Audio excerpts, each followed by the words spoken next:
Гуа. Джош Макдауэлл. Бірінші бап.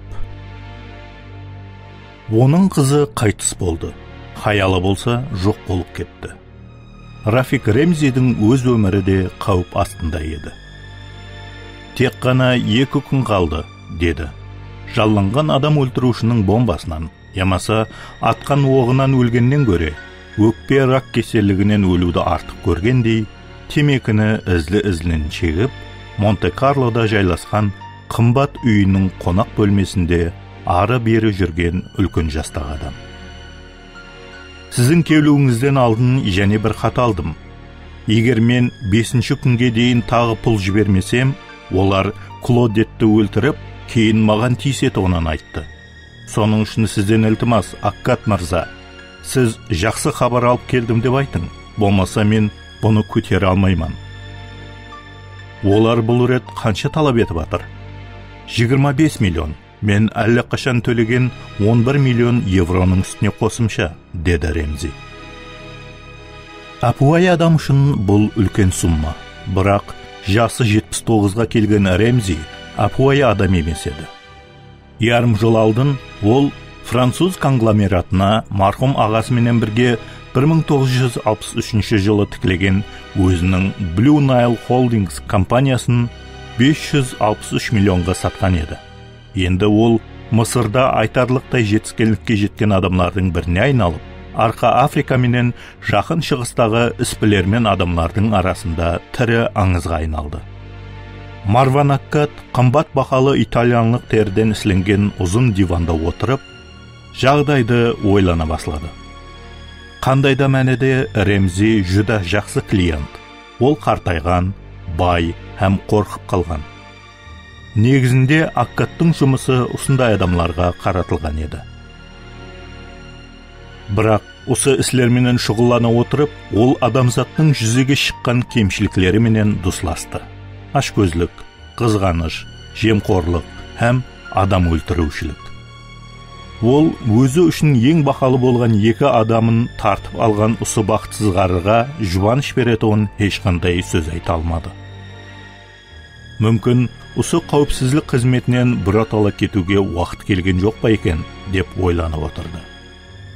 Аккат эспрессоның барлығын іште де жер орта теңізінің жылтылдап тұрған айдынына қарап тұрды. Құяш батып, оның сәулесі теңіз жағасындағы қымбат үйлердің айналарына түсіп тұрды. Ол ойға батты.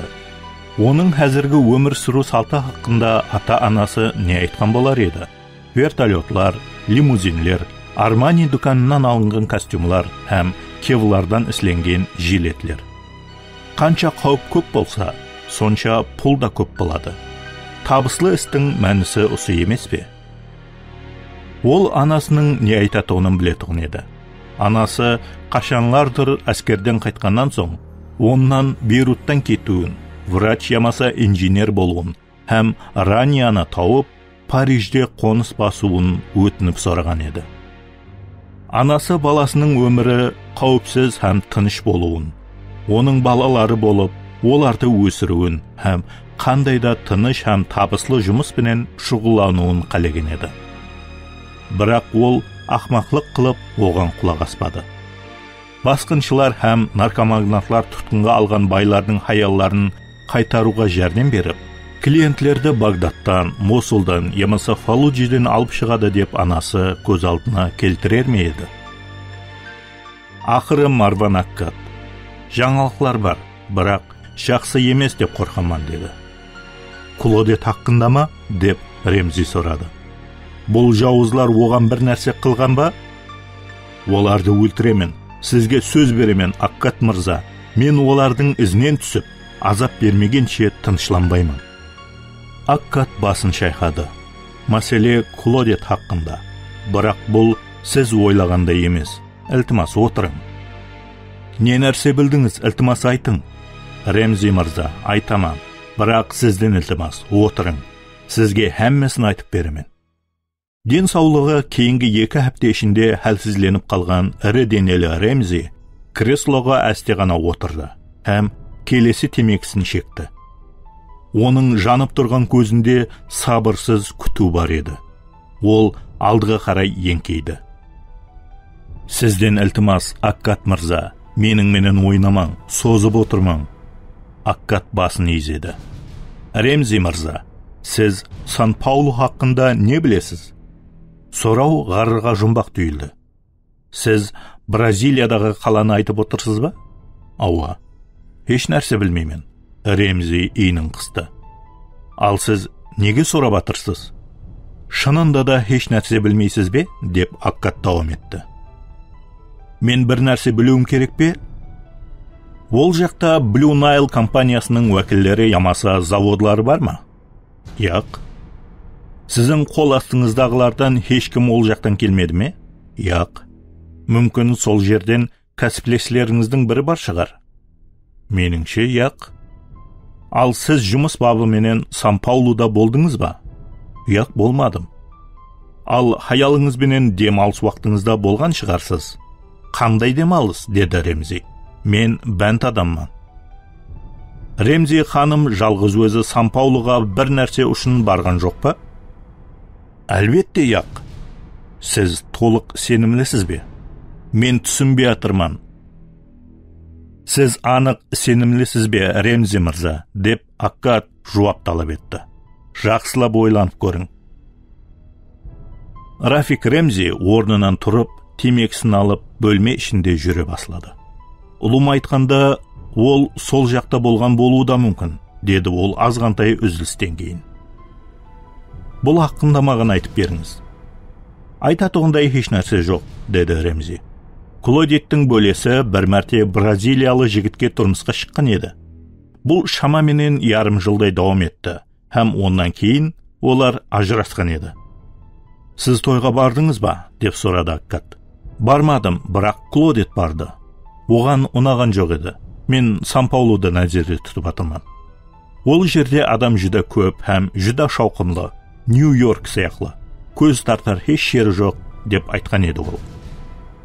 Той қашан болған еді? Білмедім. 3-4 жылдар алдын шығар, деп жауап берді Ремзи өзіне ішімлік құйып атырып. Не болды? Бұл сұраулардың барлығына не себеп болып атыр?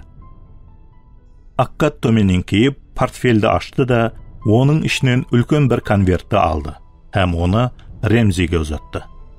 Бұл не? Деп сұрады ғары, мартиниді жұтынып. Ішін ашың, сонда көресіз, деді Аккат.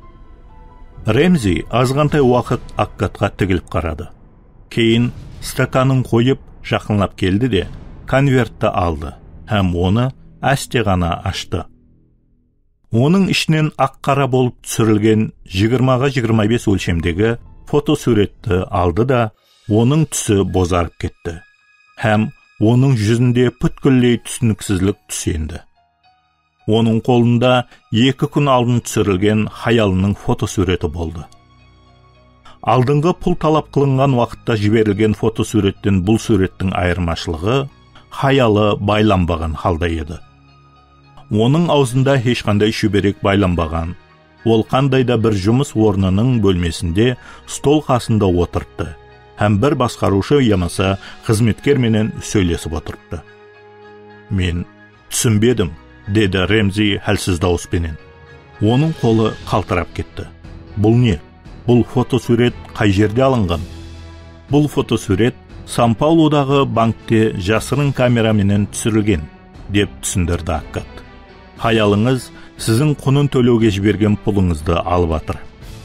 Ремзиге бұл хабарды өзлестіру қиын болғаны көрініп тұрды. Аккат мырза, сіз не айтып тұрсыз?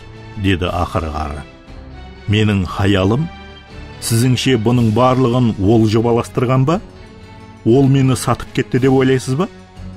Аккат еш нәрсе деп жауап бермеді. Ол іс жобасын оған ұсынудан алдын, ащы хақиқаттың клиенттің түсінігіне жетіп баруын күтті. Бірақ ол бұны іслеп үлгермеді. 2 рет оқ даусы естілді. Айна пашақланып сынып, шашылып кетті. Ғары жерге құлады, һәм оның аузынан қан дария болып ағып кетті. Рафик Ремзи өлді, ал Марван Аккат кезек өзіне келуі мүмкінлігінен қауіпленді.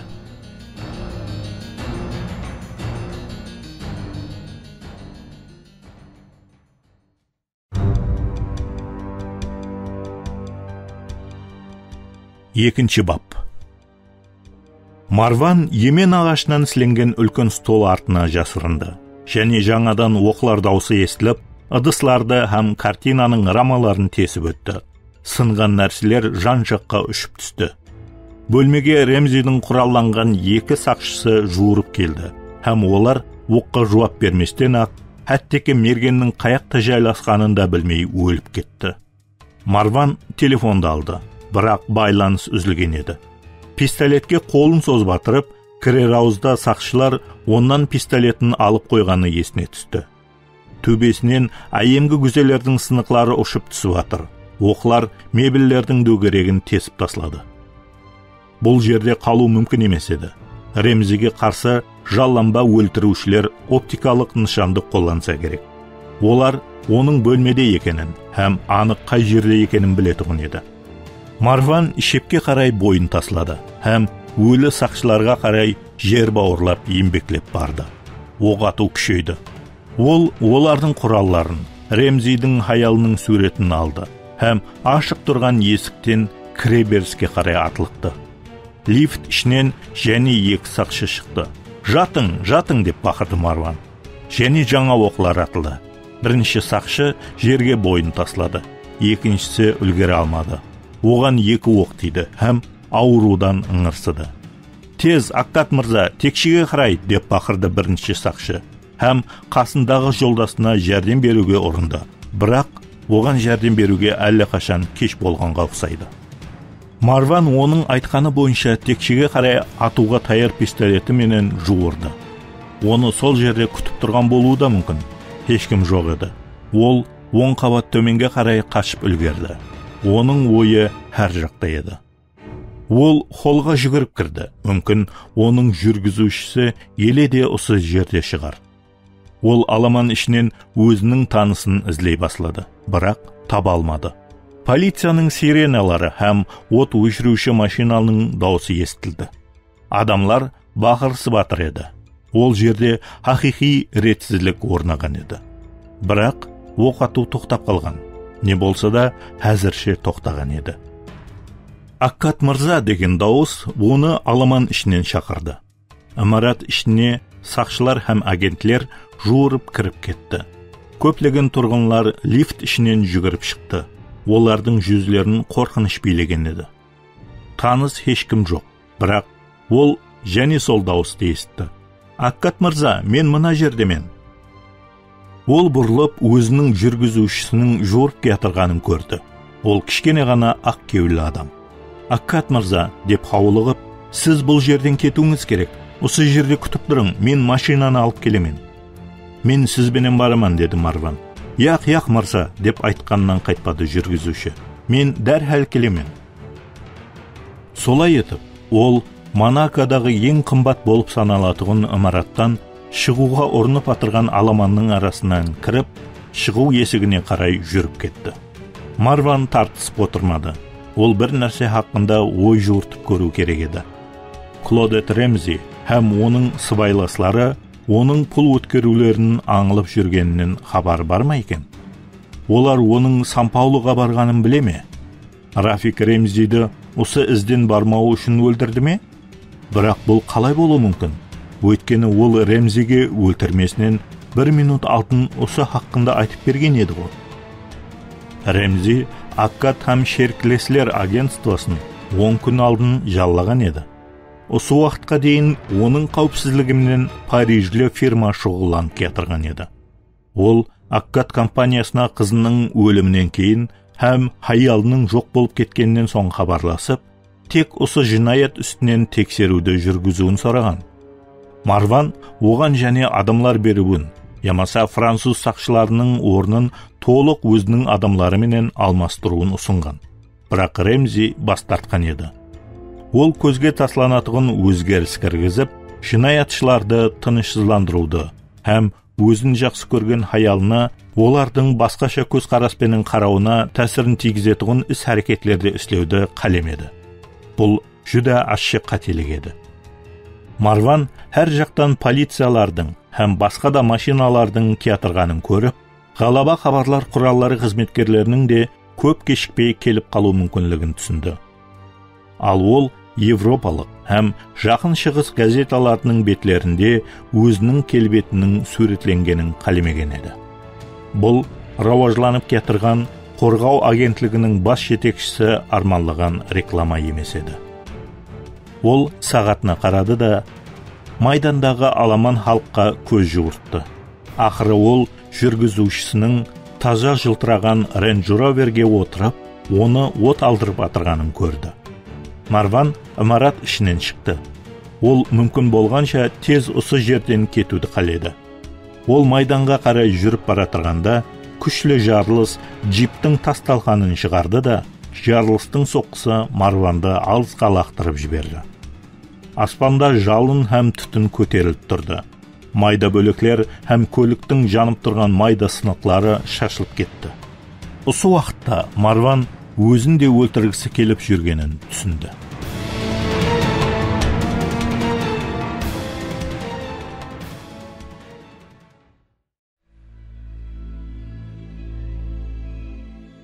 Үшінші бап. Дөңгелекте адам денелері жатыр. Жарақатланғанлар бақырып жәрдем сұрап жатыр. Басқалары албырасқан халда үндемей сүрінігіп, достарын һәм сүйгенлерін ізлеп, не болғанын һәм не үшін екенін түсінбей жүр. Марван орнынан тұрып, үсті басын қағып, бетіндегі қанды сыпырды. Ол сақшылардың бірінен алған пистолеттің оқ салғышын шығарып алды да, оннан өзінің бармақ ізлерін сыпырып таслады. Һәм жақын жердегі тасланды салынатығын шелекке таслады. Екінші пистолетті пиджагының астына, қайысына ілдірді де, бірнеше квартал шығатығын қаланың орайына қарай жүгіріп кетті. Ол мейманханаға қайтып барып, затларын жинастырып кетуі керек болды. Оны ешкім тоқтатуға ұрынбады. Болған уақиялар һәммені хайран қалдырған болса керек. Өйткені ешбір адамның оның кім екені һәм қай жаққа асығып баратырғаны менен ісі болмады. Марван өтіп баратырған таксиді тоқтатты. «Ле Меридиен», деді ол жүргізушіге, һәм машина орнынан жылжып жүріп кетті. Таулар артына құяш әсте батып баратыр. Қала ішінде шырақлар жана баслады. Кафе һәм казинолар ашылды. Монте-Карло байлардың һәм атақлы адамлардың кеуіл көтеретұғын орны ояна баслады. Бірақ болып өткен уақия тез арада қалаға тарқалады. Марван жағалауда яхталарды көрді. Ол інісіне қоңырау қылып, ақша һәм самолетқа билет керектігін айтуды ойлады. Бірақ қаяққа? Италияға ма, ямаса Францияға ма? Ол қашуы арқалы өз айыбын мойнына алғандай болатығынын түсінді. Бірақ ол болып өткен уақияны есап қалса, басқа жол жоқ еді. Бұл жерде қалу, бұл өзіне өлім жазасын таңдау деген еді. Оны әлбетте полиция түбінде сұрауға тұтады. Оны Рафик Ремзи менен кім таныстырды. Ол әлі қашан француз қорғау фирмасы менен ішлесіп атырғанын білсе де, не үшін Монте-Карлоға келді? Не себептен оның Ремзи менен ұшырасуы өлімменен тамамланғанын қалай түсіндіре алады? Ол не үшін сақшының құралын алды? Не үшін ол өз пистолетін алмады? Олар басқа да сұрауларды береді. Ол Ремзи менен бірнеше ұшырасуында не айтқаны туралы ойлана баслады. Такси мейманхананың жанында тоқтады. Марван жүргізушіге пұлын төлеп, оның күтіп тұруын сұрады. Ол ұзақ қалмақшы емес еді. Ол марат ішіне кірді де, лифтпенен 5-ші қабатқа көтерілді. Лифт ішінде Раняға ұқсас 20 жасар атрапында ажайып хаял бар еді. Ұзын қара шашлы, терең қара көзлі, ақ жіпек көйлегі, қара юбка, қара шұлық, маржан моншағы, қып-қызыл тырнақлары, қызыл помада, мүмкін көзінде жүда қою қара бояу. Ол ұяла күлімсіреп қойды. Әдетте Марван жауап ретінде күлімсіреп, оның менен сөйлескен болар еді, бірақ бүгін емес. Ол ой қиялларын туырлауға өзін мәжбүрлеп, Ремзи менен 1,5 хәпте алдын сөйлескенін еслей баслады. Ұлы мәгәптің мазмұнын ол жақсы еслеп қалған еді. Ремзи хаялының сұлулық салонынан ұрланғаны, һәм қызының мектептен үйіне қарай қайтқан жолда ұрланғаны хақындағы хабарды айтып берген еді. Хаялын ұрлаганлар төлем талап етіп, ал ұрланған қызы өлтірілген еді. Марван гуман астындағыларды ойына алды. Ремзи шаңырағына hüjum етуі мүмкін онлаған бұрынғы жұмысшыларын һәм конкурентлерін атап өткен еді. Бірақ Марванды және бір мүмкіншілік тынышсызландырған еді. Қоңырау шертіліп, лифт 3-ші қабатта тоқтады. Хаял шығып бара тұрып, қолына ұялы телефонын алып, номер тере баслады. Оның тік жүрісі һәм сенімлілігі ешқандай ниеттің бұзылуысыз Ранияны және еслетті. Лифттің есігі жабылды. Марван өз ойында Ремзи менен болған сәубетіне қайтты.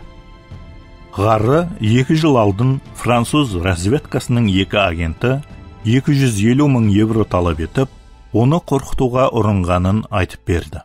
Болмаса, салық қызметіндегі олардың дослары Blue Nile Holdings компаниясын тексеріп, салық төлеуден бас тартқанын һәм қаржы есеп беру жауапкершілігін бұзғаны бойынша айыптайтұғынын айтқан еді. Олар оның һәм компаниясының абыройын түсіретұғын хабарларды газеталарға беретұғынын айтқан еді.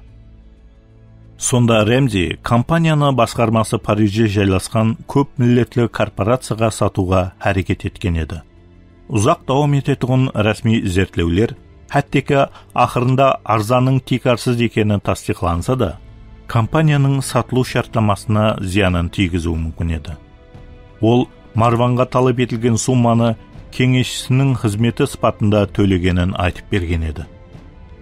Бірақ олар және ақша талап еткенде, бұл рет 1 000 000 евро. Ол Интерполға хабарласқан еді. Агентлер ұсланды, һәм оларға 25 жыл қамақ жазасы қаупі төніп тұрған еді. Бірақ олар айыплаушылар менен келісімге келіп, бірге қатынасқан адамлардың атларын айтуға уәде бергенде, олардың қамақханада өлі денелер табылған еді. Оларды өлтіргенлер ұлыма табылмай, қозғалған іс жабылған еді.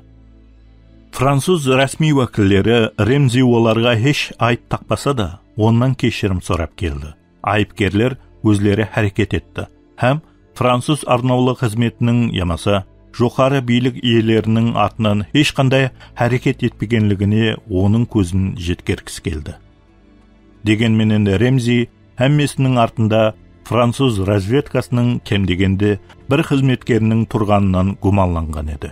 Өйткені сол адам қамақханадағылардың сөйлеп қоймауы үшін оларды өлтіруді шүлкімлестірген.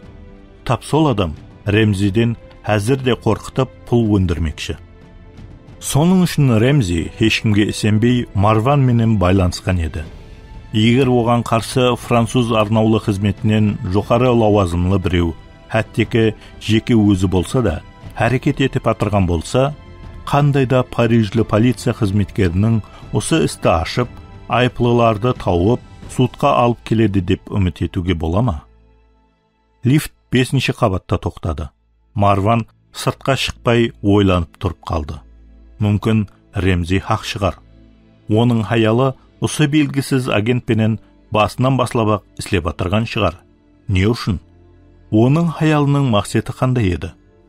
Рафик һәм Клодет Ремзи бақытлы ерлі зайыплыларға ұқсайтұғын еді. Олар бай еді, бір-бірін жақсы көретұғын еді. Һәм ол өз жұмысынан кеткенде, олар өз әзілігі үшін жасауды қалеген еді. Не болған екен өзі? Лифттің есігі жаула баслады. Марван өзіне келді. Онда елі барлығын ойланып шығуға уақыт болады. Ал әзір ол затларын жинастырып, қаладан шығып кету керек еді. Егер полиция оның менен сөйлесуді қалесе, оны тауып алады. Бірақ ол мергеннің оғын, ямаса келесі бомбаның жарылуын күтуді қалеген жоқ. Ол жаулып атырған есікті тоқтатты да, сыртқа шығып дәлізден оңға қарай бұрылды. Бұл дәліз әдеттен көре қараңғылау екенін сезді. Шырақлары күйіп кеткен, ямаса алып тасланғандай еді. Күтілмегенде дәліздің соңында бір көрініс жылт етті. Марван таныс тысырлана есітті де өзін тапқанын түсінді.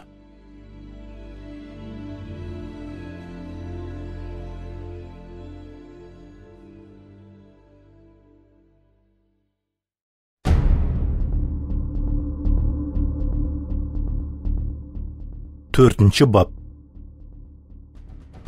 Дәлізде оқ атылғанда Марван шепке қарай секірді. Оқ қасындағы дивалды тесіп өтіп, сыбауы шашырап кетті.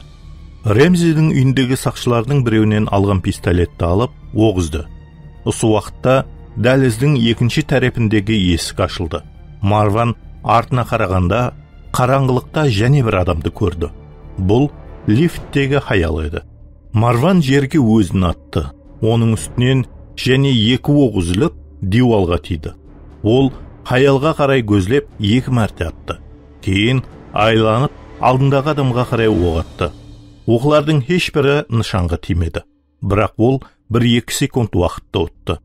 Бірнеше адым алдында номерлердің бірнеше қатығын жол бар еді. Бұл бекініс жүдә сенімлі емес еді. Бірақ оннан басқа жол жоқ. Ол және 2 тарапке 2 мәртеден оқ атып, қарсы оқ атулар болғанда мүйешке қарай секіріп кетті. Осыған дейін басқыншылардың еш қайсысы оны анық көзлеген жоқ еді. Бірақ бұл осылай ұзақ дауам етпейді. Тағы да оқлар атылды. Олар жақынласып жатыр. Онда бірнеше секунд уақыт бар еді. Марван оңға һәм солға қарай 2 мәртеден оқ атты. Кейін домалап барып, тыныштық сақлансын деген тақтайшаны атып жіберді. Сонан кейін ол есікті 2 аяғымен теуіп сындырып, ішке қарай кіріп кетті. Және оқлар атылды. Бөлменің ішінде ауқат тұрған арбаның артында қатты қорқып қалған 2 жас шөп бір-біріне жабысып тұрған еді. Төсектің астына кіріңлер деп сыбырлап бұйырды Марван. Тез, ол өзінің қарақшы емеслігі хақында айтып түсіндіріп отыратұғын уақыты жоқ еді. Ол мүмкіншілігі болғанша оларды қауіпсізлікпенен тәминлеуді қаледі. Олар төсек астына еңбектеп барып, оның пистолетін оқлап атырғанына көз үзбей қарап тұрды. Кейін ол айна есікті ашып, балконға қарай шықты. Осы уақытта ол жаңа оқ атысты естті, һәм оқ оң иіннен тесіп өткенін сезді. Оқтың соққысынан айна столдың үстіне құлап, оны сындырып жіберді. Ол өзін қолға алып артқа шегінді де, бір қолыменен жүзін жауып, бөлме ішіне қарай оқ атты. Айна есік майда-майда болып шашырап кетті. Бірақ ол анық нышанға тигізді.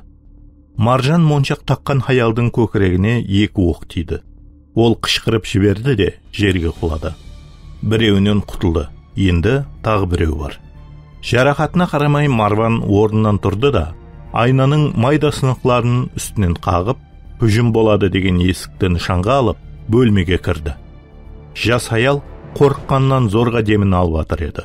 Күйеуі оны тынышландыруға әрекет етіп атыр, бірақ пайдасыз.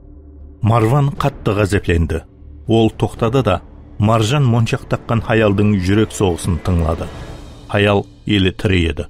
Оның жүрегінің соғысы әлсіреп баратыр еді. Хаялдың пистолетін қапталға ысырып жіберіп, оны арқасына айландырды. Һәм оның киімі жүдә тез қызыл қанға боялып атырғанын көрді. Ол есік тарапқа оқ атты да, өзіне бірнеше секундты ұтып алды. Кейін Хаялдың мойнына пистолетті тақады. Сені кім жіберді деп сұрады Марван тісінің арасынан. Хаял айтарлықтай есінен кетіңкіреп тұрған еді. Хәлсіз күлімсіреді, бірақ еш нәрсе айтпады. Марван сұрауды французша қайталады, бірақ ол еш нәрсе деп жауап бермеді. Марван жауапты талап етіп, сені Клодет Рэмзи Сан-Паулудан жіберді ме? Хаялдың жүзінде бірден қорқыныш һәм таң қаларлық түс енді. Бұл ат оған таныс екендігі анық көрініп тұрған еді. Хаял Сан-Паулу хақында да білетұғын еді. Ол Хаялдың мойнына пистолеттің қаттырақ басты, бірақ ол айтудан бас тартты. Бірден Хаялдың көзі ойнап кетті, һәм ол өлді. Марванның жүрегі қатты ұрып, ол өш алғысы келді. Хаялдың пистолетін алды да, оқларын тексеріп, ол 2 пистолетіменен оқ атып, дәлізге атылғып шықты. Қараңғы дәлізде жасырынып тұрған екінші адамның тірі қалуға мүмкіншілігі қалмады. Марван оның өлі денесінің үстіне 2 босап қалған пистолетін таслады. Кейін сол өлген адамның пистолетін алып, оның пиджагының қалтасынан қосымша оқларды алды. Ол адамның ешқандай хамияны да, пүжетлері де жоқ еді. Марван жас шұбайлардың бөлмесіне қайтып келді. Маржан моншақ таққан Хаялдың да пүжетлері жоқ еді. Бұл көзге көрінбей тұғын, аты заты жоқ, қараңғылықта тосаттан hüjum етуші жоғары дәрежелі маманлар еді. Ал егер Ремзи хақ болса не? Егер бұл хақиқатында да француз агентлері болса не? Әзірше бір нәрсе анық. Олардың жолы болмады. Марван енді ғана инендегі ауруды һәм айна сынықлары тілкілеген жүзіндегі қанның ағып тұрғанын сезе бастады.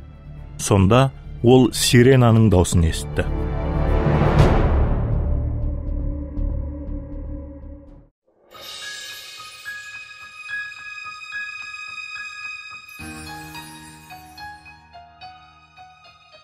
Бесінші бап. Осы жерде қалу керек пе, ямаса қашу керек пе? Дәрхал бір шешімге келу керек еді. Полиция тез арада осы жерде болады.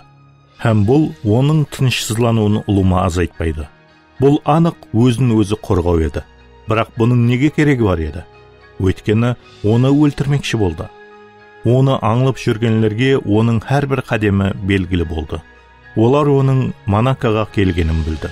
Марван басқа атпенен әрекет қылса да, олар оның Меридиен мейманханасында келіп тоқтағанын білді. Олар оның Ремзименен ұшырасатуынан, қай жерде көрсетуінен һәм уақытын білді. Оларға оның қайсы машинаменен қайтатуыны һәм қайсы лифтте көтерілетуіні белгілі болды. Қалайынша бұндай болу мүмкін? Олар қаяқтан біледі? Әлбетте, оның ізіне түсіп жүргенлер Европалық ямаса жергілікті полициялардан ямаса қауіпсіздік қызметінен болмау мүмкін. Бірақ бұл мүмкінлік барған сайын азая берді. Оның ізінен басқа кім түсу мүмкін? Оның келу хақында жүда аз адамға мәлім еді, һәм барлығы 2 күн алдын жобаластырылған еді.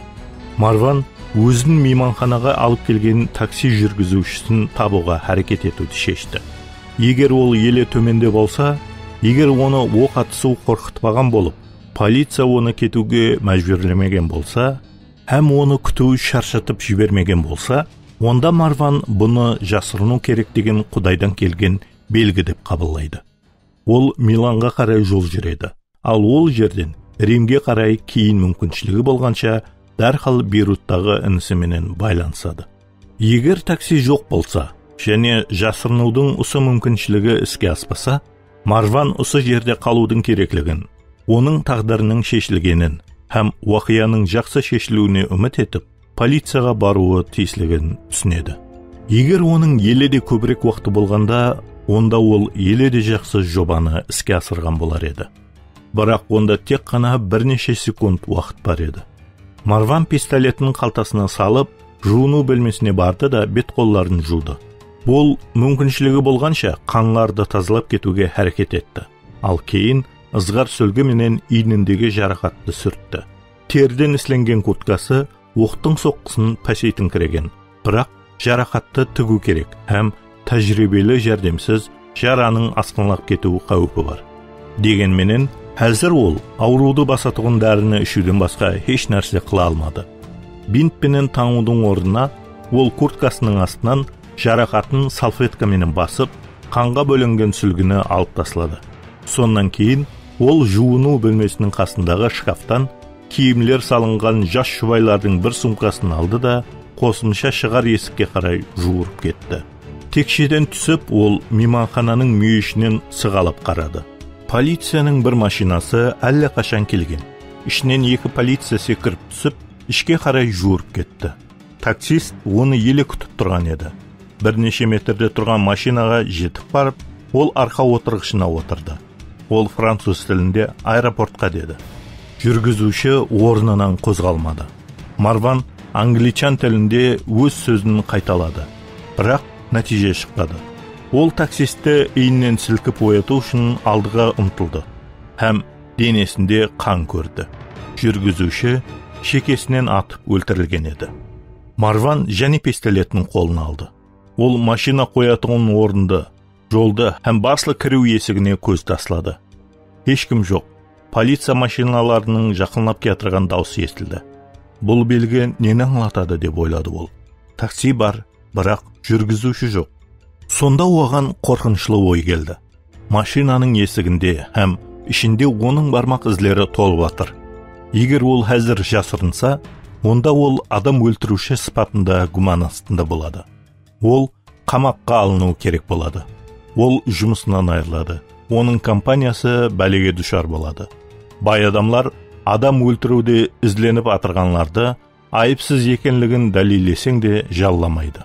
Дегенменен, қашып кетудің бір артықмашылығы болды. Бұл өмірін сақлап қалу мүмкіншілігі еді. Болып өткенлерді есапқа алып, Марван Монте-Карлода қалса, ол өзін өлім жазасына кесетуіне сенімлі болды. Оның ізіне түсіп жүргенлер ол хақында жүдә көп нәрсені біледі. Һәм бірінші қадамды олар істейді. Егер жасырынса, онда ол Монакодан һәм Европадан кетіп, қақпаннан қашып құтылуына үміт артуына болады. Солай етіп, онда кім һәм не үшін ізінен түсіп жүргенін, һәм кейін не істеу керектігі хақында ойланып алуға да уақыты болады. Солай етіп, ол бір шешімге келді. Ол жасырынуы тиіс. Марван әр тарапқа көз шолып алды да, артына қарады. Жақын жерде ешкім жоқ еді. Ол алдыға қарай ұмтылды да, алдыңғы отырғышты артқа жатқарды. Таксисті артқы орылыққа өткеріп, өзі машинадан түсті, һәм машинаны айланып, алдыңғы есікті, һәм оның жүк салатығын есігін ашты. Жүк салатығын орнынан ол көрпе һәм жол картасын тапты. Өлі денені көрпеменен жапты, ал картаны алдыңғы орынлыққа таслады. Көліктің ішкі құтышасынан ол көліктің хүжетлері, қамсызландыру гуалығы һәм төлем қағазларынан басқа бір бума қол сүртетіғын майлықлар менен кетчуп салынған пакетлерді тапты. Майлықлар керек болады. Марван және жан-жаққа қарады да, мүмкіншілігі болғанша жақсылап тез-тез машинаны сыпырып тазалады. Жүргізуші өлтірілгенде, оның отырған тарапіндегі айна ашық болғанлықтан, айнаның сынбағанлығы Марван үшін жақсы болды. Марван машинаға отырды да, айнаны жауып, машинаны от алдырды. Һәм және айнадан әтрапты көзден өткерді. Иіні солқылдап ауырттырды. Бірақ бұл хақында оның ойлап отыратығын уақыты жоқ еді. Полиция көліклері жақынласты. Мейманхананың бас қызметкері ортаңғы кірер ауызда тұрып полицияны күтіп алды. Ол Марван тарапқа қарап бір нәрсе айтқанда, ол бұны кету керек белгісі сыпатында қабыл етті. Марван машинаны әсте ғана мейманхананың машина қоятығын орнынан бұрып, батыс тарапқа қарай жол алды. Италияға кету надұрыс болар деп шешті ол. Францияға қарай жүру ең жақсы шешім. Оның Марсельде азғантай ақшасы, киімі һәм бірнеше жасалма паспортлары бар. Европаның бірнеше қалаларында һәм жақын шығыста бұндай сырлар оның жұмысының қауіпсіздігі үшін жүдә ахметлі еді. Марсельде ол бірнеше саат соң болады. Сол жерде ол машинадан һәм өлі денеден құтылады да, самолетқа отырып, Касабланкаға ұшады. Мароккода ол айтарлықтай ешкімді танымайды. Көп жылдардан берлі ол жерде болған жоқ еді. Қашанлардыр сол жерге ұлыма келмейтұғынын айтып, ант ішкен еді. Бірақ бұл ретте ол өзінің жүрегін жаралаған хаялға барудан басқа еш жақсы нәрсе ойлап таба алмады.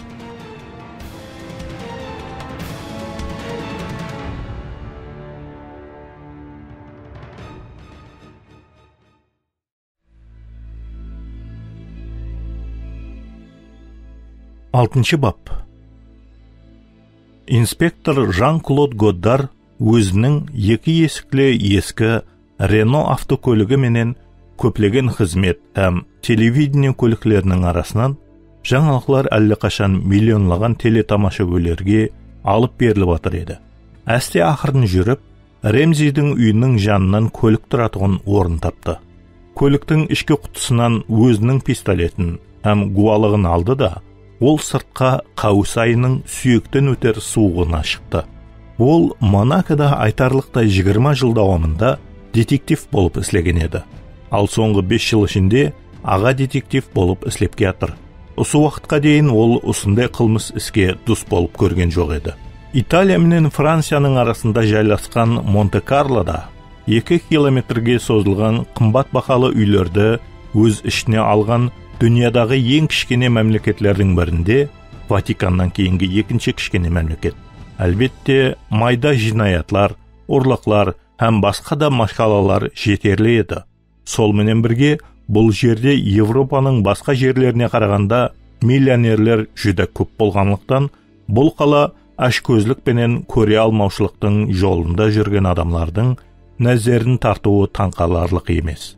Бірақ мина қойылған машина, адам өлтірушілік, онан қала берсе, бір күнде бірнеше жерлерде көплеген адамлардың өлімі. Бұл осы күнге дейін ешқандай құлақ естіп, көз көрмеген уақия еді. Ол өртеніп атырған Range Rover көлігінің қасынан өтті. Ол лифтте жоғарға көтеріліп, өлі денелерді атлап үйге кірді. Оның жәрдемшісі 20 жасар қараперен қыз Колет Дюваль. Бірнеше тергеушілер тобы жинаят орнын тексеріп атырған қонақ бөлмеде Годдарды күтіп алды. Бұл жерде біздер өзімізді қолға алуымызға тура келеді, деді Дюваль. Біздерге не нәрселер белгі болды, деп сұрады осындай қан төгіс болған ең қымбат үйлердің бірінде тұрған Годдар өзінің ашуын ұслап. Сіз баслықтан алдын ала берілген мағлұматты алдыңыз ба? Деп сұрады Дюваль. Ава, ондай болса баслайық. Жәрдемшісі оны айналасы порменен сызылған бөлменің ортасында жатырған толы денелі еркектің жанына алып барды. Мархум Рефик Ремзи Сүлейман менен танысың. Бұл Мысыр миллионері сол Ремзи ме? Деп сұрады Годдар. Өкінерлісі оның өзі.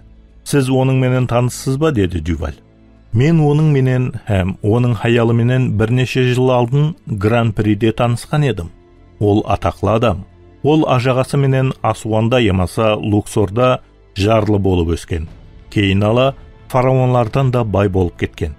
Алдын ол темір рудасын, алтын, фосфат һәм басқа затларды қайта іслеуменен шұғыланған. Ал інісінің өлімінен соң ол табиғи газбенен шұғыланған. Тикарында Нил дариясының құяр жерінде солай етіп үлкен мал дүние жинаған. Ұлым айтқанда, ол мейірімлі, апуайы, жағымлы адам еді. Оның хаялына келсек, Годдар даусын пәсеттіңкіреп, хаял осы жерде ме? Деп сұрады. Дюваль яқ деп басын изеді. Ұлыма жоқ. Ұлыма жоқ дегенің не? Оны 2 хәпте алдын Парижде ұрлап кеткен. Деді Годдар өзін айыплы сезіп. Бұл барлығы емес, деді Дюваль. Және не? Ремзидің бірінші хаялынан туылған жалғыз қызы тап сол күні анасы ұрланған күні өлтірілген. Годдар маңлайын жиырды. Бұл не? Әкесі өлтірілген, қызы өлтірілген, анасы ұрланған. Бұл бейшара шаңарақтың үстіне қандай нәлет келіп қалған екен? Ол неше жаста еді? 42-де. Я хаял емес, қызын сорадым, деді Годдар. Кешіресіз, деп Дюваль өзінің жазуына қарады. Бригитта 12 жаста еді. Годдар басын шайқады. Оның өзінің қызы жақында 10-ға толады. Гуман астына алынғандар бар ма? Деп сұрады ол. Осы жауыз жинаятты істегендерді тауып, оларды жауапкершілікке тартаман деп өз ойында уәде беріп. Әзірше жоқ, деп жауап берді Дюваль. Ал гуалар бар ма? Біреуі бар болуы мүмкін. Кім? Марван Аккат деген бір адам, деді Дюваль. Оны табылыңар, деп бұйырды Годдар. Һәм оны менің алдыма алып келіңдер.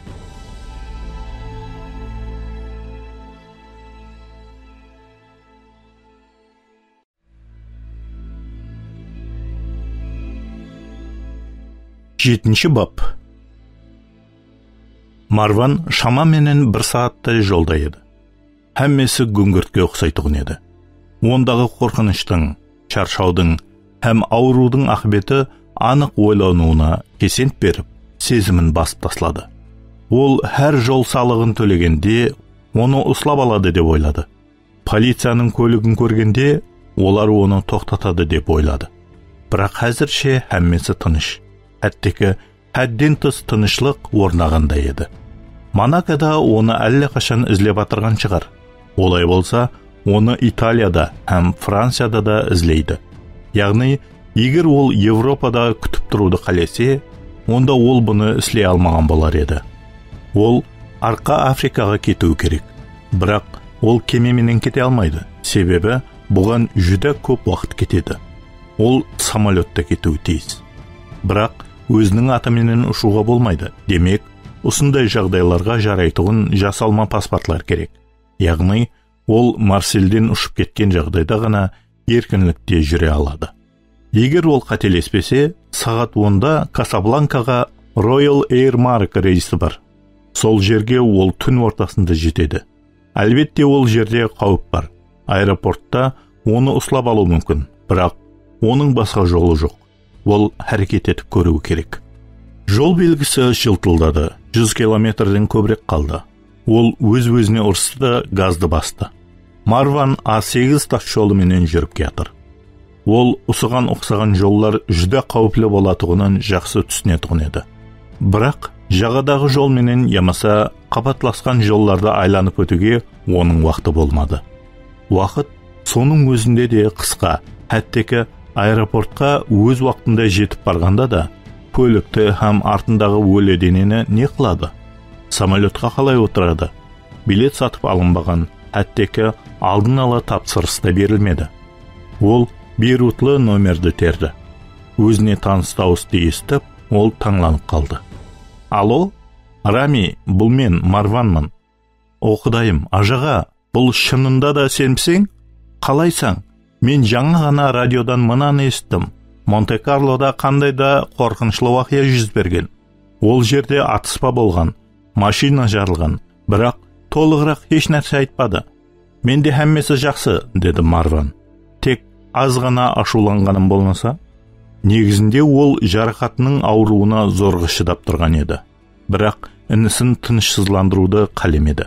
Тынышсызландыратуын басқа себеплерде жеткілікті еді. Сен бір өзіңсен бе? Деп сұрады. Ауа, деді Рами. Басқалар өз үйлеріне қайтып кетті. Жақсы, маған сенің жәрдемің керек. Әлбетте, не болып қалды? Әзір айтып берімен, деді Марван. Бірақ алдын маған самолетқа билетке бұйыртпа бер. Қашанға? Кешке. Қаяққа? Марсельден Касабланкаға. Марсельден? Деп сұрады Рами. Бірақ мен ойлағаным сен... Рами, илтимас. Саған әзір әммесін түсіндіремен. Марсель Касабланка. Соңғы рейс қашан екен? Саат 8:30-да, бірақ мен соңғы рейс шамаменен 10-да деп ойлаған едім. Марван күтілмегенде шеп тарапында патруль көлігіне ұқсас көлік қуып жатырғанын көрді. Ол әсте ғана газды жіберіңкіреді. Рами сөйлеуін дауам етіп жатыр еді. Марван, маған сене бер. Мен оның менен 100 мәрте ұшқанмын. Рейс 256. Royal Air Maroc, Air France менен бірлескен. Ұшу сағат 8:30-да. Касабланкаға қону сағат 10-да. Патруль автокөлігі фараларын жағып өшірді. Марван дауыслап тоңқылдап қойды. Не? Деп қайта сұрады Рами. Еш нәрсе, деп жауап берді Марван. Басқасы жоқ па? Тоқтауым керек пе, деп ойланды Марван. Онда не болады? Артқы орынлықтағы өлікті қалайынша түсіндіреді? Оған інісінің компьютердің кнопкаларын басып атырғаны естіліп тұрды. Ол оның барлық агенттіктерді тексеріп атырғанын анық көріп тұрғандай еді. Тілекке қарсы, жоқ Марван, деді ақыры Рами. Егер сен бүгін Касабланкаға баруды қалесең, тек қана 256-шы рейс бар екен. Ал сен бүгін сол жерде қалып азанда біреуімен ұшуыңа болмай ма? Марван еле де қатты ашуланды. Ол тезлікті пәсетіп, жолдың шетіне айдады. Яқ, деді інісіне, мен бүгін ұшуым керек. Ондай болса сен 8:30 уақытындағы рейске отыруың керек. Сен қай жердесің? Патруль көлігі жақынлады. Билетке бұйыртпа бер, деді Марван. Бір тарапқа ме? Марван көлікті тоқтатты да авария сигналын қосып берді. Яқ, екі тарапқа. Қайтарға билет қашанға? Оны кім білсін? Яқшы, деді Рами. Бір нәрсе ойластырып көрермен. Аэропортта сенің сол құтшаң елі бар ма? Марван жауап бермеді. Ол жақынлап кетірген патруль көлігін қарап тұрған еді. Марван, деп жауап талап етті Рами. Марсельдегі сейф, ол сенде елі бар ма? Бар шығар, деп бақырып жіберді Марван. Мен Марсельге не үшін кетірмін? Яқшы, ашуланба, деді Рами. Мен саған тек жәрдем бермекші едім. Марван қапталда жатырған пистолетке көз қырын таслап қойды. Ашуланба, деп айту аңсат. Билетті қайсы атыңа бұйыртпа берейін? Кардельге, деді Марван. Джек Кардельге ме? Ауа. Яқшы, өткелде ме, ямаса айнаның қасында ма? Деді Рами. Марван жауап бермеді. Ол асте ғана телефонды қойды да, қолын пистолетке созды. Ол інісінің телефоннан еле сорау беріп атырғанын естіп тұрды. Һәм бармақлары менен пистолеттің суық ұслағышынан қысты. Марван, мен естіп тұрсаң ба? Алақаны терден ызғарласып кетті. Жүрегі тез-тез соғып тұрды. Марван, көлік тоқтамай қасынан өтіп кетті. Оны ізлеп жүрген жоқ екен. Ярым километр алдыда қызыл Поршені тоқтатты. Марван өзінің іслеген әрекетінен, ямаса іслеуге таяр тұрған әрекетінен жеркеніп серкетті. Ол ешқандай айыпсыз полицияны өлтіруді тек ойлап қана қойған жоқ еді. Ол оған қарай оқ атайын деп қалды. Оған не болып жатыр? Ол кімге айланып баратыр? Марван өзінің ішкі дүниясына қарап, оны қараңғы түннен де қараңғы екенін көргендей болды. Марван деген інісінің даусын және естті. Не болып жатыр өзі?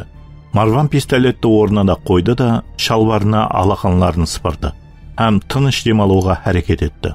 Ол және телефонды қолына алып былай деді. Ауа, Рами, мен мұндаман, кешір.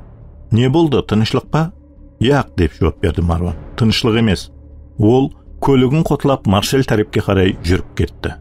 Сол уақытта ол інісіне болған оқиғалардың әммесін айтып берді. Рамзи менен болған сәубетін, адам өлтірушілік хақында, жарылған көлік туралы, Меридиенде болған атыс туралы, артқы оңырлықта жатырған өлі жүргізуші туралы, өзінің жасырыну туралы шешім қабыл еткені туралы, адам өлтіруге сәл қалғаны туралы. Бұл мойынлау албырағаннан һәм өзін айыплы сезгеннен келіп шықты. Бірақ бұл Рамиге жеткеру керек болған мағлұматлар еді. Өйткені ол компаниядағы екінші адам еді. Ал болған оқиғалардың әммесі туырдан туры оған қатынасты еді. Ең бастысы Марванға інісінің таза ойы һәм соңғы уақытта болған оқиғалардан сезімлік ұзақласуы зәрur еді. Сен мені қате еследі деп ойлайсың ба? Деп сұрады Марван, өзінің сөзін тамамлап. Монте-Карлода болған оқиғалардан соң сол жерден кету туралы ма? Ауа, яқ, деп жауап берді Рами екіленбестен. Мен де сондай қылған болар едім. Рас айтып тұрсаң ба? Әлбетте, деп айтты Рами. Сенің басқа шараң жоқ еді. Ал егер сені полиция тоқтатқанда не? Деп сұрады Марван. Сен не істеген болар едің? Соған дейін бармағанына Құдайға шүкір қыл, деп жауап берді Рами. Бірақ Марван Құдайға шүкірлік қылатуындай жағдайда емес еді. Ол неше жылдан бері оған өкпелеп жүрген еді. Оның дуалары пайдасыз болып көрінетін еді. Дуалары қабыл етілмеді. Ал ол сұрауларына жауап алмады. Жаралардың орны жазылмады. Рамиден басқа өзіне жақын адамлардың әммесінен айырылды. Ал әзір ол өз қоллары менен істеген нәрсесінен айырылайын деп тұрды. Бұлардың әммесі біздерді бәлеге душар қылады, деді Марван азмыз уақыттан кейін. Ямаса біздерді өлімге алып барады, деп айтты інісі. Марванның ішкі жан дүниясы қиналды. Рами хақ еді. Марван да оны осындай жағдайға түсіргеніне өзін жаман сезінді. Ол бәрха Рамидің қорғаушысы еді. Ал әзір болса, ол екеуіне де үлкен қауіп тудырып отырыпты. Кешір, деді ол. Мен бұндай болады деп күткен жоқ едім. Бірақ Рами оның ақлану сөзін де естігісі келмеді. Мен үшін қауітерленбе, деді ол. Қатты уайымлаймын, деді Марван. Марван, менде әммесі жақсы болады, деді Рами. Сенің де жағдайың жақсы болады. Өйткені бұннан да жаман жағдайлар болған еді. Білмедім, інім, деп суық дебін алды Марван. Білмедім.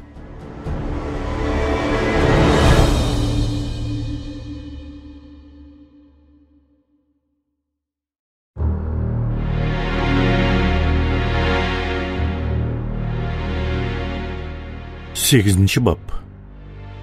Қаланың үстінен полицияның вертолетлары ұшып жүрді. Монте-Карлодан кіретұғын һәм шығатұғын барлық жолларда қадағалаушы бөлімшелер тұрды. Көліклерді, таксилерді, автобусларды һәм поездларды және де емлеухана һәм мейманханаларды тексерді. Порт һәм жеке меншік аэродромлар жабылды. Ницца аэропортының қызметкерлері Монакоға қызмет ететұғыны ескертілді. Дегенменен, кішкене қаланы қозғауға салған жинаяттың жалғыз гуасы болған Марван Аккат табылмады. Полицияда Рафик Ремзиді өлтірушілердің ізіне түсіретұғын ешқандай мүмкінлік болмады. Инспектор Жан-Клод Гадар басын шайқады. Асқазан ауруына дұс болды дей бер, һәм балконға шықты. Ол түнгі таза хауадан жұтып, бетонлы жағыға ұрылып тұрған толқынларға қарады.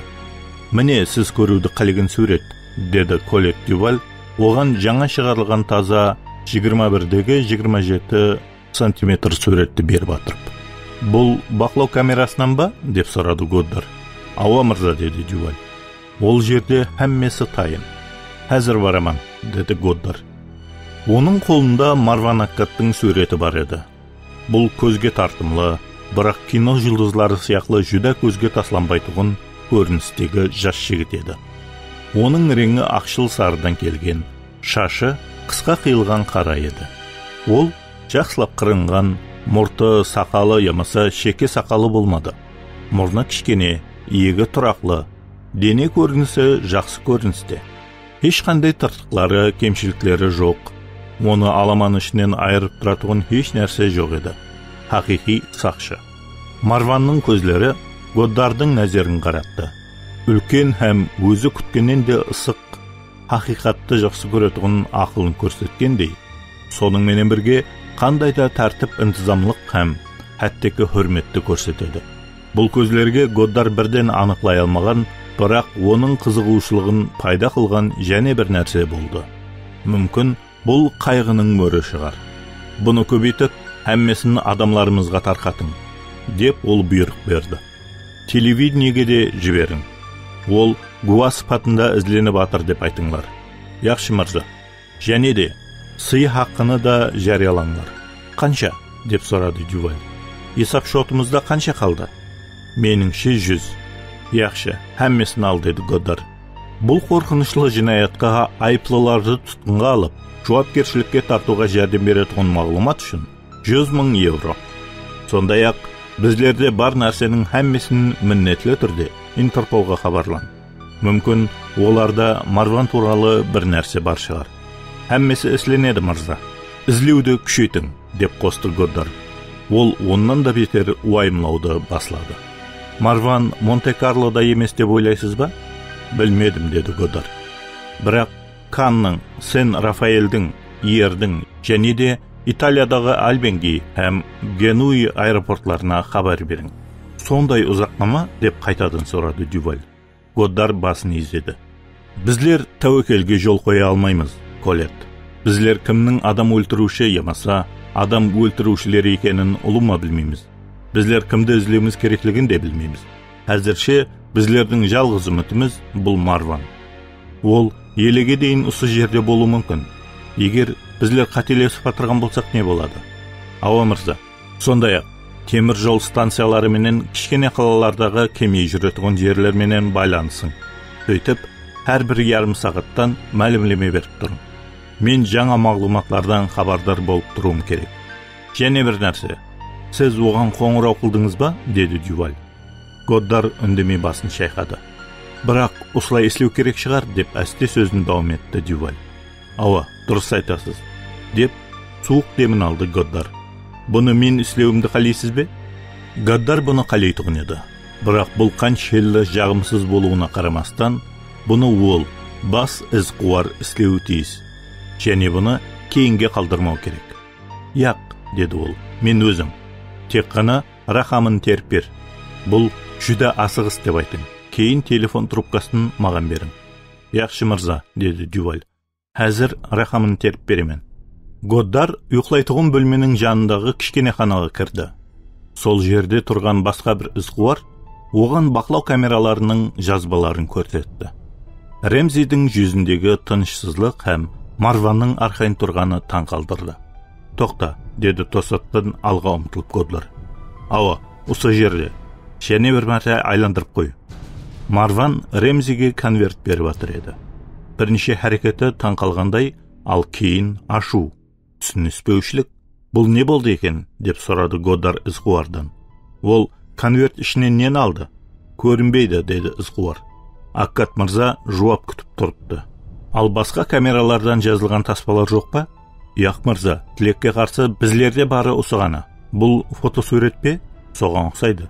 Үлкейтуге бола ма? Анығырақ ете аласаң ба? Әзірше яқ мырза, деді ізқуар. Бірақ біздердің басқармамыздағы үскенеменен іслеп көруімізге болады. Әрекет етіп көрің, деп бұйырды Годдар. Кейін қандайда нәтиже шықса, маған хабар берің.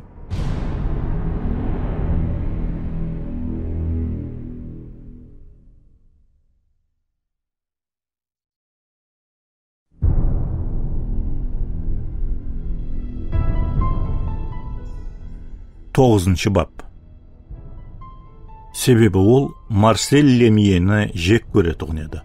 Бұны басқаша айтуға болмайтұғын еді. Оның менен бірге іслесу бұлай тұрсын, оның менен бір мәрте сөйлесудің өзі Годдар бұған шыдамайтын еді. Бірақ не істеу керек? Лемье Колет Ремзидің ұрлануы һәм Бригиттаның өлімін тергеу ісін алып барып отырған еді. Оған хабар беру керек еді. Ол жинаят болған орынды һәм Ремзидің үйінде орнатылған камералардан алынған жазуды көргісі келеді. Ол Аккат туралы айтып беру керек. Егер оны таба алсақ, ол керекті гуа болуы мүмкін. Оннан қала берсе, Европа полиция қызметкерлерінің ішінде Лемье қандай да тірі аңыз болып есептелетін еді. Ол бірнеше даурығы жайылған жинаят істерін ашқан еді. Адам өлтірушілік, ұрлық, банкілерді тонау. Дегенменен, Годдар оны ұнатпайтын еді. Оларға 2 мәрте бірге істесуіне тура келген еді. Һәм бұл 2 мәртеде онда жағымсыз тәсір қалған еді. 2000 жылы бәһәрде Монте-Карлода дем алып отырған дипломат жөтіліп кетті. 3 күннен кейін оның аялынан күйеуі үшін ақша талап етті. Бірақ төлемеу керектігі туралы шешім қабылданды. 1 аптадан кейін Годдардың адамлары толқынлар жағаға лақтырып тасталған күйеуінің денесін тапқан еді. Сол күні казинолардың бірінде жұмыс істейтін официант қыздың өлі денесі табылған еді. Ол өз-өзіне қол жұмсаған шығар. Бұл жерде байланыс болған ба екен? Годдар аялдың достарын һәм ағайынларын тергеуді бастады. 2 күннен кейін ол 2 уақияның арасында байланыс туралы дәлелге ие болды. Әттекі 3 гуманлы адамның ісімлері де белгілі болды. Олардың ешбірінде өзлерін ақлай алатын сенімлі гуалық болмады. Бірақ дәл сол уақытта Лемье араласып, оның ісін алып қойды. Ол бұл істі алғаны оны тез ашу емес деп айтқан еді Годдар өз кәсіптестеріне. Бұл іс кейін ала ұлыма ашылмай қалды. Барлық мағлұматтың уақыты да өтіп кетті. Гуман астындағылар еркінлікте қалды. Жинаят дәлелі жоқ болып кетті. Тергеу барысында, егер бұны ұлыма осылай айтуға болса, Лемье өзін менмен һәм қопал тұтты, һәм ақырында бұл істің шешілмейтінін айтып, Парижге кетіп қалды, һәм ұнамсыз сезім қалдырды. Сондан кейін, олар 2003 жылдың жаз айында француз магнаты балалары менен бірге бағасы $25 миллион тұратын яхтада Монте-Карлодан жер орта теңізіне қыдырып шыққанда жортылып кеткенде ұшырасты. Әммесі де күні кеше болғандай Годдардың есінде қалған еді. Азанғы 6-да басқармадан қоңырау болды. Жортылған адамның хаялының зар жылауы, талаба хабар құралларының араласуы, жаңалықлар.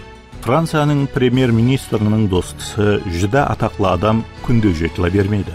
Бірақ оларды табу мүмкін емес еді. Өлі денеде, қанда жоқ. Ұлыма еш қандай із жоқ. Бірақ әммесі жауап талап етеді. Париж газеталары Монте-Карлоның үкіметінің әрекетсізлігін тынбастан айыплап жатыр. Годдарды қысқыға алды. Нәтижені талап қылды. Бармақ ізлері, гуа, істің алға жылжып атырғанын көрсететұғын әрбір нәрсені талап қылды. Ол ауқат жемеді. Ол ұйқламады да. Ол өз адамларын тынбастан іслеуге мәжбүрледі. Һәм өзі де дұрыс ауқатланбағанлықтан емлеуханаға түсейін деп қалды. Ақыры бір нәрсе жүз берді. Олар күткен, дуа еткен нәрсе болды. Магнаттың балалары өзлері рус банкері деп есептеген бір адамға ақша қарыздар екен. Ал негізінде сол адам рус мафиясында жұмыс істейтін адам екен.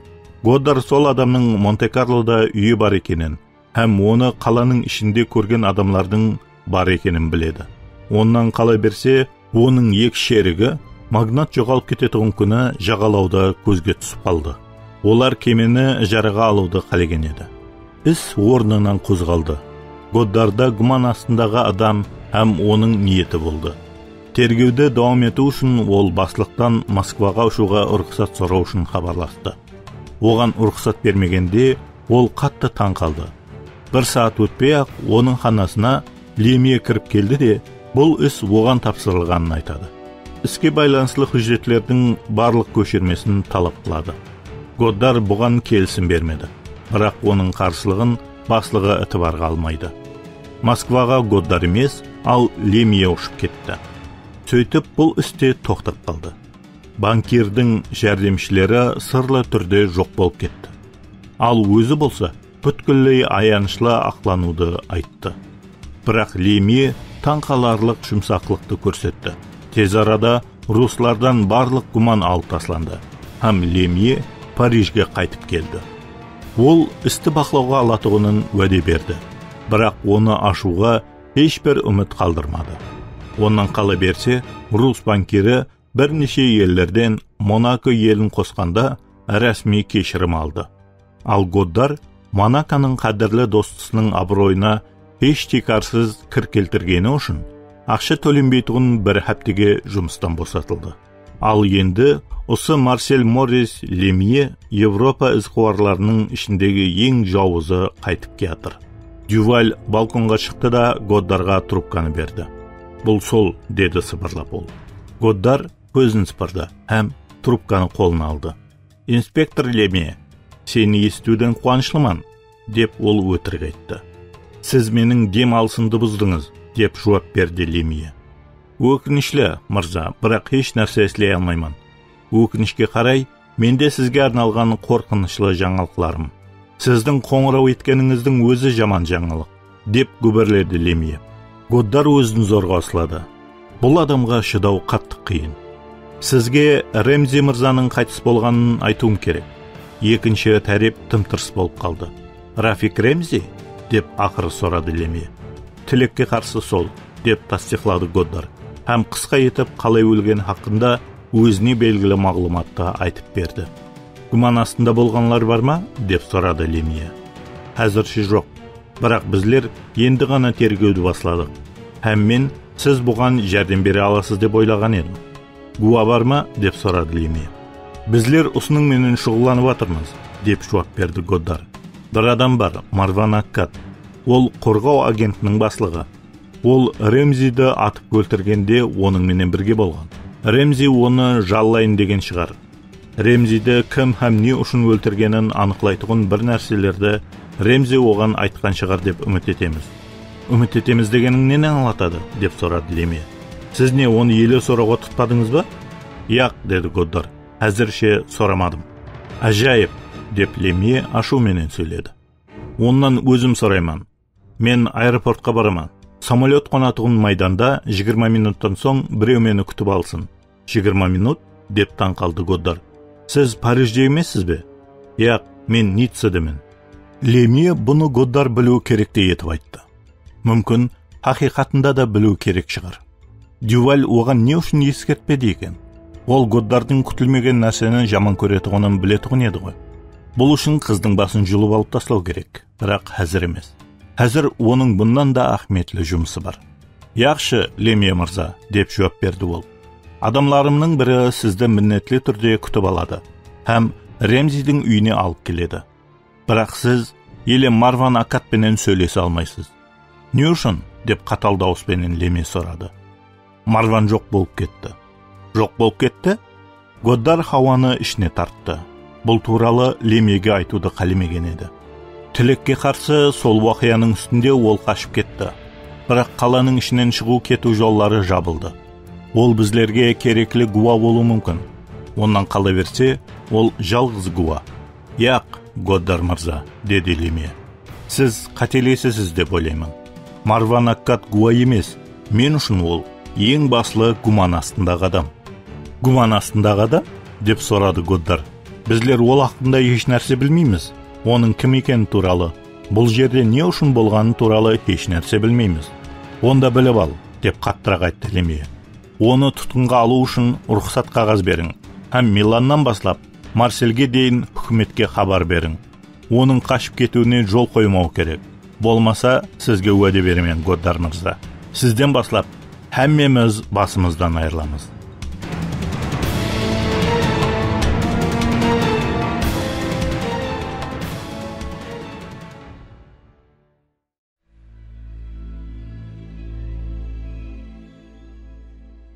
Оныншы бап.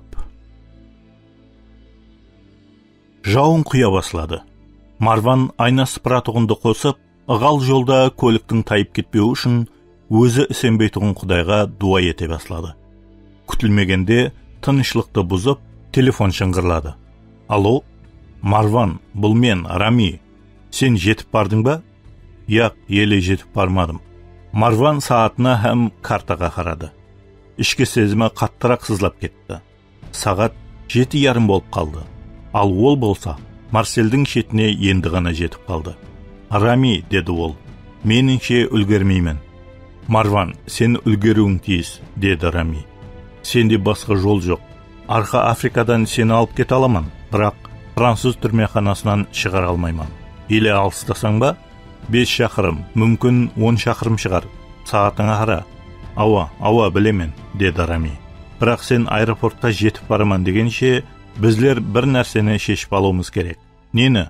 Біріншіден, сенің телефоның туралы. Бұл жүргізушінің телефоны деп айттың ба? Бірақ сен Прагадағы біздердің скрэмблер арқылы қоңырау қылмадың ба? Әлбетте. Демек, полиция сенің маған қылған қоңырауыңды біле алмайды, деді Рами.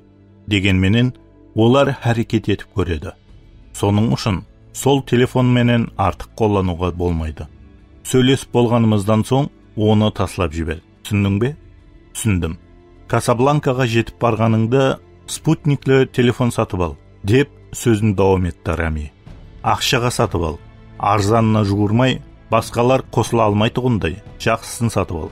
Яқшы, кейін сол телефонменен маған ғана қоңырау қыл. Басқа ешкімге қоңырау қылма. Яқшы, ешкімге қоңырау қылмаймын. Марван, мен әзілдесіп отырғаным жоқ, деп талап қылып айтты Рами. Сен шаршағансың, сенің нервің тозды. Сен абайлы болуың тиіс. Сен хәтте кішкене қатеге жол қоймауың керек.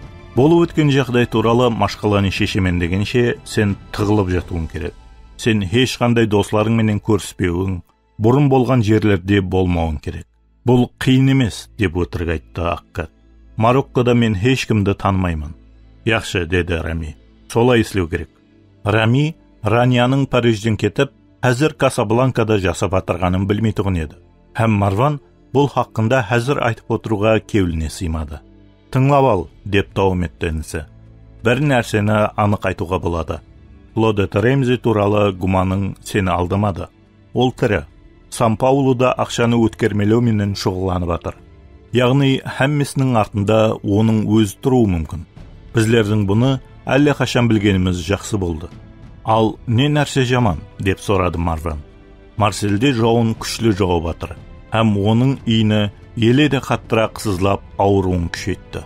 Оған һәм оның менен бірге жұмыс істейтұғынларға сенің олардың ізіне түскенің туралы белгілі. Түсінбедім, деді Марван. Бұл хақында тек қана мен, һәм Цюрихтегі, һәм Сан-Паулудағы хабаршыларым біледі ғой. Ал олар екі жаққа жұмыс істемей ме? Бұны көз алдыма келтіре алмаймын, деп жауап берді Марван. Мен оларды 15 жылдан бері білемен. Рамзидің телефонын тыңлау мүмкін бе, деп сұрады Рами.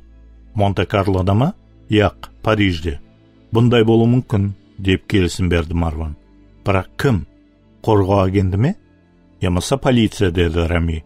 Ол француз барлау қызметінен біреуінен гуманы бар екенін айтқан еді ғой. Яғни Марван ойланып қалды. Мүмкін Рами дұрыс шығар. Сен Ремзиге қоңырау қылғаныңда не хақында сөйлескен едің, деп сұрады інісі. Сен фотосурет хақында айтқан едің бе? Сан-Паулу хақында не? Яқ, әлбетте яқ, деді Марван. Мен тек қана кейінге қалдырып болмайтұғын асығыс хабар бар деп айтқан едім. Оның менен жеке ұшырасуым керек, бірақ Парижде емес деп те айтқан едім. Монте-Карлоны сен ұсынған ба едің? Яқ, ол айтқан еді. Әммесін, қаяқта һәм қашан ұшырасатығыныңызды толығыменен саған телефон арқылы хабар берген бе еді? Дәл сондай. Енді әммесі де түсінікті, деді Рами. Телефонды тыңлаған. Сол тыңлаған адам менің не хақында айтқанымды білмеді, деп сөзін дауам етті Марван. Олар тек бұның ахметлі һәм қауіплі екенін түсінген. Солай етіп, бұл істі тоқтатуды шешті. Анық сондай, деді Рами. Тек қана Ремзиді ғана емес, ал сені де өлтіруді шешті. Демек, оларға менің тірі екенлігім белгілі, деді Марван. Монте-Карлодағы хүжімі нәтиже бермеді. Яғни, олар қорқады, деді дауам етті Рами. Олар сені тауып, өлтірмегенше тынышланбайды. Яғни, олар біздерді таппасынан алдын, біздер оларды табуымыз керек. Бұны қалай істейміз? Біріншіден, Сан-Паулуға адамларды жібер, деді Марван. Клодетті тауып, қашып кетуіне жол қоймау керек.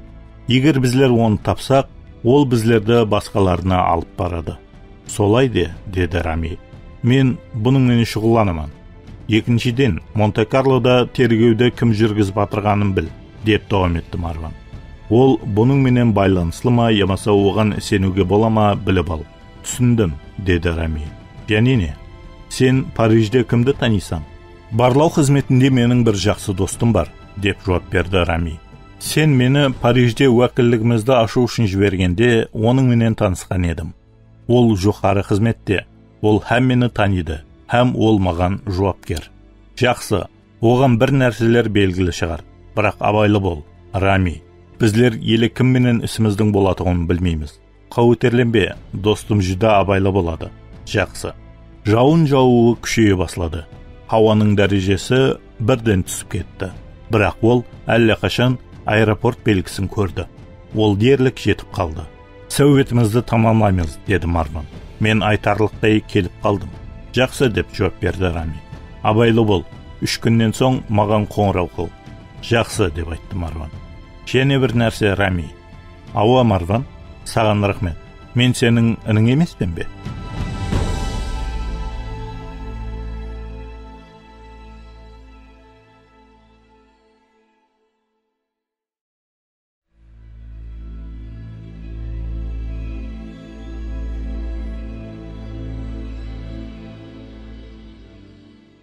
Он бірінші бап.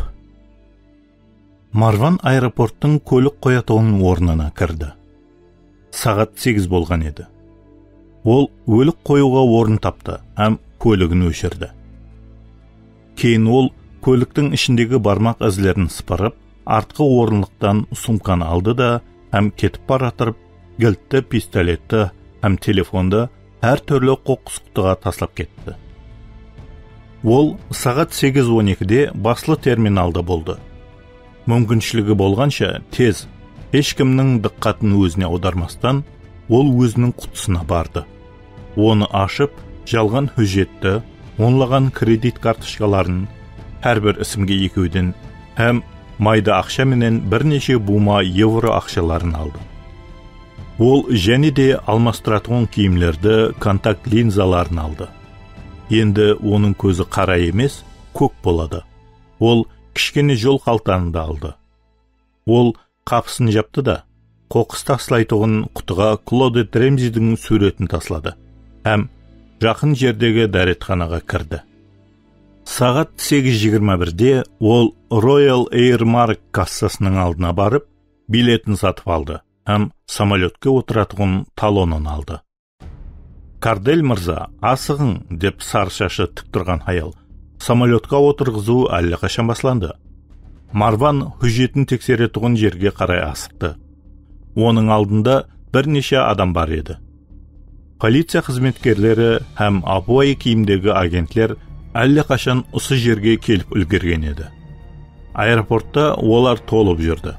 Марван кезекте тұрды һәм өзін арқайын ұслауға әрекет етті. Бірақ оның жүрегі қатты соғып тұрды. Ол қамаққа алыну һәм сорауға тұтылу қаупі турасында ойлануды тоқтату керек. Енді тынышланып, басқа адам сияқлы өзін тұту керек. Ол Рания туралы ойлауға тырысты. Ол өз жүзінде оның қолының, өз денесіндегі оның жылы демін, әтірінің мазалы иісін есіне түсіруге әрекет етті. Есікті ашқанда ол не айтады? Өзі не айтады? Ол оны үйіне кіргізе ме? Оның жігіті бар ма? Ол тек Рания туралы ойлауды қаледі. Бірақ кезек әсте алдыға жылжып баратыр, һәм оған басқа ойлар келе баслады. Полицияның ойлауынша ол қандай тайпаға жатады?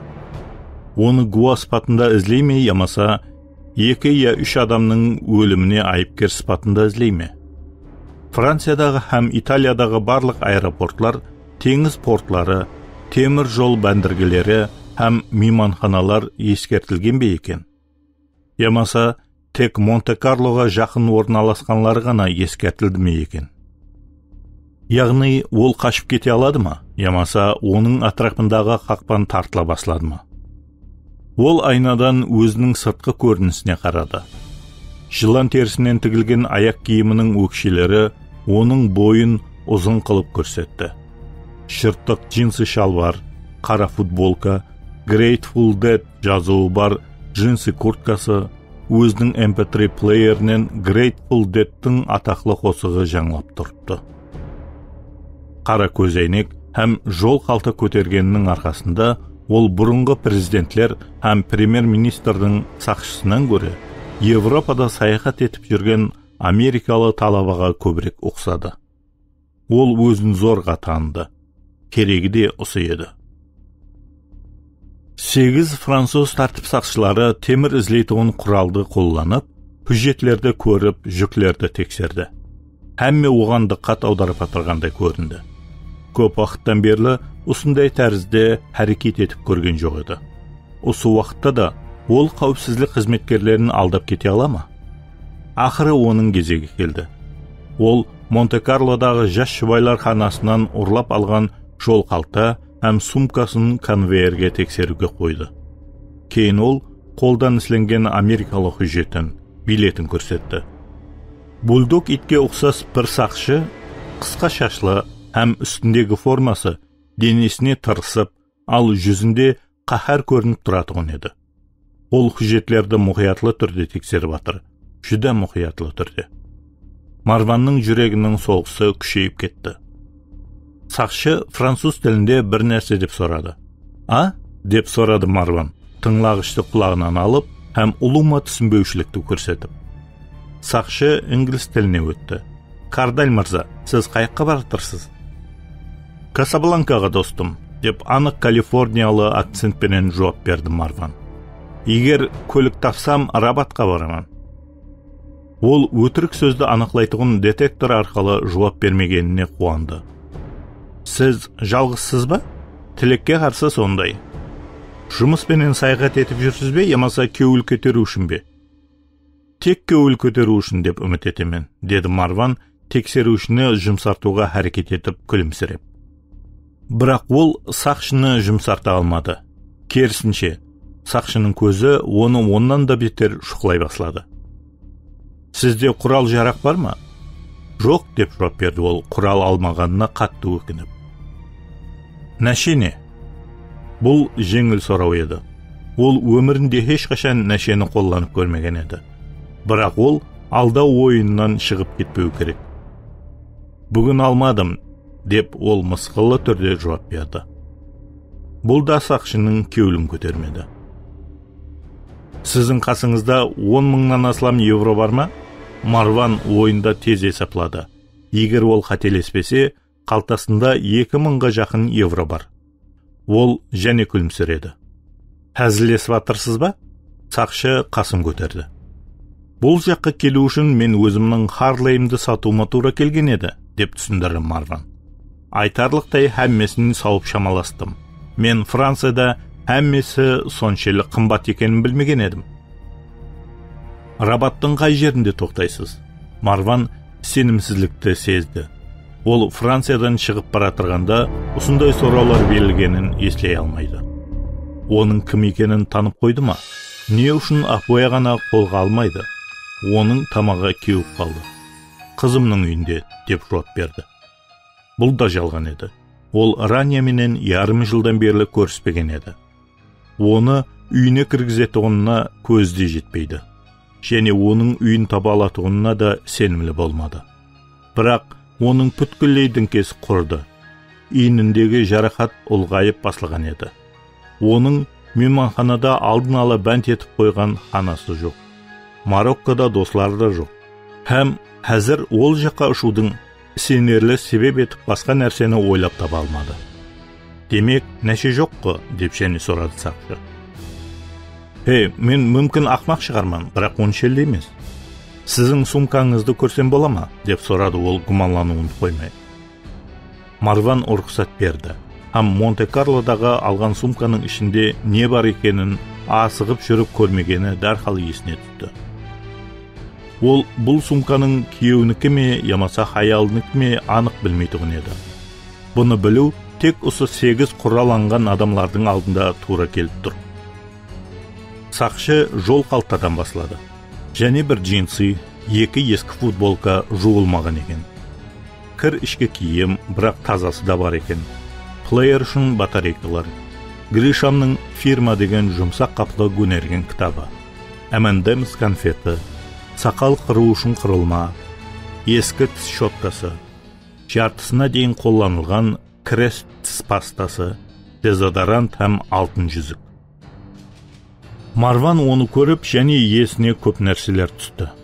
Ол бұл жүзік хақында ұлыма ұмытып кеткен еді. Ол бұл хақында көп айлардан берлі есіне алмапты. Ол бұны Раняға сауға қылған еді. Кейін ол оған қайтарып берген еді. Оның сезімі сыртқа шығып кетейін деп қалды. Һәм бірден бүткіллей күтілмегенде, Марван сақшының көзінде жылы шырай ұшқанын көрді. «Құда түсуге баратырсыз ба?» деп сұрады ол. Егер ол қалесе, деді Марван өзін ұслауға әрекет етіп. «Харлейді не үшін сатты деп ойлайсыз?» Сақшы азғана күле шырай берді де басын шайқады. Ол затларды жол қалтаға салды, һәм сумканы ашуды баслады. Марван демін ішіне жұтты. Тілекке қарсы сумка хаялдың киіміне һәм косметикасына толы еді. Көйлек, шомылу киімі, тар джинсилер, ұзын һәм қысқа өкшелі аяқ киімлер. Әммесі қымбат һәм таза еді. Айрымларында бағасы да тұрыпты. Бұлардың барлығы түсіндіруді талап етіп тұрды. Бірақ Марван Аккад әзір Джек Кардел бұны түсіндіре алмады. Марван өзінің таң қалғаны оның жүзінен көрінбеді ме екен деп ойлады. Мүмкін сізді Жак емес, ал Жаклин Кардел деп атаса дұрысырақ болатұғын шығар, деп сұрады сақшы һәм күліп қойды. Америкалық жігітке диққат аударған оның достары да күліп жіберді. «Кешірерсіз», деді сақшы. «Менің түсінуімше, бұның барлығы тойдан кейінгі демалыс уақыты үшін ғой». Кейін ол Марванға көзін қысты. Марван өзінің қорқып тұрғанын білдірмеуге әрекет етіп, оған да жауап ретінде көзін қысты. «Ақыллы екенсің, жігіт».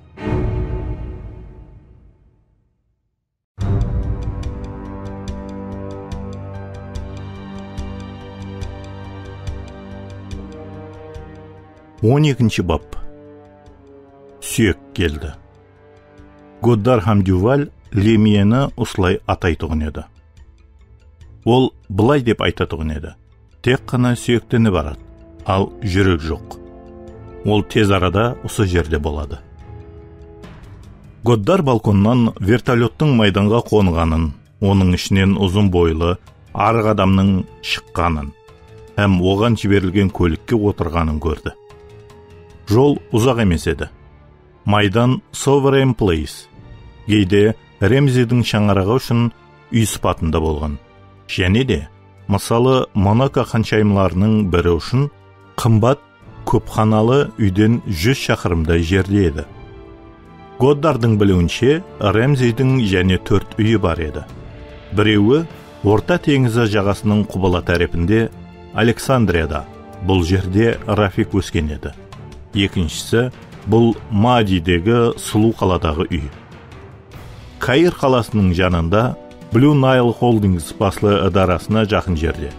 Үшіншісі Швейцариядағы Давоста жайласқан қымбат бақалы үй. Рафик оны жиі ижараға беретұғын еді, себебі шанада ұшатұғын жастан шыққан еді. Ең соңғысы 40 акр жері бар Париждің түбіндегі үйі. Клодеттің туылған қаласы, һәм ол жерде олар көп уақыт өткеретұғын еді. Монте-Карлодан үй алу Клодеттің пікірі еді. Бұл хақында Годдар атыспа уақытында болған аспаздан білген еді. Клодет жазғы демалысында келетұғынын көрсету үшін, һәм бай достарын қабылдау үшін осы үйді алған еді. Телефон шыңғырлады. Годдар трубканы көтерді. Кейін «Театр» деді, һәм әммеге шығуға бұйрық берді. 2 мәрте тәкрарлаудың керек жоқ еді. Ешкімде сүйекпенен ұшырасу қалеуі жоқ еді. Her birinin onun менен бірге іслесуіне тура келген еді. Сондықтан әммесі де суретке түсіріп атырғанлар, бармақ ізлерін алып атырғанлар, жұмысларын тамамлап, құрал үскенелерін жинастырып, мүмкіншілігі болғанша тез ханадан шығып кетті. Олар өз жұмысларын бітірген еді. Өлі денелерді алып таслады. Әммесі де майда-шүйде іспенен шұғылданды. Егер олар керек болса, қайтып келеді. Ал әзір кетуге рұқсат болғаны үшін мінеттар еді. Бұлардың ішінде Дюваль да бар еді. 1 минуттан соң лифт есігі ашылды, һәм Лемье шығып келді. «Ассалауму алейкум, инспектор», деді Годдар. Лемье жауап ретінде басында шайқамады. Еш нәрсе сөйлемеді, күлмеді де. Ол хәтте Годдардың созған қолын алмады да. Ол дәрхал мейманхана бөлмеге кірді. Әсте арасында еңкейіп, қанның ізлері һәм порменен сызылған белгіні зерттеді. Әсіресе оны оқ атылған орындар қызықтырды. Тамамлағаныңыздан кейін сізге адам өлтіруші ямаса өлтірушілер қолданған қарама-қарсы жайласқан үйді көрсетемен, деп ұсыныс қылды Годдар. Адамларым ол жерден мылтық һәм көзлегішті тапты. Лемье үндемеді. Ол гильзаларды санады. Кейін ол қарсысында тұрған үйге қарауын тоқтатпастан, дивалдағы, кітап текшесіндегі, столдағы, орынлықтағы һәм дивандағы оқ ізлеріне өтті. Тілекке қарсы гильзаларда бармақ ізлері жоқ, деп давам етті Годдар. Лемье бұл сапарда еш нәрсе айтпады, тынышлық орнады. Годдар оның ізінен бақылап тұрды. Ол жүдә ұзын һәм дым арық еді. Ол үстіне лондонлы қара плащ киген. Оның жүзі қара түнек басып тұрған еді. Ол 62 жаста еді. Ол Годдардың әкесіменен қатар һәм тақыр бас еді. Тек қана құлағының жоғарысында 2 тал кішкене шашы бар. Ал әңкейіп тұрған мұрнының астында кішкене ғана ағарған мұрты бар.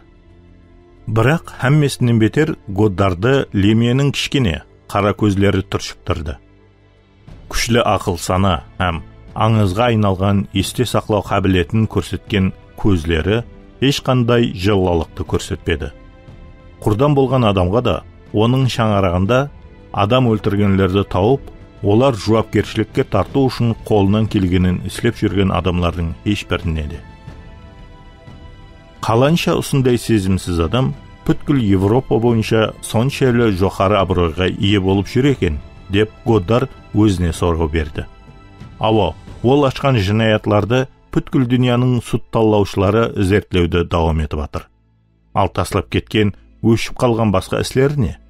Ұлы Марсель Лемье хақында гәп болғанда, сол істер не үшін диққатқа алынбайды?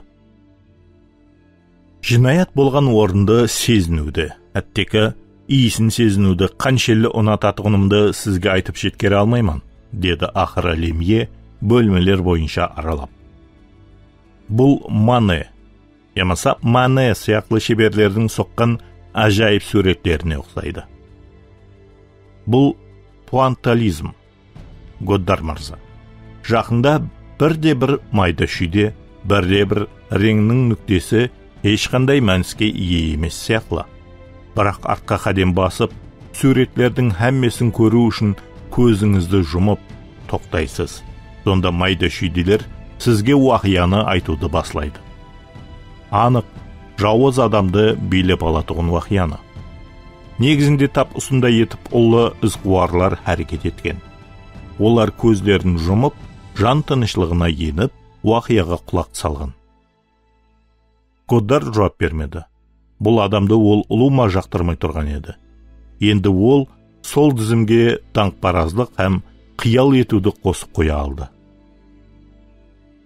Енді сүйек Парижлі сақшы фирмасы бүткіл үйге орнатқан кішкене камералардың бірін үйреніп шықты. Барлық камералардың жазбалары тайын, деді Годдар сұраудың алдын алып. Жазбалар уақыты һәм көрсетілген санлық жазба әммесі жазып түсірілген.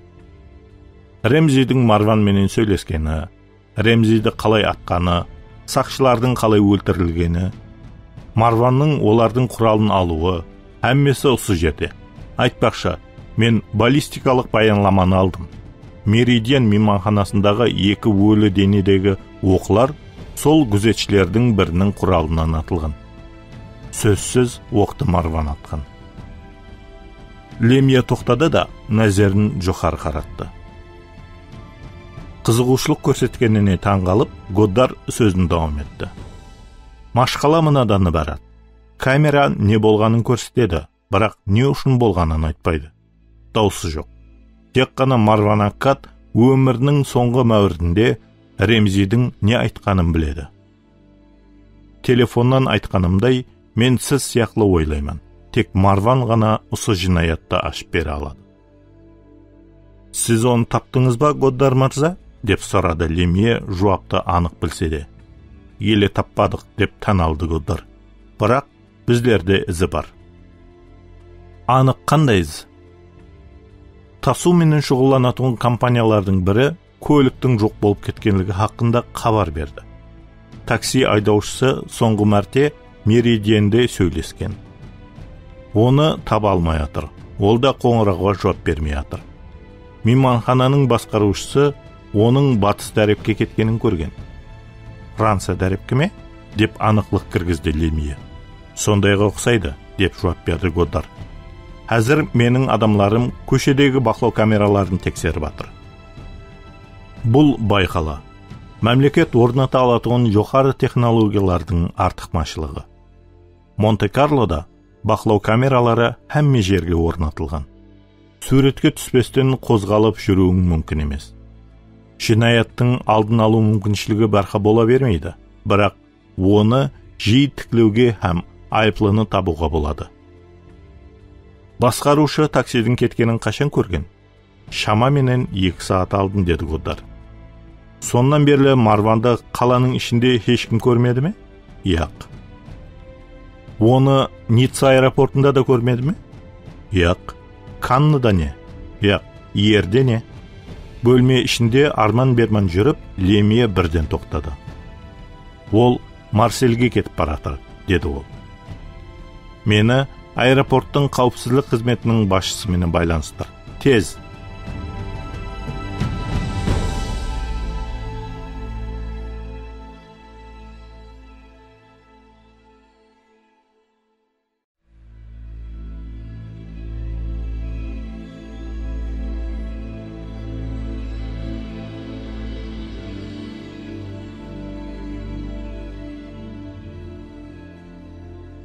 Он үшінші бап.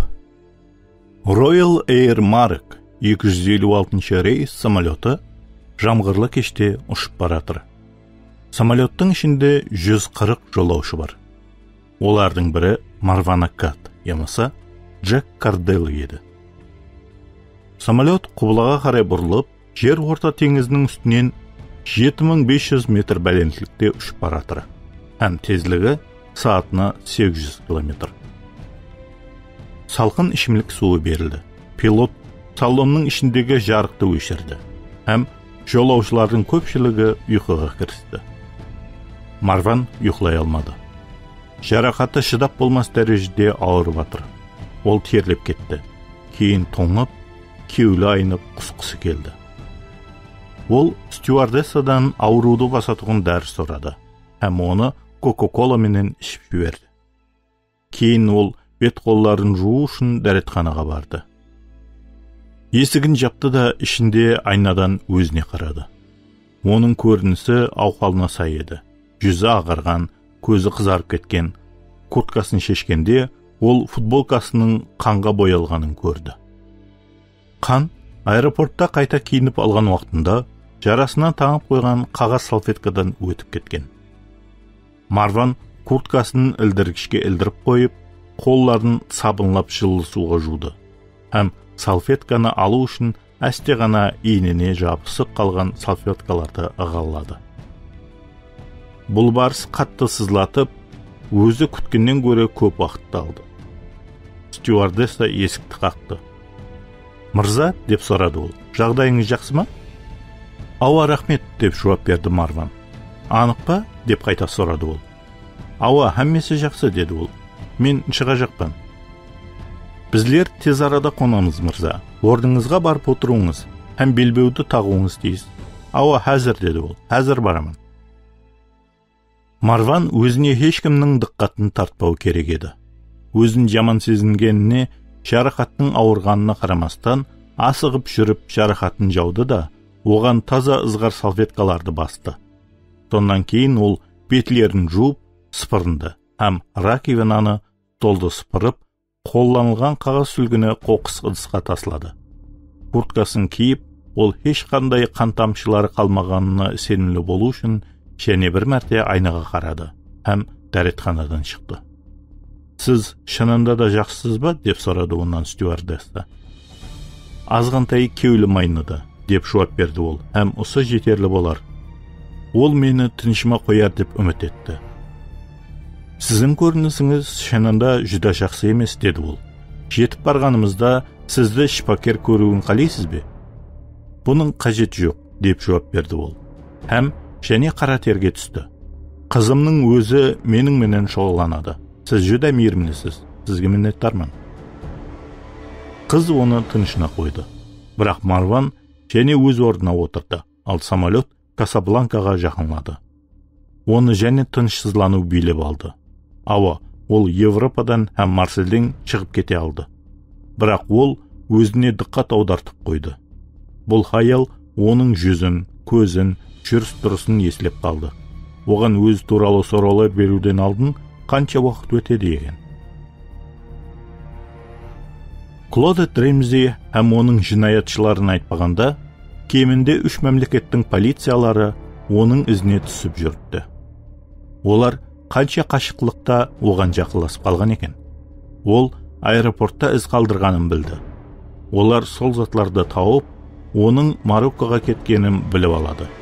Егер ол 2 күн ішінде тірі қалса, онда өзін аман қашып құтылды деп есептауға болады. Самолет жерге қонды.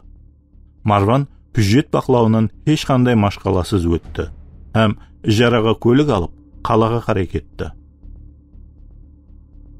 Қауыс айының қою жамғыры құйып тұрды. Көліктің іші ұлыма ысымады. Ал алдыңғы айнаның сыпырғышы сыпырып үлгермей жатыр. Оған жол белгілерін анық көруіне қиын болды.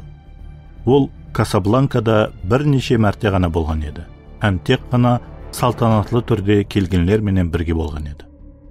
Соның менен бірге оның ыстылығы да көтерілді. Ол өзінде хәлсізлікті сезді, һәм қай жерделігін зорға аңлайтын еді. 2 мәрте ол ұйықтап қалайын деп қалды, һәм зорға өзінің бара тұрған жолына түсті. Ол өзінің жағдайын түсінді, бірақ еш нәрсе қыла алмайтын еді. Жолын дауам ету керек. Көп қан жойды. Жарақаты ұлғайып баратыр. Көп уақыттан берлі дұрыслы ұйықламады да, ауқатты жемеді, һәм есінен айырылуға жүдә жақын еді. Ол қолына алып жүрген қағазды ішіндегі кішкене бөлек қағазда жазылған мәнзілге жетіп барғанда, айтарлықтай түннің ярымы болып қалған еді. Үлкен мешітке жақын орналасқан сұр реңлі бетонлы үй Мароккадағы басқа көп қаналы жайларға ұқсайтын еді. Бірақ бұл үйдің бір айрықша белгісі бар еді. 7-ші қабатта 3-ші класында ашық болған қыз жасайтын еді. Имарат ішіндегі адамлар шын ұйқыда. Жүк тасушы да ұйқылап жатыр еді. Марван аяқ ұшы менен оның қасынан әсте жүріп өтті. Һәм лифттің шауқымы қарны оятып жібермеу үшін текше арқалы жоғарыға көтеріле басылады. Марван 7-ші қабатқа көтеріліп, қаттыға демігіп, шаршап қалды. Ауруы еле күшейіп кетті. Дәліздің іші хәлсіз жақтыланған, һәм ол әммесін думан ішінде тұрғандай көрді. Аузы да кеуіп кетті. 701-ші қана шығар, ол кереклі есік алдында тұрды. Жүрегі қорқыныштан һәм сенімсізліктен ұрып тұрды. Оны не күтіп тұрғанын көз алдына келтіре алмас еді. Һәм сыртқы көрінісі сондай жаман екенін де білмейтін еді. Бірақ істеуге не шара қалды? Ол жан жаққа қарады. Дәлізде ешкім жоқ еді. Тыныш еді. Тек қана дәліздің арғы шетінде телевизордың дауысы әсте шығып тұрыпты. Ол есікті қақты. Жооп болмады. Ол және бір мәрте есікті қақты. Және тым-тырыс. Оны қорқыныш биледі. Ол үйінде жоқ. Ол осындай уақытта қаяқта болуы мүмкін. Ол мекен-жайдан алжаспады ма екен? Басы айланып басылады. Ол суық һәм хәлсізлікті сезді. Мейманхана тауып, азанда және келу керек пе? Қандай мейманханаға? Ол қанаға тапсырыс бермеген. Ол хәттекі мейманхана қай жерде екенін де білмейді. Ол қоңырау да қыла алмайды, себебі онда телефон жоқ. Көз алды тынып кетті, аяқлары тентіркілеп, босасып кетті. Ол аяқ ұшымен жүрген жүрістің даусын һәм құлыпты ашып атырған дауысты естіді. Алдындағы есік ашылды. Жарық жүзіне түсті һәм ол жүзін жиырып, жарықтан кейін қарауды баслады. Дауыс періштенің даусындай болып, олай деп сұрады. Марван, бұл сен бе? Оның көзі қараңғыласып кетті, һәм ол есінен таныды.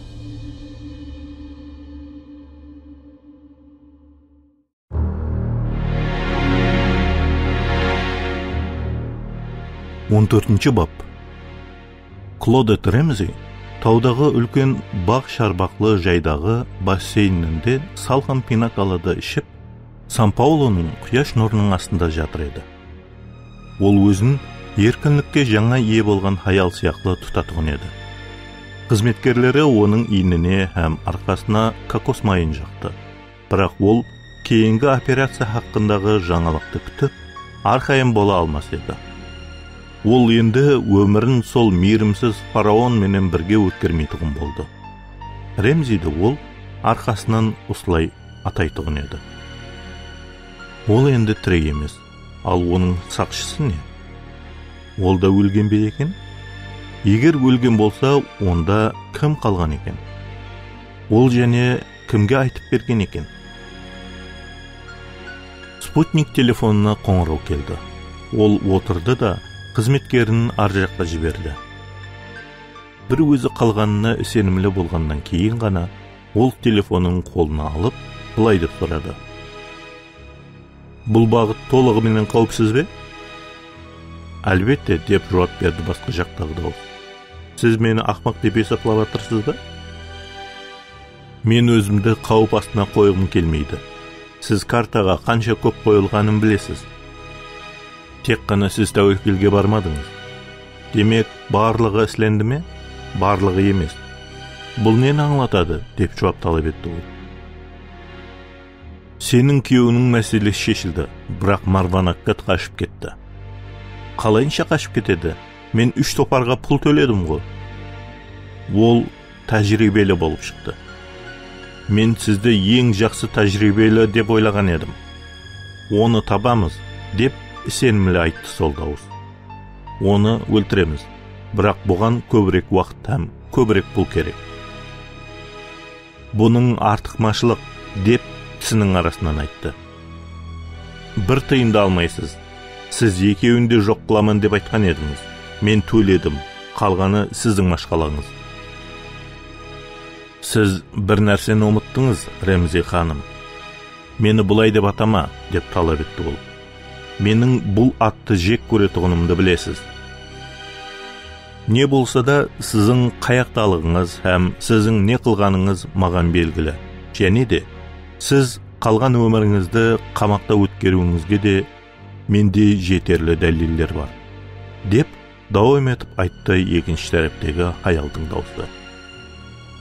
Дәлелдер сізге де қарсы гуалық береді, деп жекірінді ол. Солай ма? Ондай болса көреміз. Клодеттің жүзіне ашуы шығып, бассейн жанындағы майданды адымлап арман-берман жүрді. Сіз мені қорқытып атырсыз ба? Мендей, тоқтаңыз, деді екінші тәріптегі дауыс сөзін бөліп. Өз вазипасына бас тартуға ұрынып атырған бірінші бұйыртпа берушімен деп ойлап тұрсыз ба? Біздерде бұндай адамларды жолға салу ұсыларымыз бар. Һәм мен бұл ұсылымызды сізге қолдануымызды мәслихат бермеймін. Мен бас тартпаймын, деп жауап берді Клодет. Бірақ мен келісілген бақадан артық төлеуді қаламаймын. Сіз қанша керек болса, сонша төлейсіз. Ямаса, өз өміріңізбенен жауап бересіз. Түсіндіңіз бе? Блодет орнында тұрып қалды. Ол өз уәдесін орындай алады. Ол өлуді қаламайды. Ол тек қана еркін һәм бай болғысы келеді, һәм бұған толық құқығы бар. Бригитта жүдә қатты қиналып өлді. Ол бұны күткен жоқ еді, һәм бұл үшін төлеген жоқ еді. Ол өз өмірі үшін қорқты. Яқшы, деп суық демін алды ол. Істі тамамлау үшін сізге және қанша керек?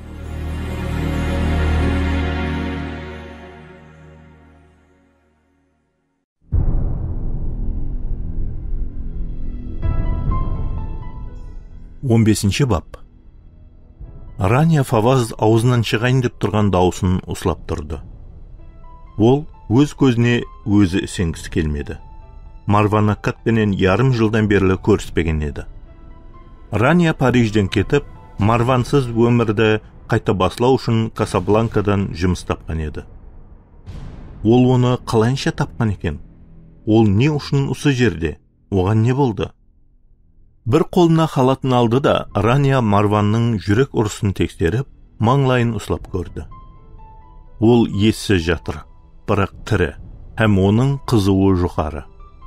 Оның көйлегіндегі қанның жұғын көріп, курткасын әсте шешті, һәм ауыр жарақатын көрді. Лейла, деп шақырды ол сыбырлап, қоңсыларын оятып алмау үшін. Лейла, тез берман кел. Қанасындағы қоңсысы ерте азанда оятқаны үшін зордан төсегінен тұрды да, мейманхана бөлмеге сүрінігін кіреп келді. Ол есік алдында бір адамның жатырғанын көрді. Бұл кім? Деп сұрады ол. Марван Аккат, деп жауап берді Рания. Оны әсте ғана арқасын төмен қаратып бұрды. Лейланың аузы ашылып қалды. Марван? Бірақ мен ойлаған едім. Ол не үшін осы жерде? Бір құдайға аян, деді Рания. Қара, ол жарақатланған. Жарақатланған? Лейланың жүзінде қорқыныш түсенді. Оны ішке алып кіруге жәрдем бер, деді Рания. Сен не, ақылдан аздың ба? Деп сұрады Лейла. Біздер полицияға хабарлауымыз керек. Яқ, деп тез һәм салмақлы түрде жауап берді Рания. Не үшін? Деп сұрады Лейла. Кейін түсіндіремен. Яқ, әзір, деп талап қылды Лейла. Тыныш, деп сыбырлады Рания. Маған әзір түсіндір, деп талап қылып атырды Лейла. Түсіндіре алмаймын, деді Рания. Бұл жерде емес, дәлізде емес. Оны ханама кіргізуге саған жәрдем бермекші емеспен. Біздердің ханамызға, деп туырлады Рания. Егер есіңде болса, жартысын мен төлеп атырман. Бірақ келісім менің атыма дүзілген, деп жауап берді Лейла. Мен көшеге қуып шыққанын қаламаймын. Оның үстіне өзің Франциядан қашып келген адамыңа жәрдем бергенім үшін қамаққа түсуді қаламаймын. Рания орнынан тұрып, тура достының көзіне тік қарады. Олар екеуі де мейірбике еді, һәм бір емлеухананың бір бөлімінде істейтін еді. Рания олардың екеуі де Марванға керекті жәрдем бере алатынына сенімсіз еді. Бірақ әрекет етіп көру керек. Ол өледі, Лейла. Біздер оны осы халда қалдыра алмаймыз. Лейла келісім бермеді.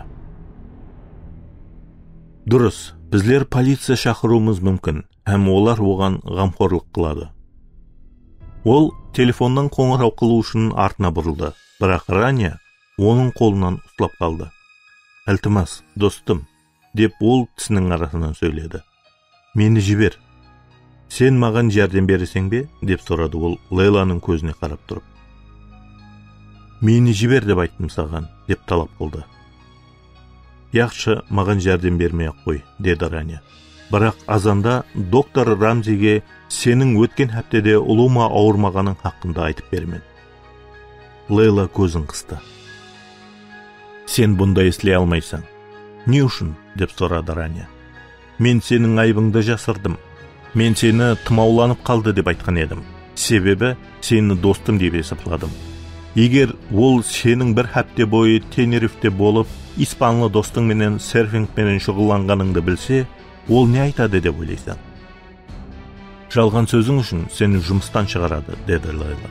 Мүмкін, деп жауап берді Рания, оның қолынан ұстап тұрып.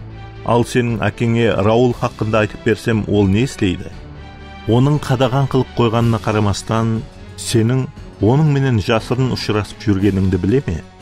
Сенің мейманханада бір бөлмеде оның менен қонып жүргенлеріңді біле ме? Лейла қолын тартып алды да Раниядан қашықлау тұрды. Яқшы, саған жәрдем беремен, деді ол. Бірақ Раул хақында гәп ашпа. Егер әкем біліп қалса, күтілмегенде қарама-қарсы қанада жарық жаққанның даусы естілді. Һәм есіктің астынан жарықтың нұры сызық болып пайда болды. Бадави ханымның ханасында қандай да қозғалыс басланды. Ол қоңсылар арасындағы сондай шауқымды һәм сондай сөйлемшек еді. Егер ол Марванды көрсе, ол сөзсіз полицияға хабар береді. Һәм тез арада болған уақиялар һәммеге мәлім болып қалады. Тез, деп сыбырлады Рания. Кішкене бойлы екі қыз, Лейла һәм ол, Марванды қолларынан алып, аяғынан ұстап көтеріп, хананың ішіне кіргізді һәм есікті жапты. Демін алып, олар оны мейманханадағы диванға жатқарып, үстінен көрпеменен жапты. Рания өзінің медициналық құтысын алып келді, ал Лейла таза сүлгі алып келді. Кейін Рания көрпені бір шетке ысырды да, Марванның курткасын шешіп, футболкасын қиды. Екеуі де маңлайын жиырды. Жарақат әлі қашан күшейіп кеткен, деді Лейла. Ысылығын өлшеп, Рания басын шайқады. Оның ысылығы 40. Рания өзінің сезіміне берілмей, не істеу керек болса, соны істеуге әрекет етті. Ол кішкене скальпелді алып, жараны тазалады. Кейін ол оны антисептикпенен емлеуді баслады. Бұл қатты ауыратығын шығар, бірақ Марван қимылдамады да. Рания, біздер оны шпакерге көрсетуіміз керек, деді Лейла. Ранияның жақсы көрмеймен деген адамына шын кеуілден жәрдем беруге ұрынып атырғанын көріп. Егер осылай істемесек, ол өледі, һәм біздер жауапкер болып қаламыз. Оны шпакерге көрсетуге болмайды, деп жауап берді Рания. Не үшін, деп сұрады Лейла.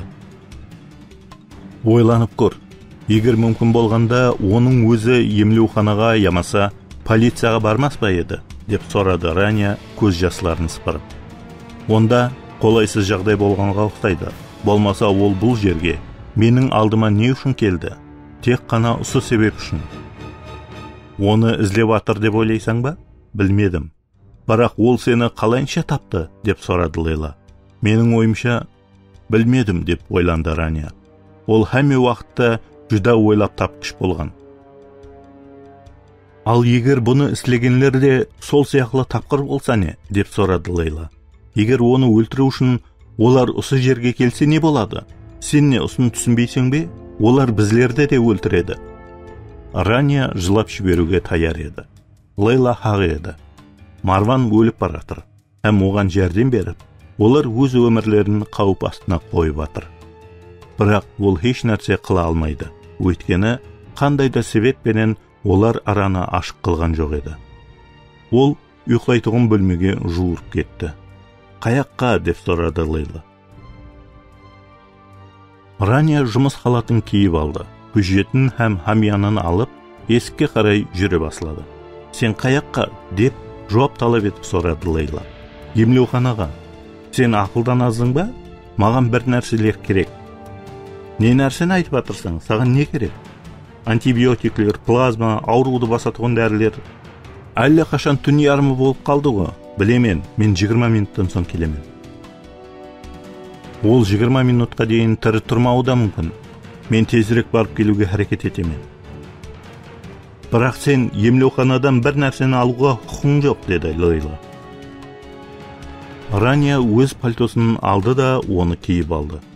Менің басқа жолым жоқ. Ал егер сені ұстап алса не? Абайлы боламын. Бұл жүдә қауіплі. Сен нені ұсынасаң, деп сұрады Рания. Мен Раулға қоңырау қыламын. Ол бұл хәптеде түнгі кезекте тұрады, деді Лейла. Яқ, деді Рания. Марван хақында басқа ешкім білмеу керек. Ол ешкімге айтпайды. Рахмет, Лейла, саған minnettarмын. Дегенменен, мен бұны өзім істеуім керек. Не үшін, деп сұрады Лейла. Сен өз өмірің һәм жұмысыңды, өзіңде бар нәрсенің барлығын қауіп астына қойып атырсаң ба? Не үшін? Марван Аккат үшін ба? Сен оны артық көргің келмейді деп айтқан едің. Бұны маған өзің айтқан едің. Білемен, деді, кілтін сумкасынан алып атырған Рания. Лейлаға бұрылып, оның бетінен сүйді.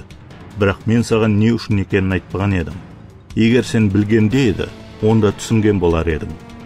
Мені ұслап алмау үшін маған дуа ететұғыныңа уәде бер. Уәде беремен, деді Лейла. Рания шығып кетті.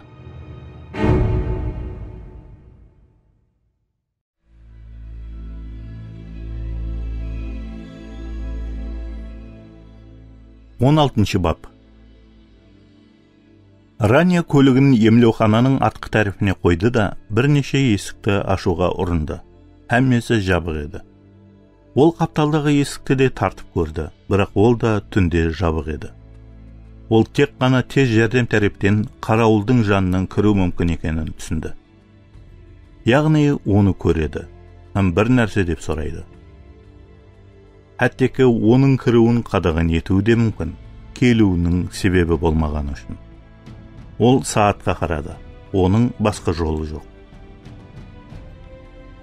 Фаваз ханым, мен сізді осындай кеш уақытта бұл жерде ұлыма көрмеген едім, деді қарауыл.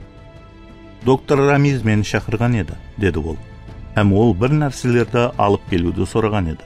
Аманлық па, деп сұрады қарауыл. Әлбетте, деп жауап берді Рания. Жүрегі қатты-қатты соғып кетті. Ертең ол бірнеше адамды тексеруден өткереді, һәм онда базы дәрілер жоқ. Мен тез шығамын. Жәрдем керек пе? Я, қәммесі жақсы, деп жауап берді Рания жұмысындағы жолдасын алдап атырғанына, һәм оның жұмысына қауіп тудырып атырғанына өзін қатты жаман сезді. Мен тез шығамын. Яқшы, бұл жерге қол қой, деді қарауыл. Қарауыл бұған журналдағы әдетте оның қол қоятығын қатарын көрсетті. Ол ручкаға қарап тұрып, бұның барлығы оның не нәрсеге алып келетіғыны хақында ойланды. Қарауыл оны екіленіп тұрғанын байқап, онан бір нәрсе кеміс пе, деп сұрады. Ол, яқ, тек мен шаршағанмын, деп жауап берді. Ол ручканы алды да қол қоюға әрекет етті, бірақ ручка жазбайды. Жазбайды, деді ол. Анық па? Оны әсте ғана сілкіп жібер, деді қарауыл. Ручканы сілкінкіреп, ол және жазуға ұрынды, бірақ ручка жазбады. Ал, енді не істейміз? Менің ручкамды ал, деді ол. Қарауыл қалтасын сипап көрді, бірақ әдеттегі орында ручка жоқ. Ол столдың үстін кейін астын ізлеп, қызық, әзір ғана осы жерде еді, деді. Рания саатына қарады. Мен асығып тұрман. Мен жоғарыға доктор Рамизге керекті затларды алып қайтуға жуырып барып қайтқаным мақұл болар, деді Рания. Түсінбедім, деді ол. Һәм әттекі ашуланды да. Бұл менің жақсы көрген ручкам еді. Рания тез арада жауапты күтіп тұра алмайтұғынын түсінді. Ал ол болса дәрхал Марванға қайтып бару керек. Соның менен бірге Лейла қайтып ойланып, оларды сатып қоймасынан алдын жетуі керек. Ол лифт тәрепке қарады да, бірақ бұл ұзақ уақытын алатұғын болғаннан соң, ол текше менен көтерілуді шешті. Қарауыл елі ручкасын ізлеуменен әуере еді. Рания 3-ші қабатқа қарап асығып жүріп кетті. Бұл қабаттың іші тып-тыныш еді. Бір мейірбике столлар менен бәнт еді. Екіншісі көзден өткеру менен бәнт еді. Шаққан әрекет ету керек еді. Ол керекті болған кілтті тауып, есікті ашты да ішке кірді. Ол керекті нәрселердің әммесін алды да сумкасына салды. Күтілмегенде аяқ жүрісінің даусы естілді. Ол жарықты өшірді, һәм стеллаждың астына жасырынды. Есік ашылды. Біреу жарықты жақты да ішке кірді. Ранияның жүрегі тоқтап қалуға таяр болып тұрды. Бұл Лейланың достысы Раул еді. Бұл жерде ол не қылып атыр? Лейла оған қоңырау қылған шығар. Айтып бергенде шығар. Ол өзінің осындай кеш уақытта бұл жерде неге келгенін түсіндіре алмайды. Егер ол оны сатқан болса. Бұл ой оны қорқытып жіберді. Ол бұл хақында ойламауға әрекет етті. Рания демін ішіне жұтты. Рания оның аяғын көрді, һәм оның столға бір нәрсені қойғанын, тынбастан ысқырып жүргенін естіп тұрды. Ол оның осы жерде екендігін білмейді, һәм оны іздеп жүрген жоқ. Ол жарықты өшіріп шығып кетті. Рания демін шығарды, қатты қалтырап кеткен еді. Ол бірнеше минут күтіп тұрды да, және біреу кетірген жоқ па екен деп құлақ түріп тұрды. Бірақ әммесі тыныш еді. Ол орнынан тұрды да, әсте ғана еш нәрсеге тиіп кетпеуге ұрынып, шығу есігіне жақынлады. Ол керекті болған әмме нәрселерді алды. Еш нәрсе жүз бермесінен алдын кетіп қалу керек. Рания басын шығарып қарады. Жолда ешкім жоқ. Сумканы көкірегіне басып, ол текшеге қарай жүріп, 3-ші қабаттан төменге қарай жуырып кетті. 1-ші қабатта ол аулығуын басып алу үшін тоқтап тұрды. Кейін тез һәм туырлап шығу есікке қарай телевизор көріп отырған қарауылға қарамастан жүрді. Ол айтарлықтай есіктің аузына келгенде бірден мына дауысты естіді. Фаваз ханым, тоқтап тұрың. Рания орнында қатып қалды. Бұл қарауыл. Ол оның айыбын ашып қойды. Бірақ қалай етіп? Ол ауыр дем алды. Басы айланды. Не қылу керек? Қашуға болмайды. Оны ұстап алады. Бұндай жағдайда оны еліне қайтарып жібереді.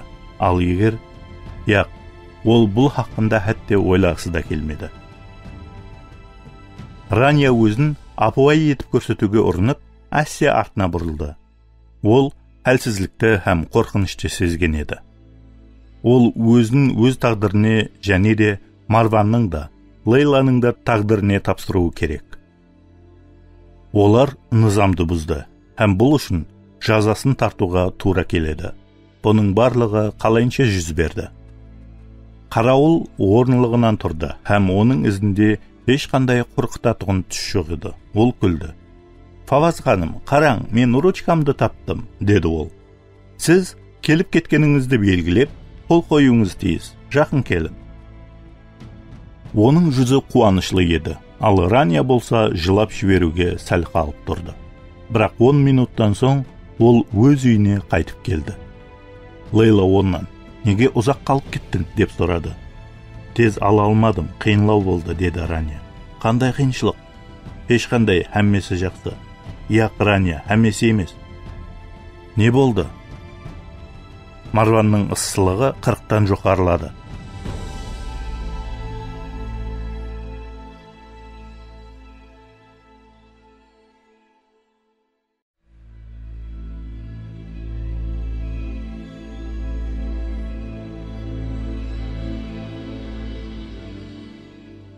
Он жетінші бап. Марсель аэропортының қызметкерлері таксисттің өлі денесін тауып алды. 15 минуттан соң сол орын полиция менен қоршап алынды, һәм сағат 7:30-да Монте-Карлодағы Жан-Клод Годдардың телефоны шыңғырлады. Ава, деді түнде қонып қалған ханада қысқа ұйқыдан оянған ол. Әзілесіп атырсыз ба? Қаяқта? Сол орында қарауылдауға алды ма? Біздер вертолетпенен жетіп барамыз. Әммесін таярлап қойың. Бәрекалла. Ол әммесін шөлкемлестіруі үшін, һәм кейін Лемиеге жаңалықты жеткеру үшін Клодет Дювальға қоңырау қылды. Олардың ізі бар. Годдар су менен бетін шайды, тісін жуды, шашын тарады. Стол құтысынан көйлегін алды да, оны киіп алды. Белгісін, құралын, хамиянын һәм гілтті алды да, ол Дюваль менен кірер ауызда ұшырасты. Дюваль оны вертолетқа алып барды. Ол сол жерде Лемие менен ұшырасу керек еді. Дюваль бос тұрған көше менен жүріп бара тұрып, оған көрінісіңіз жақсы емес, деді. Ал өзімді оннан да бетер жаман сезіп тұрман, деп жауап берді Годдар. Сіз үйіңізге қайтпадыңыз ба? Қалайынша қайтамын? Марван хақында және бір таза хабар бар ма? Деп ол қағазларын ашып қарады. Дюваль оған былай деп жауап берді. Тек сізге электрон почта арқылы жібергенімнен басқа еш нәрсе жоқ, деп жауап берді Дюваль. Бірақ сағат 10-да Бейрут һәм Париж менен конференц байланыс белгіленген. Және бір хабар болса, саған қоңырау қыламын. Дюваль көлік қойылатын орынға бұрылып тоқтады. Вертолет тайын еді. Годдар портфелін алып көліктен түсті. Менің менен орын алмасуды қаламайсың бе деп мотордың дауысы себеплі дауыслап сөйледі. Сүйекпенен күні бойы бірге болу үшін ба? Деп дауыслап жауап берді ол. Рахмет, сізді осындай мүмкіншіліктен айырғым келмейді. Жүдә күлкілі. Марван менен шұғылануды давам ет, деді Годдар. Давам етеміз. Инспектор Лемье келді, һәм вертолет ұшты. Бірнеше минуттан соң Лемье былай деді. Солай етіп, мырза Годдар, Марван хақында не хабар бар? Басланып атыр. Оның толық аты Марван Адиб Муса Аккад деп баслады Годдар. Францияның үстінен ұшып баратырып. Ол Ливандағы Саида қаласында 14 феврал 1978 жылы туылған. Әкесі Адиб банкир болған, анасы Сара мектепте мұғалім болған. Бұл шаңырақ 1973 жылы Бейрутқа көшіп келген. Қалған мағлұмат шетерлі түрде. Біздер Марванның жалғыз інісі бар екенін білеміз. Оның інісі Рами 1982 жылы туылған. Марванның 1996 жылы армияға барғаны белгілі.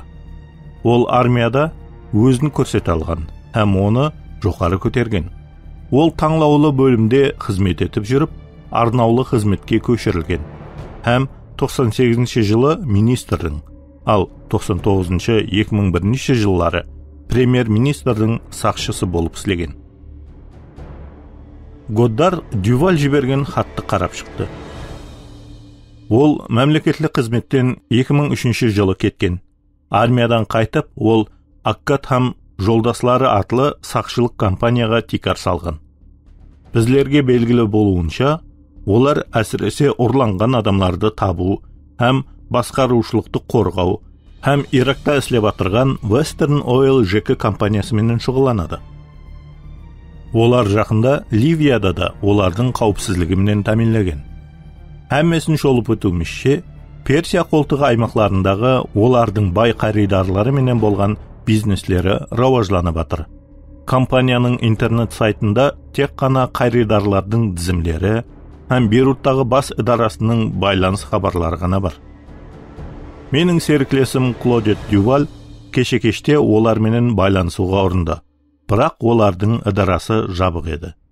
Бір сааттан соң ол және әрекет етіп көреді. Осы болғаны ма? Деп сұрады Лемье. Әзірше осы, деп жауап берді Годдар Лемьеге. Менің бұлардың һәммесін білмейді деп ойлайсың ба? Деп сұрады сүйек ашуланып. Мен бұл мағлұматты өз қызмет орныма қоңырау қылып алғанмын. Бұған тек қана 5 минут кетті. Менің хаткерім Марван Аккад хақында сізден көре көбірек біледі, Годдар мырза. Бұл Монаканың қолынан келетінінің барлығы осы ма? Годдар өзін басуды шешті. Ол Лемьенің тұмсығына ұрып жіберуді қалады.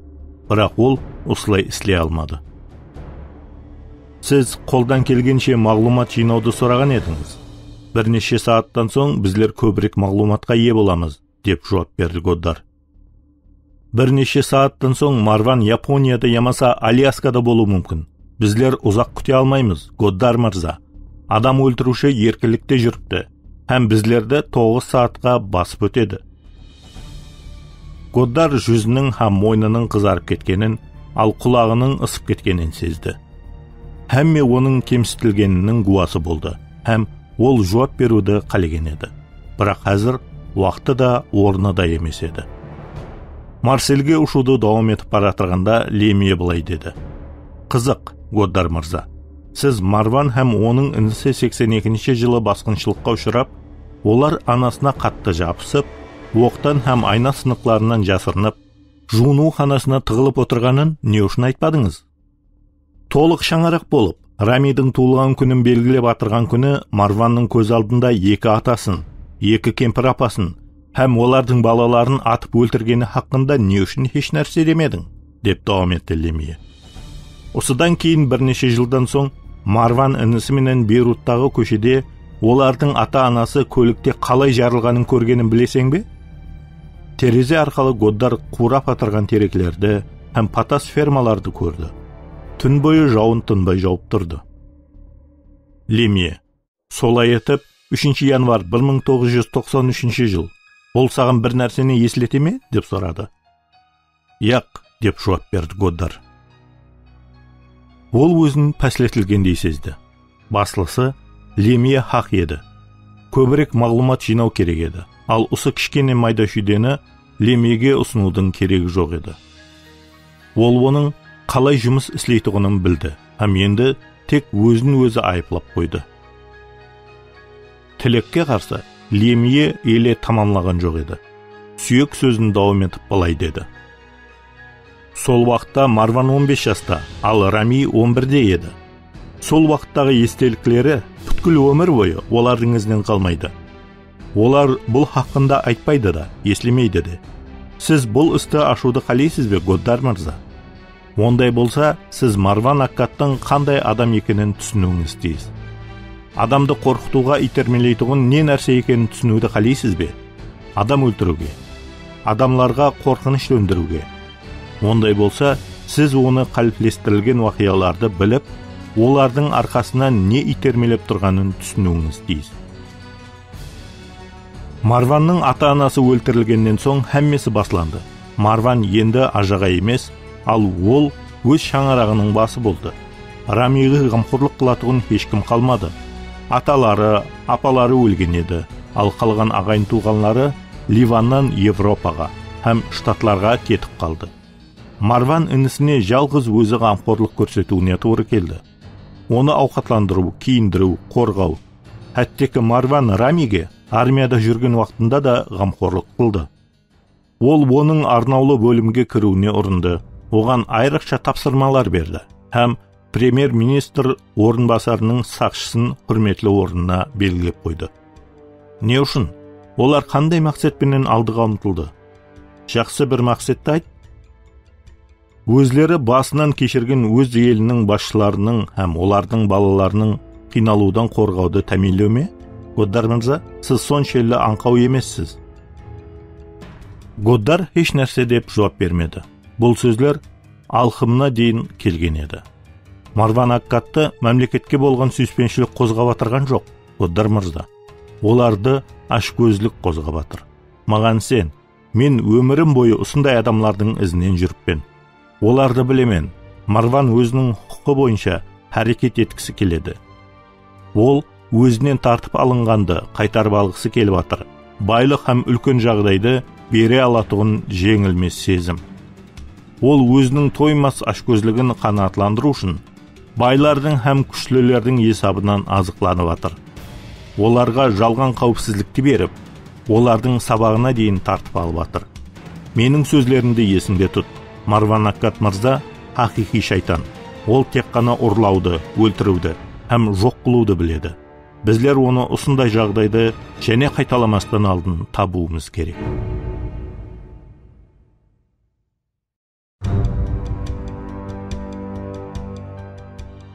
18-ші бап. Годдар һәм Лемье отырған вертолет Марсельге қонған уақытта жергілікті билік иелері жаңа дәлелдерді алып келді. Аэропорттың бас сақшылық қанасында олар бақылау камерасының жазбасын көріп басылады. Бірінші көріністе Марванның мінген такси көлігі көлік қоятығын орынға қалай бұрылғаны көрініп тұрды. Екіншісі, ол имарат ішіне бірнеше минуттан соң қалай кіріп баратырғанын көрсетті. Басқалары оның бір нәрсе алғанын, әжетханаға кіргенін, билет алғанын һәм кейін Джек Карделла атыменен өткенін көрсетті. Ол құтыға нені таслады деп сұрады Годдар. Кім біледі? Бұл не болса да бір нәрсе деді Лемье.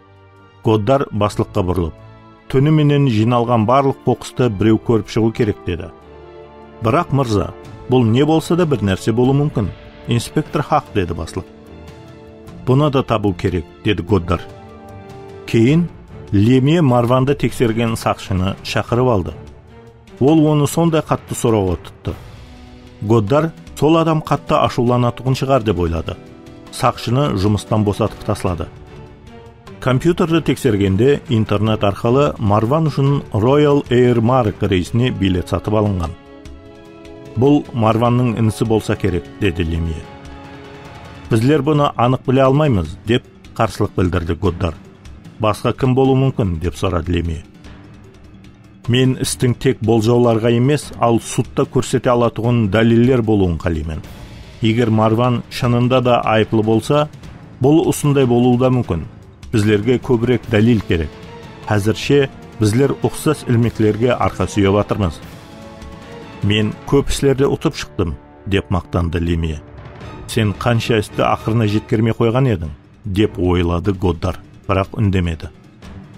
Өзіңіз білесіз, ал мен Касабланкаға адам өлтірушіні іздеуге ұшып кетемен. Әм сіз Бейрутқа кетіп, кімнің билетке бұйыртпа бергенін анықлауыңызды қалаймын. Годдар мырза, абайлы бол.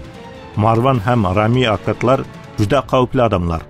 Оларға қаншелі жақын барсаңыз, соншелі қауіплі болады.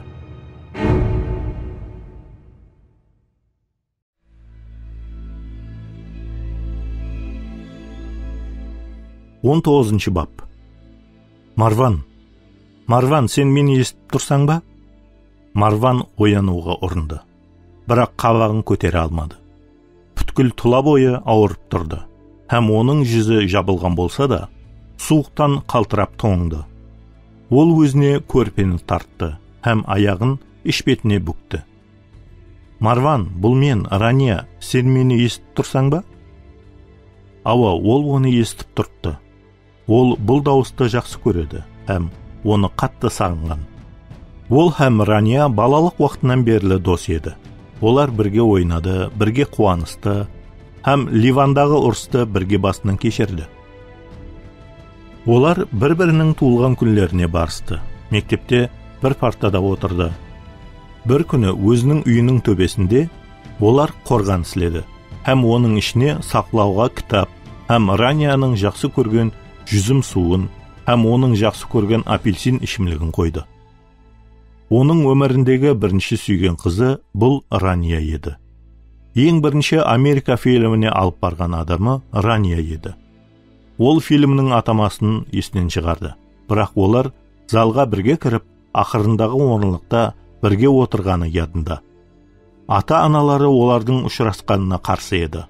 Оның қолынан ұслағаны елі ядында. Ол оған үйленетұғына сенімлі еді. Міне, бір күні ол 14 жасқа шыққанда, оқу мүддеті тамамланғанда, һәм жазғы демалыс басланғанда, Рания оған келіп, әкесінің Францияда басқа жұмыс алғанын, кеште олар сол жаққа бүткілі ұшатуғынын айтып берген еді. Марван шекесінен оның қалайынша сүйгені елі ядында. Оның көзінде көз жасы бар еді.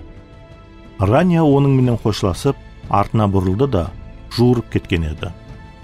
Ол алқымы қысылғанын һәм жүрегіндегі ауруды елеге дейін сезеді. Ол сол уақытта былай деп ойланып қалған еді. Құдай, не себеп оны осылай айтады? Марван, деп және сыбырлады ол. Көзіңді аша аласаң ба? Оян. Марван және жүзінде оның жылы демін һәм оның әтірінің жағымлы иісін сезді. Ол күшпенен зордан көзін ашты. Міне, ол және оны көріп тұрды, һәм оның ерні күлкіменен жайнап тұрды. Рания түнгі көйлегінде емес еді, ал мейірбике қалатында еді. Бұрынғы ұзын қара шашы енді қырқылған, һәм тек қана иініне жетіп тұрған еді. Оның жүзінде ешқандай бояу жоқ еді, бірақ ол осылайынша жүдә жағымлы, таза һәм жақсы көрініп тұрды. Оның қара көзі әжайып, және бұрынғыдан да ашылып кеткен. Тек қана осыған қарау үшін һәмме нәрседен өту тұрарлы еді.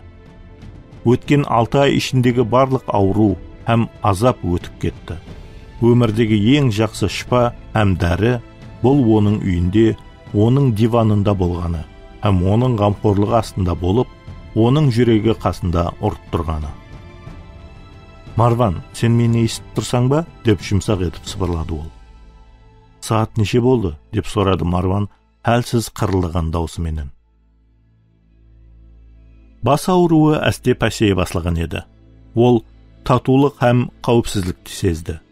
Көп жыллардан берлі ол осындай тыныш болмаған еді. Рания сағатқа қарады. 8 болып қалды. Азан ба? Көше неге қараңғы? Деп сұрады терезе тәрепке қарап ол. Әлі қашан кеш болды, Марван? Әзір кешкі 8. Сен кеше дәлізде құлағанлы бері күн бойы ұйықладың. Кешір, деп сыбырлады ол. Рания оның басын сипап, маңлайын сыпырды. Зиян жоқ, деді Рания. Мені әммесі үшін кешір, мен білемен, деп сыбырлады Марван. Үндеме, деп ол оның еріне жұмсақ бармақларын басты. Мен саған бір нәрсе айтуым керек. Қандай да бір пайдалы нәрсе ме екен, деп ойлады Марван. Маған соңғы жаңалықтарды оқып бер. Сұлу жармасының сыртында жазылған сөзлерді оқып бер. Ол Рания менен және бірге болғанына қуанышлы. Біраз уақыт үнсіз тұрып, ол оның көзіне қарады. Һәм Марван өзін жақсы сезіп басылған еді. Ішіне хауа толтырып, Рания былай деді. Сен бұл жерде қалуыңа болмайды. Марванның жүрегі тоқтап қалды. Не? Деп сұрады ол өзінен. Ол әзір ғана не айтты? Оның қоллары мұзлап кетті. Ол бір нәрсе деп айтуға әрекет етті, бірақ аузы кеуіп, сөз келмей қалды. Еш нәрсе деп айтпа, тек қана тыңла, деп сыбырлады ол. Ол тыңлап отыра алмас еді. Ол не айтса да, бұны ол тыңлауды қалемеді. Мен сені жақсы көремен, Марван, деп айта басылады Рания. Меніңше, мен сені әмме уақытта жақсы көргенмен. Сен мені ең бірінші мәрте сүйгеніңнен берлі, әттекі оған дейін сені жақсы көргенмен. Мен ата-анам менен Парижге кеткен күні жылағанымда етіп, өмірімде жыламағанмын. Себебі, мен сені артық көре алмаймын деп ойлаған едім. Мен жылауды давам еттім. Ата-анам мені алып кеткені үшін оларды жаман көретұғынымды айттым. Һәм олардан қашып, сені табаман деп те айтқан едім. Бірақ сол уақытлары бала едім. Өстім, һәм сен де ер жеттің. Біздер өзгердік. Әрбіріміз өз өмірімізде жасадық. Һәм басқа адамлар болып қалдық.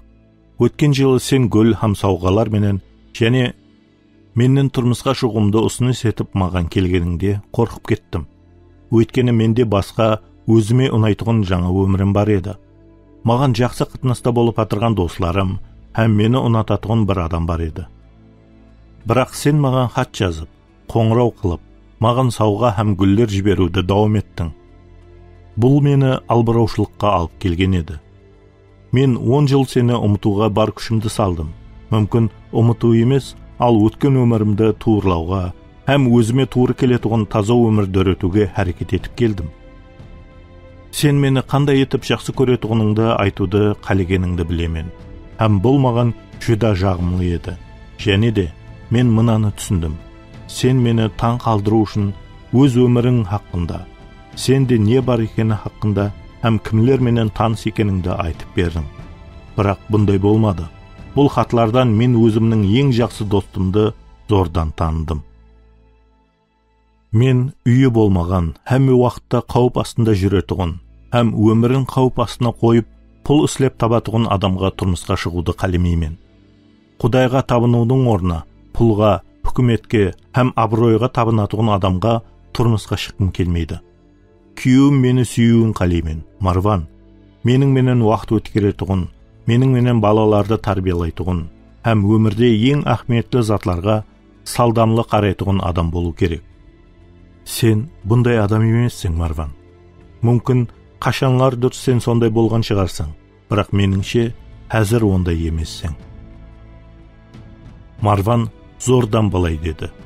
Мен өзгере аламын. Рания оның жүзінен салқын қолы менен сипап, күле шырай берді. Мүмкін, сондай қыла алатұғын шығарсың, бірақ әзірше сен менің босағамда оқтан ауыр жарақат болып құладың. Саған жәрдем беру үшін мен жұмысымды қауіпке салдым. Бұндай өмір маған туыр келмейді, деді ол. Соның ұшында Парижге қашып кеткен бе едің, деп сұрады Марван. Мен қашып кеткенім жоқ. Осы жерде маған жұмыс ұсыныс қылды, һәм келісім бердім, деді асте ғана Рания. Марван даусы қысылыңқырап, ауыр түрде былай деді. Біздер кешкі ауқатты бірге жейін деп атырған едік. Ол жерде мен 1 саат отырдым. Кейін сенің ажыған келіп, сенің кетіп қалғаныңды айтқан еді. Ажыған бұны жүдә жақсы жолменен қылмаған шығар. Сен хошласпастан, қатта қалдырмапсың, апуай жоқ болып кеттің, деді Марван. Солай істегенім жақсы болады деп ойладым. Тек осылайынша ғана сен түсінуден бас тартқанды түсіндіруге әрекет еттім, деді. Мүмкін сен де басқаша істей алатұғын едің, деді Марван. Мен сені қапа қылғым келмеді, деп келісім берді ол. Бірақ сен мені қапа қылдың. Мені кешір, Марван. Шынында өкініштімін. Бірақ сенің бұл жерге келгенің қате болды. Басқа кімге баруымды білмеген едім. Сенің ісің сондай жаман ба? Жарақатты көрдің. Бұны кім қылды? Білмеймін. Мен күшімді тіклегенше, һәм болып өткенлерге ой жуыртуым үшін бір жерде болуым керек еді. Бұл жерде емес. Не үшін? Деп сұрады Марван. Мен саған кесент бермеймін. Бұл тек уақытша. Яқ, деп басын шайқады Рания. Бұл қауіплі, һәм не нәрсе? Деп сұрады ол. Оның не айтайын деп тұрғанын білсе де. Маған бұны айтуыма мәжбүрлеме, Марван. Мен сенің айтқаныңды қалаймын. Ілтимас сені, Марван. Бірақ ол талап етуді давам етті. Һәм Ранияның көзі жасқа толып кетті. Мен сені сүйемін, Марван, деді Рания. Бірақ сен қалегеніңде етіп емес. Мені кешір. Сенен ілтимас қыламын. Кел, ұсыны қояйық. Марван әсте басын шайқады, һәм бірден мүйіште Лейланың тып-тыныш һәм ол да көз жасыменен отырғанын көрді. Бар күшін жинап, ол орнынан тұрды да сатларын алды. Һәм есікке жақынлап, артына бұрылып, өзінің бірінші мұхаббатына қарады. Сен ізлеп жүрген адамыңды табасаң деп үміт етемін, Рания, деп жұмсақ түрде айтты. Сен бақытқа бөлінуге лайықлысың. Мен сенің артық тынышыңды алмайман деп уәде беремін. Ранияның көзі көз жас себеплі қызарып кеткен, ал ерні қалтырап тұрған еді. Ол Ранияға артық азап беруді қалемеді. Марван ақыры, маған қарағаның үшін рахмет деп айтты. Азғантай үнсізліктен соң ол есікті ашты. Қаяққа баратырсың, Марван, деп бірден сұрады Рания. Бұл бір мәніге ие ме? Мен үшін ауа, деп жауап берді ол. Білмеймін, деп анығын айтты ол. Мүмкін жақын шығысқа, Мысырға, қаяққа болса да алысқа кететұғын шығарман. Ол сыртқа шықты да, есікті арқасынан әсте жауып кетті.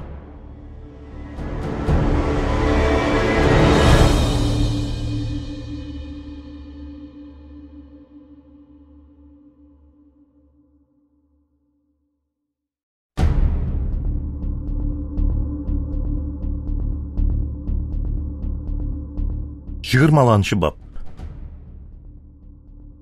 Саат 9-ға шамалас, Марван Ранияның үйі жайласқан имараттан шығып, түнде кетіп қалды. Ол қаяққа баруы мүмкін? Ол бұл мемлекетте ешкімді танымайды.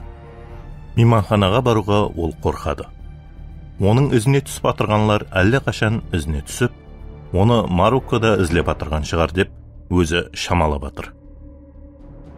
Оның ыстылығы 39-ға дейін түскен болса да, қалтырауы давам етіп тұрған еді.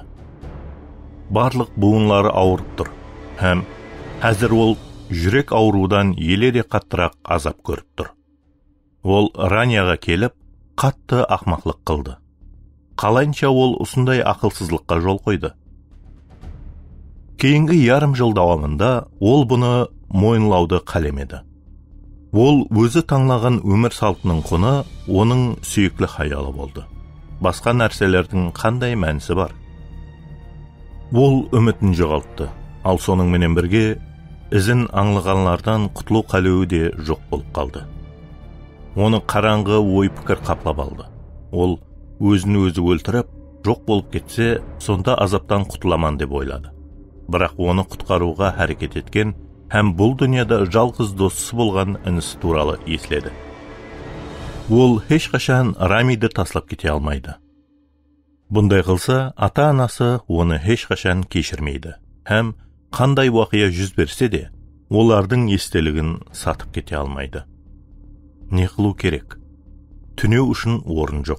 Хабарласу үшін ешқандай таныс адамы жоқ. Ал уақыт өтіп жатыр. Оны іздеп те жүрген шығар. Һәм бір ғана надырыс қадем қауіплі болуы мүмкін. Марван жараға алған көлікті еследі.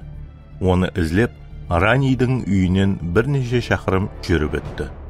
Себебі ол көлікті тыныш бір жерге, кілтін жүк салғышқа қойып кеткен еді. Кейін таксиді тоқтатып, аэропортқа қайтып келген еді. Ол жерден басқа адамға тиесілі карточкаменен телефоннан інісіне қоңырау қылды. Рами, бұл мен Марван. Сенің үйіңе қоңырау қылып атырғаным үшін кешір. Не қылып атырсаң? Деп толқынланып кетті Рами. Мен саған спутниклі телефоннан қоңырау қыл деп айтқан едім ғой.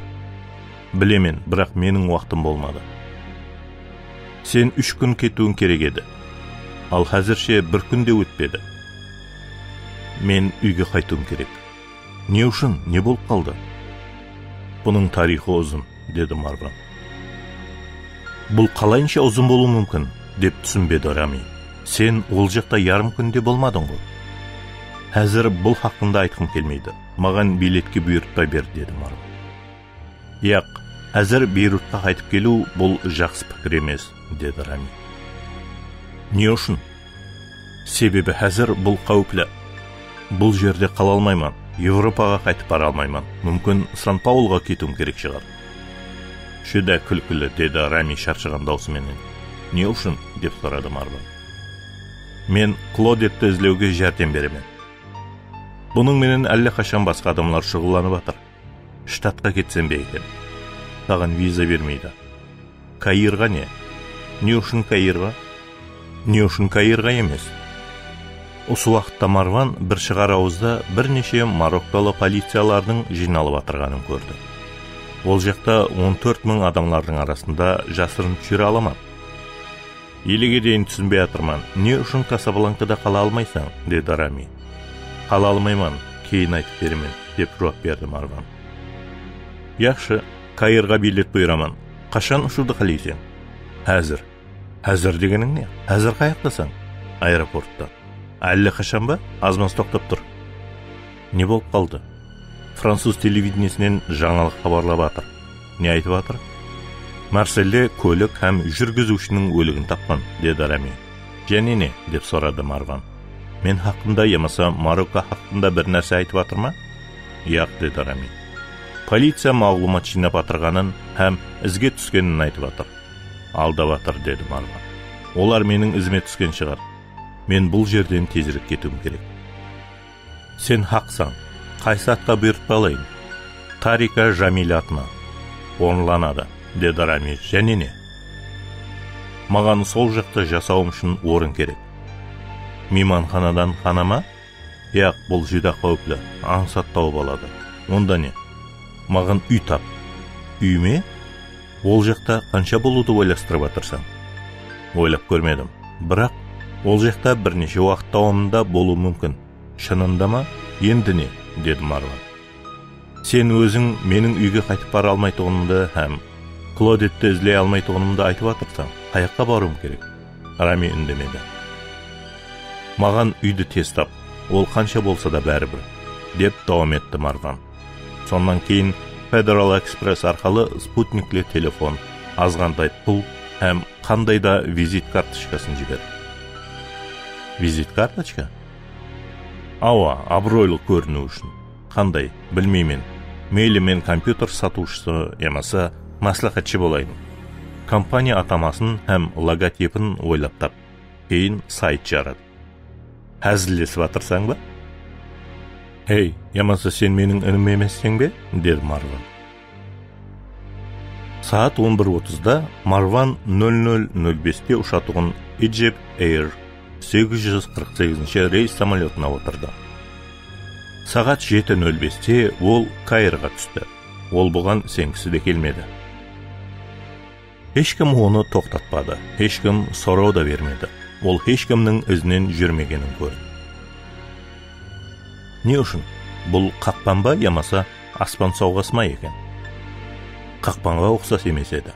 Бірақ осы уақытқа дейін көп нәрсенің, табыслы жұмысын, сүйіклі қызын, кейінгі уақыт сағатларында айтарлықтай өмірін алған Құдай оған әзір не үшін мейірімін түсіріп атыр.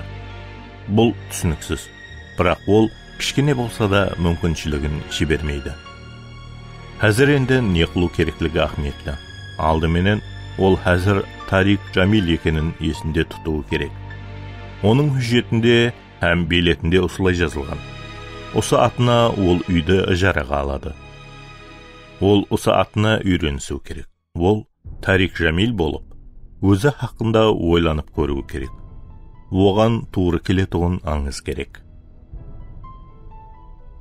Аэропорт залында аламан ішінде алдыға ұрынып, ол визасы үшін төлем төледі. Һәм аэропорттан бірнеше шақырымда жайласқан Гелиополистегі Уруба Роудта жайласқан Шаратон атлы мейманханаға таксименен жол алды. Ол сол жерден үйді жараға алмайды. Оған тек бірнеше сағатқа демалатығын орын керек. Сол жерде ол інісіменен байланысып, һәм келесі қадемін ойластырады. Бизнес орталықта ол бір қызметкер адамды тапты. Кешкі сәлем. Саған қандай жәрдемім тиеді, деді сол адам. Жараға компьютер алмақшы едім. Сіз біздің мейманханамызда болып атырсыз ба? Яқ, бірақ осы жерде менің ұшырасуым белгіленген. Ал мен өзімнің компьютерімді алып шықпаппан. Мен почтамды тексеруім керек. Жақсы, компьютерді қанша уақытқа алып тұра жақсыз, деді қызметкер. 1 сағатлардай болуы мүмкін. Жақсы мырза, ілтимас, мына қағазды толтырың. Атыңыз кім? Тарик Жамил. Тарик мырза, сіз карточка сатып алуыңыз дейсіз. Ол қанша тұрады? Сағаты 45 фунт. Бірнеше минуттан соң Тарик холдың бір мүйішінде апельсин суын ішіп отырды. Ол интернетке кірді, һәм хат алмасу тізімін ашты. Рами, барсаң ба? Бұл мен, Тарик. Мен әллақашан жетіп бардым. Бірнеше уақыттан соң экранда жауап пайда болды. Құдайға шүкір. Сенде һәммесі жайында ма? Ауа, жақсы жетіп келдім. Үй мәселесі келісіп атыр ма? Айтарлықтай. Яғни, біреуін таптым, бірақ онда ұзақ уақыттан берлі ешкім жасамаған. Иесі оны тәртіпке келтіру керек деп атыр. Егер саған мақұл болса, сен оны бүгін-ақ бәнт етіп қоюыңа болады.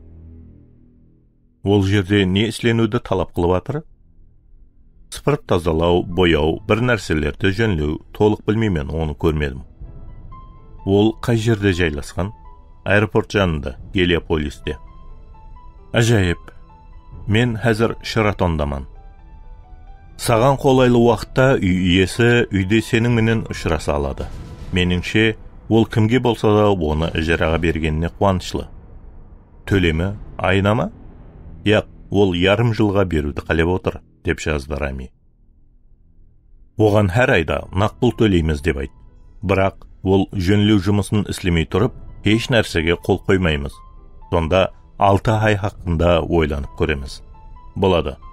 Яқшы, және не? Монте-Карлода сенің мәселеңменен кім шұғыланып атырғанын білдім. Кім? Олар екеу.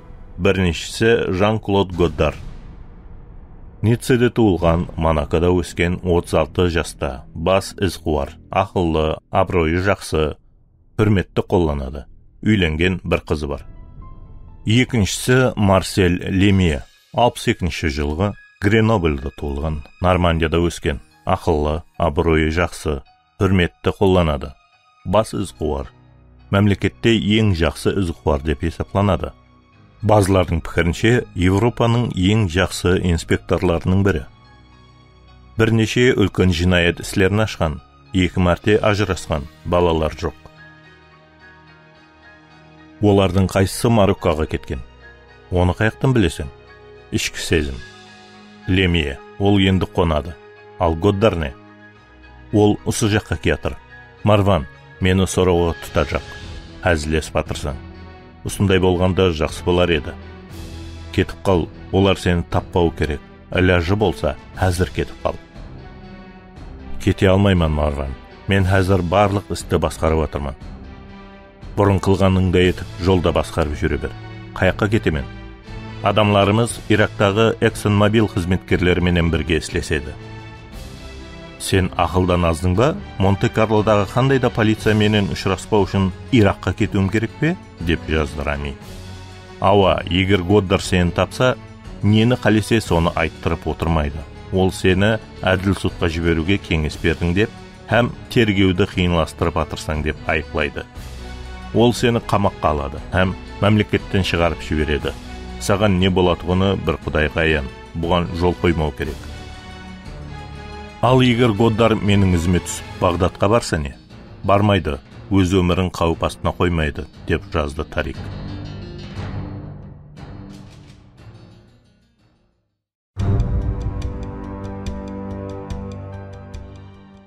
Бірінші бап. 2 күн Тарик Шамил үйінен шықпады. Оның ыстылығы елеге дейін жоғары еді. Бірақ градусниксіз ол ыстылығын анық біле алмады. Онда шпакер іздеуге, соның менен бірге дүканға баруға да күші болмады. Ол ауқат жегісі келмеді. Шератоннан алып келген тек қана су ішті. Ол денесіндегі су құрамын тіклеуге әрекет етіп, антибиотиклер һәм басқа да Рания емлеуханадан алып, жол қалтасына салып жіберген дәрілерді ішті. Рами үй туралы дұрыс айтыпты. Ол үлкен еді. Оған керек болғанынан да үлкен еді. Оның 3 ұйықтайтұғын бөлмесі, 3 жуыну бөлмесі, һәм үлкен мейманхана бөлмесі бар еді. Бірақ оны сыпырып жуып тәртіпке салу керек деген сөз жүда жұмсақ айтылыпты. 50-60 жыллары бұл үй безелген болған болу мүмкін.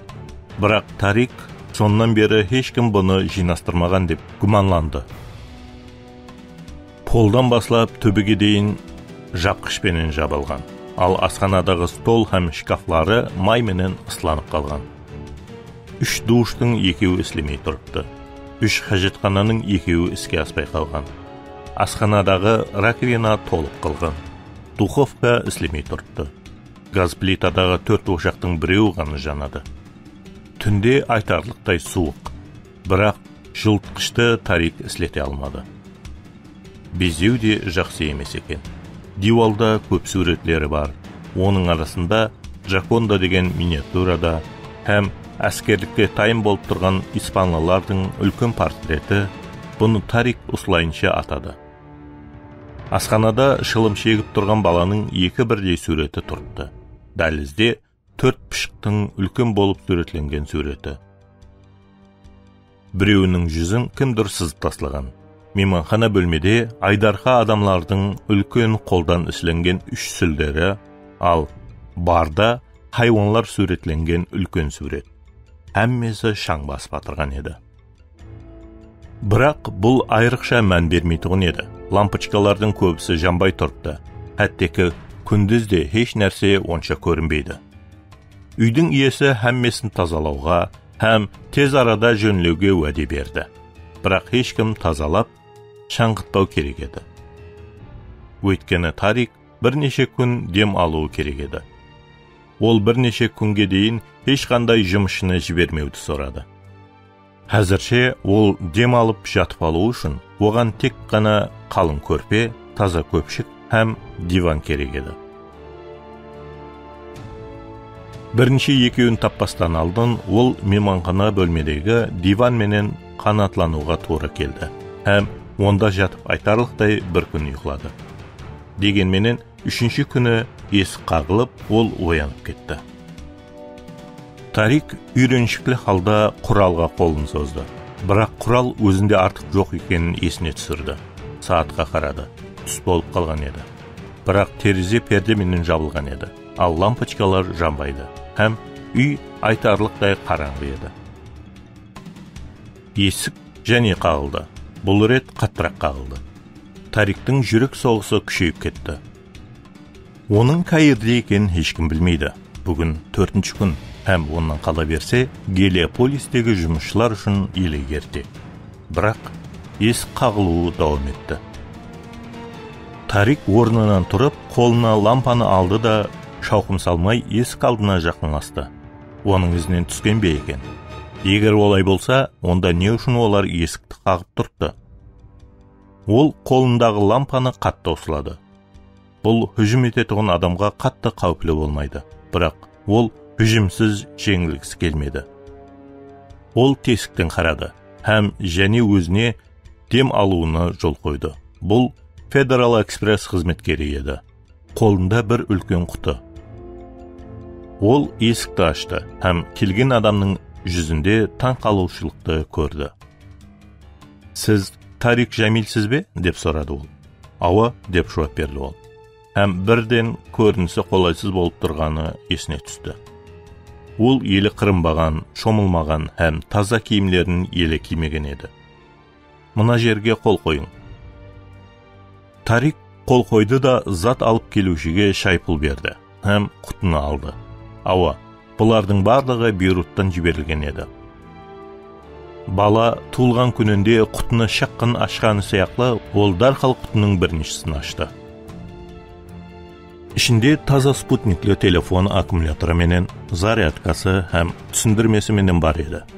Һәм және де 10.000 Мысыр фунты да бар еді. Бұл пұл басламасы үшін жетерлі еді, һәм бір буат визит карточкасы тексті менен. Тарик Жамил, ICT консалтинг басқарушысы, Брюссель, Бельгия деген веб-сайты, электрон почта адресі һәм Брюссельдік почта мәнзілі менен телефон рақамы. Тарик спутник телефон арқылы рақамды терді. ICT консалтингке қылған сіздің қоңырауыңыз үшін minnettarмыз, деп автоответчикке жазылған аял адамның даусы француз тілінде жауап берді.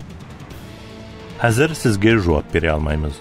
Атыңызды, телефон рақамыңызды һәм хабарыңызды қалдыруыңызды сұраймыз. Һәм мүмкіншілігі болғанынша сізбенен байланысамыз. Кейін анық сонда етіп, инглиз һәм немец тілінде қайталанды. Рами һәммесінің ғамын жеген екен. Тарик кейінгі құтыны ашты, һәм оның ішінен үлкен теріден ісленген портфельді алды. Оны ашқанда ішінен таза Dell Latitude D800 ноутбукты алды. Оның астында бірнеше джинсылар, қара реңлі шалбарлар, футболкалар, шұлықлар, ішкі киімлер, свитерлар, сақал алғыш һәм хәжетханаға керекті затлар, тіс щеткасы, паста, шайыну үшін сұйықлық, сабын, тырнақ алғыш һәм басқалары бар екен. Оны 3-ші құтының ішіндегі затлар таң қалдырды. Ең жоғарысында таза кішкене телерадио қабылдағыш бар еді. Оның ізінен түсіп ізлеуге шықпастан алдын Рами оның жаңалықтардан хабардар болып отыруын қалеген болса керек. Төменде Каирдің картасы, қаладағы компьютер консалтинг компанияларының тізімі, ал және де Мысырдағы компьютерлердің өсіп барысы жағдайы хақында мақала интернеттен алынып басылып шығарылған қағаз тұрды. Бұл қағаз оның таза аңызы үшін жәрдем беру сөзсіз еді. Ақырында ең төменде кішкене кілтпенен жабылған құты. Оған желім менен кілті жабыстырылған. Ол кілтті алды да құтыны ашты. Ішінде 45-ші калибрлы құрал оқлары менен бар еді.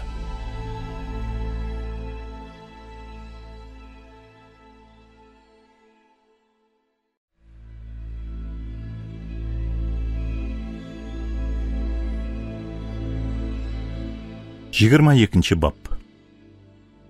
Тарик Жамил інісін Багдадқа жіберіп атырғанына өзін айыплы сезе баслады. Рами өзін қалай ұслауды біледі, һәм еш уақытта өз туысқан ағасын Годдарға да, басқа біреулерге де сатпайтығына анық. Ол айтарлықтай физикалық ауруды сезді. Егер Рами Иракта өлсе, ол еш қашан өзін кешірмейді. Бұндай ойсызлықтан тез шығып кету керек. Ол компьютерін қосты да интернетке кірді. Ол Ремзидің шаңырағы хақында таза хабарларды ізлеп баслады. Күткеніндей, Европалық һәм Мысырлық ғалаба хабарларда Рафиктің, Бригиттаның өлімі һәм Клодеттің ұрлануы хақында толық айтылған. Һәмме жерде Марван Аккаттың суреті менен оның адам өлтіргені хақында айтылған. Мүмкін ол қайырға кетіп қателескен шығар, бірақ онда басқа жол жоқ еді. Ең соңғы хабарлардан Le Monde тарихы еді. Ол Монте-Карлодағы адам өлтірушілікті, соның менен бірге Клодет жоқ болып кеткеннен кейінгі күнде Берлиннен DHL арқылы Париждегі Ремзидің үйінде алған құн талап етілген хат хақында да толық хабарлар берілген. Егер мырза Ремзи өз хаялын тірі көруді қалесе, 24 сағат ішінде 1 миллион евроны Швейцария банк есепбетіне өткеруі, һәм сол есепбетке Ремзи ақшаны өткергені туралы да айтылған. Бірнеше күннен кейін, деп давам етті Le Monde, Ремзи DHL арқылы Брюссельден қалта алды. Оның ішінде Ремзи ханым аузы байланған халда суретке алынған видеотаспа, бірақ тірі, һәм 10 миллион евро талап етілген. Болмаса, Ремзи ханым өлтіріліп, интернет арқылы көрсетілетіғыны хақында хат. Ремзи мырза 72 сағат ішінде ақшаны өткеріп, Брюссельге келуі, һәм келесі көрсетпелерді күтуі керек еді.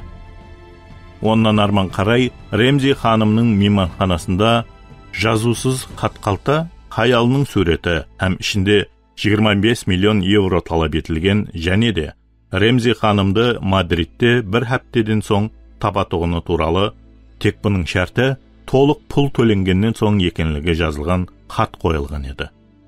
Бұның барлығы шынлыққа туры келетұғында еді. Соның үшін да Рафик Ремзи оны жаллаған еді. Кейінгі қатары қауетерлі еді. Полиция осы қорқынышы жинаят артында Ливандағы сақшы фирманың басшысы Марван Аккат тұртты. Зерттеу барысындағы негізгі Аккат мырзаның жинаят болған жерде жасырынып, елі табылмағанын айтып, тастиқлап қойыпты. Бейруттағы Аккат һәм жолдаслары агентствосы қоңырауларға еш жауап бермейді, бірақ Аккат мырза еле ізленіп атыр. Күтілмегенде есік және қағылды. Алдын әсте, кейін қаттырақ қағылды.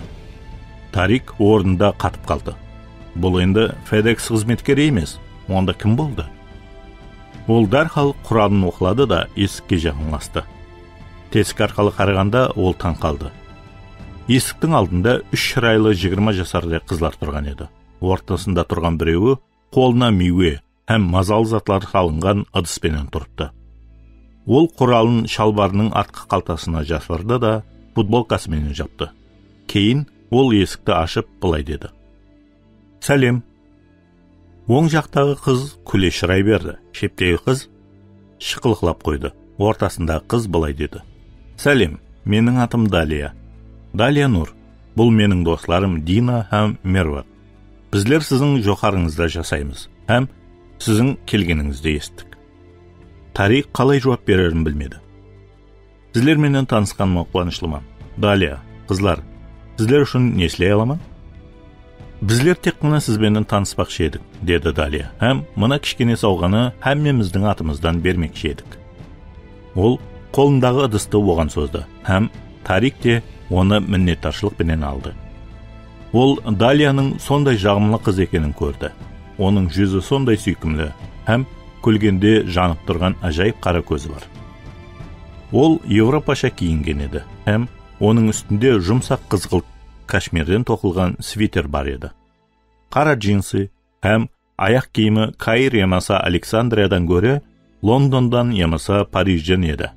Басқа қызларда көплеген жүзіклер, білезік һәм моншақлар бар еді. Ал Далияда тек қана гауһар тасы бар кішкене алтын сырға һәм алтын сааты бар Картьеден келтірілгенге ұқсайды. «Сізлер тараптан жүдә жылы қатынас болды», деді Тарик, Далияға қарауды давам етіп тұрып. «Рахмет.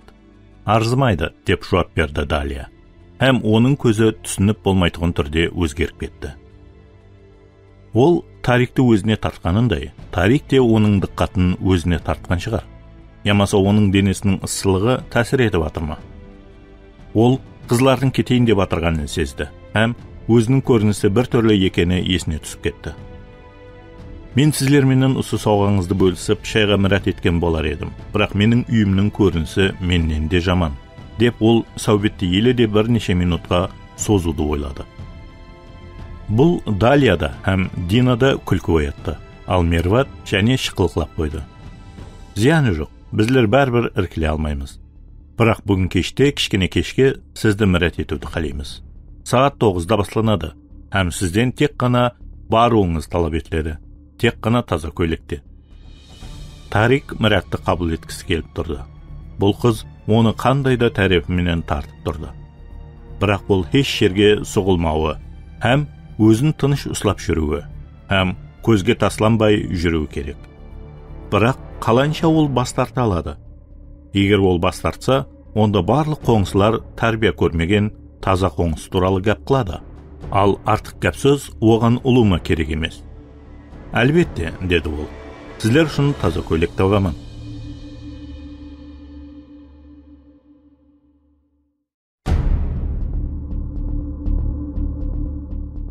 Жиырма үшінші бап. Инспектор Годдар еш нәрсеге ерсе алмады. Ол Бейрутқа Аккат һәм жолдаслары фирмасына келіп, ешкімді таппады. Бірде қызмет барысын алып барып атырған жергілікті қабылдаушы Марванның келмегенін, һәм оның қай жерде екенін білмейтұғынын, және де Рамидің Бағдатқа кеткенін, һәм қашан қайтып келетұғыны белгісіз екенлігін хабарлады. Басқа барлық кәсіптестері жақын шығысқа жұмысларымен кеткен. Годдар өзін табуға болатұғын рахамын қалдырды, һәм сүйекпенен байланысу үшін мейманханаға қайтты.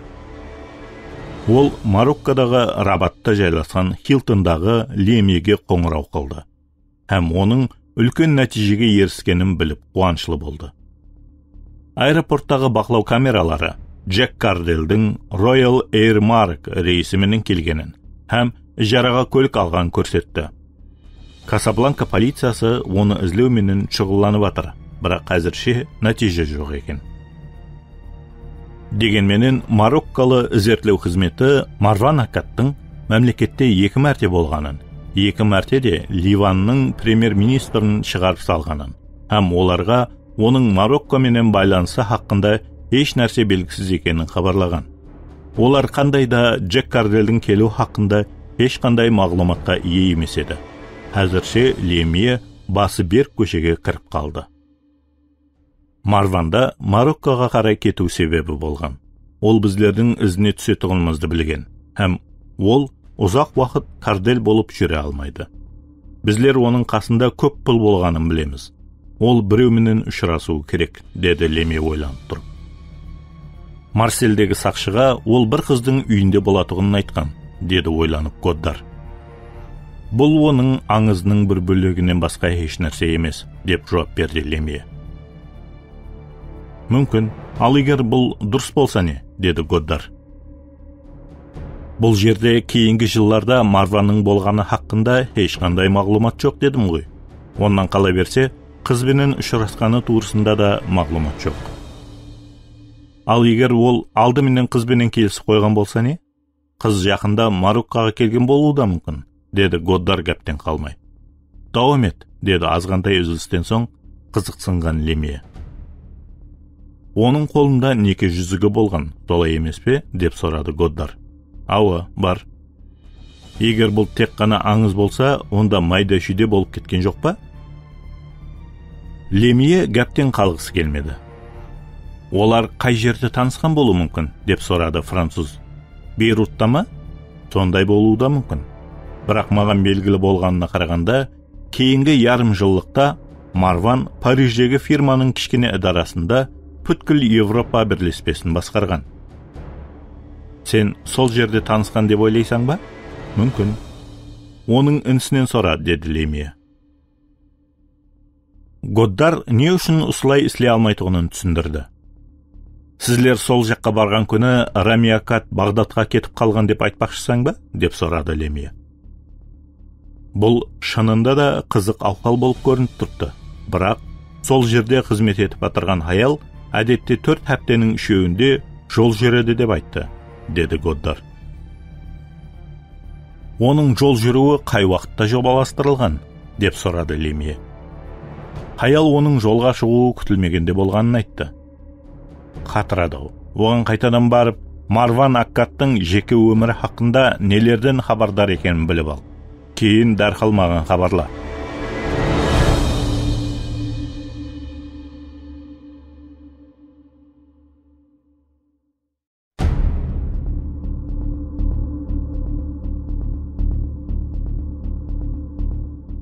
Жиырма төртінші бап. Тарик ең кейінгі мәрте қашан кеште отырғанын еслей алмады. Оның өмірі жұмысқа соншелі бағышланған еді. Онан қала берсе, жұмысы жүдә қауіплі. Хәттекі, оның дем алысы да жоқ. Ешқандай натаныс адамлармен сәубеттесу дегенде жоқ еді. Бірақ ол кешті сабырсыздықпен күтіп атырғанын тан алды. Шомылу жүдә ауыр болды. Себебі оның жарақаты еліге дейін ауырып жүреді. Бірақ антибиотиклер өз ісін көрсеткен ұқсайды. Ол алдыңғыдан тәуір болған еді. Ол іштей ашылып кетірғанын да сезді. Ол Далия алып келген үлкен мазал апельсиннің барлығын жеп тауысты. Далия Нұр. Айнаның алдында қырыны батырып, оның жүзін еследі. Ол кім екен? Оның өмірі недені барат екен? Оның қолында неке жүзігі жоқ еді. Осылайынша, жағымлы қыздың жалғыз болуы мүмкін бе екен? Ішінен жіберілген затлар үшін Рамиге міннеттар болып, Тарик киінді, һәм лифтте жоғарыға, төбеге, айуанға көтерілді. Һәм ол жерде 12-30 жасларға дейінгі болған адамларды тапты. Олар сөйлесіп, күлісіп, ойнап атыр еді. Үлкен динамиклерден Амро Диабаның кейінгі альбомы жаңлап тұрыпты. Бірнеше стол үстінде жеңіл ауқатлар, пақлава, ал мүйіште кіші бір бар. Ол жерде ішімлік сатып алуға болады. Ішімліктер иісі оны тынышландырды. Бұлар діни адамлар емес, һәм бұл жақсы деп ойлады Тарик. Өткен хәптеде Раниаменен болған уақиғадан соң, ол Құдай хақында ойлауды, Құдай хақында кітап оқуды, сондай жәмиет ішінде болуды қалемеді. Ол өзі үшін пиво сатып алды. Ол әлдеқашан басынан өткенлерден ұйқының жәрдемінде тынышлануға әрекет қылды. Енді басқа затларды қолдануға болады. Кімдір оның иінінен ұслады. Сұлу көйлек екен, деді жұмсақ қана дауыс. Ол бұрылып қарағанда, оған күліп қарап тұрған Далияны көрді. Сіз қайта киініп алсыз, деді ол. Оның нәшенің тәсірі астында жүргені анық көрініпте тұрды. Қыз және біреуін алып, оған шылымынан ұсынды. Ол оның анасы не айтатығына хақында ойланды. Бірақ бұл пікірді өзінен шығарып берді. Бүгін ол барлық ауыр сезімнен құтылу керек. Өтмішті ұмытып, өмірді жаңадан баслау керек. Рахмет, деді де, ол оның жіңішке кішкене қолынан нәшелі шылымнан алды. Қандай себеппенен? Бүгін 4-ші күн. Нені аңлатады? Демалыс күнлерінде демалу һәм хәзлік алу. Сіз әр 4-ші күн кеште ұслай істейсіз бе? Базылар ұслай істейді. Сіз ше? Мен базыда аяқ ойынына ямаса киноға баруды ұнатамын. Ал бүгін не? Сіз келесіз бе деп қызықсындым. Сіз мені келмейді деп ойладыңыз ба? Туысын айтқанда ауа. Не үшін? Білмеймін. Сіз адамларға араласпайтығын адамдай болып көріндіңіз, деді Далия. Тарик жеңілгенге ұқсап қолын көтерді. Айыплымын. Дұрыс па? Деп күлді ол. Һәм оның көкірегіне қолын қойды да, оны тартып, сіз және неде айыплысыз? Бұл сұрау қыз ойлағаннан да бетер оған тиіп кетті. Ұлым айтқанында һәммесінен деп әсте жауап берді Тарик. Кеттік, саған бір нәрсе көрсеткім келеді, деді қыз. Ол Тариктің қолынан ұстап, аламан ішінен қолайлы бағдың ішіне алып кетті. Ол жерде Гелиополистің һәм ұшып қонып атырған самолетлардың жанып өшіп тұрған жарқылары көрініп тұратын еді. Сұлу екен, деді Тарик. Ауа, деді ол, һәм олар көрініске тойып қарап үнсіз тұрды. Атыңыз кім, жабайы бала? Деді үнсіздікті бұзып Далия. Тарик. Тарик кім? Тарик Жамил. Сіздің өмірбаяныңыз қандай, Тарик Жамил? Деп сұрады Далия. Кімсіз, әм не істеп жатырсыз? Ол егер хақиқатын айтса, оның көзі қандай түске өзгеретұғынын көз алдына келтірді. Мен мәслихатшымен, деді ол бір құлтым пиво ішіп. Не бойынша мәслихатшы? Деп қызықсынды қыз. Компьютер бойынша. Сондай зерікерлі. Бұл сондай. Қаяқтансыз? Әмме жақтан. Кейінгі 5 жыллықта Европада жасап атырмын, деп жауап берді ол. Рас па? Мысалы қай жерде, деп жанланды қыз. Мадридте, Парижде, Берлинде, қайсы жақ тура келсе. Бірақ менің компаниям Брюссельде жайласқан. Мен Парижді жақсы көремін. Әсіресе хауа сондай таза, һәм жағымлы болған бәһәр уақытын. Бұндай уақытта гүлдер ашылады, һәм көшелерде бірін-бірін сүйгенлер сондай көп болады. Деді ол бизнестің майда шүйдесіне қызықпастан. Сіз сол жақта өстіңіз бе? Деп сұрады Тарик, пивосын ішіп тұрып. Яқ, Иорданияда өстім. Бірақ мен British Airways'те стюардесса болып істеймін, һәм Париж рейсіне біреуменен орын алмасаман, деп жауап берді ол. Сіздің жұмысыңыз кеуіліңізді көтереді екен. Базыда, деп өкінішлі түрде айтты қыз. Бірақ жеке өміріңді құру қиынлау болады. Нені назарда тұтып атырсыз? Сізді жаллаған уақытта тек инглислер ғана емес, ал барлық компаниялар сізге пұлсыз саяхат етуді, дүнияны көруді, һәм тағы басқаларды уәде қылады. Бірақ негізінде ақмақ күн тәртібі бойынша әмме уақыт жұмыс істеуге тура келеді. Сіз әмме уақыт чемоданда боласыз. Оянған уақытыңызда қаяқта екеніңізді түсінбей қаласыз. Үй деген не екенін білмей қаласыз. Бірге жұмыс істейтұғынлардан басқа біреулер менен досласу қиын болады. Дұрыс, сіз пилот ұшушыға ашық болуыңыз да мүмкін, бірақ олардың әммесі де үйленген, ямаса әммесі лесбиянка болып стюардессаға. Бірақ не қылу керек? Бұл жұмыс тіршілік үшін пұл табуға мүмкіншілік береді. Ол шылымын тартты. Ал Дина һәм Мерват не? Сізлер достарсыз, солай емес пе? Деп сұрады Тарик. Жүдә емес. Бұл не дегенің? Яқ, мені надырыс түсінбең. Олар әжайып қызлар. Мен олар үшін әммесін істеймін. Олар да мен үшін солай істейді. Бірақ біздер бір-бірімізді жүдә жақсы білмейміз. Біздер тек бір үйде тұрамыз. Себебі бір адамға үй жаллау жүдә қымбатқа түседі. Онdan қала берсе, олар екеуі де Air France'та істейді. Һәм біздер жүдә сирек көрсеміз. Және де олардың екеуін де Нью-Йоркқа өткерді. Енді біздер ұлыма көрсе алмаймыз. Ауа, аянышлы. Өмір осындай. Онда күнәкар адам үшін тынышлық жоқ, деп суық демін алды Далия. Сіз басқа іспенен неге шұғыланбайсыз? Деп сұрады Тарик. Мысалы, неменен? Компьютер сату менен бе? Деп сұрады ол. Бұл да жасау үшін пұл табу мүмкіншілігін береді. Осындай жұмыс сізге оңай ма? Енді болады. Сіз айтқаныңыздай мен де жалғызбан. Маған бұл тура келеді. Бірақ сізде адамға меніңше оннан да үлкенірегі керек. Нені назарда тұтып атырсыз? Сіз жағымлы, сұлу, сәубеттесетұғын, өмірді сүйетұғын қызсыз. Һәм сізге ең жақсы нәрселер керек. Қыз бұрылды да, оның тура көзіне қарап, қапталға басын еңкейтті. Сіз мені сұлу деп есаплап атырсыз ба? Мен не үшін кешке келдім?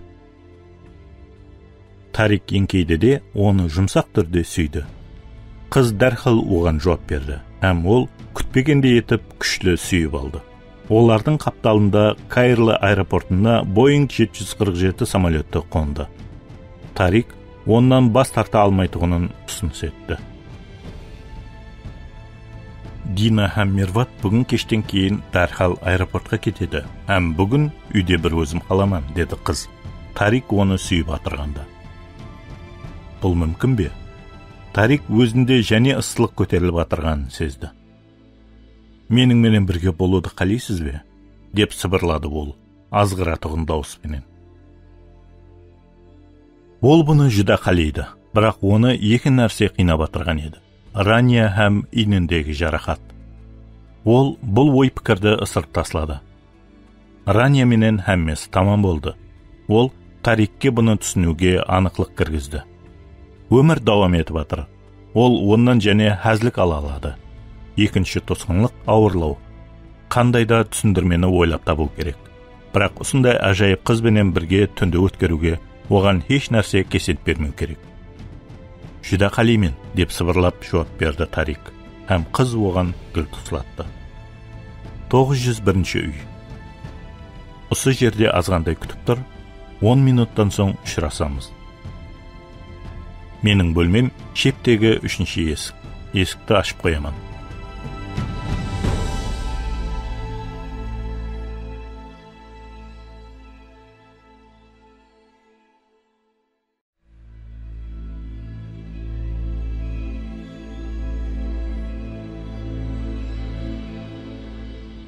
Жиырма бесінші бап. Аккат һәм жолдаслары агентствосы Бейруттағы Америкалық университетіне жақын кішкене орайлық идарада жайласқан һәм Годдар ойлағанындай екінші келуінде өз тикарларын салғанлардың сызылмасын алып жүрді. Ол көзге тасланбайтұғын, салдамлы һәм Марван Аккат сияқлы жұмбақлы еді. Есіктегі жазу тек компанияның атын ғана білдіріп тұрды. Бұнда логотипі, сайты һәм қандай іспенен шұғылланатығыны туралы еш мағлұмат берілмеген. Қабылханадағы мебеллер жақсы таңланған һәм хәтте жетерлі дәрежеде қымбат еді. Бірақ дивалларда суретлер жоқ еді. Ұлым алғанда бұл жерге миллиардер қаридарлар ағылып келетұғын миллионларға еш нәрседе сілтеме бермеді. Тек қана оқ өтпейтұғын айна, кірер ауыздың жоғарсында дәлізге һәм үлкен ханада бақылау камерасы бар. Бұл фирманың бағытламасын көрсетіп тұратұғын еді. Бірақ Марван һәм Рами Аккатлардың тапқырлығына қарамастан бір хәлсізлік қалдырып кеткен. Бұл Жасмин Зейтун. Қайырлы таң, Жасмин ханым, деп күлді Годдар, оның столының жанына отырып атырып. Сізбенен және көріскенімнен қуанышлымын. Жасмин университет бүткерушісі. Годдар ұзақ айлар ямаса жыллар бойы ыдараға бірінші кірген еркек сияқлы күлімсіреп, жауап ретінде кірпігін қақты. Қош келдіңіз, инспектор Годдар, деді ол. Сізге және қандай жәрдемім тиюі мүмкін? Мен үйге қайтып баратырмын, бірақ бүгін Аккат мырза ямаса оның кәсіптестерінің бірі келмегенін және бір мәрте көріп кетейін дедім. Тілекке қарсы ешкім келмеді, деді ол. Тап шын жүректен жәрдем бере алмағанына аянышлы түр білдіргенде еді. Ешқандай өзгеріс жоқ. Ондай болса, менің және бір мәрте орнып көруіме тура келеді екен, деді Годдар. Мәрхамат, сізбенен сәубетлескеніме қуанышлымын, деді қыз. Сізде менің рақымым бар ма? Ауа, деп жауап беріп, ол столдың үстінен оның карточкасын ізлеп тауып оған көрсетті. Аккат ағалы інілердің біреуінен хабар тапсам, олар сізіңменен байланысады. Сіз жүда кеңпейлі екенсіз, деді ол кетуге таярланып атырып. Ауа, және бір нәрсе. Сізді тыңлаймын, деді қыз. Парижде Марванның сүйіклі қызы бар. Мен сол қызбенен сөйлесуім керек. Тергеуге байланыслы бірнеше сұрау беруім керек. Оны табуым үшін сізде оның телефон рақамы жоқ па? Сіз Ранияны нәзерде тұтып атырсыз. Меніңше Фаваз ханымды оның қызы деп атауға тура келмейді. Бірақ оның оған деген жүрегінде сезімі бар. Бұған гуманым жоқ, деді Хақкеуліменің қыз. Жүрегінде сезім болды, деп сұрады Годдар. Жасминнен барлық мағлұматты алу үмітінде. Ауа мырза, деп сыбырлап сөйледі қыз. Ыдарада олар екеуінен басқа ешкім болмаса да. Өткен жазда ол бұған ұсыныс қылған, ал қыз онан бас тартқан, һәм жоқ болып кеткен деген гәп бар. Жоқ болып кетті, деп қайта сұрады Годдар. Осындай деп естіген едім. Бұл меніңше қатты ауыр болған шығар. Енді барлығы осы. Мен Аккат мырза үшін қорқамын. Ол жүда жақсы адам, деп күрсініп қойды қыз. 10 минуттан соң Годдар көлікте аэропортқа асықты, һәм сүйекке қоңырау қылды. Оның аты Рания Фаваз. Ол 24 жаста, мейірбике болып істейді.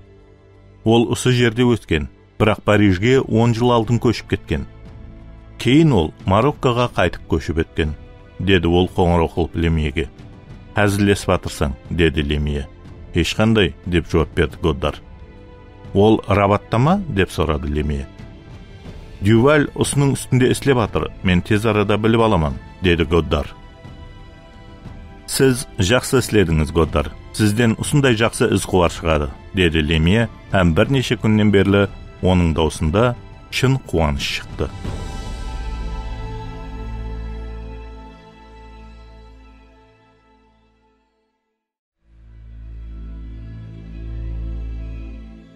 Жиырма алтыншы бап. Тарик, ал басқа жүргізуші де осындай қатты жарақат алды ма? Тарик сұрауды естті, бірақ жауап бергісі келмей, елі ұйқылап атырғанға салды. Бірақ Далия сұрауын қайталады. Бірнеше уақыттан соң ол бұрылып, әсте көзін ашты. Перде артынан азанғы алтын күн нұры жарқырап тұрыпты. Далия өзінің жылы денесіменен құшақлап, жауапты күтіп жатыр. Ол өтірік сөйлеуге үйреніп кеткен. Әдетте, бұл оған машқала емес еді. Бірақ белгісіз бір себептен, ол бұл қызды алдауды ұят сезді. Һәм ол ойлап таба алмады. Бұндан қалай қашып құтылу керек? Тілекке қарсы сондай болды. Полиция оның қатты мас екенін айтты. Ол жаңа ғана кештен қайтқан екен. Һәм диққатын жәмлей алмаудың нәтижесі осындай көлік апаты. Мен оны ұлыма көрмедім, деді ақыры ол. Далия қалтырап кетті. Сен өліп қалуың мүмкін еді. Тарик үндемеді, һәм азғантай уақыттан соң былай деді. Бұл хақында ойлауды қалемеймін. Ол жерден көйлегін алды да оны киіп алды. Өлім хақында ма, ямаса көлік апаты хақында ма, деп сұрады қыз. Екеуінде, деп ол орнынан тұрды да джинсыйын киді. Соның ұшында бүгін түнде жаман түс көрген бе едің? Жаман түс? Деп сұрады ол. Ол басын шайқады. Есіңде жоқ па? Яқ, деді ол дарқал. Ол не айтты екен? Қыз нені естіген екен? Саат түнгі 3-те сен тісіңді қайрап, бұратылдың, һәм бір нәрселерді айтып басладың, деді қыз. Нені айттым, деп сұрады ол. Далия көрпесін жамылды. Яқ, мені тыныш қойыңлар, мен айыплы емеспін, дегенге ұқсаған сөзлер. Мен һәммесін ести алмадым. Өзім айтарлықтай ұйқылап атырған едім. Құдайға шүкір, деп ойлады ол, һәм былай деді. Және не? Еш нәрсе, сен бұрылып жаттың да және ұйқылап қалдың. Сен еш нәрсені еслей алмайсың ба? Оның есінде еді, бірақ оған ұлыма айта алмайтұғын еді. Ол бір ғана жол менен тірі қалады, егер екі өмірді жасауды дауам етсе. Ол және бір қатеге жол қойды қалемейді. Яқ, есімде жоқ, мен саған сұрауым бар, деді ол еңкейіп оны сүйіп алды. Қандай сұрау? Сенің келесі рейсің қашан? Тек қана бірінші күн кеште. Ал неге сұрадың? Деді қыз. Ондай болса, әптенің демалыс күнлері боссыз, солай ма? Мен Александрияға қонаққа бара жақпан. Достыңның үйіне ме? Яқ, деп күлді ол. Қыз достымның үйіне. Баруды бекар қыл. Не үшін? Бұл демалыс күнлерді бірге өткерейік. Біздер не қыламыз? Анық білмеймін. Таңғы ауқат жеуге барайық, һәм және бір нәрселерді ойлап көреміз. Нені қалесең? Деп жауап берді ол. Нені қалесем? Ол Тарикке гуманлы түрде қарап қойды. Нені қалесең? Деп тәкрарлады. Һәм ол келісім береді деп үміт етті. Ол негізінде әзір біреуменен жақын қатынаста болып, қауіпке жол қойып атырғанын түсінді. Бірақ hammasini qadağalao астына алу қолынан келетұғынына сенімлі еді. Ол және бір өзі қараңғы һәм патас үйінде болуды көз алдына келтіре алмады. Далия шырайлы, қуанышлы һәм өмірге толы. Әзірше ол Далия менен екен, ол Рания хақында, соның менен бірге Годдар һәм Лемия хақында да ойламайды. Келістік, Тарик Джамил, деді ақыры Далия. Кел, саяхатлап жүрген адамларды сәулелендірейік. Далия Каирда 1 жылдан артық жасады, бірақ қаланы елі аралап көрген жоқ еді. Тарик бұл жерде таза адам. Бірнеше мәрте ол Ливанның премьер-министрі менен Каирда болды. Бірақ оның өзі үшін уақыт ажыратуға уақыты болмаған еді. Міне, моншаға тез түсіп алып, Шератонда азанғы жеңіл ауқат жеп алып, олар жас жұбайлар сияқлы уақытты бірге өткеруге Хан Аль-Халил базарына таксименен кетті. Олар иіске толы көшелерде айланды, қымбат бақалы һәм шығыс безеуі менен безелген антикварлы дүканларға кірді. Нагиб Махфуз кафеде түркше кофе ішті. Олар диваллары ашық қызыл тауар менен қапланған бөлек қанада отырған Далия оннан, «Сен Нагиб Махфуздың қандайда романын оқыдың ба?» деп сұрады. Олар тап палатка ішінде жасырынып алғанға ұқсайтын еді. Ол мазалы гүлшені жеп атырып, тек біреуін, «Жетекші өлген күн» деген романын деп жауап берді. Бұл қайғылы роман, деді Далия. Оның барлық романлары қайғылы емес пе? Деп сұрады ол.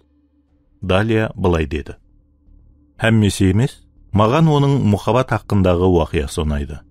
Менің сүйгенім судан қармағын тартады. Ол босап шықты. Бірақ ол маған бармағын батырып, әзірге дейін сақланып қалған белгі қалдырды. Нилдің жағасында, үйіміздің алдында мен оған былай дедім. Ол еш нәрсеге жарамайтұғын балықшы. Бірақ ол мені ұслап алды. Һәм менің қаным ағып тұрыпты. Сен мені таң қалдырдың, деді Тарик. Махфузға мені әкем үйреткен еді, деді ол. Кішкене уақытында әкем маған оның романларын ұйқыламасымнан алдын оқып беретұғын еді. Еш болмаса бір бабын. Бірақ егер оны көндіре алсам, базыда бір баптан да көбірек. Мен үлкейген уақытымда оларды өзім оқи басладым. Сен әммесін оқыдың ба? Барлық пьесаларын емес, бірақ барлық роман һәм гүріңлерін оқыдым. Олар сиқырлы. Сен өз өміріңнен тысқары болып, басқа дүнияға кіресең. Ұзақ уақытқа дейін Махфузға жинаятшы пышақпенен hüjum ететұғын күнге дейін мен үлкейсем жазушы боламан, деп сеніп жүретұғын едім. Бұл хақында естігенімде қаяқта екенімді естеймін. Рас па? Деп таң қалды Тарик. Бұған ұзақ уақыт болып кеткен жоқ па? 95-ші ямаса 96-шы жыл ма? 14 октябрь 1994 жылы, деді Далия. Шынында да есіңде екен. Далия өзінің көйлегін қарады. Бұл менің туылған күнім еді. Мен 13 жасқа толған едім. Мектептен келгенімде анам маған айтып берген еді. Алдын мен сенбедім, һәм ажығама қоңырау қылдым. Ол да бұның хақиқат екенін тасдиқлады. Мен өз бөлмеме жуырып кеттім де есікті жауып алдым, һәм жыладым. Тек қана ертеңіне азанда бөлмемнен шықтым. Бірінші мәрте маған жақын болған адам қайтыс болды. Мен тап атамды ямаса, әттеке әкемді жойтқандай болдым. Бірақ кейін ала, оның тірі қалатұғынын естім, һәм мен сондай қуанышлы болдым. Өзім де сондай жеңілдік сездім. Тап үстімнен үлкен жүк алып тасланғандай және жыладым. Достарым мені есі дұрыс емес деп есаплаған еді. Бірақ маған бәрібір еді. Мен Махфуз тірі екеніне қуанышлы болдым. Һәм оның қашан болса да және жазуын дауам ету үшін дуа еттім. Ол шынында да және жазды. Ал сен қашанлардыр осындай жағдайды басыңнан өткердің бе, Тарик?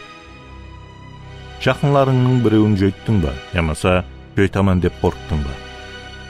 Тарик оның жақын болып кетпеу үшін Рания менен болғанындай оған да жүда жақын болып, оның жүрегін жарақатламау үшін қашықтылық ұстау керектігін түсінді.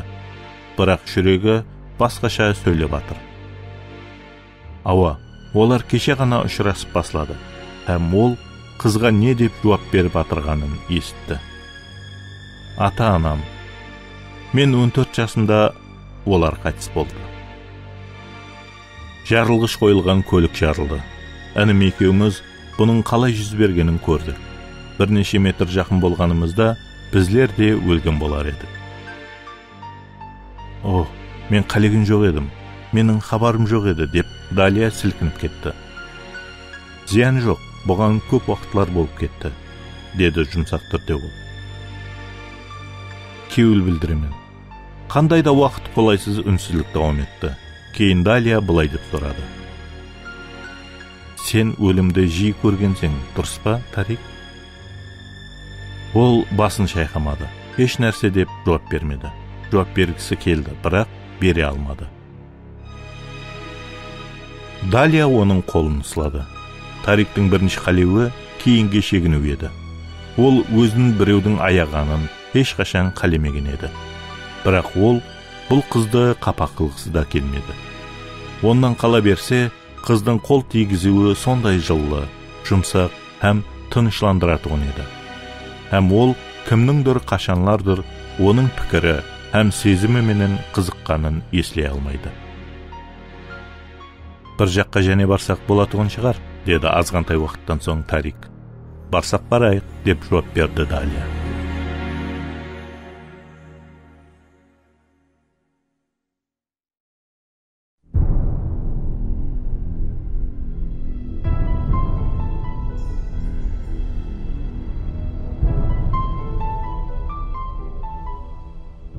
Жиырма жетінші бап.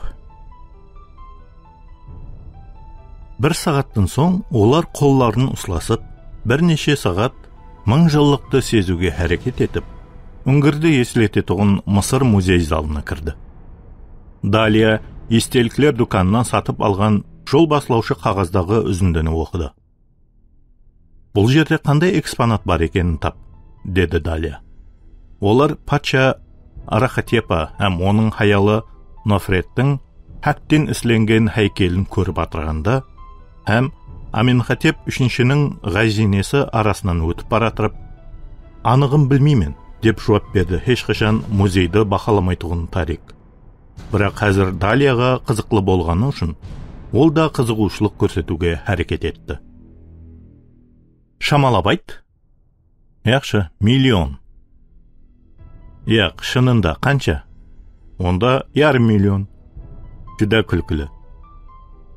120 мыңы қойылған һәм 150 данасы сақлау залында тұрыпты деген гәп бар. Болғаны ма? Осы да музей деп атала ма? Көз боямашылық қой, деді Тарик. Сенікі мүмкін емес, сен масқарапаз болуың керек еді, деп Далия оны шығанағыменен итерді. Шынында да, дүниядағы бірінші компьютер бойынша масқарапаз маслихатшы. Не үшін осы ойыма келген екен?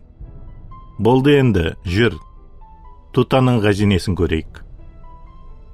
Олар текше арқалы жоғары екінші қабатқа көтерілді, һәм Тутанхамон галереясына кірді. Алдын олар екі қара алтынлы хайкелді көрді. Бұл қашанлардыр оның Луксорға жақын жердегі патша даласындағы қабірінің кірер аузын қарауыллаған.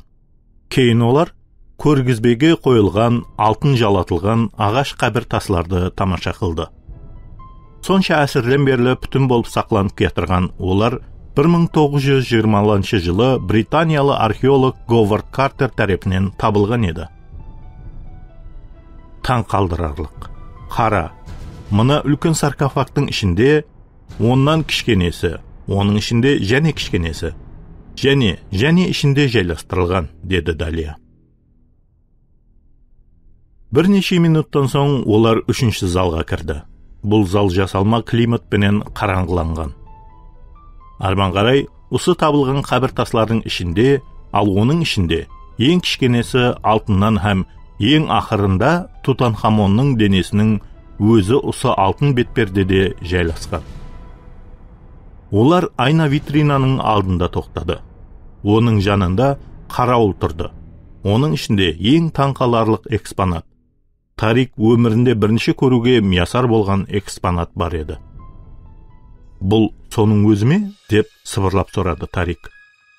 Ол хақиқи ма? Әлбетте, деп жауап берді ол. Реңіне, шеберлікпенен ісленгеніне диққатпенен қара. Таңқаларлық. Ол хақ еді. Өліге қойылған нықап құйма алтыннан таярланған, һәм көк, сары, қызыл реңлерменен безелген. Бұл сүлдер қашанғардыр мәмлекетті һәм халықты басқарған жас патшаның жүзін ажайып суреттеп тұрған еді. Витринаның жанында басқа бақалы алтын һәм күмістен ісленген затлар һәм Тутанхамон менен бірге жерленген қымбат бақалы басқа затлар көргізбеге қойылған. Бір адамда осындай байлық болғанын көз алдыңа келтіре аласың ба? Деп сұрады Далия. Егер олар бақаланған жағдайда миллиард фунттан аслан бақалы затлар сақланып жатырған имаратқа қарады. Сенесің бе? Бұның барлығы адам менен қоса жерленген, һәм оны кейінгі өмірінде қоллана алады деп ойлаған, деді Тарик. Ава, бұл қайғылы, деді Далия.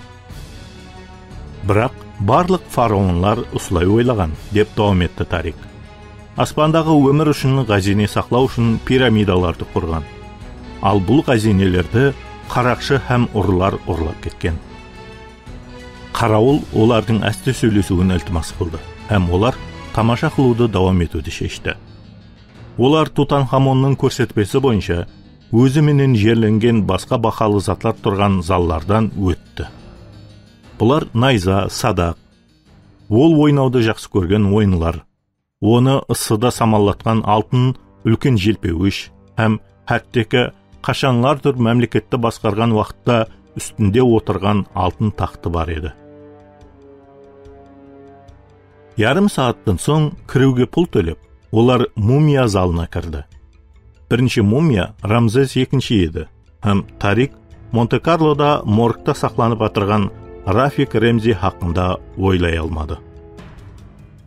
Олар кеуіп қалған адамның жүзін, сүйегі шығып тұрған бармақларын, һәм әйемгі фараонның денесін қаплап тұрған қоңыр пердені тамаша қылды. Далия, деді ол сыбырлап, һәм қасында естіп қоятығындай қарауыл жоқ па екен деп жан-жаққа қарап алды. Ау, деп жауап берді. Сен аспанда өмір бар екеніне сенесің бе? Ол бұрылды да оған хайран қылып қарады. Әлбетте, ал сен не сенесің бе? Сенемен деп ойлаймын. Ойлайсың ба? Яқ, сенемен, тек қана білмедім. Ахметлі емес. Қыз бірден оған туыр қарады. Оның жүзіндегі көрінісі өзгеріп кетті. Һәм ол Тариктің құлағына былай деп сыбырлады. Мені кешір. Сені осы жерге әкелмеуім керек еді. Ойланбаппан. Бұл жердегінің әммесі өлілер салтанаты екен. Яқ, мәселе бұнда емес. Әммесі жақсы. Тек қана, деді Тарик. Не нәрсе? Еш нәрсе. Яқ, нені айтпақшысың? Енді қайтсақ бола ма? Маған айт. Расын айтамын, еш нәрсе. Кел. Сен көлік апаты хақында ойлап атырсаң ба? Деп сұрады қыз, һәм Тарикке оның жұмсақ нәзері тиді. Сен өлімге қандай жақын болғаның хақында ойлап атырсың? Ава, мүмкін, деді ол қызға әммесін сондай айтқысы келіп. Білесің бе, Тарик Шамил, сен жақсы адамсың. Ал Құдай жақсы адамды аспанға кіргізеді. Міне, осы болғаны, сен білуің керек болған нәрсе, деп сыбырлады қыз, оның қолын қатты осылап тұрып. Тарик шекесінде оның жылы демін сезіп тұрды. Ол Далияның оны тынышландыруды қалегенін білді. Қыз оның кеулі қабарғанын қалемейді. Бірақ қыз оның қандай қорқыныш сезгенін түсіне алады. Егер оның айтқаны дұрыс болса, һәм Құдай аспанда жақсы адамларға өмір береді, сонда ол соған ие болады. Ол жақсы адам емес. Негізінде апуай айтқанда ұсындай, бірақ қорқынышлы хақиқат. Ол Годдар һәм Лемие гуманланып атырғанындай айыплы емес. Һәм оны суд хүкім еткендей ол ешқандай қылмыс қылмады. Егер іс ұсыған дейін барса. Бірақ аспандағы суд не? Ол жалған сөйлеу, наркотик қолдану бойынша айыплы емес пе? Және де үйленбеген хаялменен бірге жату не? Ата-анасының ескертулерін аяқ асты қылғаны, әсіресе анасының басқа жол, басқа өмір таңла деп жалбарынуын тыңламағаны айып емес пе? Ол бұл хақында қанша көп ойласа, соншелі тізім ұзын болып, ол соншелі езіліп баратыр.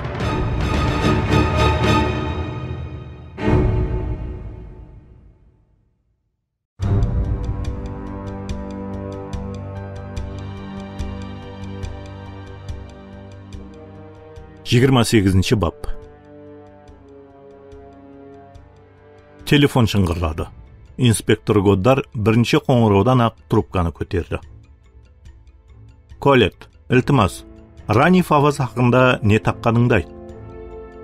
Telefon raqamın ba, manzil mi, baslauım үшін bir нәрсе ayt, dedi ол Бейрут аэропортына билетке кезікте тұрғанында. Ол бүгін Мароккоға ұшуға үміт етті. Мен екеуін де таптым, деді Дюваль. Бар, ол Рабатта ма? Деп бақырып жіберді Годдар. Яқ, Касабланкада. Солай ма? Қай жерде? Оның суреті бар ма? Годдар мәнзілді блокнотына жазып алды. Әзір ғана алдым. Оны дәрқал менің телефоныма жібер. Жақсы. Бәрекелді, Колет. Сен жақсы істедің. Сен Мароккодағы полицияменен байланыспадың ба? Яқ, сен мағлұматты бірінші болып алуды қалайсың деп ойлаған едім. Ажайып, оны қалай таптың? Телефон компания арқылы, деп жауап берді Дюваль. Ең қиыны іздеуге мүмкіншілік беретұғын біреуді табу. Һәм оларды негізінде мен кім екенімді сендіру қиын болды. Қалғанлары қиын болмады. Бәрекелді, деді және Годдар. Осындай табысқа сенгісі келмей. Яқшы, мен сүйекке қоңырау қыламан. Ал әзірше, осы Рания хақында барлығын біліп ал. Ол ең кейінгі мәрте кімге қоңырау қылғанын, қаяқта істейтұғынын, һәм оның қоңсылары кім? Мүмкін ол біреуменен бірге үйді жараға алып тұрған шығар. Қандай көлікте жүреді, һәммесін біліп ал. Әзірше, Мароккалы полицияларға кесен бермеуге әрекет етеміз. Юридикалық жүксіз мәміле қыламыз. 10 минуттан кейін инспектор Лемие Годдарменен сөйбетін тамамлады, һәм телефонына келген хатты оқыды. Демек, Жан-Клод сары шашы менен бір нәрселерді тапқан. Кім ойлапты дейсің? Жағдай ажайып кетіп атыр, деп ойлады Лемие. Марван Фаваздың үйінде жасырынып атыр. Бұл анық болуы да мүмкін. Ямаса қыз оның қаяқта екенін біледі, һәм оның ізін тауып береді. Қандай жағдай болса да, ол қызға тез жетіп бару керек. Хилтоннан шығып, ол көлікке отырды да, Рабаттан Касабланкаға асықты.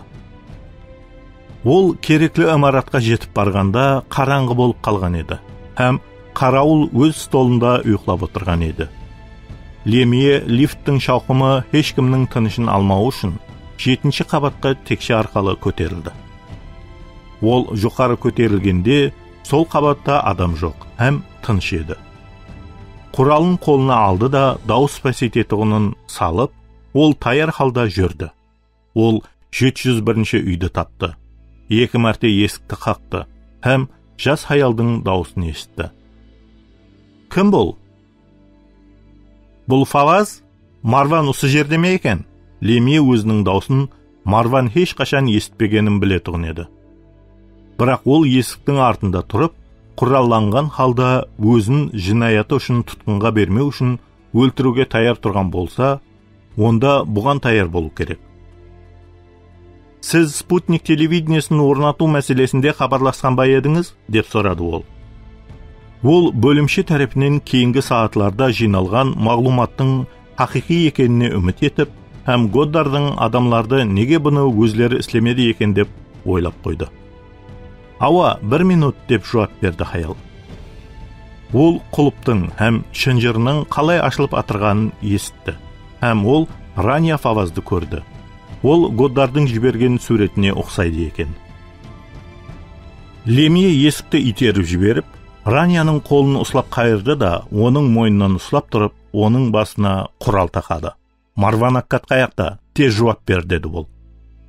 Ауырып кетти, деп бакырды Рания. Колумду сындырдың. Лемье буган дыккат аудармады. Кыз менин колумда, Марван, деп бакырды ол. Эгер оны тирик көргүң келсе, куралыңды тасла, һәм колуңду көтерип астен чык. Ол бул жерде жок, деди Рания ауырганынан түсү өзгерип. Ол жок, Марван бул жерде жок. Мен саган сенбеймен, Фаваз ханым. Сен өз сүйүклүңдү куткаруу үчүн алдап атырсаң деп ойлоймун. Ол менин сүйүклүм эмес, эч качан ондай болгон жок. Ол бул жерде жок. Бул сенимли болуп эстилди. Бирок Лемье кауіпке жол койгусу келмеди. Кыздын басына куралын катты басыңкырап, ол өзү менен оны бөлме, каттын астыларын һәм жуунатыгын бөлмени барлык мүйөшлөрдү карап чыкты. Ол Марванның эч жерде оган кауіп туудурмай турганын, ягни жок экенине көз жетип, өзүн бос услап башлады. Мен саган онун бул жерде жок экенин айткан эдим, деди Рания. Олар излеуді тамамлангандан соң, һәм Лемье кирер эсикти жапты. Өнүңдү өчүр, деп бакырды ол. Һәм onun шекесіне құралдың сабы менен ұрып жіберді. Ол жерге құлады, һәм жылап жіберді. Жыртылған ерінен қан ағып кетті. Яқшы, ол хәзір бұл жерде жоқ, бірақ ол осы жерде болған. Сіз кімсіз, деп сұрады қорқыныштан қалтырап. Сізге не керек? Сұрауды бұл жерде мен беремен, Фаваз ханым, деді Лемье, оған қарай еңкейіп, һәм оған құралын қаратып. Мен сенен Марван Аккат жақында осы жерде болды ма деп сұрап атырман. Ава, болды, деді ақыры ол. Оған не керек болған еді? Ол осы жерде қалуды қалеген еді, бірақ мен бас тарттым. Не үшін осы жерде, не үшін мейманханада емес? Ол жарақатланған еді. Оған жәрдем керек болған. Сіз оған жәрдем бердіңіз бе? Мен мейірбекемін. Ол сені жақсы көреді. Рания үндемеді. Ол саған тұрмысқа шығуыңа ұсыныс қылған. Май айында, солай ма? Ава, солай болды. Демек, ол сені жақсы көрген. Меніңше солай. Ал сен оны жақсы көрмедің бе? Мен ондан бас тарттым. Сенің оны жақсы көрмейтұғының ақметлі емес. Ол саған келген ғой. Хабарласа алатығын барлық адамларының ішінде сені таңлаған жоқ па? Меніңше солай. Ол сені оған ітібарсыз емес деп ойлаған шығар. Мүмкін. Қиын жағдайда ол саған хабарласқан. Оны оқтан алған жарақаты бар ма еді? Ава, соған ұқсайды. Сен оны қуып жібердің. Мен оның шармаласқан өміріне араласқым келмейді. Адам өлтірушінің өміріне ме? Мен бұлай деп айтқан жоқпан, деп қысымды Рания. Бұл хақында айтып отыруының керегі жоқ. Ол адам өлтіруші емес, ол жақсы адам, деді ол. Бірақ оған тұрмысқа шыққандай онша жақсы емес. Біздер балалық уақытымыздан берлі доспыз. Мен оған не мақұл болса істеген едім. Ал енді не үшін істемедің? Мен оған қолымнан келгенше жәрдем бердім. Бірақ сен оның қалуына рұқсат бермепсің, солай емес пе? Сіз оған пұл бердіңіз бе? Яқ. Оған самолетқа билет алуына жәрдем бердіңіз бе? Яқ. Сіз оны темір жол станциясына апарып қайттыңыз ба? Яқ. Бірақ сіз оны қаяқта екенін білесіз, Фаваз ханым, солай емес пе? Рания еденге сүйенді. Ол қалтыраудан өзін зорға ұстап тұрды. Көзі көз жасына толып кеткен еді, һәм зордан сөйледі. Яқ, білмеймін, деді қыз. Алдап атырсаң деп ойлаймын. Артық еш нәрсе білмеймін.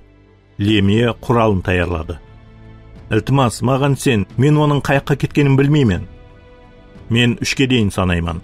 Мені қызықтырып тұрған сұрауды естіпесем, сені өлтіремен, деді Лемье. Бірақ білмеймін, ант ішемен. Егер білгенімде саған айтар едім, деді қыз. Айтпауың да мүмкін. негізінде сен оны жақсы көретұғында шығарсаң. Сен оны жасыру үшін өзіңді құрбан қылуға да таяр шығарсаң, деді Лемия.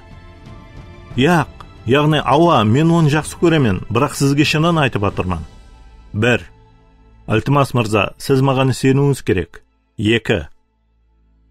Яқшы, мен сізге білетұғынларымның бәрін айтамын, бірақ мен көп білмеймін, тек қана мені өлтірме. Лемия ұзақ уақыт тұрды, үнсіздіктен соң былай деді. Яқшы, күтемен. Марван қаяққа баратұғынын білмеймен деп айтқан еді, деп тез айтты қыз. Мен оған сендім. Анық, ол не айтты, Фаваз ханым? Ол мүмкін Мысырға, мүмкін шығыстағы қандай да бір мемлекетке қаяққа болса да алысқа кетемен деп айтқандай еді. Бұл болғаны менің білетұғынларымның барлығы осы.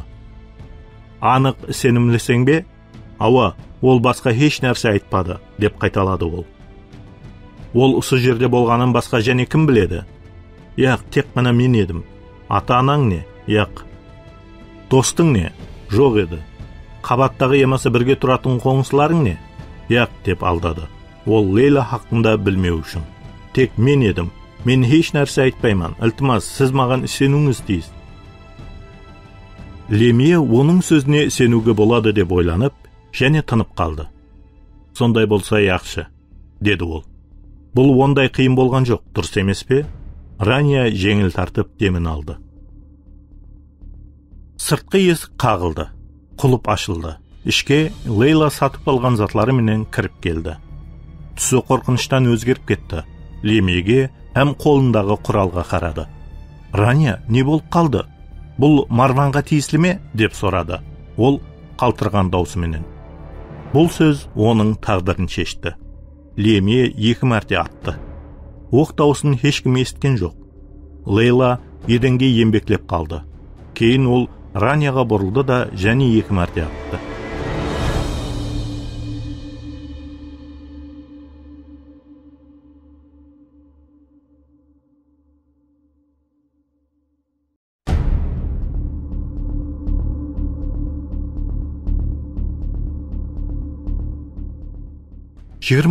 Бап. Годдар Рания Фаваздың үйінің қасында таксиден түсті. Не үшін кешіктің, деп кеуілсіз айтты Лемия. Бейруттан бұл жерге дейін ұзақ, деп жауап берді Годдар, оның даусына әтібар берместен. Марваннан қандай да бір белгі бар ма? Әммесі тыныш. Ал қыз не? Айтып атырман ғой, әммесі тыныш. Олар осы жерде екенлігіне сенімлісең бе? Деп сұрады Годдар. Әзіргі пайтта еш нәрсеге сенімлі емеспен, бірақ уақытты жойтпайық, ішке кіреміз. Марванды күтілмегенде осылаймыз деп үміт етемен. Олар ішке кірді. Бұл рет қарауыл ояу еді. Лемия өзінің белгісін көрсетті, һәм былай деді. Біздер Рания Фавазды іздеп жүріппіз. Біздер оның осы жерде жасайтұғынын білеміз. Фаваз ханым ба? Деп қайта сұрады қарауыл қызметші. Ауа, ол жүдә жақсы қыз. Ол һәм оның досты Лейла 701-ші үйде, 7-ші қабатта жасайды. Сізді алып барайын ба? Бұның қажеті жоқ, деп жауап берді Лемия, һәм Годдарға бұрылып қарады. Текше арқылы жоғары көтерілді. Ол жерде ешкім жоқ па тексер, жоғарыда көрсеміз. Ол өз қызмет бабындағы құралын шығарды да лифтке кірді. Годдар да құралын қолына алып, қарауылды имаратқа кірген һәм шыққан адамлардың еш қайсысына еш нәрсе айтпауын ескертті. Сонан кейін ол жағымсыз істің тынышлықпенен шешілуіне дуа етіп, текше арқылы жоғары көтеріле баслады. Ол Марванның адам өлтіргеніне сене алмайтұғын еді. Лемия істі талқылағанда оны бір нәрсе қанаатландырмады. Бірақ абайлы болу кесент бермейді. Не болса да Марван Аккад айрықша таярлықтан өткен.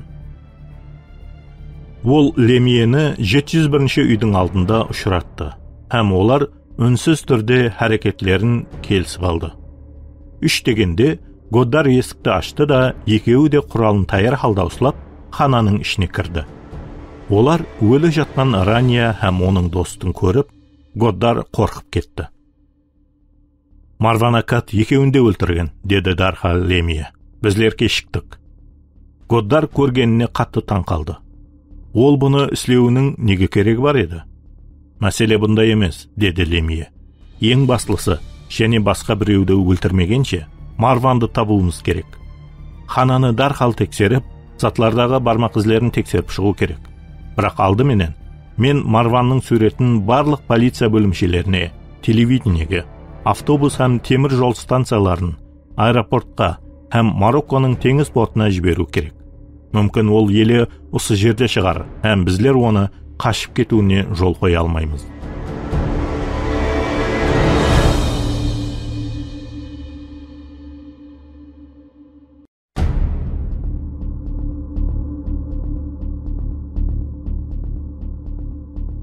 Отызыншы бап.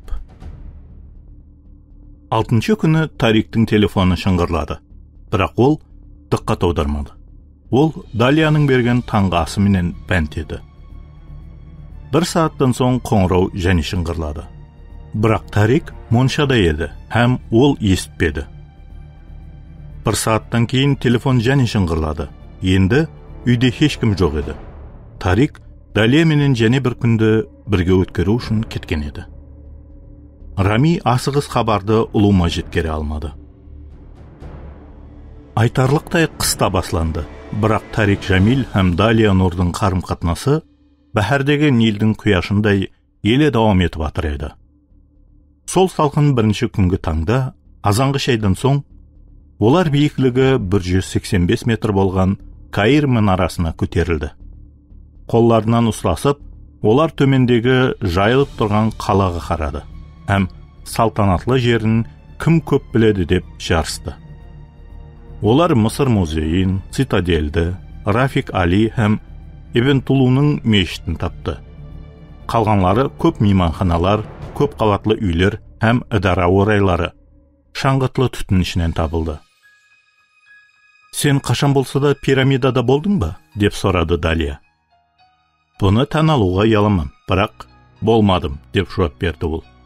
Мен де болмадым. Сол жаққа барайық, мен оларды жақыннан көруді, һәм түйенің үстінде шөлде жүргім келеді деп бақырып жіберді Далия. Сен түйе үстінде жүруді айтып атырсаң ба? Деп қайта сұрады Тарик. Яқ, мен жарысуды қалаймын, деп жауап берді ол көзі жанып. Тарик оның күш қуатына һәм өмірге деген қалеуін көріп таң қалды. Бұл оны жаңалап, оны да билеп алды. Ол иінін қысып былай деді. Олай болса, жарысу болса жарысамыз. Олар такси ұслады да Гизаға кетті. Сол жерде олар Хеопстың пирамидасына кірді. Қабірдің ішінде тұрып, олар бұл жерде қашанлардыр қандай ғазинені жасырып қойғанын көз алдына келтірді. Кейін олар жол бағдарлаушы менен 2 түйе алды да шөлге қарай жүріп кетті. Олар артық Нагиб Махфуздың өлімі хақында, Тариктің ата-анасының өлімі хақында да, оның сөзі бойынша жарақат болған көлік апаты хақында да ешқандай гәп қылмады. Годдар, Лемье, Монте-Карло һәм Рафик Ремзи хақында естілмеуге болады. Суд, тергеу һәм абайлы болу туралы ойлар алысқа кетіп қалды. Олар өмірден хәзлік алып, бір-бірін жақсы көретұғын жұп болып жүрді. Һәм бұл Тарик үшін шөллегенде бір тамшы жеңіллендіретұғын су сияқлы болды. Мен Сфинксқа бұрын бараман деп бәсеклесемен, кешкі ауқатқа төлеймен деп бақырды оған Далия. Кейін түйесін шапатлап ұрды да, оны ізінде қалдырып, алыслап кетті. Қалып қоюды қалемей, Тарик оның ізінен айдады. Ал олардың қауетерлінген һәм кеуілсіз жол бағытлаушы адамлары ізлерінен бақырып басылады. Далия өмір бойы түйе шауып жүргеніндей жақсы айдады. Оның қою қара шашы арқасында желбіреп баратыр. Далия оннан 40-50 қадем алдында баратыр. Бірақ Тарик күрессіз жеңілгісі келмеді. Түйені күшлерек теуіп, ол тезлігін асырды. Олар құм төбеге мініп, түсіп екінші тарапқа өтіп жүрді. Кейін бірінен соң бірі бірнеше құм төбелерді басып өтті. Һәм міне, Далия кейінгі төбешіктің арғы жағында жоқ болып кетті. Бірақ бұл тек қандай да аз уақытқа, себебі Тарик оны қуып жетіп алды. Далия бір нәрсе деп оған қышқырды, күлді, һәм ашуын келтірді. Оның ұтуына жол бермеді. Тарик астындағы 3 жасар түйесі менен алдыға ұмтылды, бірақ нәтижесіз болды. Далия сфинкстің қасында жүрген туристлерді қорқытып, олар менен теңлесіп алды. Кейін қыз шөлге қарай бұрды. Ол көзінен жас шыққанша күлді. Тарик те күлді. Бірден оны сенімділік сезімі қаплады. Бұндай сезім тек қана Раняға ғана болған еді. Маған бір нәрсе сатып ал, деді қыз, олар құшақласқан уақытта. Бір нәрсе сатып алу ма? Деп сұрады ол түсінбей. Мысалы, не нәрсе? Білмедім. Қандай да айрықша, ғайры табиғи. Сен жоқ болған уақытта сені еслететұғым бір нәрсе. Һәм мен сені артық ешқашан көрмеймін. Не хақында айтып атырсың? Неге сен осындай деп ойлап атырсың? Деп сұрады ол. Өйткені еркектер анық солай істейді. Қалейтұғынын алады, ал кейін күтілмегенде сенен құтылып кетеді, деді қыз. Оның көзі сүзіліп қарап тұрған еді, бірақ сөзлері әзілге ұқсамас еді. Қалегеніне жетісу. Тарик отпенен ойнап атырғанын түсінді. Кімдір жүда жақында бұл қызды қапа қылған көрінеді. Һәм әзір ол да оған жарақат алып келуге жүда жақын қалды. Ауа, қыз оған тиіслі, бірақ қыз өзі менен ойнағанды, һәм оны өзі ойлағанындай бір нәрсе сияқлы қабыллағанды қалемейді. Бірақ бұл машқала менен шұғыллануға оның уақыты да қалеуі де жоқ еді. Олар қандай сезімде болса да, қыз бенен ұзақ уақыт қала алмайды ғой. Бірақ қыздың сезімі ол үшін мәңгіге ие екенін түсінді, һәм бұған өзі де таң қалды. Бұл қызда оған ұнайтұғын бір нәрсе бар еді, һәм ол қызға жарақат тигізгісі келмеді. Базы еркектер солай істейтұғын шығар, бірақ мен емес, деді Тарик, һәм оны өзіне тартып сүйіп алды.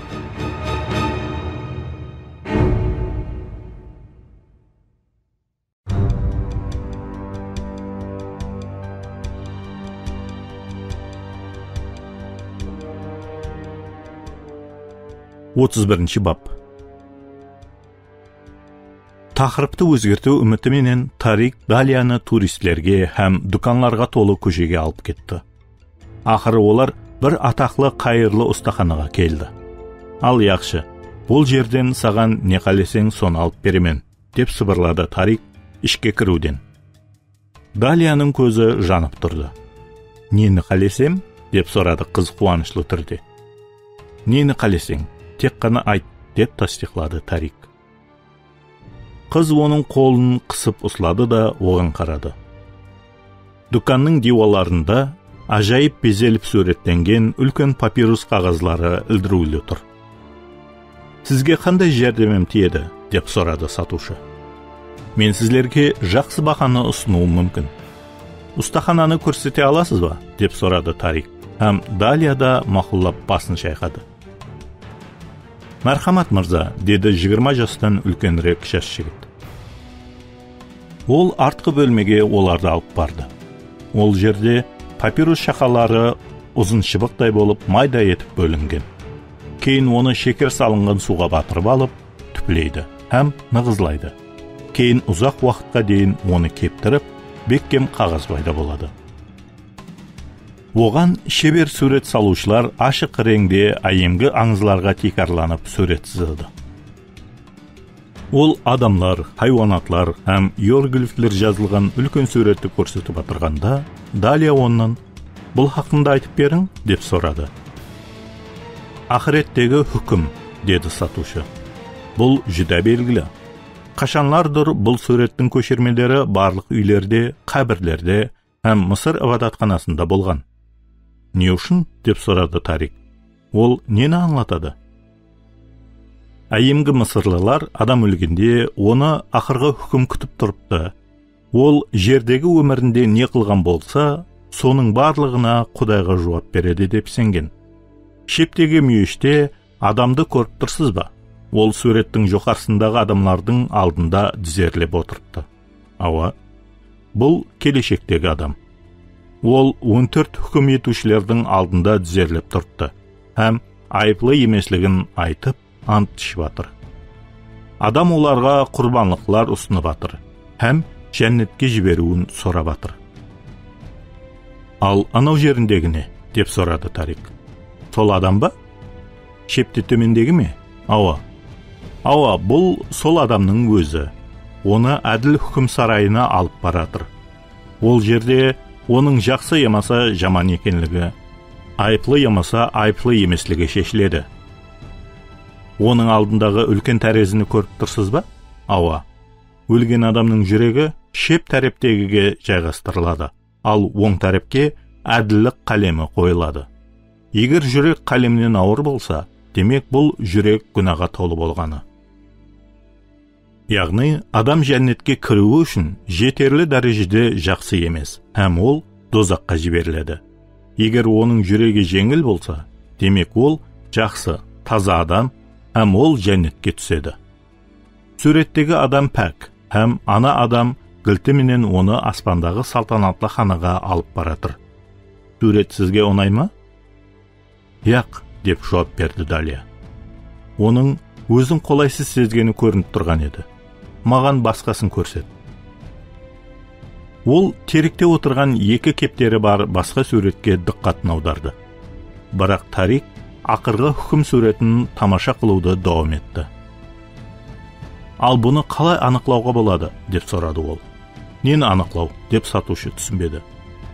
Жүрек жетерлі дәрежеде таза екенін қалай анықлауға болады? Сен дозаққа емес, ал жәннетке түсет оныңды. Бірақ сатушы сұрауға жауап бермеді.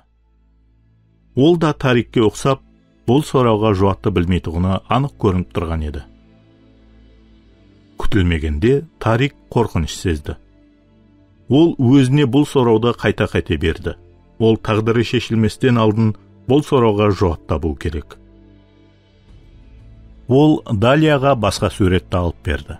Бұл сурет жүзде жақсы безелген, һәм қымбат болып, онда екі бір-бірін сүйгенлер қайықта Нилде жүзіп баратыр. Бірақ Тарик ақырғы хүкімдегі оны қинап атырған ойлардан азат бола алмады. Ол ақмақлық һәм өзімшілдікпенен өмірінде шешкен шешіміне анасының жылап атырғанын, һәм онан мүмкіншілігі болғанша таза өмір баслауын сорап, жалбарынғанын һәмме жерде естігенде болып кетті. Бірақ неден баслау керек? Кімге хабарласу керек? Ол бір нәрсені өзгертуге таяр еді. Оның өмірі ол жаққа баратырған жоқ. Оның бағытын қалай өзгерту керек? Олар Далияның үйіне келіп, моншаға түсіп, киініп алды, һәм аэропортқа жақын жердегі Мовенпик мейманханасына кетті. Қыздың Лондонға кететұғын рейсінен алдын, ол үшін шамлар астында кешкі ауқатпенен мейман қылды.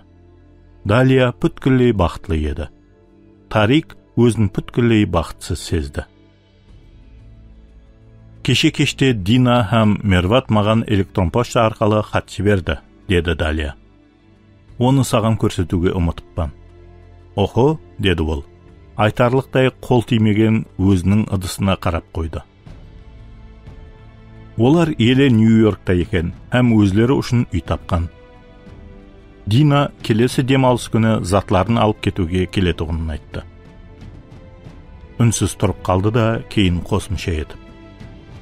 Олардың кететұғынына сенгім келмейді. Меніңше, таза қоңысы ізлеуіме тура келеді. Мен бұл үйге бір өзім төлей алмаймын. Ауа, деді ол, көшлі ауқатты шұқып отырып.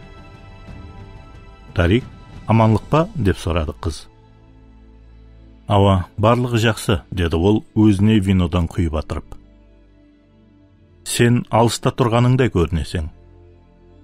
Сен азаңғыда емессің. Осы демалыс күнлеріндегідей де емессің. Яқ, деді ол, өзім құры. Тарик үндеме қалды. Құры өзім дегенің не? Деп сұрады қыз. Ол қызды алдағысы келмеді. Ол қыздың алдыңғыдан да бетер жүрегі ауырласқанын қалемеді. Бұл хақында ой, оны алдын ешқашан тынышсызландырмаған еді. Ұлыма айтқанда, оның бүткіл өмірі жалған менен толып кеткен жоқ екен. Ол Тарик Жәмил емес, ол Брюссельден келген компьютер маслихатшысы емес. Ол Каирда ыдара ашайын деп атырған жоқ. Тығыз қарым қатынасқа таяр емес. Қыз ол хақында білетінлерінің әммесі жалған. Тек өзім, мен сен сағынамам. Бірге болған бұл бірнеше күнлер мен үшін жүда жақсы болды, деді Тарик оған қарап тұрып. Маған да, деп ол оның қолынан ұсылады. Сен айрықша қызсың. Далия күле шырай берді. Бірақ оның сұрауы бірнеше мәрте гуманлы дауыста берілген еді. Ажайып дегенің, мен сенің менен көп уақыт болғым келеді дегенің бе, ямаса кеуілді болды, бірақ біздер артық көріспейміз дегенің бе? Ажайып дегенім, мен сенің менен көп уақыт болғым келеді, деді Тарик, һәм оның екі қолынан ұстады. Ертең сен қашан қайтып келесің? Мен түске жақын қайтып келуім керек. Жақсы, мен сені күтемін. Уәде бересің бе? Деп сұрады қыз. Оның қолын қысып тұрып, уәде беремін.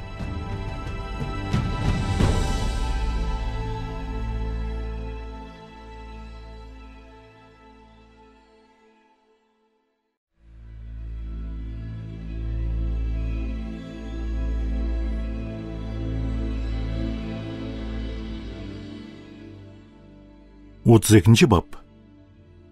Тарик Далияның үйінде қонып қалды. Тариктің үйінің қожайыны жаллыған сыпырушы менен ұста күні бойы іследі. Бірақ олардың жұмысының нәтижесі онша көрінбес еді. Еле көп ісленетін жұмыслар қалған еді. Онан қала берсе, Далияның үйі айтарлықтай кішкене, жылы һәм қолайлы еді. Терезесінде перде бар еді, ал асханадағы ашық реңдегі күзеде таза гүлдер бар еді. Хәтте таза киімлер һәм қалың көрпе менен жұмсақ көпшіктер бар еді. Әмме жерінде Далия болған әр түрлі елден келтірілген майды шүйделер бар еді. Ең басылысы ыдыслар жуылған, мұзлатқышта азық ауқатлар бар еді. Егер осы жерде қалу туралы сұрау берсе, онда ауа деп жауап беруге болатығын еді. Тарик өзіне кофе таярлады, һәм буфет ішінен печенье алып жеді. Кейін ол Далияның затларын тінтіп баслады. Осылай ислеп, ол қыз хақында толық біліп алуға әрекет етті. Музыкалық центрдің қасындағы қатарда ол Мысыр, Европа һәм Америка фильмлері болған DVD дискілерді тапты. Әммесі алфавит тәртібінде қойылған еді. Киім қоятын шкафта таза киімлер қыстырылған, таза аяқ киімлер қойылған, һәм мақпал тауар менен қапланған құтылар, безену бұйымлары менен толы еді. Ол бір буат сән журналларын тапты, Vogue һәм Cosmopolitan. Ол су астында жүзу үшін түтікшелі нықап һәм акваланг тапты. Және де жер орта теңізінен Кариб теңізіне дейінгі демалу орынлары һәм Нагиба Махфузаның барлық романлары тұрған еді. Оннан қала берсе, ол нәше қоятығын жасырын орынды да тапты, һәм оннан бір шылым алып шекті. Ол мағлумат алуға өзіне керекті болған бірде-бір күнделік дәптер, әттегі шаңырақ суреттерінде таппады. Далия Нур өзі кім екен? Ол қайықтан екен? Ол не нәрсеге талпынады? Қыз оны өзіне қатты тартты. Бірақ ол хақында жүдә аз біледі екен. Ол қыздың Иорданияның бір жерінде өскенін білді, бірақ анық қай жерінде екенін білмеді. Ол қыздың 18 жасында үйінен кеткенін білді, бірақ не үшін екенін білмеді. Оның Францияда қандай да бір колледжді біткергенін білді, бірақ қандай екенін һәм не оқығанын білмеді. Оның British Airways'ге жұмысқа барғанын һәм осы жұмысқа дүнияны көру үшін һәм саяхат етуге бейпұл мүмкіншілікке ие болу үшін кіргенін білді. Оның 23 елде әлі қашан болғанын һәм өзінің үшінші демалысын Австралияда өткеруді жобаластырып жүргенін білді. Бірақ ол хақында артық еш нәрсе білмеді. Қыз Тариктің өзі сияқлы ол үшін жұмбақ болып қалды. Тарик жуап ізлеп, кәттің жанындағы киім шкафты ашты, һәм оның ішінен бір буат жарнама қағазларын тапты. Онда Шарм-эль-Шейх курортына демалуға 2-3 күнге мұратнама бар еді. Ол шынында да саяхат етуге қызыққан екен. Ол кейінгі мәрте қай жерде демалғанын есіле алмайды. Бірақ Далия дүнияны көруге, һәм толық өмірді сезіп жасауға бел байлаған екен. Далия бір жерде отыра алмайды. Онда бірнеше бос уақыты болған уақытта ол қандайда экзотикалық жерге баруды мақұл көреді. Не үшін? Не нәрседен ол қашады? Тарик бір буат қағазларды көзден өткере баслады. Онда Хилтон һәм Ритц-Карлтон, және де Four Seasons, Мариотта һәм Мовенпик Джоли Вилья сияқты жерлер бар еді. Төменінде ол British Airways логотипі менен блокнот тапты. Онда Далия қолы менен 3 адамлық номердің бақасы, сәнесі, әр түрлі демалу орынлардың жақсы һәм жаманы жазылған еді.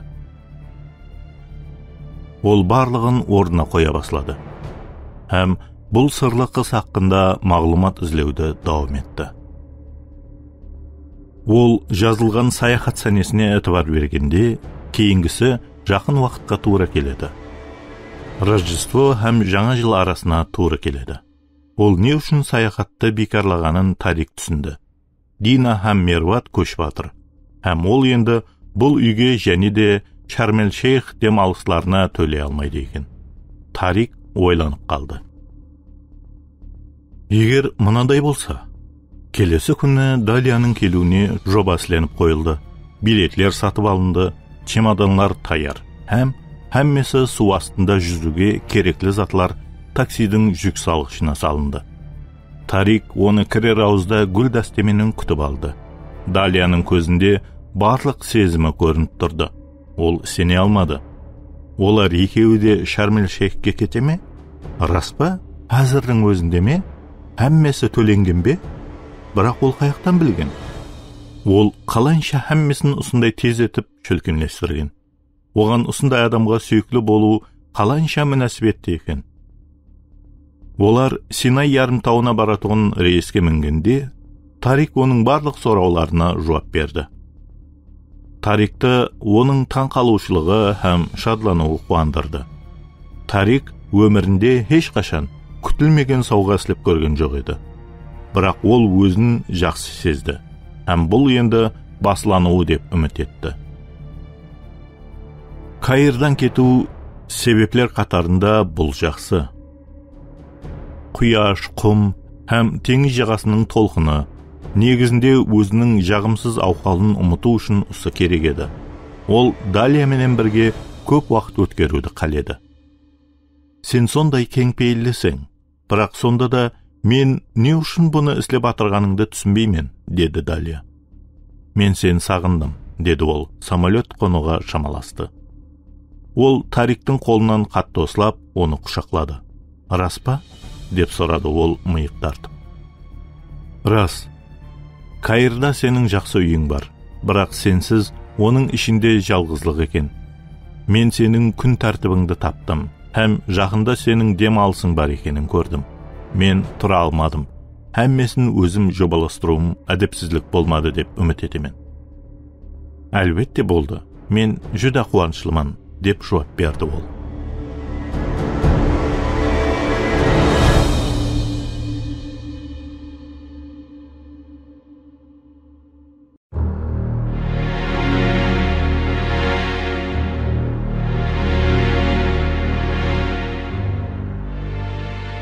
Отыз бап. Олар Ритц-Карлтон мейманханасына орналасты, һәм жас жұбайлар сияқлы 2 күн өткерді. Олар кеш оянды һәм төсекте таңғы асты жеді. Бассейнде күн нұрында жатты. Күндіз Қызыл теңізде жүзді, ал кеште жақсы ресторанларға барды. Номерге қайтып келіп, олар мұхаббатқа берілді. Күндізгі уақытта хауа райының дәрежесі шамаменен 30 һәм арқадан жеңіл самал есіп тұрды. Түнде болса 15-тен төмен түспеді. Ешқандай бұлт, жауын, шаң тозаң, телефон қоңырауы, электрон поштасынан хат болмады. Болмағаны жақсырақ, һәм Тарик бұл ешқашан тамам болмауын қаледі. Üçüncü күні ол ерте оянды, һәм азанғы жуыруға кетті. Ол Монте-Карлода алған жарақатынан жазылды. Күші жақсы түкленіп кетті. Ол күле алды. Моншада қосық айтты. Ол мұхаббатқа мәс болды. Онда өзінің сезімі хақында басқа түсіндірмесі жоқ еді. Тарик ешқашан бұндай жағдайды басынан кешірмеген еді. Әттекі Рания менен де болмаған еді.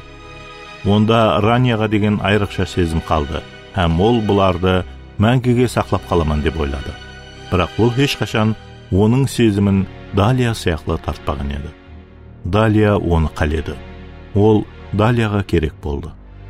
Далия менен ол өзін айрықша сезді.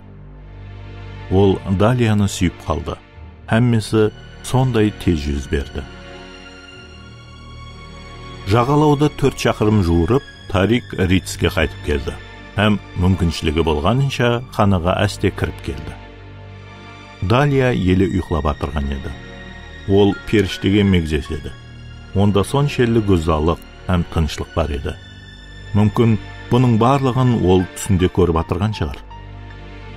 Ол моншаға түсті де киініп алды. Бүгін сұлу жерлерді көруге ямаса дүкан аралауға болады. Ал мүмкін олар велосипед айдап ямаса жұбайлар сейілі менен бәнд болатын шығар. Оған бәрібір.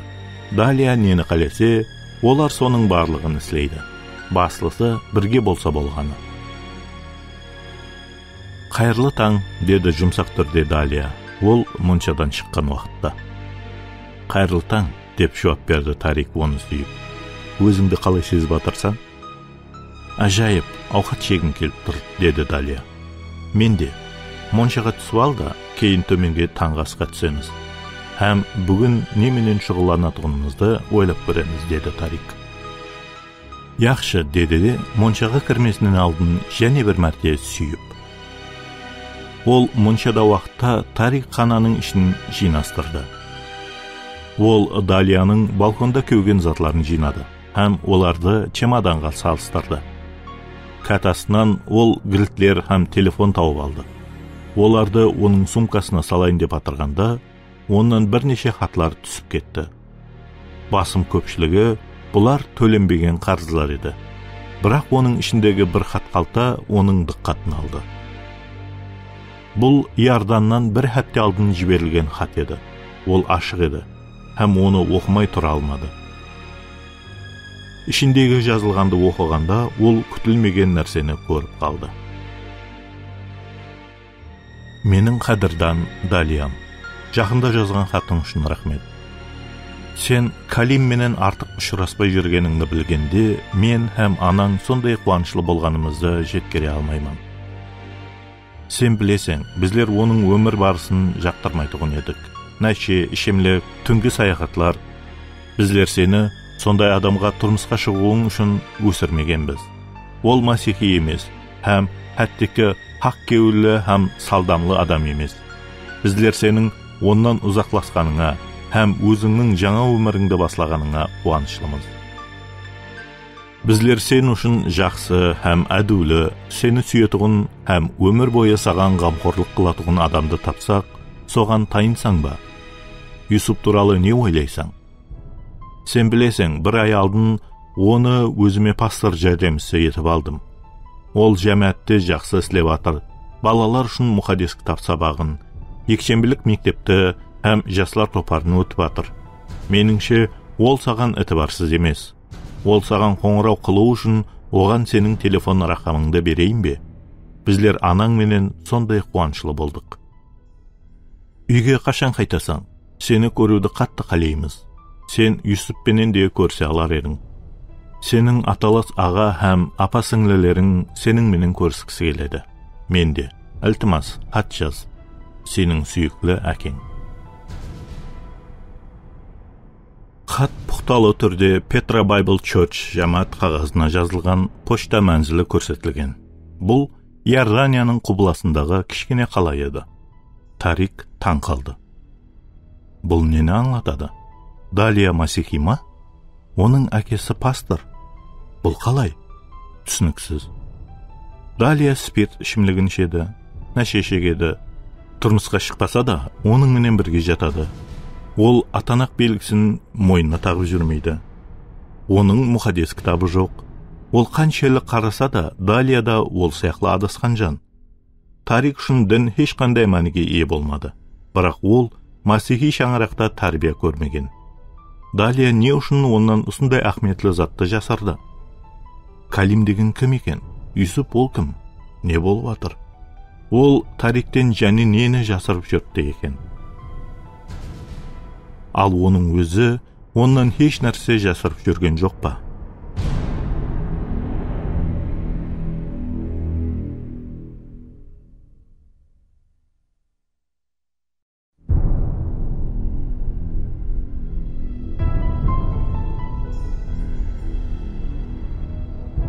Отыз төртінші бап.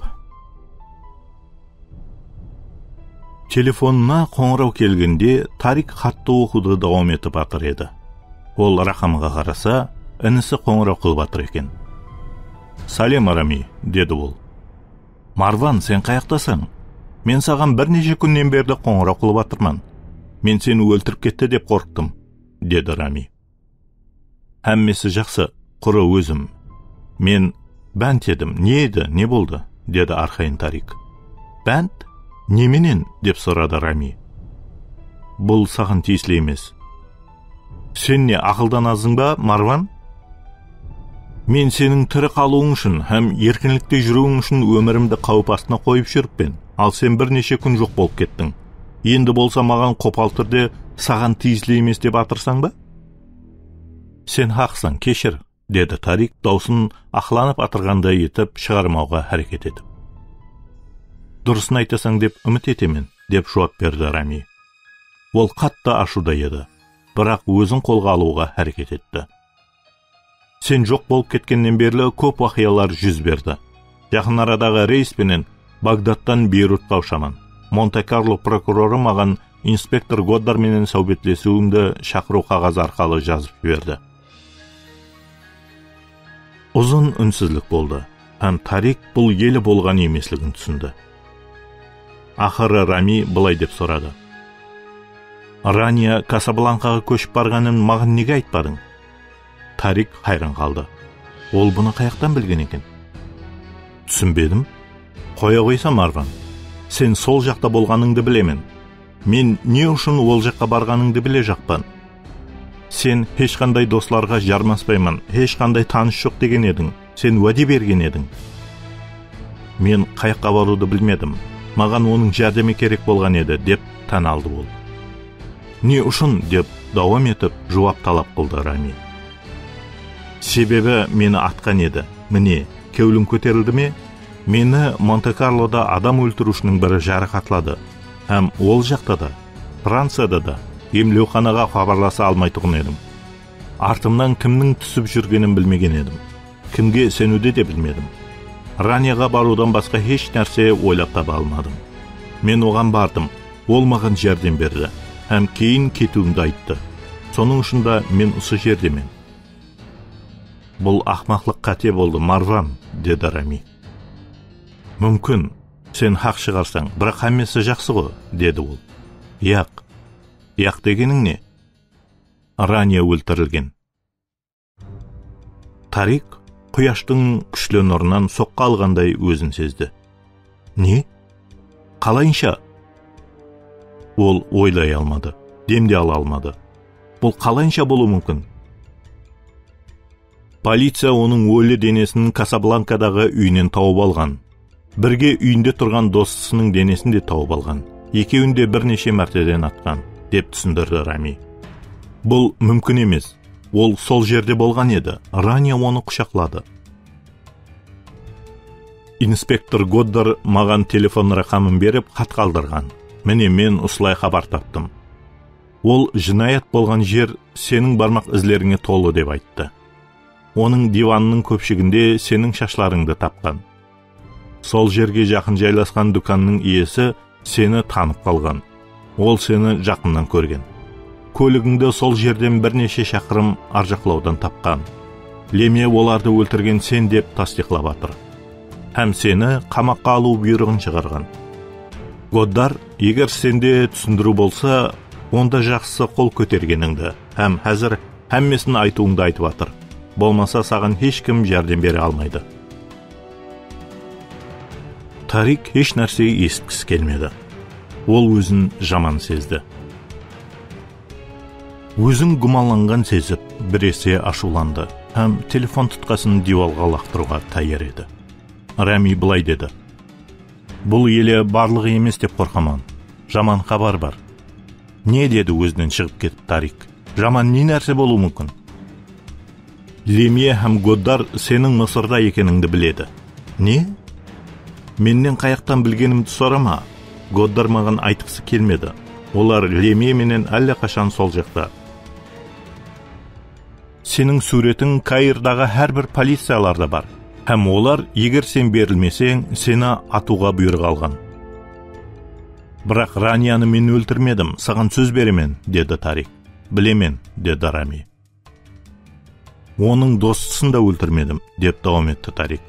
«Бұны Клодеттің адамлары істеген болуы мүмкін». «Мен де солай ойлайман. Һәм жаңа ғана Бразилияға және адамлар жібердім. Клодет хәзір Сан-Паулда жоқ шығар деп ойлайман. Ол тауда болуы ықтимал. Бірақ оны һәм оның менен іслесіп атырғанларды табамыз. Уәде беремін. Бірақ бұған уақыт керек.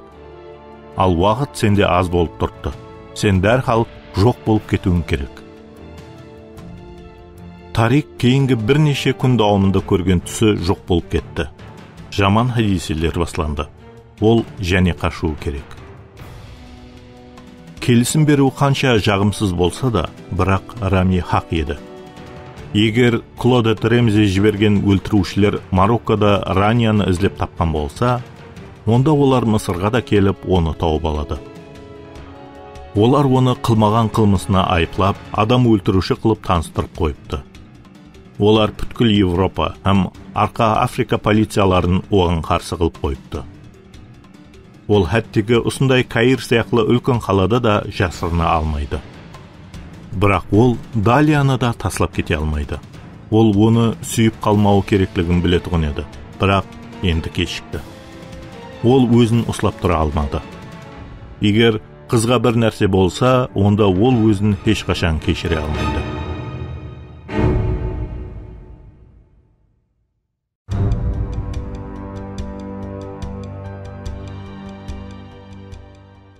Отыз бесінші бап. Далия мұншадан ашық көк реңдегі ашық көйлекте һәм сол реңдегі аяқ киімде шықты. Әр күнгідей оның көрінісі әжайып еді. Бірақ Тарик басқа нәрсе хақында ойлады. Оны Далияның әкесі жазған хаты һәм енді Рамидің қоңырауы тынышсызландырды. Не қылу керек? Қаяққа бару керек? Қандайда уақыт ол Далияға һәммесін айтып беруге таяр еді. Ол кім, қалайынша пұл іслейді, не үшін жасырынып жүріпті, һәм ізінен кім түсіп жүріпті. Осылай істеу әділ іс болған болар еді. Бірақ бұл жақсы болар ма? Ол бұл ойдан ұлыма бас тартты. Қызға қанша кем мәлім болса, сонша жақсы, һәм қыз үшін қауіпсіз деп шешті ол. Егер ол қызды шынында да сүйсе, онда оны мергенлер, жарылғыш зат қойылған көлік туралы, һәм қалеген уақытта қалеген мүйіштен адам өлтіруші шығып, оны ату хақында айтып, оны қорқытудың ұлыма керегі жоқ. Мүмкін бұл дұрыс болатығын шығар, деп ойлады. Бірақ әділсіз болған болар еді. Тарик саатына қарады. Ол әрекет жобасын тез арада түзу керек еді. Бірақ ол бір нәрсе айтып қоймасынан алтын Далия оның қолындағы хатты көрді. «Бұл не?» деп сұрады қыз. «Бұны қаяқтан алдың?» Тарик бір нәрсе айтайын деп атыр еді, бірақ ол оның сөзін бөліп таслады. «Бұл менің әкемнен келген хат емес пе? Сен оны менің сумкамнан алдың ба? Қалай батылың барды?» Тарик осындай сөзді естігеннен не айтуды білмей қалды да түсіндіруге әрекет етті. «Мен қананы жинастырып атыр едім, һәм ол менің қолыма түсті. Мен бұның не екенін білмеген едім». Далия оның қолынан хатты жолып алды. Тарик оның ұсы көрінісін ешқашан көрмеген еді. Қыз қызарып кетті. қолы қалтырап кетті. Сен оны оқыдың ба? Деп сұрады қыз. Оны оқымадым деп ант іш. Мен бұның не екенін білмедім деп атырман ғой, деп албыраңқырады ол. Сен шынында да масихимсың? Әкең шынында да пастыр ма? Бұл сенің ісің емес, деп бақырып жіберді ол. Қатты жиырды да моншаға кіріп кетті. Һәм есікті жауып таслады. Не болды? Деп сұрады ол уақияның осындай болуына хайран қалып. Не болыпты? Ал мен әкеңнен келген хатты оқыдым. Бұл жерде қандай зият кәп бар? Сенің хақың жоқ еді, деп бақырды Далия есіктің артынан. Енді ол жылап баслады. Сен менің затларыма қол сұғуға хақың жоқ еді, Тарик Жамил. Мені хүкім етуге хақың жоқ. Мені естіп тұрсаң ба, хақың жоқ. Не хақында айтып атырсаң? Деп сұрады ол есіктен жақынлап келіп. Бірақ есік іштен ілігеді. Мен қол сұққаным жоқ, және мен сені хүкім етіп атырғаным жоқ. Мен сені не деп хүкім қыламан? Мен тек қана қызыққан едім болғаны. Кел, Далия, қой енді, есікті аш. Яқ, деп бақырды ол. Кет. Кетпеймін. Мен сені жақсы көремен, һәм сен туралы һәммесін біліп алғым келеді. Сенің ата-анаң хақында білгім келеді. Сенің сенімің қандай болмасын, ол хақында білгім келеді. Сен ұшырасқан жігіт хақында, һәм сізлер не үшін араңызды ашық қылғаныңызды білгім келеді. Мен һәммесін білгім келеді. Тарик оның жылауды тоқтатқанын естті. Ол есікті итеріп көрді, бірақ ол елі ілігеді. Кейін ол өзі үшін қадірлі болған қызға не болып атырғанын түсінбей, есіктің жанында еденге отырды. Далия, iltimos мені кешір. Мен шынында да өкінішлімен. Хат қолыма тосаттан түсіп қалды, ант ішемін. Бірақ сен хақсың. Мен оны оқымауым керек еді. Дегенменен мен сені қапа қылуды қалегенім жоқ. Біздерде бар болғанларды бұның бұзуына жол қоймайық. Ол өтініп сұрады. Бұл ол үшін үйреншікті нәрсе емес еді. Бірақ ол өз мақсатына ерісті. Далия жыламады, тек мұрнын тартты, һәм демалуы бір тегіс болды. Мен не қылайын? Деп сұрады Тарик. Тек айтсаң болғаны, мен іслеймін. Бірнеше минуттан соң есік ашылды. Маған қарама, деді ол мұрны шырқылдап. Көзіңді жұм, көрінісім қорқынышлы. Қарап тұра алмайман, деді ол. Оннан қала берсе көзін жұмды. Ол есіктің ашылғанын сезді. Айтқанларыңның һәммесі хақиқат па? Деп сұрады аз-маз үнсізліктен соң. Ауа, һәммесі, деп жауап берді ол. Сен шынында да мені сүйесең бе? Ауа, мен сені жүдә жақсы көремен. Болмаса, не үшін мен сені таңладым? Һәм осы жәннет жерге алып келдім. Тарик бұл сөздерді өзі айтып атырғанына сенгісі келмеді. Ол айтарлықтай бұл қызды жақсы білмейді. Қыз да оны жақсы танымайды. Ол салдамлы қатынаста болуды өзіне жол қоя алмады. Бірақ онда бір нәрсе бар еді. Бұның алдында тұра алмайтұғын еді. Оны қолдан жібергісі келмейтұғын еді. Білмеймін, деп әсте айтты ол. Мен бұны ойланып алуым керек. Демек, сен мені кешіресің бе? Деп сұрады Тарик. Қыз үндемеді. Бұл хақында да ойланып көруім керек. Қыз оның қасында мұздай еденге отырды, һәм қолынан ұстап, оның көзінен сүйіп алды. Ақыры қыз оған өзіне қарауына рұқсат берді. Оның көзінде жас толып аққан еді, һәм бояуы да жайылып кеткен. Бірақ Тарик үшін ол алдыңғыдан да шырайлы еді. Ол елеге дейін Далия өзін осылай тұтқанын түсінбеді. Бірақ бұл нені аңлатады? Егер ол бір шешімге келуі керек болса, онда бұны ертелеу істеу керек. Онда уақыт аз. Ол Лемье, Годдар һәм мысырлы полициялар Шарм-эль-Шейхқа ізінен келіп, һәм кетуіне жолларды тосып қоймасынан алдын кетіп қалу керек. Бірақ бұны қалай істеу керек?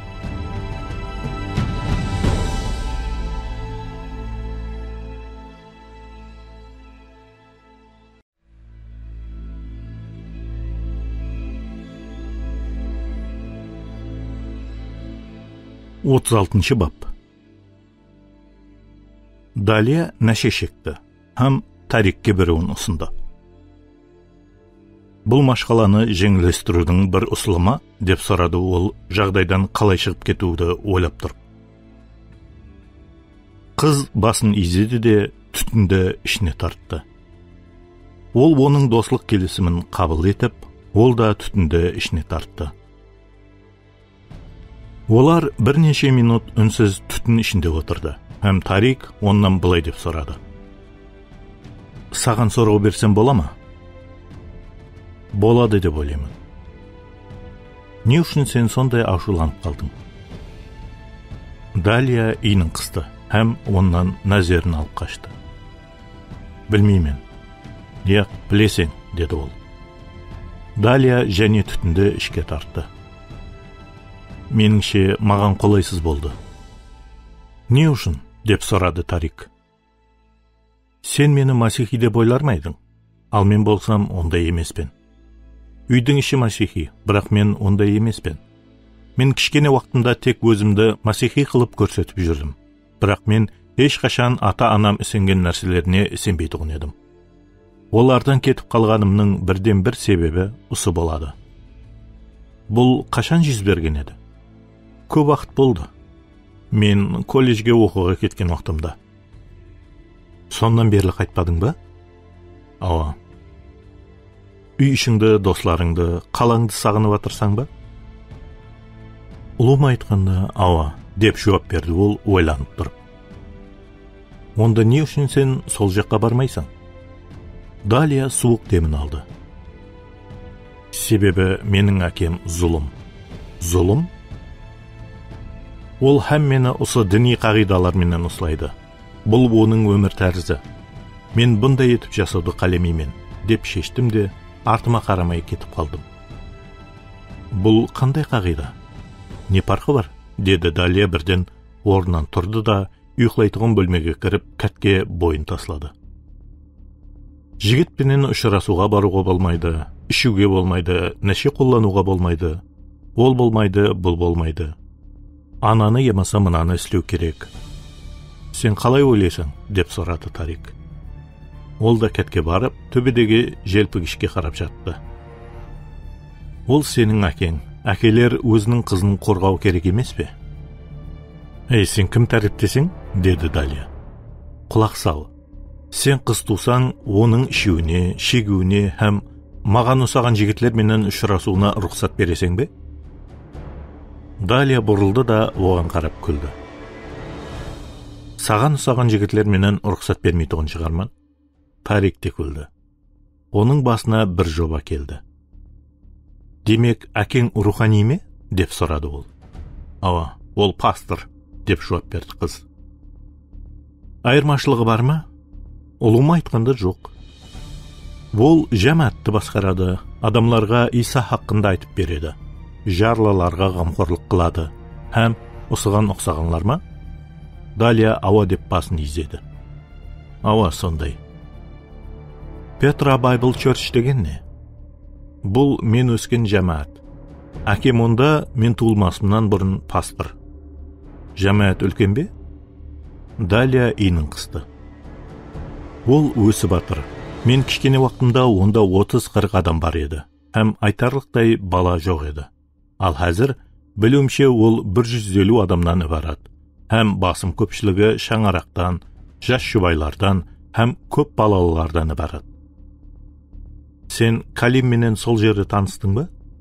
Яқ, деп басын шайқады ол. Қаяқта еді? Колледжде, 2-ші басқышта. Bizler dostlarımızбенен бірге демалыс уақытта Парижге кеттік. Bizler кафеде танысқан едік. Кейін не? Ол не деген? Мен оған ұнап қалдым, ол маған ұнап қалды. Bizler ұшырасып басладық, бірақ бұндан ешқандай нәтиже шықпады. Әйтеуір сондай уақия. Бірақ әкем үшін бұл әйтеуір нәрсе емес қой, деді Тарик. Әкем оны жек көретұғын еді, деп жауап берді. Ойланып тұрып, ол анықлық кіргізді. Дегенменен, оны ондай жаман көрмеді. Әкем ешқашан ешкімді жек көрмеген, бірақ ол оны анық қоллап қотламады. Не үшін? Себебі Калим масихи емес еді. Улым айтканда ол ешкім еді. Дін оны қызықтырмайтын еді. Бірақ әкеме бұндай туыры келмеді.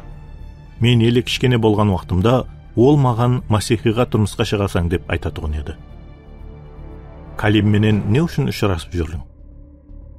Әкем айтқанлары аз ба еді, деп жауап берді Далия. Мен әкеме ұнайма, ұнамайма, өзіме ұнайтығын жігітке тұрмысқа шығаман.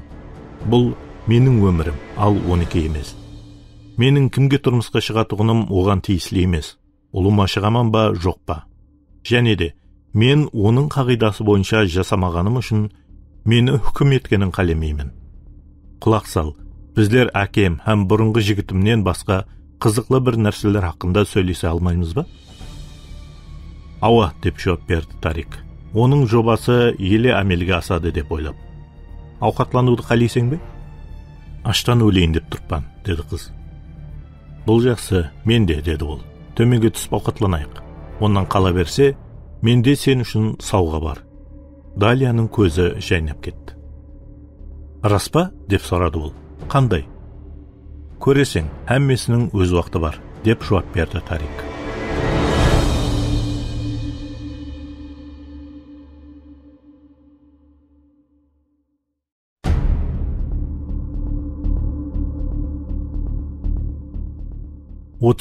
Бап. Мароккадағы жұмыслар біткен еді. Лемие һәм Годдар Каирға келіп, аэропорт қауіпсіздігі баслығыменен ұшырасты. Олар бірнеше сағат бақылау камераларының жазбасын тексерді. Келгенлердің келіп кеткен жолаушылар хақында мағлұматты компьютерді үйреніп шығып, Марван Аккаттың шынында да Каирда болғанына дәлел табуға үміт етті. Марван Джек Кардел атыменен келмеген болса, онда бұл істі қиынластырады. Егерде ол Мысырға келген болса, онда ол еле осы жерде ме? Лемие адамларын Александрияға, Абу-Дабиға һәм Эль-Кувейтке жіберді. Бірақ ол Марванның Каирға келгеніне сенімлі еді. Һәм соның үшін ізлеуді негізінде осы жерден баслау керек еді. Годдардың телефонына қоңырау келді. Бұл Дюваль еді, һәм ол дәрхал трубканы көтерді. Колет, сен бір нәрсе таптың ба? Солай деп ойлаймын, мырза, деді Дюваль. Бұл ахметлі болу мүмкін. Марванды таптың ба? Тілекке қарсы яқ. Онда не? Деп асып сұрады Годдар. Рафик Ремзидің ханасындағы камераның жазбасы есіңізде ме? Ауа. Марван Ремзиге үлкен хат салғыштан шығарып алған бір нәрсені көрсеткені есіңізде ме? Есімде, деді Годдар. Қандайда сурет емес пе еді? Анық сондай. Енді не? Біздердің тәжірибелі маманларымыз сол көріністі үлкете алды. Не тапқанымызды тап. Ал, Годдар оны асықтырды. Бір сағаттан кем уақытта ол Рами Аккатпенен сөйлесу үшін Бейрутқа ұшады. Онда жұмбақ шешетінғандай уақыт жоқ. Бұл Клодет Ремзидің суреті, деді Дюваль. Ол Бразилиядағы Сан-Паулдағы банктегі бақылау камерасынан алынған. Годдар хайран қалды. Ол сөзінде ұмытып қалды. Кешірім сұрап, ол ханасынан шығып кетті. Ол бұл мағлұматты лемиесіз өзі жақсылап түсініп алу керек еді. Кейін сөйлесуде дәлізде давам етті. Клодет Ремзи? Деп сұрады ол бір өзі қалғаннан соң. Бұл анық па? Бүткілі анық, деді Дюваль. Суретте Ремзи ханымның иінінен жоғарысында банктың атамасы түсіріліп көрсетілген. Электрон почта арқылы сізге толық мағлұматты жібердім. Годдар елеге дейін сенгісі келмеді. Бұл шынында да ахметлі, бірақ бұл нені аңлатады екен? Ол бұны көз алдына келтіре алмады. Һәм ойлауға уақыты көп болған Дювальға сұрау берді. Білмедім, мырза, деп таналды ол. Мен де сіз сияқлы таңқалып тұрппан. Не болса да, сен бұл нені аңлатуы мүмкін деп ойлайсың, деп талақ қылды Годдар. Сенде қандайда пікір бар ма? Бұл Марван Ремзи ханым қаяқта екенін білетұғынын, һәм соның менен бірге ол Рафик Ремзиден ақша өндіріп алу менен байланысты дегенді дәлелдейді. Болмаса, Аккат мырзада не үшін оның суреті бар болған? Яқшы, мүмкін, деді Годдар, мағлұмат үстінде ойланып. Бірақ бұл ойдың келіспей тұрған бір тарапы бар. Қандай? Деп сұрады Дюваль. Қандай? Деп ойланды Годдар. Ава, қандай? Ол аэропорттың үлкен ханасынан шықты. Ол Лемьеден ұзақлау болып, азғантай ойланып көру керек еді. Бұл із еді, һәм жүдә әхметлі із. Годдар бұны таллап көріп, сүйек біліп кесен бермесінен алдын, оның мәнісін түсініп алу керек. Газета дүканының жанында тоқтап, ол газеталардың бас тақырыптарына қарады. Ертең азанда олардың бірінші бетінде Марван Аккаттың суреті, және де Монакодан Мароккоға дейін созылған қанлы із уақиасы һәм халықаралық тексеру, әзір Каир орайы болған тексеру күші хақында тұрады. 24 сағаттан соң бүткіл Мысырдағылар бұл хақында біліп алады, һәм Марван еш қайыққа қашып құтыла алмай қалады. Годдар бір кофеге бұйыртпа беріп, арман-берман жүрді. Колет, деді ол ақыры. Егер Марван Аккат шынында да Клодет Ремзиді ұрлауда қатнасқан болса, онда оған Рафик Ремзидің үйіне жеке ұшырасу үшін неге бару керек еді? Өзіне һәм барлық ісіне не үшін қауіп қойды? Әттекі, егер Марван соншелі ақмақ болса, Араб мемлекетінде ең бай һәм ұлы адамменен ұшырасып, негізінде ол ақмақ адам емес. Өзінің қасында оны өлтіруіне қалайынша жол қойған. Бұны сен қалай түсіндіре аласың? Ұзақ уақыт үнсіздіктен соң Дюваль былай деді. Ол өзіне дәлелді тәмінлеу үшін шығар. Мүмкін, деп келісім берді Годдар. Ал жарылғыш қойылған көлік не? Ол өзі бір өлімнен қалды. Оны Монте-Карлодағы Меридиен мейманханасында өлтіруге кім орынды екен? Егер Марван шынында да ұрлыққа, құн талап қылуға һәм өлтірушілікке араласқан болса, бұның барлығына түсіндірме жоқ. Сіз хақсыз мырза, деп таналды Дюваль. Онда Марванда сол Рамзи ханымның суреті не үшін болды? Ал Касабланкада ол өлтірген екі қыз не? Ол өлтірді деген тек гуман бар, деп анықлық кіргізді Годдар. Бірақ мырза, оның бармақ ізлері Рания Фағыздың үйінің барлық жерінен табылды, деді Дюваль. Ол сөзсіз сол жерде болған. Онан қала берсе, үйде басқа адам болғаны хақында мағлумат жоқ. Бұны сіз қалай түсіндіре аласыз? Бұл екі адам өлтірушілікте Марван Аккат айыплы дегеннен басқа қандай шешім шығаруға болады?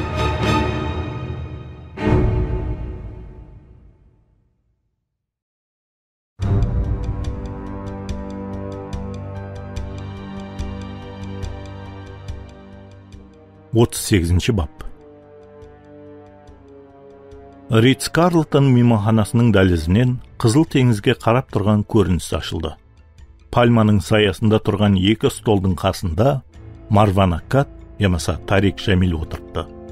Оның қасында кафетерияда кезекте тұрған Далия Нұр келіп отыруы керек. Столда құймақ, мейвелер, ыдыстарда апельсин сок һәм сүтсіз кофе тұрыпты. Бірақ ол ауқат туралы ойлағысы да келмей отыр. Оның ойлары тәртіпсіз халда еді. Жүрегі тез-тез ұрып тұрыпты. Егер ойлап қойғаны іске аспаса, табысқа ерісу жүдә үлкен емес еді. Онда іслейтұғын әрекеті һәм уақыты аз қалады. Ол кесілген қарбызды шанышқыменен шанышып алды да, бірақ оны жеу үшін ұлума мазасы жоқ еді. Мырза, деп ол қызметшіні шақырды. Мұна кофенің орнына кофеинсіз кофе әкеліп бере аласыз ба? Әлбетте мырза, деп жауап беріп, Тариктің ыдысын алды да, оған басқасын алып келді. Мәрхамат. Тарик сүт һәм қант қосты. Далия қасына келді. Ол қаймақ салынған клубника менен вафли алып келді. Тарик орнынан тұрып, оның сыртқы көрінісіне һәм таңлаған ауқатына мақтау көрсетіп, оған орнылықты ысырып даярлады. Ол шын жүректен сөйледі, бірақ уақытты созып атырғанын да білді. Дегенменен ол қаншелі ашуланбасы да, кейінге қалдыру мүмкін емес еді. Ол өз орнына қайтып отырмады, ал қыздың алдында тізерлеп тұрып, оның қолына ұстады. Тарик, не қылып атырсың? Деп сұрады ол ұялғанынан. Кел, азанғы ауқатыңды же, мен сені аш болды деп ойлаған едім. Ауа, деді ол, бірақ бұл ауқаттан да зәрур. Далия әзіл менен жооп берейин деп атыр еді. Бірақ оның қолындағы кішкене құтышаны һәм оны ашып атырғанын көрді. Оның ішінде қашанлардыр көруі керек болған ең ажайып һәм қымбат бақалы бриллиант жүзік бар еді. Тарик күткеніндей, оның жүзінде қуаныш һәм таң қалушылық пайда болды. Бірнеше ай алдын Тарик Рания жүзінде осындай қуанышты көруді үміт еткен еді. Бірақ оның күткеніндей бұндай жүз бермеді. Олар әзір орылануы керек. Далия, деп баслады. Ол даусын әсте шығарып. Білемен, жүдә аз уақыт өтті, бірақ мен сені қатты жақсы көремен. Өмірімде ешкімді бұндай жақсы көрген емеспен. Мен кімдідір осындай етіп сүйіп қаламын деп ойлаған жоқ едім. Білемен, бұл жүдә тез жүз беріп атырғандай болып көрінетұғын шығар. Бұл сондай да шығар. Дегенменен, бір нәрсеге анық сенімлі болсаң, бұл ахметлі болмайды. Ал мен сенің менен қалған өмірімді бірге өткеруге жүрегімнен сенімлімен. Сені дүниядағы ең бақытлы хаял қылғым келеді. Егер сен маған тұрмысқа шығуға разы болсаң, мені ең бақытлы адам қыласаң. Далия Нұр, маған тұрмысқа шығасаң ба? Далия азанғы құяш нұрына жарқырап тұрған бриллиантқа қарады. Тарик, мен не айтарымды білмей қалдым, деп іркіліп сөйледі. Бұл шынында да жүдә тез болып атыр. Сен менен үй ішін туралы сұрағаныңда саған қопал қатынаста болып, саған тасландым. Мендей хаялға не үшін үйленуді қалап атырсың? Себебі сен, менің тағдырымсың, деп жұмсақ сөйледі ол. Тек сенің менен мәңгіге бірге болу маңлайыма жазылған. Ол жүзіктен назарын жоғары көтеріп, оның көзіне қарады да жылап жіберді. Бұл маған айтылған сөздердің ішіндегі ең ажайып сөз, деді ол көз жасы ағып. Ауа, саған тұрмысқа шығаман, Тарик Шамил. Бұл мен үшін үлкен құрмет. Қыз оны сүйуді қалеген еді, бірақ ол оны тоқтатып қалды. Менің бір шартым бар, деді ол. Шарт? Деп түсінбей сұрады қыз. Қандай шарт? Хауаны ішіне толтырып, Тарик былай деп жауап берді. Сен мені Иорданияға өзіңменен алып кетесің, һәм ата-анаң менен мені таныстырасың, және олар менен достасуға әрекет етесің. Далия диққат салып тұрып қалды. Меніңше, бұл жүдә жақсы ой емес. Біздер осыны істеуіміз керек. Енді қыз терең дем алды да басын шайқады. Саған айттым ғой, әкем залым, деп түсіндіре бастады қыз. Ол сенің масихимысың жоқ па, соны білгісі келеді. Егер яқ болса, ол үйінен сені қуып жібереді. Егер сен ауа десең, онда сені алдап атырған жоқ па екен деп, сенімлі боламын дегенше ұзақ уақыт сұрау береді. Тарик, сен менің ата-анамды білмейсің, һәм сен оларды білмегенің жақсы. Маған сен. Мені кешір, Далия. Бірақ бұл шартты талқылаудың керек жоқ. Талқылаудың керек жоқ? Ауа, деп тасдиқлады ол. Мен саған сырлы түрде үйлене алмаймын. Тап бұл жаман ямаса ұят нәрседе қылғым келмейді. Мен сенің әкеңнен һәм барлық үй ішіңнен ақ пәтия алуды қалаймын. Қыз тақырыпты жауап тастағандай күліп жіберді. Саған табыс тілеймін, Тарик, бірақ сен оны ешқашан ала алмайсың. Маған сен, деді ол. Мен әкең менен тіл табыса аламын. Саған бұның неге керегі бар? Себебі, Далия, үй ішінен басқа ең ахметлі нәрсе жоқ, деп жауап берді ол, оның шекесінен сипап. Маған сен, мен ата-анамды қайтарып алу үшін һәмме нәрсемді берген болар едім. Бұл мен үшін мүмкін емес, бірақ сен үшін мүмкіншілігі бар. Сен неге асылайын деп атырғаныңды көз алдыңа келтіре алмайсың, Тарик, деп ескертіп қойды қыз. Көз алдыңа келтіре алмайсың. Ол хақ болу мүмкін деп ойланды Тарик. Бірақ қыз не нәрсеге келісім беріп атырғанын көз алдына келтіре алмайды. Қандай да пайтта ол қызға хақиқатлықты, барлық шынлықты айтуы тиіс, бірақ әзір емес. Алдын оның разышылығы керек. Оған тұрмысқа шығуға, һәм Иорданияға, Петраға баруға. Һәм сонда сол жақта, қауіпсіз кішкене қалада, Лемиеден, һәм Годдардан, һәм Клодит Ремзидің жіберген адамларынан алыста болады. Ол Далияға хақиқатта айту үшін ойланып та алады. bundan ерте емес. Бұл саған шынында да ахметлі ме? Деп сұрады қыз. Ол қыздың көзіне қарады да басын шайқады.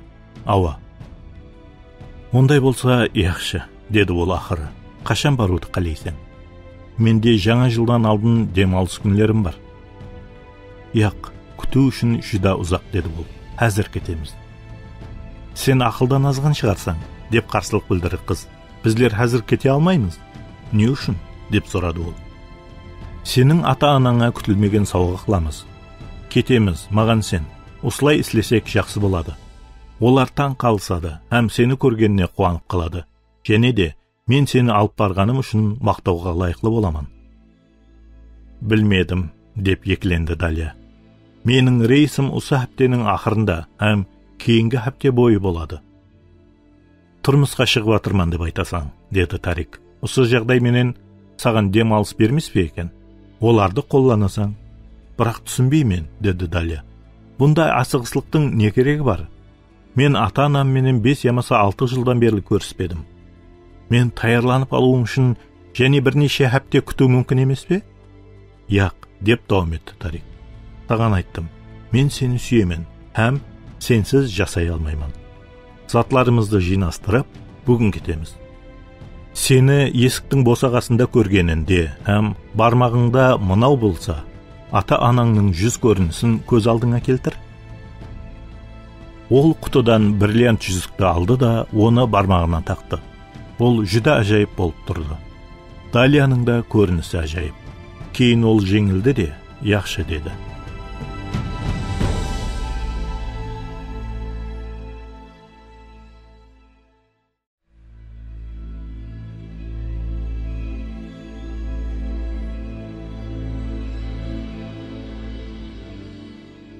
Отыз 39-шы бап.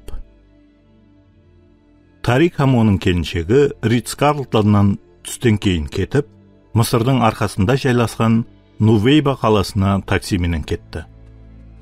Олар түслік жеп алды, һәм Далияның туысқанларына сауғалар сатып алды. Кейін олар екеуге Иорданияның құбыласындағы кемеге Акабаға дейін билет сатып алды. Кеме су асты қанатында саат 4-ке бірнеше минут қалғанда жүзіп кетті. Жол 1 саат уақытты алды. Және аз-маз уақыттан кейін олар Петраға жетіп келді. Кейін Далияның балалық дәуірі өткен көп жайлардан ібарат болған жерге жетіп келді. Не болса да бұл жақсы ой емес еді, Тарик, деп тәкрарлады алдыңғы сөзін Далия, һәм асқазан ауруынан қиналыңқырап тұрды. Әммесі жақсы болады, қымбатлым, маған сен, деп сендірді оны Тарик. Һәм оның қолынан жұмсақ етіп ұслады да, бір қолына затларды көтерді. Ол хақ болып шығатығынына үміт етті. Олар имаратқа кірді. 5-ші қабатқа көтеріліп, керекті болған есік алдында тоқтады. Далияның қоллары қалтырап кетті. Тарик қалтасынан тез бет орамалын алды да, жүзіндегі тер тамшыларын һәм ерінінің жоғарысын сыпырды. Мен сені сүйемін, деп сыбырлады ол. Далия оның көзіне қарады. Өзіне жетіспей тұрған сенімдік оның көзінде көрініп тұрған еді. Мен де сені сүйемін, деп сыбырлады қыз жауап беріп. Тарик күлді, һәм терең демін алды да есікті қақты. Надим, есік ар-жағында хаялдың даусы шықты. Кімдір есікті қағып атыр? Сен біреуді күтіп отырсаң ба? Я, күтіп атырған жоқпан. Мен телефонда сөйлесіп атырман. Қымбатлым, өзің ашасаң ба? Жақсы, 1 минут бар атырман. Бұл менің анам Рима, деп асты айтты Далия. Ал әкеңнің аты Надим ба? Ава. Далия Тариктің қолын бекке мұслап алды. Тарик оған сауға қылған қолындағы жүзікті оның шешіп алғанын байқып қалды. Ол бір нәрсе айтайын деген еді, бірақ бұған уақыт болмай қалды. Онан қала берсе, қыз хақ болуы мүмкін. Ата-анасын бұл хабарменен таң қалдыру елі ертелеу. Оған дейін көп нәрсені істеу керек. Кем дегенде тірі қалу керек. Есік ашылды, һәм Рима Нұр бірнеше жыл көріспеген қызы менен жүзбе-жүз ұшырасып қалды. Рима елулерден асқан, шашларына ақ түс баслаған, һәм аз ғана толығырақ еді. Бірақ еліге дейін көрінісі ажайып еді. Тарик оның көзлерінің қызының көзінде екенін байқады. Өзінің перзентін көріп, Нұр ханым қатты таң қалды. Ол аруақ көргендей қолын аузына басып қалды да, албырағаннан еш нәрсе сөйлей алмады. Бірақ дархал сұрау беруге өзінде күш тапты. Далия, бұл шынында да сен бісең? Ауа, ана жаным, сені сағындым. Қызым менің, мен де сені сағындым, деп бақырып жіберді Нұр ханым. Сені сондай қатты сағындым. Сені жақсы көремен, ана жан. Мен де сені жақсы көремен, қызым, мен де жақсы көремен. Ол Далияны құшақлады. Олар бір-бірін сүйіп, жыласып алды. Тарик оларға кесін бермеу үшін артқа шегінің кіреді. Олардың бір-біріне болған сүйіспеншілігі оған қатты тәсір етті. Ол өз ата-анасын, әсіресе анасын қаншалы сағынғанын түсінді. Оның жүрегі тез-тез ұрып кетті. Һәм ол өзінен бірден осы жерде жат адам, һәм шақырылмаған адам сияқты сезді. Нұр ханым өзіне келгенде, оған қандай қатынаста болады екен? Тарикті ол көрді ме? Мүмкін ол Тарикті жүргізуші ямаса жүк көтеруші деп ойлаған шығар.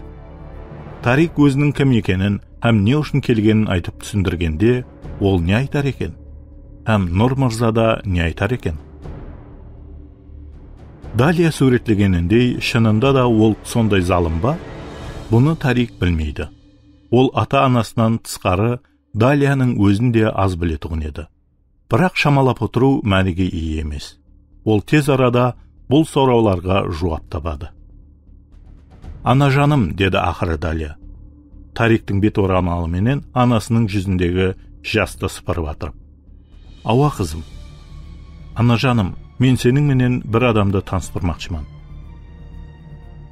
Тарик күле шырай берді. Нұр ханым албырап қалды. О, мен білмеген едім, мен ойлаған едім. Анажан, әммесі жайында, деді Тариктің қолынан ұслап. Бұл Тарик Жамил. Менің үйге келуіме, һәм сізлер менен көрісуіме ол көндірген еді. Рас па? Демек, сіз Тарик Жамил, деді Нұр ханым. Бұл менің дуаларыма жауап. Мархамат, ішке кірің. Әммеңізге шай демлеймен. Рахмет, Нұр ханым. Сіз жүда жақсы екенсіз. Олар Далияның әкесі шыққанда үйге кіріп аяқ киімдерін шешті. Рима, бұл не шауқым? Мен түсіне алмай атырмын. Ол Далияны көріп үнсіз тұрып қалды. Ол таң қалуынан аузын ашып қалды. Оның көзлері жасқа толып кетті. Ешқандай сөз айта алмай, ол қолларын Далияға созды. Далия оның құшағына бойын атты. Екеуі де жылап жіберді. Менің қызым үйге қайтып келді, деп еңгілдеп айтты ол. Менің Далиям ақыры дегенде келді. Саған рахмет, Иса, міннеттарман саған. Сен дуаларды естіп жауап бересің, сенің атың алғыслансын. Тарик тамағынан жұтынып атырғанын сезді. Және азырақ, ол да жылап жіберуге сәл қалып тұр. Ол бұл үйде алдым болмаған, бірақ ол өмірінде көрмеген сүйіспеншілік көрді. Пастор Нұр қызын сүйуді һәм құшақлауды тоқтатпады, және Исаның атын мақтауды да тоқтатпады. Олардың қызы екінші дүниядан келгеніндей қатынаста болып атыр деп ойлады Тарик. Далия, деді анасы бірнеше минуттан соң. Ауа, анажан, деді Далия жақсы көріну үшін көз жасларын сыпырып. Нұр ханым Тарикке қарады да сұрау қойғандай қасын көтерді. Ауа, деді Далия әкесіне бұрылып қарап. Һәм оның жүзіндегі көз жасларды сыпырып. Әке, маған айрықша болған адам менен сізді таныстырғым келеді. Бұл Тарик Жамил. Ол менің осы жерге келуімді, һәм сізлер менен ұшырасуымды талап қылды. Мен қалеген едім, бірақ мен қорыққан шығарман. Мен сізлердің қандай етіп күтіп алатығыныңызды білмеген едім. Мені ойлайсыз ба, яқ ба білмеген едім. Бірақ Тарик үй ішіңнен басқа қатты ахметлі нәрсе жоқ деген еді. Ол мені алып келуді ұсынған еді. Пастор Нұр Тариктің көзіне қарады. Тарик қысылды. Ол ғазетті, жек көрушілікті ямаса айыплау көзлерін көремен деп ойлаған еді. Ол бұған күні бойы таярланған еді. Бірақ ол шексіз әкелік миннеттаршылық нәзерді көрді. Мен әзірше сені танымайман жас жігіт, деді бастық. Бірақ сіз маған үлкен сауға бердіңіз. Сіз көп жылдардан берлі көрмеген қызымды алып келдіңіз. Мен бұған шексіз миннеттармын. Сізді Құдай жарылқасын балам. Iltimos, bizler менен кешкі ауқатты жең. Bizlerde түнеп қалың. Bizlerдің үйіміз, сіздің үйіңіз. Сіз бұл жерге шақырылған құрметлі қонақсыз. Тарик өзіне көрсетілген жылы қатынасқа таң қалды. Анығырақ айтқанда сөз сөйлеуден қалды. Бірақ ол алдында тұрған қиыншылықтар, ізінен түсіп жүрген адамдар хақында еслеп, жеңіл дем ала алмады.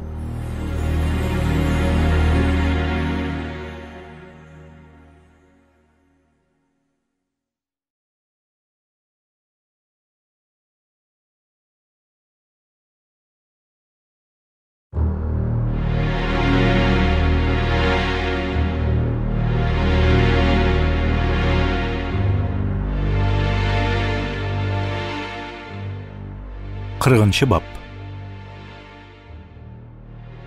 Инспектор Годдар Бейруттағы тергеу басқармасының ханасында Рами Аккаттың қарсы алдында отырыпты. Ол шылым шекті, бірақ Рамиге шылым ұсынбады. Ол жаңа қайнатылған кофе ішті, бірақ Рамиге оны да ұсынбады. Ол өтірік сөзді анықлайтын құрылманың қосылуын, Марван Аккат хақында керекті мағлұмат алуды сабырсыздықпен күтті.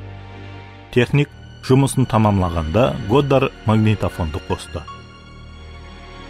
Әммесі анық болу үшін қайталаймыз. Ант астында екеніңізді түсініп атырсыз ба? Деп басылады ол. Рами иінін қысты. Тек қана ауа, ямаса, яқ деп жауап бер. Iltimos, жауапларың жазылуы үшін анық етіп сөйле. Яқшы.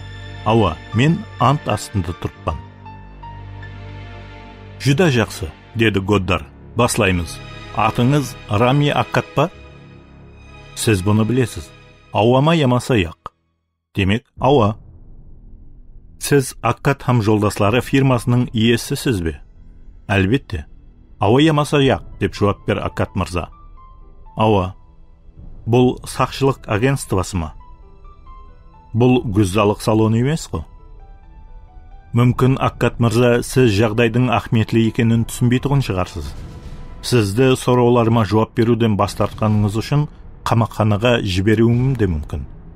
Және өтірік айтқаныңыз үшін да қамақханаға жібере аламан. Соның үшін анық жауап берің, түсіндіңіз бе?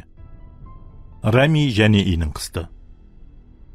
Солай етіп, сіздің агентствоңыз жақын шығыста іслейтұғын фирма басшыларын қорғауды тәминлей ме? Ауа.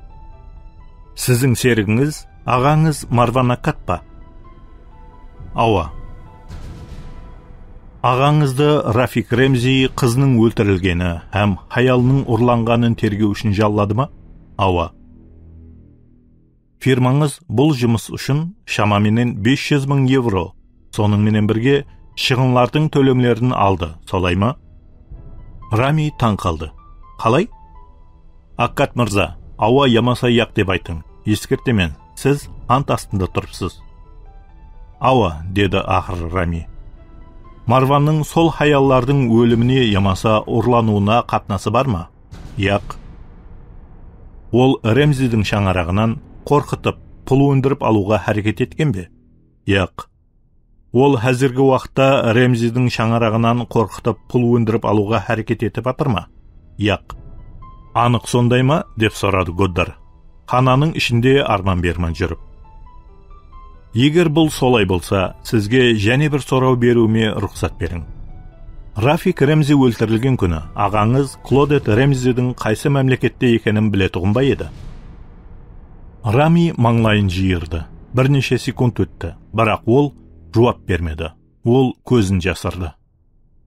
Солай етіп мырза, білетұғын ба еді? Деп талап қылды Годдар. Рами алдыңғыдай еш нәрсе деп жауап бермеді. Аккат мырза, менің ойнамаң. Сіз я біздер менен іслесесіз, ямаса камакханага кетесиз.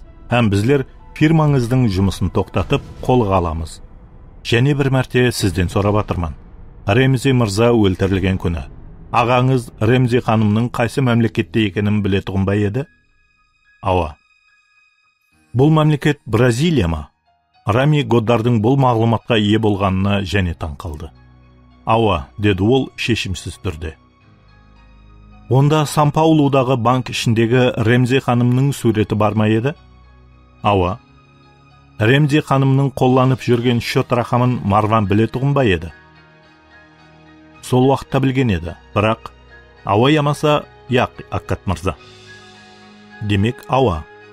Әзіргі уақытта Аккат һәм жолдаслары фирмасының оннан артық қызметкерлері Бразилияның Сан-Паулу таулы районында іслеп атыр ма? Рами еш нәрсе деп жауап бермеді, бірақ Годдар оны таң қалдырып атырғанын білді. Ондағы мағлұматлар шынлыққа туыр келетұғын еді. Ол Рамиді ғозадай етіп шағып ашып таслайды. Солай етіп, Аккат мырза, жұмыс іслеп атыр ма? Ава, жұмыс іслеп атыр. Ол адамлар құралланған ба? Ава. Олар бүгін азанда Ремзи ханым менен не істеу керектігін сорап қоңырау қылды ма? Годдарға Рамидің жүзіндегі таң қалушылықты көру қатты ұнамлы еді. Сіз түсінбей атырсыз. Олар сізден ханымды не қылайық деп сорады ма? Сіз менің телефонымды тыңлағансыз. Ава, солай етіп, олар сізге ұсы сұрауды берді ме? Ава. Сіз әзірше еш нәрсе қылмаң, бұл аңсат емес. Мен тез арада сізлерменен байланысамын деп жауап бердіңіз бе? Ава. Аккат мырза, сіз ямаса ағаңыз Клодет Ремзидің ұрлануы артында тұрыпсыз, солай ма? Яқ, деп нықыртып жауап берді Рами. Бұны сіз өзіңіз шөлкемлестірдіңіз бе? Яқ. Анық па? Бірақ сіз оның қаяқта екенін білесіз. Ава. Адамларың оның үйінен шығуына рұқсат бермейді, солай емес пе? Ава. Сіз һәм ағаңыздың ұслардың барлығында айыбыңыз жоқ деп сенуім керек пе? Сөзсіз сондай. Бірақ бұл соншелі аңсат емес, Аккат мырза. Сізге мынандай сұрау беремін. Ағаң өткен хәптеде Мароккода, Касабланкада болды ма? Ава. Ол қашанлардыр тұрмысқа шығуға разы болмаған Рания Фаваз атлы хаялдың үйіне барған. Ава. Әзір Фаваз ханым һәм оның достысы өле емес пе? Ава, бірақ Марван бұндай істей алмайды. Сіз алжасып басқаны іздеп атырсыз. Сөйлеме, деп бақырды Годдар. Ол сорауға тұту барысы бұзылуын қалемеді. Сіз менің сорауларыма жауап бересіз, һәм менің көрсетпелерім бойынша айтасыз. Ямаса, қамақханада түнде өткересіз. Түсінікті ме? Рами қолларын көкірегіне қойды. Ағаң елі Мысырда ма? Деп сұрады Годдар. Рами үндемеді. Ағаң Каирда ма? Деп және сұрады Годдар. Рами және еш нәрсе деп жауап бермеді. Ағаң Мысырдан басқа мемлекетке кетті ме? Деп жауап талап етті Годдар.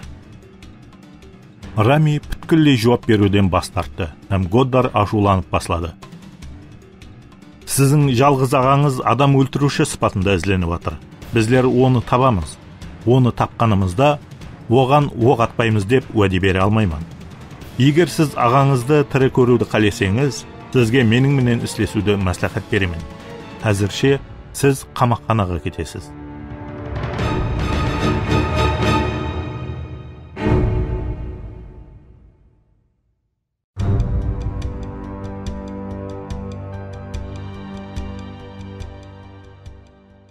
Бірінші бап. Надим Нур үлкен көзлі, қоллары үлкен һәм қатты күлетұғын адам еді. Ол енді жылауын қойған еді, ал күліп баслады. Һәм Тариктің де тынышсызлануы азайды. Нур ханым ауқат даярлауменен бәнд болып тұрғанда, Нур мырза жүдә үлкен болмаған үйін Тарикке көрсете баслады. Бұл үйдің 3 ұйықтайтұғын бөлмесі, кішігірім асханасы, 15-20 адамға арналған диван һәм орынлықлары бар үлкен мейманхана бөлмесі бар еді. Дивалдағы кітап тақталарды Тарик университет кітапханасында ғана көрген көп кітаплары бар еді. Һәмме жерде шаңарақ һәм жәмәт суретлеріне толы. Пастор Нур Далияның балалықтан мектепті біткеруге дейінгі сурет альбомын шығарды.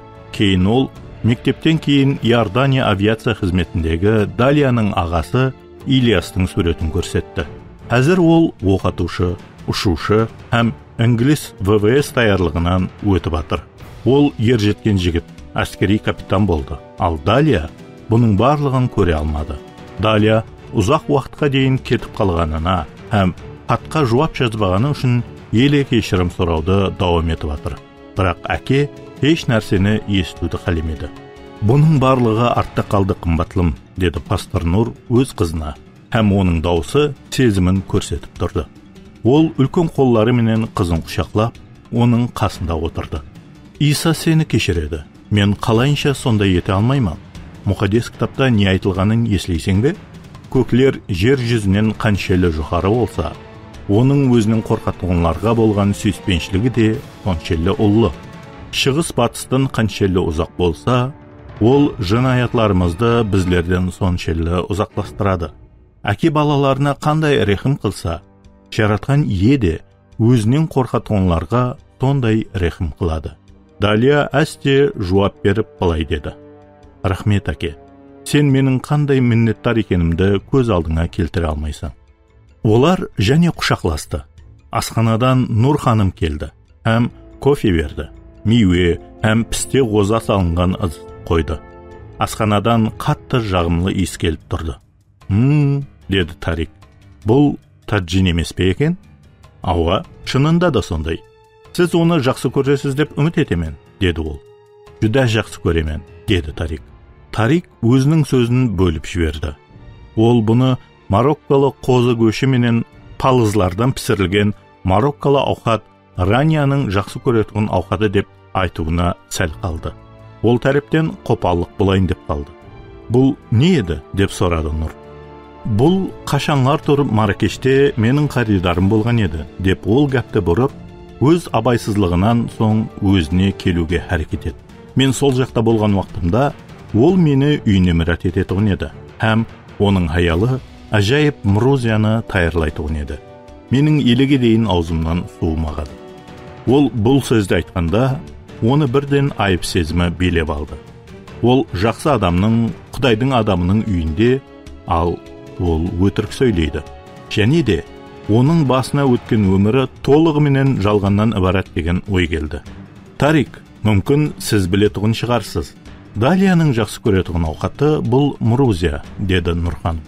Оның көзі жасқа толып кетті. Ол үйден кеткелі берлі бұл ауқатты пісірмеді, һәм өзінің сезімін ұслап тұра алмай, ол кешірім сұрады да, көз жасын сүлгіменен сыпырып, асханаға шығып кетті. Тарик Далияның ұзақ уақыт кетіп қалғаны қаншелі терең жарақат алып келгенін түсінді, һәм Далия туралы аз білетұғынын түсінді. Ол Далияның жақсы көрген ауқатын, жақсы көретұғын музыкасын, фильмлерін, телекөрсетулерін білмейді. Ол Далияның қандай байрамды жақсы көретұғынын, һәм қандай тіспастасын мақұл көретұғынын білмейді. Ол оның Нагиба Махфузаның романларын жақсы көретұғынын, һәм саяхат қылуды жақсы көретұғынын біледі. Һәм Далияның оны сүйетұғынын біледі. Міне ол хақында білетұғынлардың барлығы ұсы. Олардың қарым-қатынасы хақында ешқандай гәп ашпау керектігі хақында оның ядына түсіп кетті. Олардың бір-біріне кеуіл қойып тұрмыс құрайын деп атырғанын білдіруге Нұр елі тайын емес еді. Бұл жүдә тез болған болар еді. Олар екеуінің қалай танысқанын білуді қалайды. Ол танысуының нәтижесі кешеде отырғанда һәм түнді бірге өткізгеннен кейін болғанын айта алмас еді. Нұр олардың қанша уақыттан бері таныс екенін білгісі келеді. Ал олардың танысқан уақыты жыл емес, ай емес, ал бірнеше күн болған еді. Олар оның келешектегі жобасы хақында естігісі келеді. Ал ол оларға өлтірілмеуі һәм қамалмауы үшін әрекет ету деп былай деп айта алмайды. Тарик бұл сұрауларға һәм басқа да сұрауларға жауап бере алмас еді. Ол не айтса, тек қана өзі ойлап тапқанын айтып, жалған сөйлеуі мүмкін. Ал ол осындай адамларды алдағысы келмейтұғынын тан алды. Бірақ өтірік сөйлеу өзінің һәм олардың өмірін сақлап қалу үшін керек. Тарик, Сіз неменен шұғылланатыныңызды айтып берсеңіз, деді пастор Нур. Ұзақ уақыттан берлі қызын көрмеген хаялынан диққатын басқа жаққа аударып. Сізді бүткіл дүнияны, Европаны, Марокконы, Мысырды, Ливанды айлануға мәжбүрлейтұғын қандай харидарлар? Тарик ішіне демін жеңіл тартты. Бұл хақында ол сағатлап айтып беру мүмкін. Ол өз аңызын майда шүйдесіне дейін біледі. Мен компьютер бойынша мәслихатшымен мырза, деп бастады ол. Мен банклерге, қамсыздандыру компанияларға, халықаралық корпорацияларға қауіпсіздік құрылмасын орналастырып, мейнфреймлар ямаса, хакер, вирус һәм осыған ұқсаған қызмет құрылмаларын қорғау қызметін істеймін. Далияның әкесі күлді. Тарик, сізге Құдай жәрдем берсін. Мен бұның нені аңлататығының көз алдыма да келтіре алмаймын. Бірақ не болса да, бұл жасау үшін пұл табуға жәрдем беретін болса керек. Ауа мырза, толығыменен. Міне, осы болғаны, оның шұғылланатығын ісі тез басланып, тез тамамланды. Пастор Нур басқа тақырыпқа өтті. Тарик болса, өзін тынышсыз сезді. Сіз ливанлы акцентпен сөйлейсіз. Сіз Бейрутта туылғансыз ба? Деді пастор кофесін ішіп. Орнылыққа бойын жазып отырды. Тарик ішінен қалтырап кетті. Оның өтініштегі өмірі хақында ашық айтқанда қатал түрдегі қате кеткен болар еді. Ал жалған уақиясын болса, алдын айтылғанларды кейінгісіне алжаспау үшін ядлап қалу керек. Ол өтміші хақында аңызды толық ойланып таярланбаған еді. Бұл бұрын керек емес еді. Далия оған көп сұрау бермеген еді. Ол тек қана оның ата-анасы хақында сұраған еді. Өйткені өзінің өтміші хақында айтуды қалемеген еді. Енді ол абайламаса, Нұр мырза оның өтміші туралы түні бойы сұрастыруы мүмкін. Ал кейін Нұр ханым һәм Далия қосылуы да мүмкін. Ол өзін қолға түсіруіне жол қоймауы тиіс. Дегенменен не қылу керек? Ол осы үйде кем дегенде бірнеше күн болуы керек. Ол бір нәрселер хақында сөйлесуі тиіс. Осы машқаладан қашудың бірден бір жолы бұл гәпті баслауды өз қолына алу тиіс екенін түсінді. Сұрауларды ол беруі керек. Гәпті бағытлаушы ол болады. Бір тақырыпты таңлап, сол бойынша гәп жүртуі керек. Бұл адамды қандай тақырып қызықтырады, һәм оның диққатын ұстап тұра алады. Өмірдегі өтміші һәм Далия менен қатынасы хақында гәп қылмай, олар сағатлап не хақында сөйлесуі мүмкін.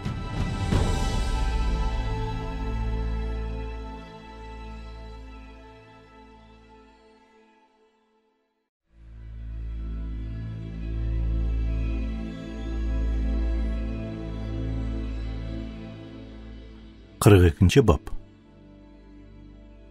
Ауа мырза, деп баслады Тарик.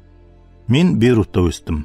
1970 жылы жас балалар үшін жүдә қорқынышлы дәуірлер болды. Себебі, өзіңіз білесіз, сол вақытлары бұқаралық ұрыс болған еді. Һәмме масихилар да, мұсылманлар да өз діні үшін бір-бірін өлтірді. Олардың әрбірі өз құдайын қорға батырман, һәм оның үшін күрес батырман деп айтатығын еді. Дін, қан, ұрыс һәм өлімменен аралас болды. Егер мен бұлардың һәммесі маған дінге деген жек көрушілікті алып келді деп айтсам, сізді қапа қылмайман деп үміт етемін. Мен жақтағы өзлерін масихи деп атағанлар һәмме затты, һәммені жарып жоқ қылды. Тек қана олар емес, әлбетте. Бірақ бұлардың һәммесі маған жағымсыз болды. Мен Құдайдан кетіп қалдым. Масихи шаңырақта өскенім себеплі, мен жамаатке баруым һәм масихилар тәріпте болуым шарт еді. Мен күресуді қалемейтұғын едім. Өйткені масихилар мұсылманлар сияқты іс әрекет ететұғын еді. Олар басқа сенімде жүргенлерді өлтірді. Һәммесі бірдей еді. Масихилар һәм мұсылманлар арасында ешқандай айырмашылық жоқ еді. Фанатлық, жауызлық, жек көрушілік адамларды соқыр қылып таслады. Соның ұшында мен жамааттен һәм масихилардан алыс болдым. Олардың басқалардан жақсы жері жоқ еді. Бұлардың һәммесі қорқынышлы еді. Соның үшін сіз компьютерменен шұғылланып атырсыз. Онда тәртіп һәм анықлық бар, һәм бұнда ілімилік һәм басқарушылық бар, деді Надим Нур. Солай десек те болады, деп келісім берді Тарик. Пастор алдыға еңкейіп, былай деп сыбырлады. Тарик, сізге бір сыр ашсам бола ма? Әлбетте, мырза. Сіз білуіңіз керек. Мен өзімді Масихи деп атамаймын, деп естілер-естілмес қылып айтты Надим. Бұл сөз Тарикті қатты таң қалдырды. Сізді түсінбей қалдым, мырза, деді ол. Сіз пастор емессіз бе? Ауа, мен пастормын, деп жауап берді Надим. Бірақ мен өзімді Масихи деп атамаймын. Ал өзіңізді не деп атайсыз? Исаның ізіне еруші. Ақыры бұл бір нәрсе емес пе? Мен екеуінің де бірдей болуын қалар едім, деді Надим. Бірақ мен біздерге көп адамлар өзлерін Масихи деп айтатынын көремін. Олар мұсылман емеспен, еврей емеспен деп жүреді. Бірақ олар Иса Масихтың хақиқи ізіне еруші сыпатында өзлерін есапламайды. Бірақ олар жамаатқа барады ғой? Әлбетте. Бірақ жамаатқа барғанымен адам Масихи болып қалмайды. Хақиқи Масихилық қандай да бір әдеп икрамлық топарға тиесілі болудан ібарат емес. Бұл клуб емес. Жамаат туылғаны хақындағы гуалық ямаса жеке тастиқлаушы қағаз бермейді. Ол адам өз қалауыменен шешімге келіп, қабылдайтұғын еслі келісімнен ібарат. Бұл шешім неден ібарат? Бұл мұхаддис кітап айтатұғынындай, Құдайдың сізді сүйетұғынын, әм онда сіз өміріңіз үшін айрықша жобасы бар екеніне сену. Кейін Құдай сізге не үшін туылғаныңыз, әм сізді ол жаратқандағы мақсатын ашып баслайды. Пастор Надим ғамқорлық көз қараспенен Тарикке қарады да, оннан былай деп сұрады. Құдай бар екеніне сенесіз бе? Сұрау күтілмегенде болып қалды. Бірақ Тарик дәрхал жауап берді. Әлбетте, Құдай бар болу керек. Бұл хақиқат, Құдай бар болу керек. Болмаса дүнияны һәм ондағы барлықты кім жаратқан? Бұлардың барлығын тек қана Құдай жарата алады. Соншелі қиын һәм әжайып болған дүнияны. Далия дастархан жаюды давам етті. Ал Рима Нұр ханым сәубетке қосылды. Ол біздердің жаратушымыз, өзінің өмір сүріп атырғаны үшін һәмме оған шүкірлік білдіру керек. Құдайдың бар екенлігі хақындағы гуалық бұл адам, вижданымыз һәм мәңгілікті сезуіміз. Патша Сулайман былай деп айтқан еді. Құдай һәмме нәрсені өз уақытында әжайып етіп жаратты. Ол адамларға дәуірді түсіну мүмкіншілігін берді. Сонда да адам Құдайдың іслеген іслерін ақырына дейін түсіне алмайды. Құдай адамлардың өзінің қорқуы үшін осылай іследі. Ол сөздер Уашшы кітабының 3-ші бабында 11-ші һәм 14-ші аятларында айтылған. Құдайдың бар екеніне сенбеу мүмкін емес, деп давам етті пастор Нұр. Ешқандай туыры пікірлі адам бұннан бас тартуы мүмкін емес. Пайғамбар Дауд былай деген еді. Ақмақлар өз кеулінде Құдай жоқ деп айтар. Мырза, мен ақмақ емеспен, бірақ Құдайдың мені соншелі қатты сүйетұғынына сенуім қиын. Әлбетте, Құдай сізді жақсы көреді, һәм сізге деген сүйіспеншілігін үзіліксіз тастиқлап тұрады. Өз сүйіспеншілігін тастиқлап тұрады? Неменен? Құяштың көтерілуі һәм батуы менен, таулар һәм тегісліклер менен, тереклер һәм гүллер менен, һәм дем менен. Сіздің мүтәжіклеріңіз хақында ғамқорлық қылып, сізді сақлап тұрыпты. Мұхаддис кітап оның сүйіспеншілігін оның сөзінде жариялайды. Мәңгілік сүйіспеншілікпенен сені сүйдім дейді. Бұл сөздер Иеремия пайғамбардың кітабы 31-ші бап 3-ші аятта айтылған. Бұл хақиқат па? Ауа, және де өзінің өміріңіз хақында онда әжайып жобасы бар. Масих былай дейді. Бірақ мен олар өмірге ие болу үшін, дәулетлі өмірге ие болу үшін келдім. Бұл біздер хақында ма? Ауа, бірақ біздер гүнә себеплі бұл сүйіспеншіліктен һәм игі нәрседен рахат ала алмаймыз. Демек, машқала осы екенді. Адам күнәкар. Ол Құдайдан айырылған. Адамзат осы сүйіспеншілік һәм жобадан алысылап кеткен. Қандай өкінішлі. Құдай адам атаны пәк һәм мінсіз, өз бейнесіндей һәм ұқсас етіп жаратқанын білесең. Бірақ адам ата Құдайға құлақ салмай, оған қарсы шықты.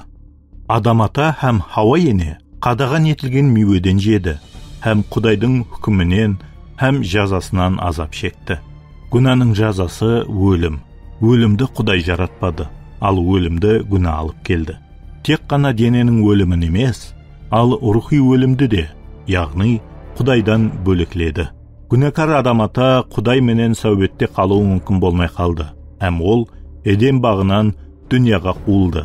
Һәм күнә онда қалып, оның кейінгі ұрпақларына өтті. Ал кейін не? Бірақ Құдай тек шексіз әділ ғана емес, ал шексіз мейірім шәпәәтлі. Ол күнәні жазасыз қалдыра алмайды. Бірақ ол және де өз сүйіспеншілігін, кешірімін һәм мейірімін көрсетеді. Ол өз мейірім һәм сүйіспеншілігі арқылы адамлар үшін құтқарылу мүмкіншілігін берді. Ондай болса, Құдай барлық күнәларды кешірді. Ал әділдік не? Күнә алдыңғыдай жазалануға тиіс. Бұл жерде қиын жері бар. Құдайдың өзі шешімді ұсынып, әділдікпенен шешу ұсылым берді. Ол айыптың төленуін Иса Масих арқылы өтеді. Адам ата сияқлы һәмме өледі, Масихта һәмме тіріледі. Бұл нені аңлатады? Себебі Құдай бұл дүнияны соншелі сүйгенліктен өзінің жалғыз ұлын берді. Оның ұлына сенген әрбір адам набыт болмай, мәңгілік өмірге ие болады. Бұл сөздер Юхан жазған Қошқабардың 3 бабында 16 аятында жазылған.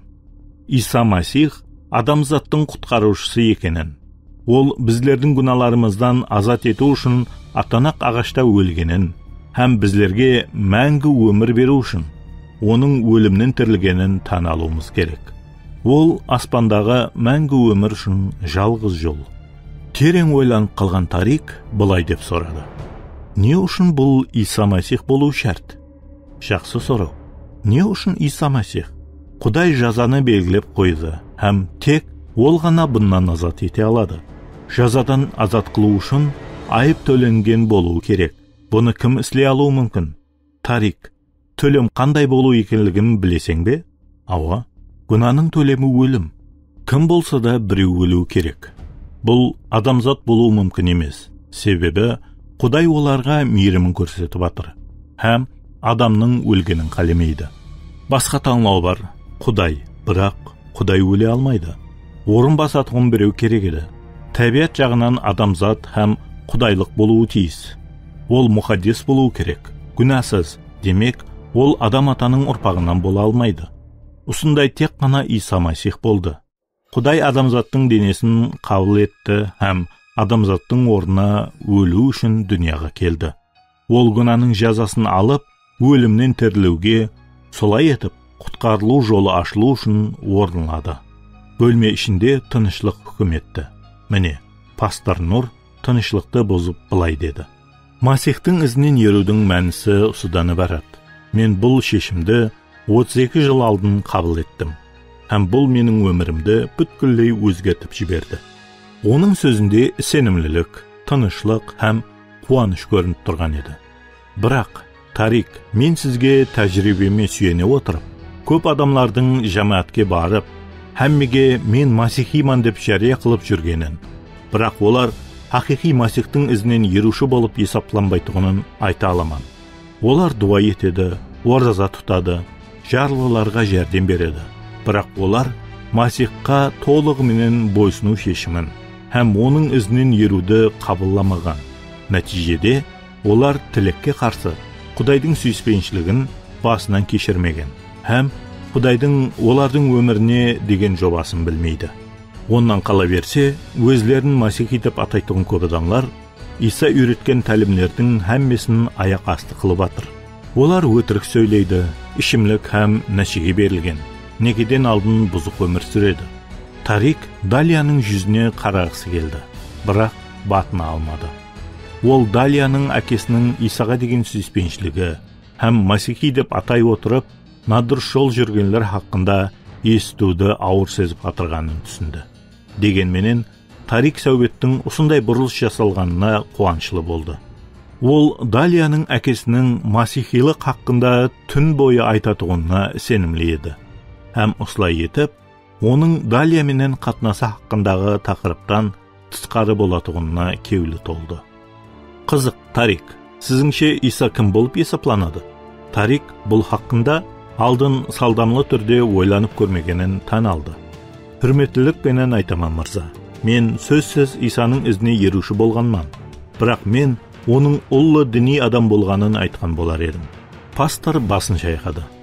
Бұған келісім беремін, жас жігіт. Күмәнсіз, Исаның өмірі һәм тәлімі тарихты өзгертіп жіберген ұлы діни жетекші болды. Бірақ ол тек қана жақсы адам ямаса ұлы мұғалім болып қойған жоқ.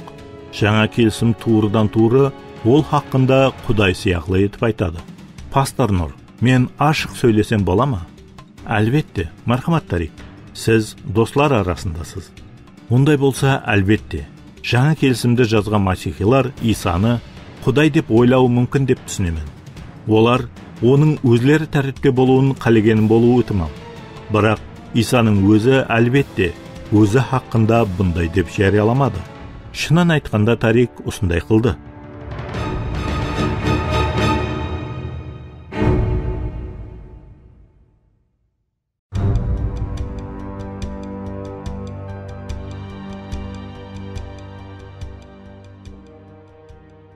Қырық үшінші бап.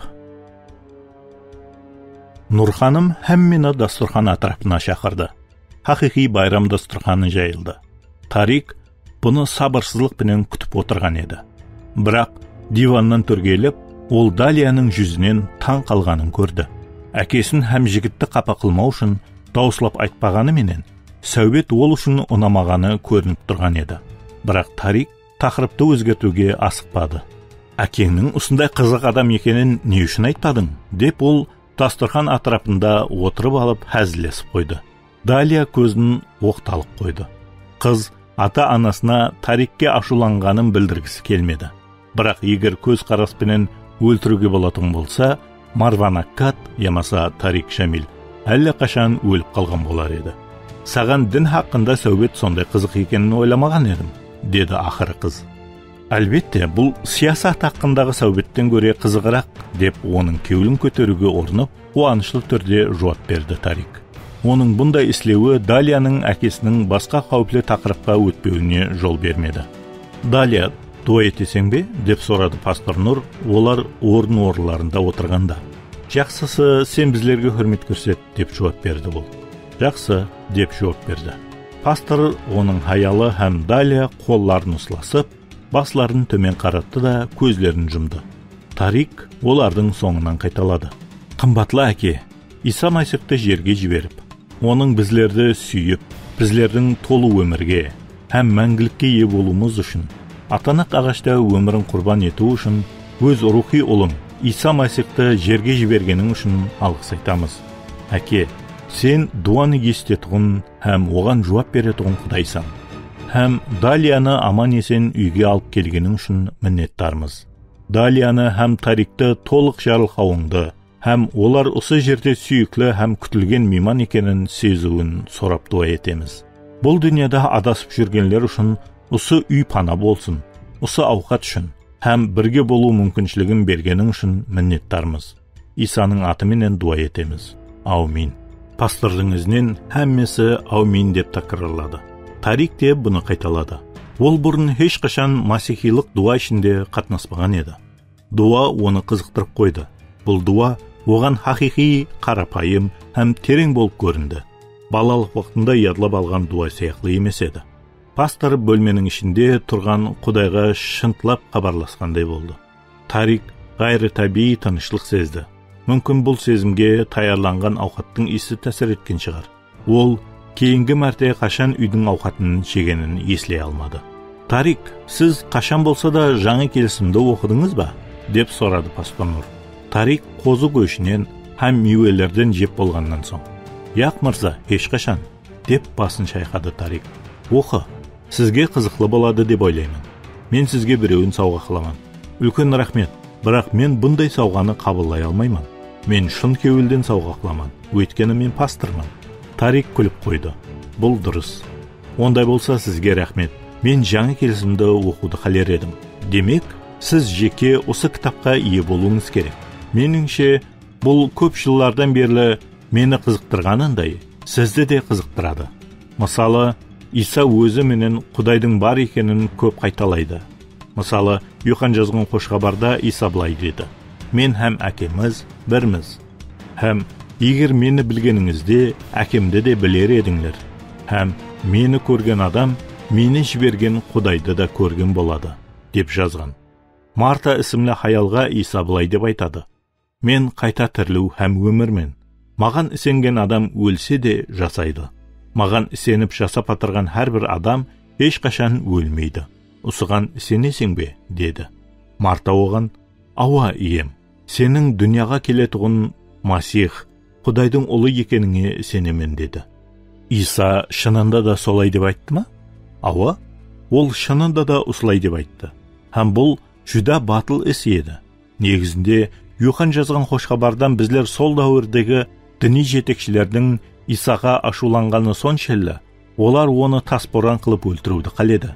Сонда Яхуди басшылары оған лақтыру үшін жерден және тас алды. Иса олардан: мен сіздерге әкем тапсырған көп жақсы іслерді көрсеттім.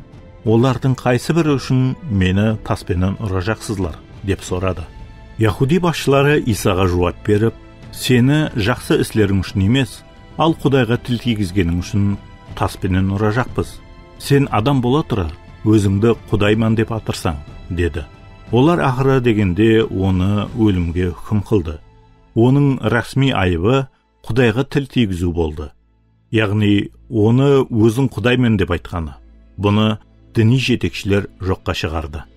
Болмаса, бүткіл жақын шығысқа не үшін ол хақында хабар жетіп барды? Матта жазған хош хабарда былай деп айтылады: Иса бүткіл Галила өлкесін аралап жүрді. Олардың мәжілісханаларында тәлім берді. Һәм аспан патшалығы туралы хош хабарды жариялап, халықтағы әр қандай ауру һәм хәлсізлікті шипалайтұғын еді. Иса туралы хабар бүткіл Сирияға жайылды. Барлық ауру адамларды, түрлі сырқау һәм дәртке ұшырағанларды, жын ұрғанларды, қояншық һәм ләң болғанларды оған алып келді. Иса оларға шипа берді. Оның ізіне Галиладан, Декаполистен, Иерусалимнен, Яхудиядан һәм Ярданның арғы жағынан келген көп халық еріп жүрді. Иса адамларға Құдайдың сүйіспеншілігі һәм оның олардың өмірі үшін жобасы хақындағы хош хабарды жеткеру үшін Ливанға келді деп те айтылады. Ливан деп Тарик шанышқысын орнына қойды. Анық қай жерінде? Сурға һәм Саидаға. Тарик өзінің таң қалушылығын білдіргісі келмеді. Бұл қай жерінде жазылғанын көрсетесіз бе? Деп сұрады ол. Өзім көруді қалар едім. Мен бұл хақында ешқашан естіпегенмін. Әлбетте, деді пастор Нұр. Майлықпенен аузын сыпырып, ол орнынан тұрды да қолына мұхаддис кітабын алды. Ол Матта жазған хош хабарды ашты. Міне, деді ол. Тарик мұхаддис жазуды алды да оқи баслады. Иса сол жерден шығып, Тир һәм Сидон өлкесіне кетті. Матта жазған хош хабар 15 бап 21 аятта осылай жазылған екен. Иса шынында да Саидада, оның туылған қаласында болған ба? Аятты және бір мәрте оқып, Тарик өзіне сұрау берді. Ол не үшін бұл хақында білмейді? Оған не үшін ешкім бұл хақында айтпаған?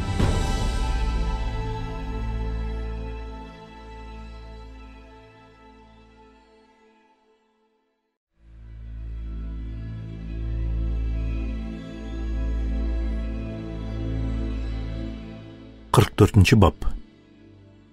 Годдардың телефоны шыңғырлады. Ол кім қоңырау қылып атырғанын қарады. Дегенменен бұған бәрібір жауап берді. Алдыға қарай жылжу бар ма? Деп сұрады сүйек. Азғандай, деді Годдар. Аккаттың інісі берілді ме? Деп сұрады Лемия. Яқ, ол бір нәрсе айтты ма? Айтарлықтай ештеңе. Оны қамақханаға жібердім. Не? Енді басқа не қылуым мүмкін еді? Деп мұрнын жиырды Годдар. Оны Марванды сатуына мәжбүрлеуің керек, деп жауап берді Лемия. Соның үшін да оны қамақханаға жібердім. Рами Аккатқа ұқсаған адам Бейрутлы қамақханада ұзақ уақыт болғысы келмейді. Маған сен түсінбедім, деді Лемия. Сіз алдыға жылжу бар деген едіңіз. Ауа, қандай? Біздер Рамидің телефонын тыңладық. Және ол Сан-Паулоға 10 құралланған адам жіберген екен. Ол жақта кімді осылап тұрғанын тап. Екінші тәрепте тыншылық орнады. Инспектор, сіз мені естіңіз бе? Деп сұрады Годдар. Бірақ Лемия жауап бермеді. Ол тап Годдар нені айтайын деп атырғанын біліп тұрғандай, жүдә таң қалып тұрған еді. Олардың қолында Ремзи ханым, деді Годдар. Ол жарылғыш лақтырып, оны қалай әрекет ететінін күтіп тұрған еді. Бірақ жауап болмады. Үнсізлік дауам етті. Мен барлығын қолға алу үшін һәм Ремзи ханымды құтқару үшін адамларды жібердім, деп дауам етті Годдар. Олар Бразилиялық үкімет менен өз әрекетлері менен келісім түзеді. Годдар еш болмаса бір нәрсе естуді қаледі, бірақ еш нәрсе естпеді. Сіз мені тыңлап тұрсыз ба, инспектор? деп сұрады ол. Ава, мен тыңлап тұрман.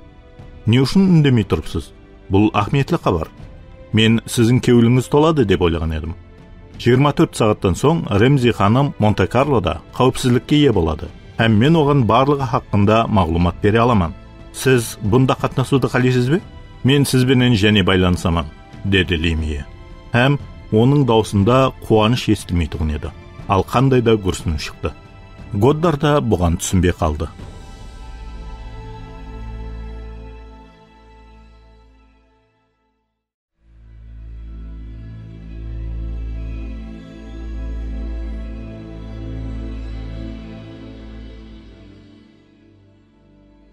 Бап. Түскі ауқатты жеп болғаннан соң, әммесі мейманхана бөлмеге кірді. Һәм олар пахлава менен кофе ішіп алды. Иса өзінің құдайлығы хақында екіленбестен жария қылды, деп Надим айтып өтті.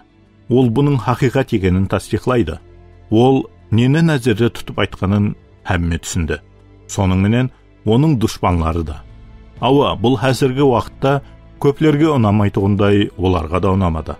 Бірақ бұл сыр болмады. Сондай болуы мүмкін, Нұр ханым. Бірақ айтуым шарт, бұл мен үшін жаңалық, деді Тарик. Бұны біздер түсінеміз, деді ол. Біздер тұрмыс құрғанымызда екеуміз де Исаның өзін құдаймын деп айтқаны туралы еш нәрсе білмейтұғын едік.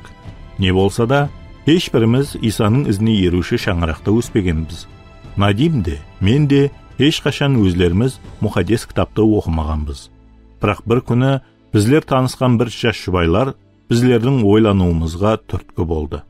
Сен отырған жерде сол уақытта оның күйеуі отырған еді. Һәм ол былай деді. Жаңа келісімді оқып тұрып, Исаның өзінің құдайлығын тасдиқлағанын көрмеу, бұл ашық күнде көшеде тұрып, құяшты көрмегенменен барабар. Егер расын айтсам, бұл батыңқырап кетті. Мен мұхаддес кітапты оқымағаным үшін қолайсыздықты сездім. Надим де өзін осылай сезді. Екеуміз де бір данадан жаңа келісім кітабынан алып, сол кештен баслап оқи басладық. Қаншелі оқыған сайын, соншелі достарымыздың айтқанының хақиқат екеніне сеніп басладық. Ондан кейін не болды, деп сұрады Тарик. Һәм бірден ойланып қалды. Ол апуай ғана өмірі хақындағы сәубеттен қашып атыр ма, ямаса шынында да қызығып баслады ма? Өміріміз қиынласып кетті, деді пастор Нұр. Қалайынша? Ойланып көр, деп түсіндіріп баслады ол. Сол уақытта Далия кешірім сұрап, асханаға ыдыстарды жууға кеткенде. Иса өзінің құдай екеніне сілтеме бергеніменен, ол апуай ғана жоғары дәрежелі адам, ямаса дана пайғамбар болмады. Ол я құдай, ямаса құдай емес. Ол я хақ сөз айтты, ямаса өтірік сөйледі. Үшінші жауап болмайды. Ол өзінің құдайлығын әр түрлі жолларменен тасдиқлады. Оның айтқанларын біздер қабылдауымыз керек, ямаса бас тартуымыз керек. Сенуіміз керек, ямаса келісім бермеуіміз керек. Бейтарап қалуға болмайды. Жаңа келісімді оқып, сіз оның айтқанларының барлығын өзінің құдайлығы хақындағы тасдиқлауы менен қоса хақиқат деп таналуыңыз, ямаса оны өтірікші деп есаплауыңыз керек. Игі хақиқатты жариялайтұғын адам хақиқатқа туыры келмейтұғын сөз айта ала ма? Өз шәкіртлерін һәм бүткіл дүнияны алдауы мүмкін бе? Егерде оның айтқанлары өтірік болса, қалайынша ол атанақ ағашқа барып өлуі мүмкін? Өтірік үшін кім өледі? Тарик балам, Масих Құдай. Ол өзі хақында ашық айтты, һәм оның айтқанларының әммесі мұхаддес кітапта анық һәм дұрыс куәлік береді. Соның үшін мен һәм миллионлаған сенушілер бұған сенеміз, һәм хақиқат деп қабылдаймыз. Тарик, деп Нұр ханым сәубетке қосылды. Бұл шынында да хақиқат. Құдайдың сөзі болған мұхаддес кітапты оқып отырып, бұған тасдиқлау табасыз. Анық сондай ма? Деп таң қалды Тарик. Юхан жазған хош хабар былай деп басланады. Ең баста сөз бар еді. Сөз Құдайменен бірге еді. Сөз Құдай еді. Және де сөз адам болып арамызда жасады. Масих bizlerдің арамызда жасады. Солай етіп, атлар көп. Жаңа келісімде 11 мәрте Масихтың Құдай екенлігі айтылады. Һәм 50 мәртедей ол Құдайдың ұлы екенлігі айтылған, деп дауам етті пастор Надим. Ол деп түсінбей қайтадан сұрады Тарик. Бұл түсініксіз. Себебі сіз адамның көзқарасымен қарап отырсыз, деп күлді Надим. Ол физикалық мәнінде емес. Құдай рух, һәм ол бала тууы мүмкін емес. Ол екінші дәрежеде қарайтұғын ол сипатында емес, Құдай, әке ұлдан жоғары деп саналмайды. Масих рухи мәнінде ол делінеді. Ол Құдайдың сүйіспеншілігі арқылы ол Құдайменен тең. Ол Құдайдың болмысы. Бір сөзбенен айтқанда, Иса міне осындай. Егер сізде сұрау болса, біздер қуанышлы түрде жауап береміз. Жаңа келісімді оқып, сіз өзіңіз бұны көресіз, деді Нұр ханым. Сіз оның достары һәм дұшпанлары айтқанындай, оның мұғалім екенін білесіз. Оны мұғалім деп есаплап отырып, бірақ оның Құдайдың ұлы деген тасдиқлауын қалайынша қабылдамау мүмкін? Жақсы мұғалім өтірік сөйлеп, өзі хақында надырыс сөз айтуы мүмкін бе? Меніңше яқ. Ашуланған Далия дастарханды жинауды давам етті. Пастор Нұр қосымша етіп былай деді. Мен Масихтың өмірін үйренгенімде, Тарик, мен танитын адамлар, ямаса оқыған адамлар өзлері Масихтың ізінен еруге шешім қабылдады. Һәм олардың өмірлері жақсыланып кетті. Бұл мені айрықша таңқалдырған еді. Олар Масихқа ұқсап басылады. Жақсы һәм хадал адам бола басылады. Олар адамларды жақсы көру һәм жарлыларға, қиналғанларға жәрдем беру қасиетіне ие бола басылады. Исаның аты жарияланған жерде бүткіл халықтың тағдыры өзгере басылғаны мені таңқалдырады.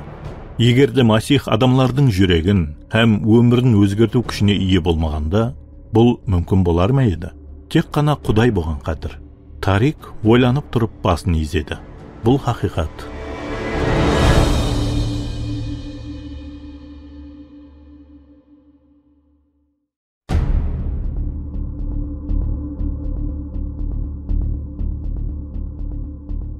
Бап. Далияның ағасының бөлмесіне кіріп, есікті жауды да Тарик кәтке жатты. Һәм өмірінде бірінші мәрте жаңа келісімді оқи баслады. Ол бірінші кітапты, Матта жазған хош хабарды ашты. Һәм еш нәрсеге диққат аудармастан бірнеше сағат оқыды. Ол және де Марк һәм Юхан жазған хош хабарды оқып шықты. Осы сағатлар дауамында ол Иса Масих хақында көп біліп алды.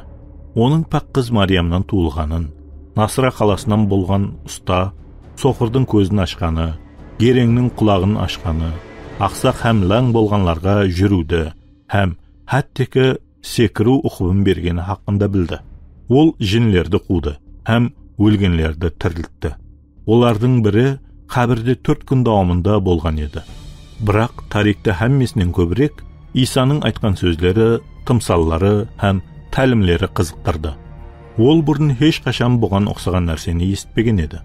Ол Матта жазған хош хабардағы таудағы уаз хақында ой жуыртты. Иса былай деп айтқан еді. Адам өлтірме. Кімде-кім адам өлтірсе, ол хүкім етілуге тиіслі, деп бұрынғыларға айтылғанды естігенсіз. Ал менің сізлерге айтатұғыным, кімде-кім туысқанына бекарға ғазапленсе, ол хүкім етілуге тиіслі. Кімде-кім туысқанын масқаралап, оған ақылсыз адамсың, десе, жоғарғы кеңес тарапынан хүкім етілуге тиіслі. Ал кімде-кім туысқанына ақмақ десе, дозақ отына түсуге тиіслі. Ол адамлардың қарым-қатынасына осындай түсінікпенен ешқашан қарамаған еді. Ол оқуды давам етті. Сізлер жаныңдағы адамды сүй, дұшпаныңды жек көр дегенде естігенсіз. Ал менің сізлерге айтатұғыным, дұшпанларыңызды сүйіңлер. Сізлерді қудалайтұғынлар үшін дуа етіңлер. Сонда аспандағы әкеңіздің балалары боласызлар. Өйткені ол жаманлардың үстіне де, жақсылардың үстіне де өз құяшының нұрын төгеді. Һәм хақ адамлардың үстіне де, нахақлардың үстіне де жауынын жаудырады. Егер сіздер өзлеріңізді сүйгенлерді ғана сүйсеңлер, қандай сыйлық аласызлар? Салықшылар да солай істемей ме? Бұнда мәні бар. Бірақ кім өз жақынына осындай қатынаста бола алады екен? Солай етіп, аспандағы әкеңіздің мінсіз болғаны сияқты, sizler de minsiz bolыңlar. Оқыған жерлерінің әммесі оны таң қалдырды. Әпуай адам бұған оқсаған сөздерді айта алмаған болар еді. Бұл Иса таң қаларлық шеккелікке ие екен. Оны ұят һәм өзінің жеркенішлі сезімі билеп алды. Басқа адамларға хәттекі өзінің туған інісіне қаратылған ғазебі менен не қылады? Тарик өзінің ашу ғазебі хүкім етілетіғынын түсінді. Ал дұшпанларды сүю шақырығы не? Егер ол достарын сүюі қиын болса, ол дұшпанларын сүйе алар ма екен? Ол Лемиені, Годдарды һәм Клодет Ремзиді жақсы көре ала ма? Исаның өмір тарихын оқи отырып, ол оның өмірі айтқан сөздері менен шынында да тура келетіғынын көрді. Ол Тарикке ұқсап дұшпанларынан қашқан жоқ. Ол тұтқынға түспеу үшін өтірік сөйлемеді. Оған қарсы hüjum етілгенде, ол дұшпанларына қарсы шықпады. Ал Петр оның жанын алып, бас руханидың қызметкерінің құлағын кесіп алды. Иса болса, Петерге қарсы шығып, қылышты жоқ қыл деп бұйырды. Ол әрбір қылыш ұслағанлар қылыштан өледі деп айтты. Тарик тоқтамастан оқыды. Ол Иса хақында барлығын мүмкіншілігі барынша тез біліп алғысы келді. Сонша жылдан берлі жасап жүріп, ол хақында қалайынша білмеуі мүмкін. Юхан жазған Қошқабардың 19 бабына дейін оқып, ол қатты таң қалды. Сонда Пилат Исаны ослап, қамшылауды бұйырды. Әскерлер тікенлі шыбықлардан таж өріп, Исаның басына салды. Соңынан оған шым қызыл шапан кигізді. Алдына келіп, жасасын яһудилердің патшасы, деп жүзіне шапалақпен ұрды. Өмірінде бірінші мәрте ол Исаның өлімі хақында толық біліп атыр. Солай етіп, Пилат Исаны атанақ ағашқа шегелеу үшін әскерлерге тапсырды. Әскерлер Исаны алып кетті. Иса өз атанақ ағашын арқалап, бас сүйек орны еврейше Голгота деп аталған жерге келді. Сол жерде Исаны һәм оның менен бірге екі адамды атанақ ағашқа шегеледі. Олардың біреуі оң тарапте, екіншісі сол тарапте, ал Иса ортада еді. Жазылған жазулар оны елі де толқынландырып, қауітерге салып кетті. Исаның атанақ ағашының қасында оның анасы, анасының апасы, Клоппаның хаялы Мариям һәм Магдалалы Мариям тұрған еді. Иса анасын һәм оның жанында тұрған өзінің сүйіклі шәкіртін көргенде, анасына, «Апа, міне сенің ұлың» деді. Кейін шәкіртіне, «Міне, бұл сенің анаң» деді. Сол уақыттан бастап, сол шәкірт оны өз үйіне алды.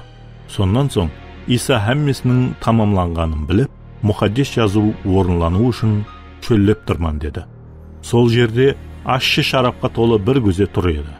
Әскерлер сорғышты оған сіңдіріп алып, Исоптың шыбығына қадады да, Исаның аузына тұтты. Иса оны татып көріп, орынланды, деді де, басын иіп жан тапсырды. Ол Исаны қалайынша адамлардың ұрғаны, масқара қылғаны, һәм атанақ ағашқа қаққаны хақында оқыды, һәм оның жүрегі езіліп кетті. Ол Мариямның атанақ ағаш қасында тұрғанда, һәм көз алдында өліп атырған баласына қарағанда, қандай азаптан өтуіне тура келгені хақында ойланды. Иса айыпсыз еді, нақақ айыпланды, һәм жинаят іс қылмаса да өлім жазасы берілді. Ол өз анасының қиналғанын көрді, һәм өзінің азабынан көрі көбірек оның басынан кешіргенін сезді. Ол анасына ғамқорлық көрсету үшін өзінің садық шәкіртіне тапсырды. Иса атанақ ағашқа шегеленген жерде бір бақ болып, бұл бақтың ішінде еле ешкім қойылмаған бір жаңа қабір бар еді. Бұл күн яһудилердің таярлық күні болғандықтан, қабір жақын жайласқаны себеплі, олар Исаны сол жерге қойды. Хәптенің бірінші күні, яғни екшембі күні таң азанда, еле қараңғы болғанда, Магдалалы Мариям қабірге келді, һәм қабірдің аузындағы тастың алып тасланғанын көрді. Ол жуырып Симон Петрге һәм Исаның жақсы көретұғын сол шәкіртіне барды да оларға, «Иемізді қабірден алып кетіпті, оны қай жерге қойғанын білмейміз» деді. Тарик түні бойы оқыды. Ол хақиқатлықты білу һәм өзін тынышсызландырып атырған сұрауларға жауап табу қалуын өзінде сезді. Ол қаншелі арман қарай оқыған сайын, соншелі осы ажайып кітаптан жауап тапты. Сонда Петр менен басқа шәкірт шығып, қабірге қарай жол алды. Олар жуырып кетті. Бірақ сол шәкірт Петрден тезірек жуырып, қабірге бірінші болып келді. Ол еңкейіп ішке қарап, сол жерде кепілдіктің жатырғанын көрді.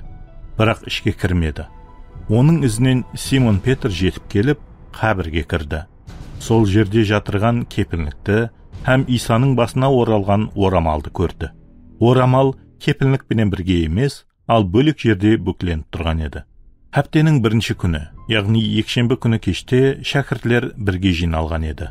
Яхуди басшыларынан қорыққанлықтан олар үйдің қапыларын іліп қойғанда Иса келді. Олардың ортасында тұрып, оларға: «Тынышлық сіздерге яр болсын», деді. Бұны айтып, оларға қолларын һәм бүйірін көрсетті. Шәкіртлер иемізді көріп қатты қуанды. Иса шәкіртлерінің алдында бұл кітапта жазылмаған басқа да көп караматлар істеді. Бірақ бұл сіздердің Исаның Масих Құдайдың ұлы екеніне сенуіңіз үшін һәм сеніп, оның аты менен өмірге ие болуыңыз үшін жазылды. Түн білінбей өтіп кетті. Петрді қоршап тұрған таулардың үстіне құяш шықты. Бір түннің өзінде ол жаңа келісімді әрбір сөздің үстінде ойланып оқып шықты. Ол нені оқып шықса, соның барлығы оны өзіне тартты, таң қалдырды.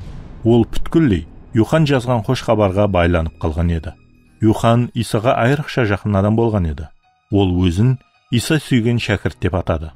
Оның хош хабары күшлі, хақиқат һәм Исаның өмірі хақында, оның сөздері, караматлары, өлімі һәм қайта тірілуі хақында анық сөретлеп берген.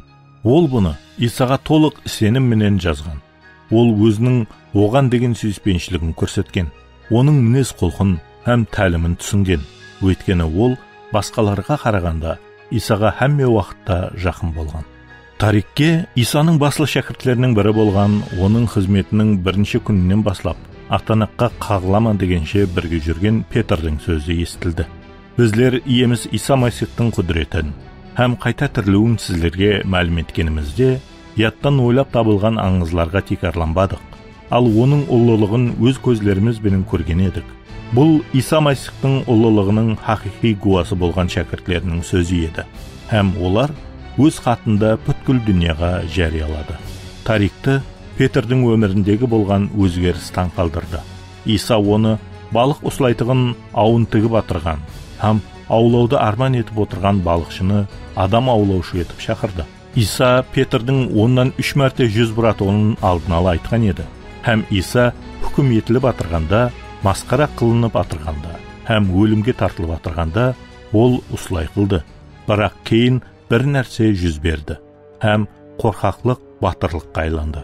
Иерусалимде ол көп санлы аламан халыққа қарап тұрып, күш һәм сенім менен Құдай олардың атанақ ағашқа қаққан Исаны ие һәм Масих қылды деп жариялады.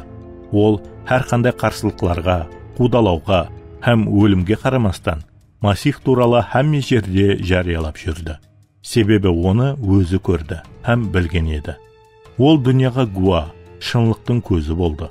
Ол шынлықты тоқтатпастан һәм батырлықпенен жариялауы керек еді. Ол Масихтың өлімі һәм тірілгені хақындағы шынлықты жасырып жүруі мүмкін бе еді? Өмірі өзгерген тек қана Петр емес еді. Мысал етіп, Фоманы айтсақ болады. Ол Исаның тірілгеніне гуа болған басқа шәкіртлерге сенбеген еді. Һәм оның қол аяқларындағы шегенің ізлерін көрмегенше, һәм оған қол тигізіп көрмегенше сенбеймін деп айтқан еді. Иса оған көрініп, оған өз қолларын һәм бүйірін көрсеткенде, ол сенім менен дауыслап былай деді: «Ием менің, Құдайым менің». Фома сенімге ие болды. Гуманнан азат болып, Иса Масихты Құдай, ол құтқарылуға жалғыз жол һәм оған сенгендер аспанда мәңгілік өмірге ие болады деп жариялады. Пастор Надим Фоманың Иракта һәм Үндістанда уаз айтқанын һәм Масихқа сенгені үшін өлгені туралы айтып берген еді. Ол да хақиқаттың гуасы болған еді. Тарик, Петр, Фома һәм басқа шәкіртлері һәм сенімі үшін азаплы өлім менен өлген елшілер хақында ойланды. Олар өтірік үшін осындай азаптан өтуі мүмкін бе? Тарик жаңа келісімде оқығанларының һәммесіне сенді. Ол осы адамлар хақында айтылғанлардың һәммесі хақиқат екенлігіне сенімді болды.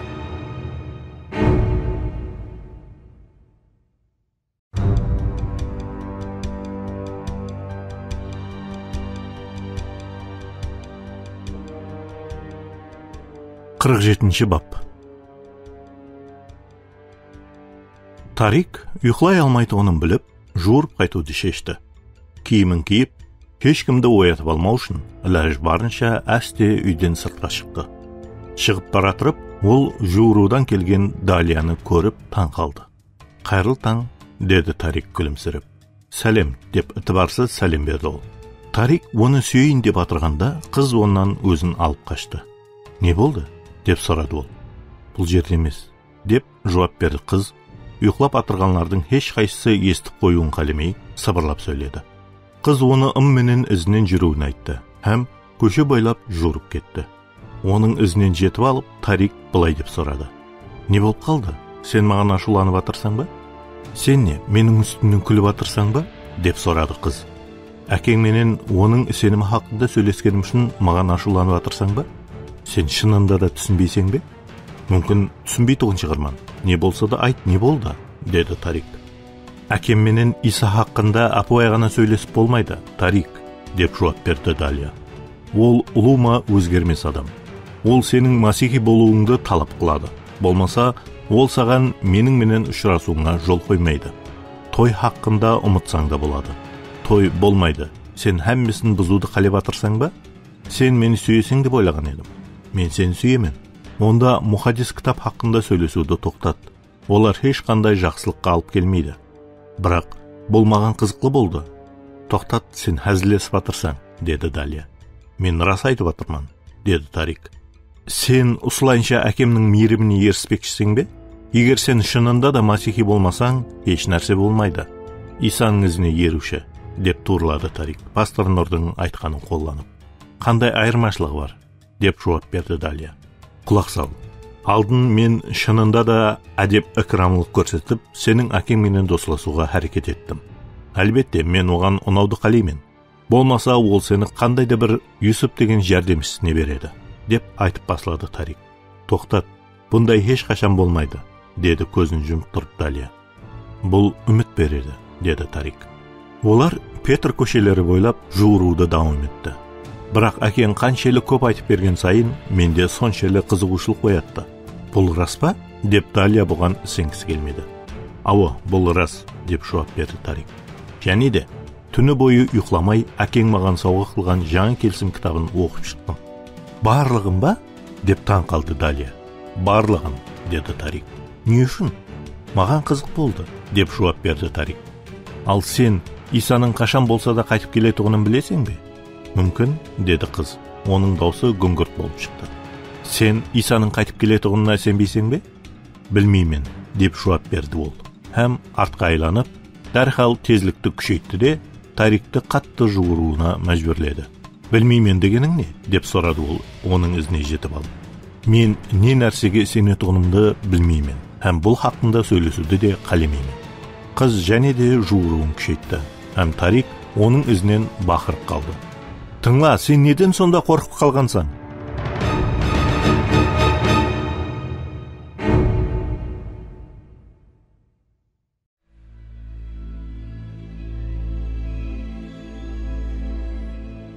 Қырық сегізінші бап. Годдар азанда ерте тұрды да, өз қанасына бутербродты сырменен қосып жеп, кофе ішіп алды. Һәм 6 квартал аржақта жайласқан орайлық Бейрут полиция бөліміне қарай жүріп кетті. Ол ұйқысырап баратыр еді. Түн бойы ол ұйқылай алмаған еді. Ол өзіне өзі жауап бере алмайтұғын сұрауларды қойды.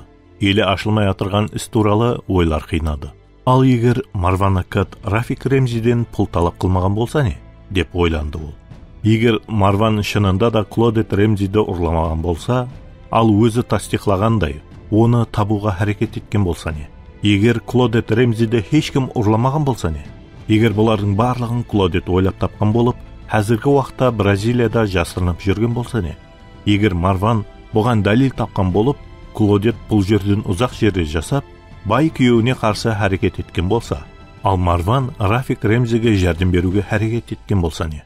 Егер Клодет һәм оның жәрдемшілері бұл хақында біліп, оған бірінші соққыны ұруды шешкен болса не?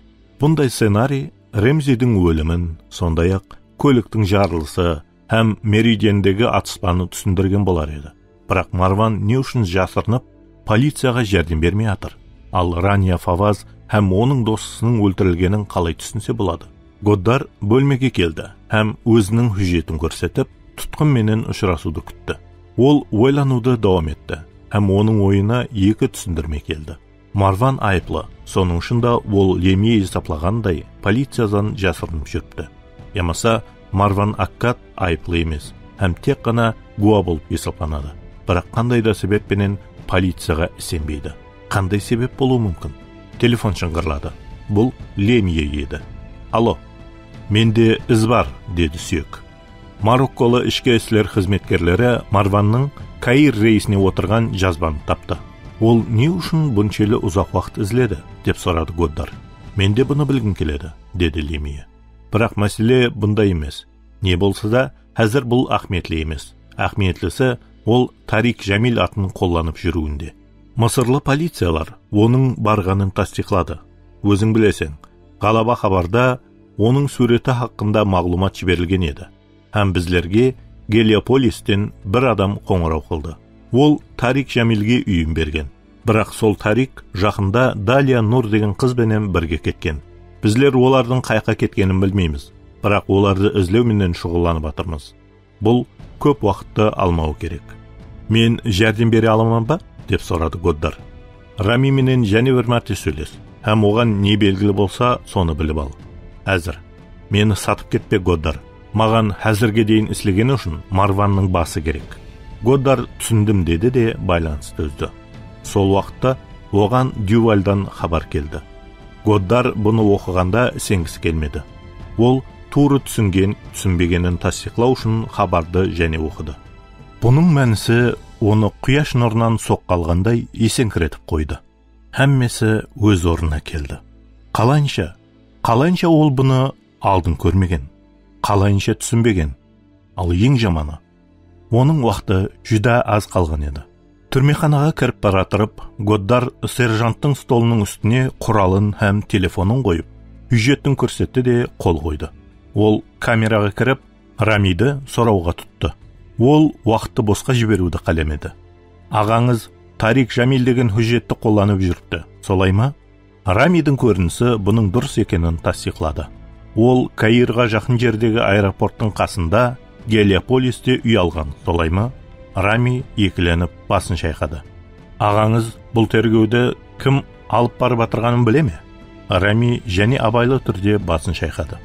Сен Клодет Ремзиді табу үшін Бразилияға өз адамларыңды жібердің.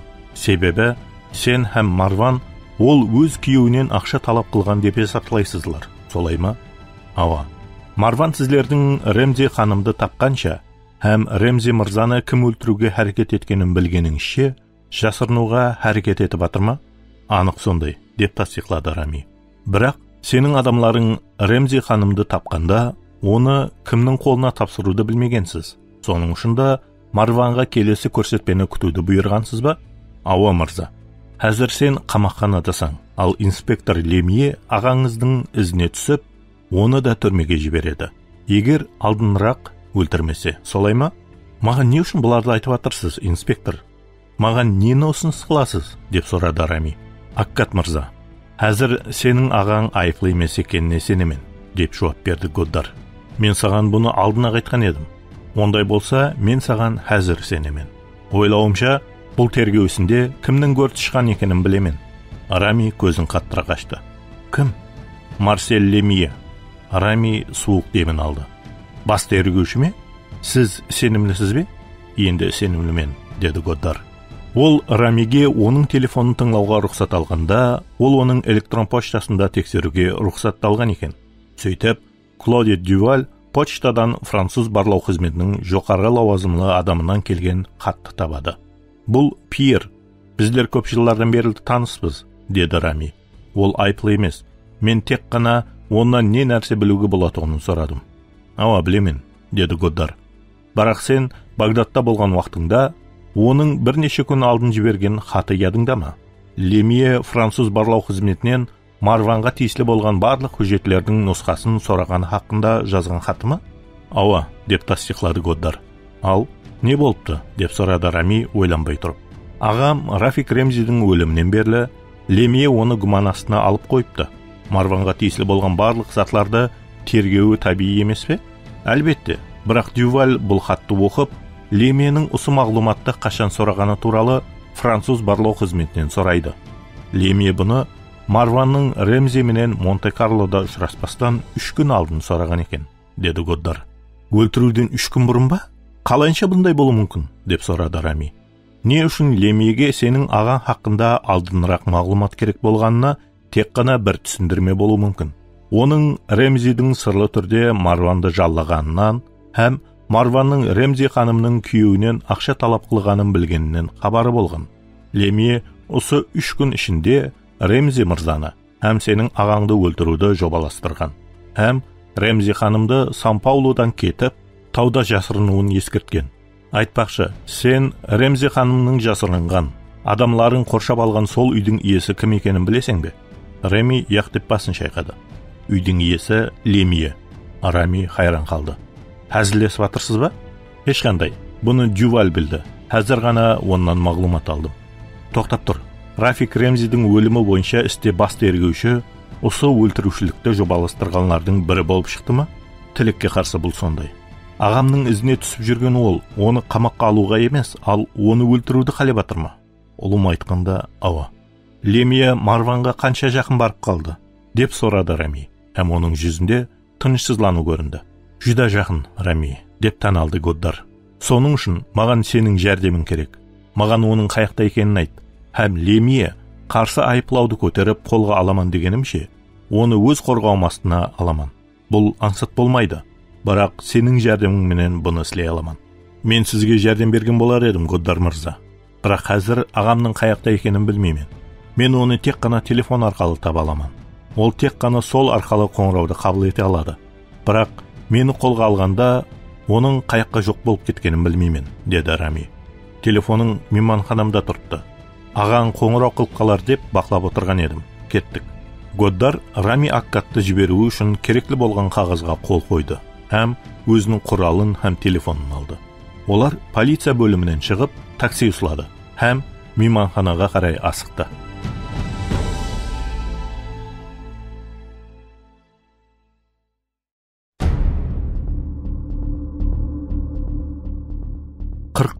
Бап.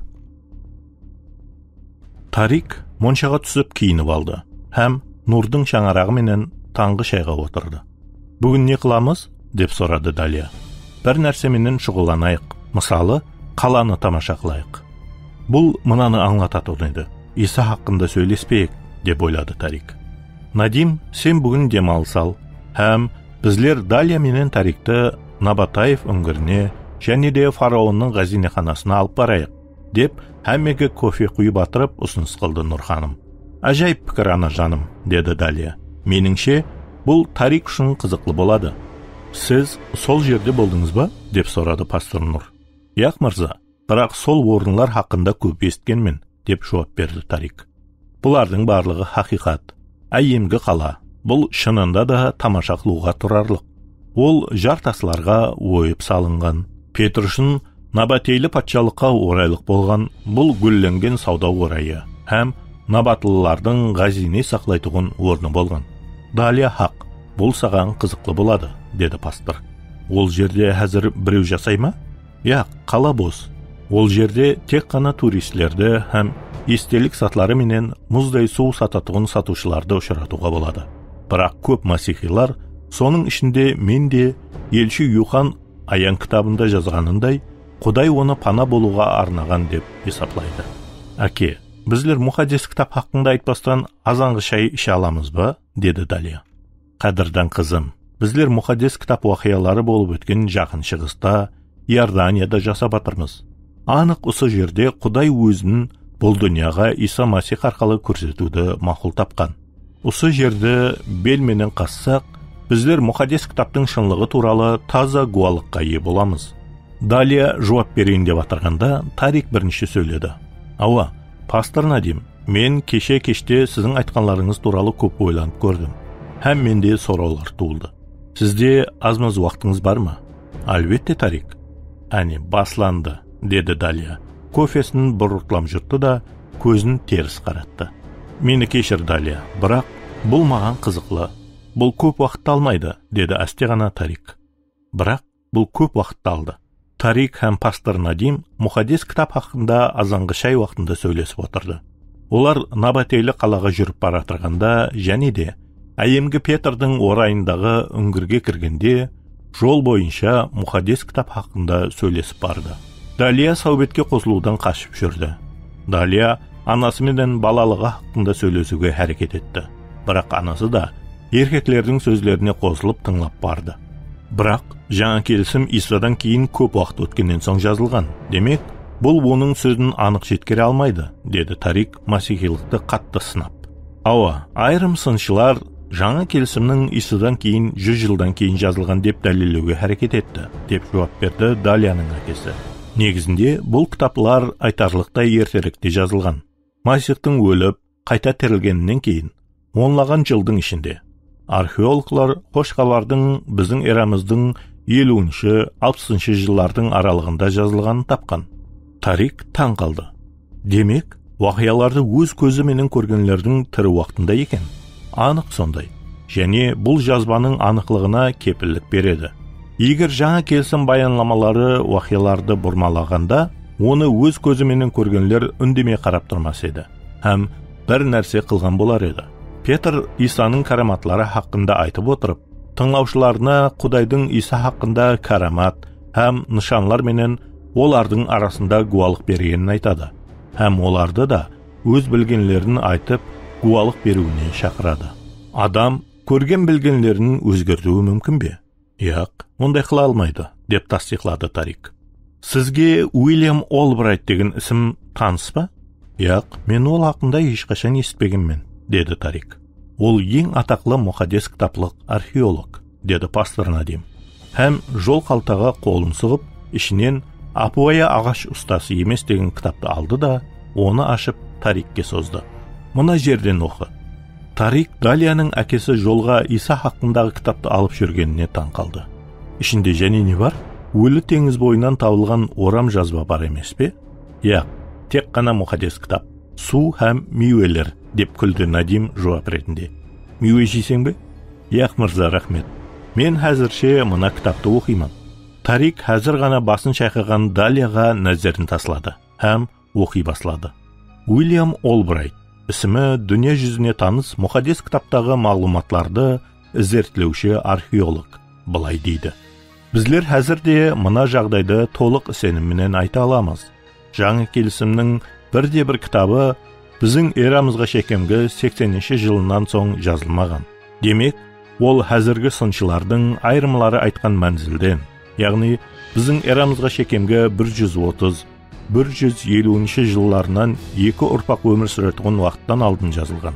Ол бұл пікірін бүгінгі масихилар аулады, инглишше Christianity Today атлы журналға берген сөйбетінде және де қайталаған.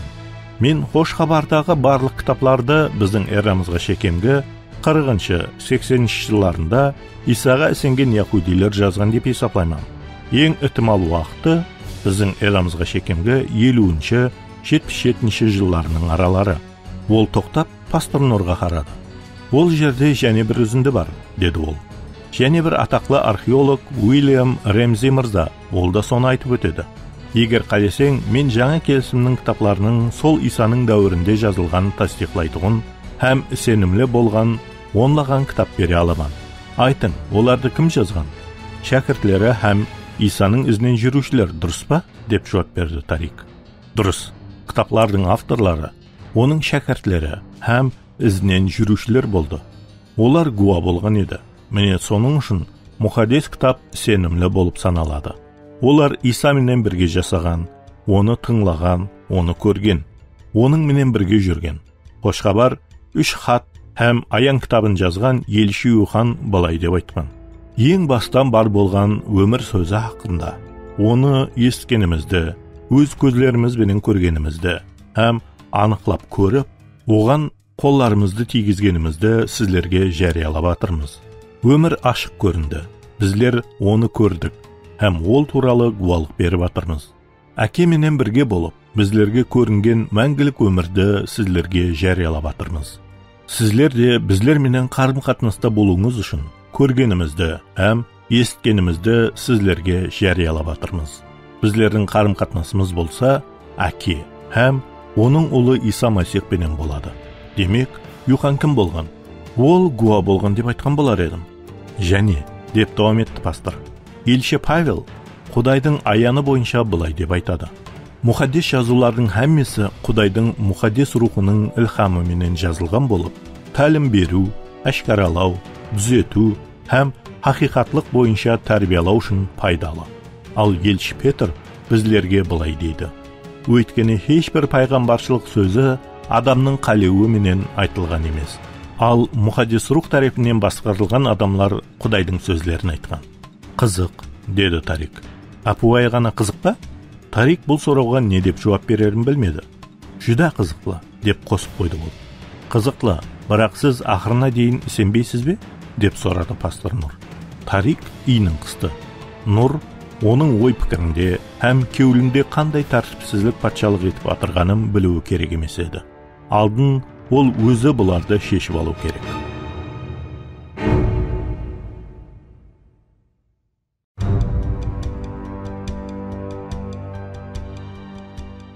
Елуінші бап. Bizlerde машқала бар, деді Рами. Ол Годдардың мейманхана бөлмесінің айнасынан Бейрут орайына қарады. Қандай машқала? Марван жауап бермей атыр. Және бір мәрте ұрынып көр, деді Годдар. Бөлмеде Арман Берман жүріп. 4 мәрте қоңырау қылдым. Бұл нені аңлатуы мүмкін? Бұл дегені, я телефон өшірілген, ямаса оны өзіменен алмаған. Ямаса, Рами ақырына дейін айтпады. Бірақ бұның қажеті жоқ еді. Годдар не айтайын деп атырғанын түсінді. Марван Аккатты әлі қашан қолға алған емаса өлтірген. Уайымлама, оны табамыз. Әммесі жақсы болады, деді Годдар. Ол бұған ісенгісі келді. Күтілмегенде оның телефонына қоңырау келді. Бұл Дюваль еді. Годдар трубканы көтерді. Колет, сізде не хабар бар? Сізлер қаяқта едіңіздер? Сізлерге қоңырау қыла алмадым, деді ол. Мен полиция бөлімінде болдым. Ол жерде телефон қолдануға болмайды. Не болды? Деді Годдар. Сіз менің хатымды алдыңыз ба? Яқ. Лемие сізге 2 мәрте қоңырау қылды. Сізді ала алмағаннан соң, ол ашуланып, сізді тауып беруімді менен талап қылды. Лемие нені қалеген еді? Рами Годдарға бұрылып қарады. Ол мысырлы қызметкерлер Тарик Жамилді һәм қызды Шарм-эль Шейх мейманханасына дейін ізіне түскенін айтты. Жақсы, дәрхал самолетқа маған билет бұйыр. Бұл елі барлығы емес. Олар мейманханадан шығып, такси менен Нувейбуға, ал ол жерден кемеде Акабаға кетті, деп давам етті Дюваль. Иорданияға ма? Деп сұрады Годдар. Не үшін Иорданияға? Қыз сол жақта туылып өскен. Оның аты кім? Далия Нұр. Күтіп тұрын Колет, деді Годдар. Ол Рамиға бұрылып қарап, Далия Нұр деген ісім саған таныс па деп сұрады. Яқ, деп жауап берді Рами. Бірақ бірнеше күн алдын ағамды Каирға кетуі керектігін айтып, ескерткен едім. Меніңше, ол бұл қызды сол мемлекеттен шығып кету үшін қолданған болса керек. Годдар телефоннан сөйлесуін давам етті. Қыз қайсы қаладан? Петра қаласынан. Менде оның мәнзілі бар. Мәнзіл Лемиеде де бар. Ол өз адамлары менен әлі қашан сол жаққа кетті, деп жауап берді Дюваль. Годдардың іші бүткілдей жанып кетті. Олар Иорданлы үкіметке барғанын хабарлар ма? Яқ мырза. Годдар өз пікірін бір жерге жинау үшін үндемей тұрды. Колет, сіз Лемие хақында мен не ойлайтығынымды білесің бе? Сіз оның сол Гөртішхан, һәм ол Ремзи ханым менен бірге істеседі деп ойлайсыз. Ал сіз қалай ойлайсыз? Кейінгі білгенлеріме сүйене отырып, мен де солай деп ойлаймын. Бұны дәлелдей аламыз ба? Әзірше яқ мырза, деді Дюваль. Bizlerге көбірек уақыт керек. Bizlerde көп уақыт жоқ. Егер Лемие Марван Аккатты тапса, оны өлтіреді. Иордан полициясы Лемиені қолға алу үшін оларға хабар берейін бе? Яқ, bizlerde бар болған дәлелден басқа көбірек дәлел болмаса, олар еш нәрсе қыла алмайды. Не қылу керек деп ойлайсыз, мырза? Колет, тек қана қолымнан келгенінше әрекет етемен. Петраға вертолет шөлкеместір. Мен аэропортқа бараман. Кеттік, Рами. Сіз де менің менен барасыз.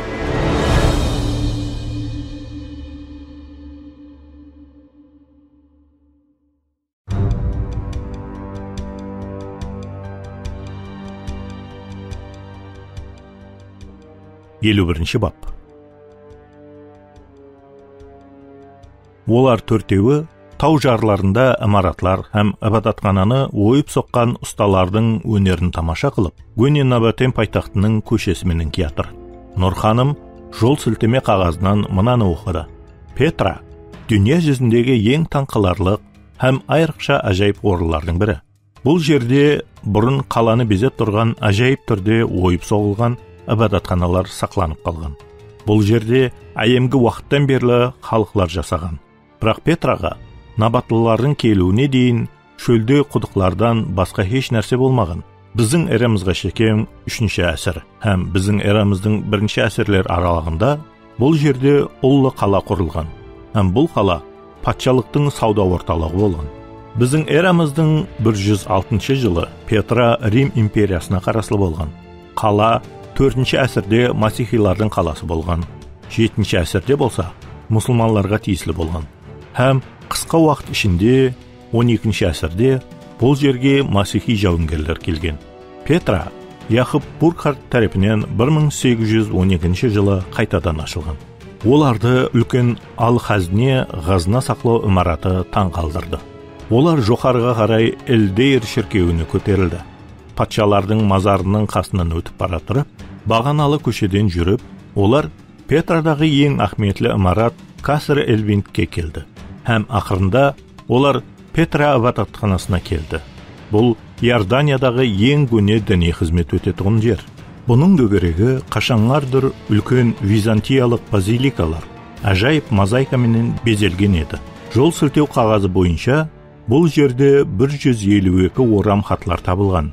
Һәм бұнда Петраның күнделікті өмірін ашады, деп айтты Нұр ханым.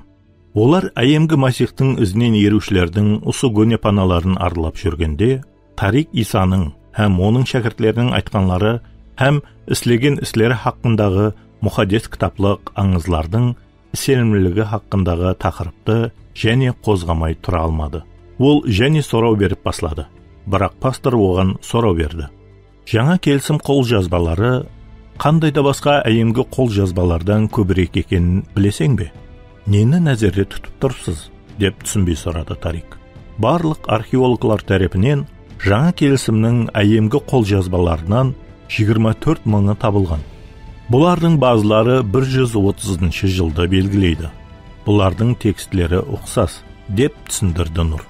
Бұл нені дәлелейді? Бұл біздердің қолымыздағы жаңа келісім көшіріліп жазылып келінгенін, һәм біздің дәуірімізге дейін ешқандай қатесіз жетіп келгенін дәлелейді. Салыстыру үшін қол жазбалардың саны жағынан екінші орында Гомердің Илиадасының көшірмелер саны тұрады.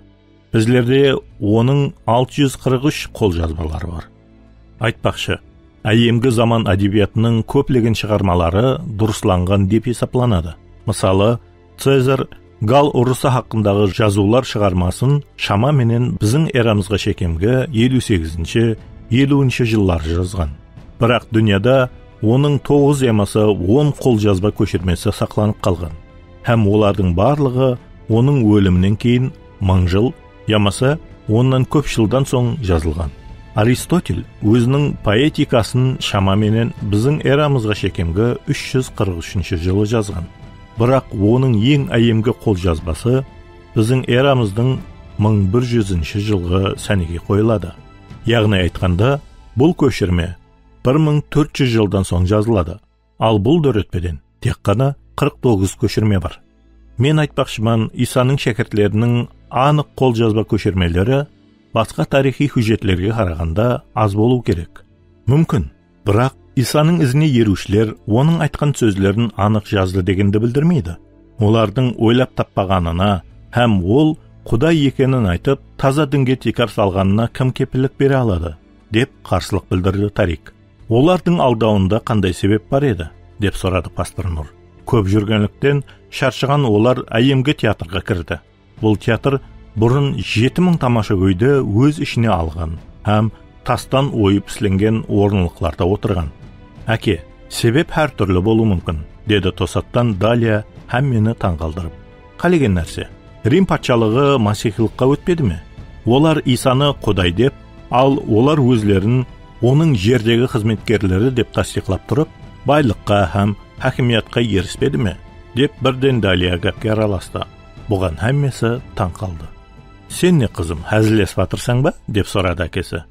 Бірақ бұны Тарик күткендей емес, ал жұмсақ түрде айтқан еді. Яқ, мен расын айтып атырман, деп жауап берді ол. Тарик бүрісіп қойды. Ол не қылып атыр?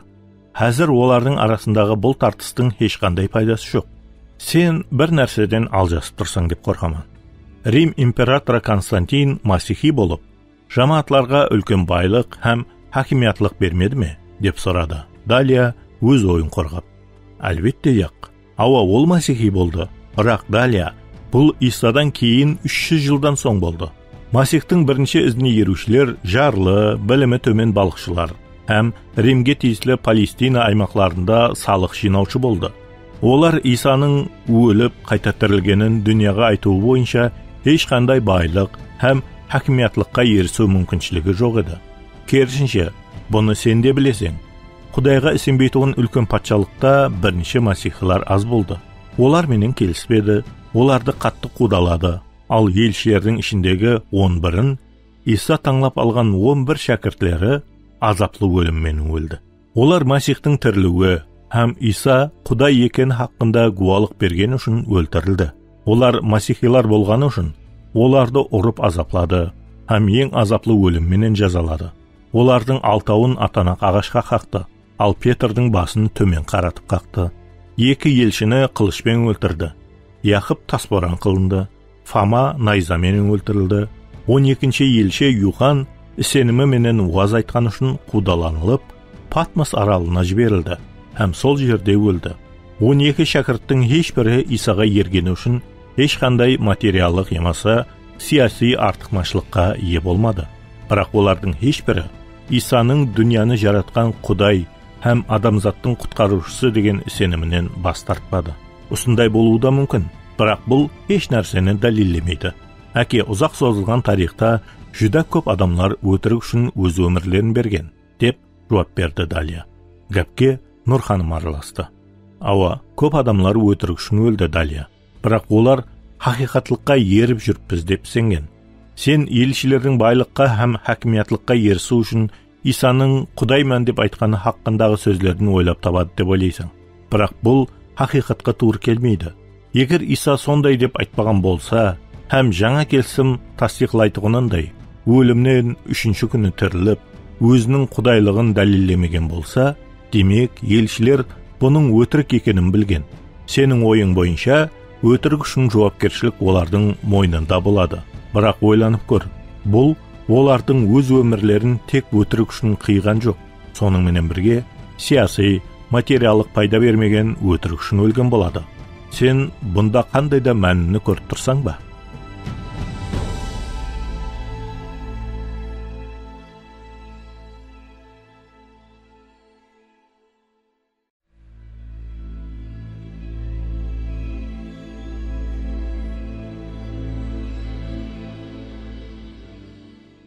Елу екінші бап. Далия ойланып қалды. Бірнеше уақыттан кейін ол бұған келісім беріп, шынында да бұнда мәні жоқ.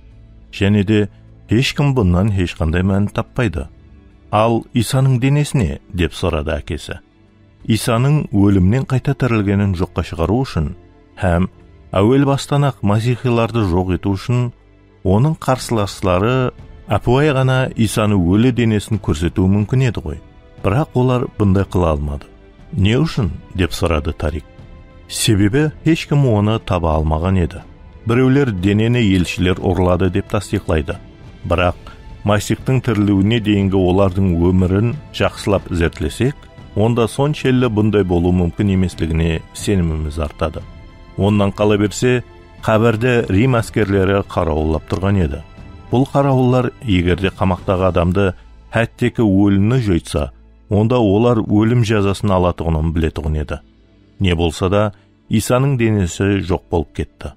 Иерусалимдегі һәмме адам, соның менен бірге Исаның дұшпанлары да дененің жойтылғанын білді, деп жауап берді пастор Нұр. Ал оны басқа біреу ұрлауы мүмкін емес пе еді? Деп сұрады Тарик. Рим әскерлерінің қасынан ешкім жүре алмас еді. Бұл кімге керек болуы мүмкін еді? Иса өлімнен қайта тірілді деп адамлар ойлауы үшін еврей жетекшілеріне ұлыма керек жоқ еді. Иса өз сөзінде 3-ші күні қайта тірілемен деп айтқан сөзі үшін олар римлілерден қабірді қарауылауын сұраған еді. Барлығын есапқа алып, сіз бұның үстінде көп ойлаған екенсіз, мырза, деді Тарик. Ауа, мен ұзақ уақыт davamında тарихи һәм археологиялық құжетлерді үйреніп шықтым. Соның үшін мен Исаның ізіне еруші болдым. Мен гуалықты үйреніп шықтым һәм өзім үшін шешім қабылдадым. Иса тек қана жақсы адам болып қойған жоқ. Ол апуай ғана ағаш ұстасы болмады. Ол өзін атағанын да еді. Мен жол, хақиқат һәм өмірмен. Мен арқалы болмаса, ешкім әкеге бара алмайды. Иса гүнаның кешірілуі үшін жалғыз жол екеніне сенесіз бе? Ауа, мен бұған анық сенемін. Аспанға баруға да ол жалғыз жол ма? Ауа, анық сондай. Тарик ойланып қалды. Оның алдында әйемгі қала болған Петра жайылып кетті. Оны өзі істеген гүналары қинады. Олардың тізімі жүда ұзын болып кеткен еді.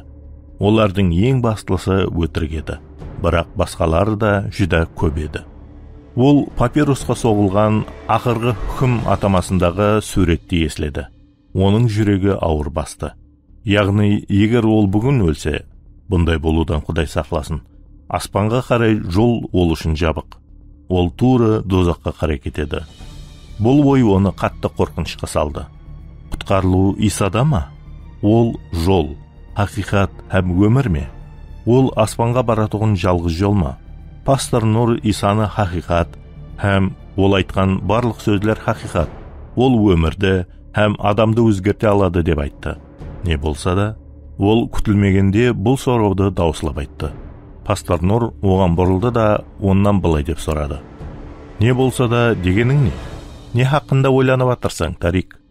Егер мұхаддис кітап, жаңа келісім кейінгі уақытлары өзгертілген болса не?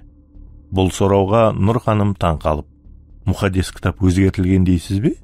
Көп адамлар осылай деп айтады ғой. Әттеке егер бұны 1000 мәрте айтса да, бұл хақиқат болмайды. Бұлай деп айтатұғынлар Масихтың һәм масихилықтың қарсыластары болып есапланады. Тарик, маған жауап бер. Бұл қашан һәм кімлер тарапынан өзгертілген деп ойлайсың? Деді пастор Нұр. Қашан? Ауа, қашан өзгертілген болуы мүмкін? Қашан болса да?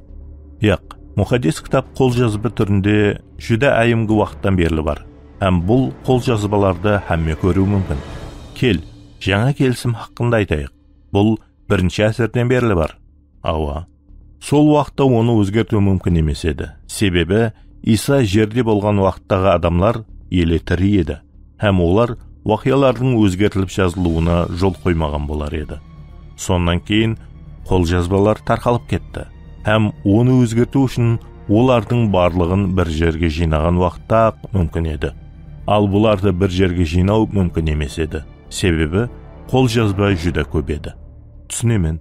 Енді екінші сұрау. Кім тараптан өзгертілген?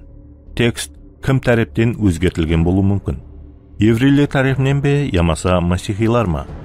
Еврейлер Масихты қабыл етпеді. Олар онан һәм оның істеген барлық істерінен жүз бұрды. Олар ешқашан жаңа келісімді Масихты һәм масихиларды қолдап қуаттайтұғын мәнеде әзіргі халында етіп ешқашан өзгертпеген болар еді. Ой жуыртып тұрған Тарик гәпті тыңлап отырған анасы менен отырған Далияға қарады һәм былай деді. Онда бұны масихилар қылған болуы мүмкін. Олар жаңа келісімді өзлерінің пайдасы үшін өзгерткен болуы мүмкін. Егер олар хәттеке осылай қылуға әрекет еткенде, еврейлер шауқым көтерген болар еді. Олар бұған ешқашан жол қоймаған болар еді. Сіз қалай ойлайсыз? Сіз хақсыз, бұндай болуы мүмкін емес еді, деп келісім берді Тарик. Құдайға шүкір. Демек, бұл Құдайдың сөзі. Ал Құдай өзінің мұхаддис болған кітабын адамлардың өзгертуінен қорғай алады. Егер кімде-кім бұл пайғамбаршылық кітабының сөздерінен бір нәрсені алып тасласа, Құдай да оны бұл кітапта жазылған өмір терегінен һәм мұхаддис қаладан үлессіз қалдырады. Бұның ақырында оны өзгертуге кімнің батылы барады, деп айтылған. Иса былай дейді. Аспан менен жер жойылады, бірақ менің сөзлерім ешқашан жойылмайды. Пастор Нұр оның иіннен құшақлап қасында отырды. Менің аңлауымша, сіз бұлардың барлығының үстінен қатты ойланғанға ұқсайсыз балам. Ава мырза, пастор Нұр үнсіз тұрып былай деп сұрады. Сіз Масихтың ізіне еруші болуды, толық сенім менен күнәларыңыздың һәммесі кешірілгенін, һәм сіз Құдайдың өзі менен аспанда мәңгілікке болатығыныңызды білуді қалайсыз бе? Тариктың жүрегі тез ұрып кетті. Ол Рами не айтатығынын, һәм Далияның не айтатығынын білмейді. Бірақ анық Иса оған Құдайдың шаңырағына кіруді ұсынып атырғанына сенімлі еді. Ава мырза, мен бұны жүдә қалер едім. Бірақ бұны қалай істеу керек? Иса былай дейді. Міне, мен қапы алдында қағып тұрман. Егер кімде-кім даусымды естіп қапыны ашса, оның үйіне кіремен. Бұл шынында да осындай ма? Деп сұрады Тарик. Ава, бұл осындай. Сіз Иса Масих өзіңіздің құтқарушыңыз һәм иеңіз деп әзірдің өзінде қабылдауыңызға болады. Оның өміріме кіруіне қалайынша сұрауыма болады. Сенімлі дуа ету арқылы. Дуа бұл Құдайға қарата айтатығын сөзің. Құдай сіздің жүрегіңізді, һәм оның ішінде не бар екенін біледі. Оның үшін сөз әхметлі емес, ал жүрегіңіздің туыры болуы. Мен Исаның ізіне еруші болғанымда, оған былай деп дуа еттім. Жаратқан ие Иса, сен маған керексің. Менің күнәларым үшін, атанақ ағашта өлгенің үшін, саған міннеттармын. Мен өз жүрегімнің есігін ашамын, һәм сені өзімнің құтқарушым, һәм ием деп қабылдаймын. Сен менің күнәларымды кешіретұғыныңа, һәм маған мәңгілік өмір беретұғыныңа саған міннеттармын. Менің өмірімді басқар, мені өзің көруді қалегеніңдей етіп өзгерт. Мен сондай болайын. Осындай дуа сенің сезіміңді сәулелендіріп тұрып па, Тарик? Ава мырза, деп жауап берді Тарик. Далияға назарын түсірмеуге әрекет еді. Ол Далияның не ойлап тұрғанын көз алдына келтіре алмады. Ол тек қана олардың арасындағы қарым-қатынас түп тамыры менен өзгеретұғынын білетұғын еді. Ол оған һәм оның шаңырағына өзі хақындағы хақиқатлықты һәм не нәрседен қашып жүргені хақында айтып береді. Ал бұндан кейін Далия ол хақында ойлауды қалеме екен, оны сүйеме екен, һәм өзлері жобаластырғанындай оған тұрмысқа шығуды қалерме екен. Өзінің Масихтың ізінен еруі үшін өз мұхаббаты менен төлемейме екен. Солай болуы да мүмкін, деп ойланды ол. Ол осындай төлеуге таяр ма? Иса бұннан да жоғары бақаны төледі. Ол Тарикті құтқару үшін өлді. Иса дүнияны жаратушы Құдай. Ол дүнияны, Тарикті һәм оған ісенген әрбір адамды мәңгі нәлеттен құтқару үшін аспанды қалдырып жерге келді. Әзір Масих оның жүрегінің есігінің қасында тұрып қағып атыр. Тарик те шешімге келу керек. Оған міннеттаршылық пенен жауап беру керек. Тарик ешқандай құнға қарамастан оның ізіне еруі үшін Иса оны шақырып атыр. Енді ол бұны істейді. Сіз осы шешімнің ахметлі екенін білесіз бе? Деп сұрады Нұр. Оны жеңіл-желпі қабыл етуге болмайды. Құдай сізді кешіреді, құтқарады, жаңа, таза жүрек береді, һәм өмір береді. Хақиқи болуыңыз керек. Өзіңнің бұрынғы діни көзқарасыңнан бас тартуға һәм Масихтың ізінен еруге өзіңді бағышлауға таяр болуың керек. Ава, мырза, мен бұны түсінемін. Сіз Иса Масихтың атанақ ағашта өлгеніне сенесіз бе? Сенемін. Сіз мұқаддес жазуда пайғамбаршылық етілгеніндей, ол өлімнен 3-ші күні қайта тірілгеніне сенесіз бе? Сенемін. Исаны иеңіз, ол өміріңнің иесі екенін тани аласыз ба? Һәмме уақытта оны сүюге, һәм бүткіл жүрегің, жаның, ойың һәм барлық күшің менен оған қызмет етуге таярсың ба? Ава мырза, мен таярмын. Маған Құдайдың жәрдемі керек. Мен Исаға мақұл болатығын өмірді өзім жасай алмаймын. Бірақ егерде ол мені қабыл етсе, мен оның ізінен жүруді қалаймын. Тарик өміріндегі барлық нәрседен көре, бұны хақиқаттан да көбірек қалеп тұрғанын сезді. Күтілмегенде ол Далияның былай деп айтқанына таң қалды. Мен де Исаның ізіне еруді қалаймын, әке. Негізінде бұл сапары қатты қалаймын.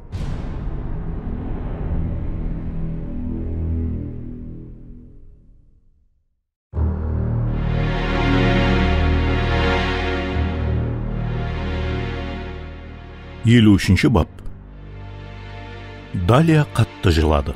Ол апуай ғана жылаған жоқ. Ол Құдайдан һәм ата-анасынан өз тағдыры үшін өзі қожайын болып, Исаға сүйіспеншілік һәм миннеттаршылық менен қызмет етуден бас тартқаны үшін кешіруін сұрады. Пастор Нұрдың һәм оның хаялының көзлерінен еріксіз жасы ағып кетті.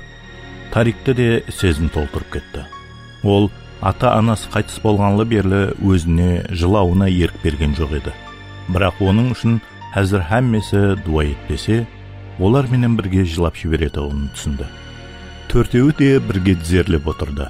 Һәм пастор Нұр өзі Масихты өз жүрегіне қабыл еткенде қалай дуа еткен болса, солай дуа етті. Кейін ол Далияны һәм Тарикті қатты құшақлады. Һәм ұзақ уақытқа дейін оларды құшағынан жаздырмады. Һәммесі көз жасын сыпырды. Сонда пастор енді олар мәңгілікке Құдайдың шаңырағына кіргенін һәм өз құтқарылуын ешқашан жойтпайтынын айтты. Ол мұқаддес кітаптағы олардың атлары мәңгілік кітапқа жазылғаны һәм олар өлген уақытта да олар Құдайменен мәңгі бірге болатынын, аспанға баратынын тасдиқлайтынын үзінділерді көрсетті. Иса былай деді: "Сені ешқашан таслап кетпеймін, ешқашан қалдырмаймын." Исаның ізіне қалай еру керектігін үйрену тиіс болады. Бірақ қауітерленбең. Тек қана қадеміңізді басуды давам етің. Мұқаддес кітапты оқың. Әр күні дуа етіп, Құдайменен сөйлесің. Сіздерді үйрететұғын һәм сенімде өсуіңізге жәрдем беретұғын тәжірибелі һәм ақыллы сенушілер менен сәубетте болың. Әр қандай жағдайда өзлеріңізге мынандай сұрау беріңлер: Иса менің орнымда болғанда не қылған болар еді? Тарик жөтелді һәм былай деп сұрады: "Демек, менің күнәларым кешіріліп ұмытылған ба?" "Ауа", деді пастор Нұр. Мұқаддес кітапта шығыс батыстан қандай ұзақ болса, сондай етіп, ол біздердің нызамсызлығымызды алып таслады. Мен олардың нызамсызлықларын кешіремен, һәм олардың күнәларын енді артық еслемеймен, деп айтады иеміз. Құдайдың көз алдында да мен пәкпен бе? Ауа балам, мұқаддес жазудың уәде еткеніндей, сіздер жуылдыңлар һәм қардан да ақсызлар. Жүрегіңіз де пәрден жеңіл. Ол менің барлық іслерімді, тек қана базы қателерінде емес, ал барлығын кешіре ме? Ауа Тарик, деп тасдиқлады пастор. Егер күнәларымызды мойынласақ, садық һәм хақ Құдай күнәларымызды кешіріп, біздерді әр қандай жаманлықтан тазалайды. Егер Құдай нені уәде қылса, ол өз сөзінде садық қалады. Қандай жақсы, деді Тарик. Оның жеңіл тартқаны көрініп тұрған еді. Ол сәубетті давам етіп, мен сіздерге бір нәрсені айтуым керек. Құдайдың алдында өз күнәсін тән алып, ол осындай сүйіспеншілік көрсетіп атырған осы шаңырақтың алдында да тән алуым керек деп түсінді. Бірақ бұны қалай істейді? Оның аты Тарик Жәмил емес. Ол компьютер бойынша мәслихатшы емес екенлігін, бірнеше елде полициялар оның ізіне түсіп атырғанын қалайынша айтады. Һәм ол не болса да Далияны сүйетуғынын һәм қалған өмірін оның менен бірге өткеріп, оны бақытлы қылу үшін оған үйленуді қалайтуғынын айтып, қалайынша сендіре алады. Далия сөзсіз оған ашуланады. Ол өзі тірі қалуы һәм Далияны қорғау үшін көп надыр сөйлегені менен өтірікші емеслігін айтса, олар оны түсінеді деп есаплауға бола ма? Бұған үміт етсе бола ма? Бірақ ол һәммесін айтуы тиіс. Ол Исаның іслемеген жинаят үшін қандай азап шеккенін ойлады һәм өзінің басқа жолы жоқ екенін түсінді. Тарик, не болды? Деп сұрады Далия оның көзіндегі тынышсыздықты көріп. Неден басыларыңды білмеймін, деп жауап берді ол. Һәммесі жақсы, біздер сенің достарыңбыз. Білемен, соның үшін маған һәммесін айту қиын болып тұрды. Не үшін? Сіздер мені жек көріп қаласызлар. Саған не болды? Мен айтуға жағымсыз болған бір нәрселерді істеген едім. Біздер һәммеміз сондай бір нәрселерді істегенбіз, Тарик, деді пастор Нұр. Бірақ әзір айтқанымдай һәммесі артта қалды. Мен Тарик емеспен. Менің атым Марван Аккат. Мен сіздерге толық уақияны айтып беруім керек. Һәм бұл неменен тамамланатығын білмеймін. Бірақ ол бұны давам етемен дегенше, жырадан бір оқ даусы естілді. Һәм Марван Аккат аурудан қиналып жерге құлады. Далия бақырып жіберді. Пастор Нур оқ қай жақтан естілгенін көру үшін артына бұрылып қарады. Һәм хаялы менен қызын жауып қорғауға әрекет етті. Және бір оқ атылды. Бұл рет оқ тас отырғышқа тиді. Тас шашырап кетті һәм шаңқытып кетті. Жасырыныңлар, бағананың артына, деп бақырды Марван. Ол бар күшін жинап, Далияны ұслады да, оны төменге қашанлардыр сахна ямаса оркестр болған жерге алып түсті. Пастор Нур һәм оның хаялы олардың қасында еді. Оқ карыматлы түрде оларға тимей қалды. Бірақ олар бір-біріне жүда жақын жатты. Марван өзінің жаман ойларының болып атырғанын түсінді. Енді тек қана оның өмірі қауіп астында емес, ол осы ажайып шаңырақта да қауіп астына қалдырды. Әзір оларды таслар жауып тұрды. Нұр ханым жылады, ал күйеуі оны құшақлады. Далия бақыруын тоқтатты, бірақ қорқыныштан қалтырады. Марван оны тыныштандыруды жүра қаледі, бірақ ол оқ қай жерден атылып атырғанына қарау керек еді. Ол әсте жылжыды, бірақ Далия оның қолынан ұслап қалды. Сен қаяққа? Кетпе! Мен кетіп бара тұрғаным жоқ. Олар нешеу екенін көруім керек, деді ол. Олар бір қанша ма? Меніңше ауа. Олар кімлер? Бұл ұзақ уақия, деді ол таслар арасынан сығалап қарап. Бірақ оларға сіздер керек емессіздер. Оларға мен керекпен. Не үшін, Тарик? Сен не істеп қойдың? Менің атым Марван, Далия. Марван Аккад. Саған ант ішемін. Мен ешқандай жаман қылмыс істемедім. Мені қақпанға түсірмекші. Оқ жүда жақын жерге тиді. Далия бақырып жіберді. Һәм Марван оны өзінің денесіменен жауып қорғады. Оның бұл жерде қалуына болмайды. Ол нұрларды осы жерде қалдырып, Лемие һәм Годдарды өзіне қымбатлы болған адамlardan ұзаққа алып кетуі керек. Бірақ ол зорға қозғалатұғын еді. Ол шеп аяғында солқылдаған ауруды сезді. Джинсидің балағы қан менен боялып кетті. Ол Далияның оның жарақатына қарап тұрғанын һәм есінен ауып қалайын деп тұрғанын көрді. Еш нәрсе қылмайды, деді ол оны құшақлап. Әммесі жақсы болады. Мені тыңла, естіп тұрсаң ба? Оның жүзі аппақ болып кеткен еді. Ол есінен танып қалу жағдайында еді.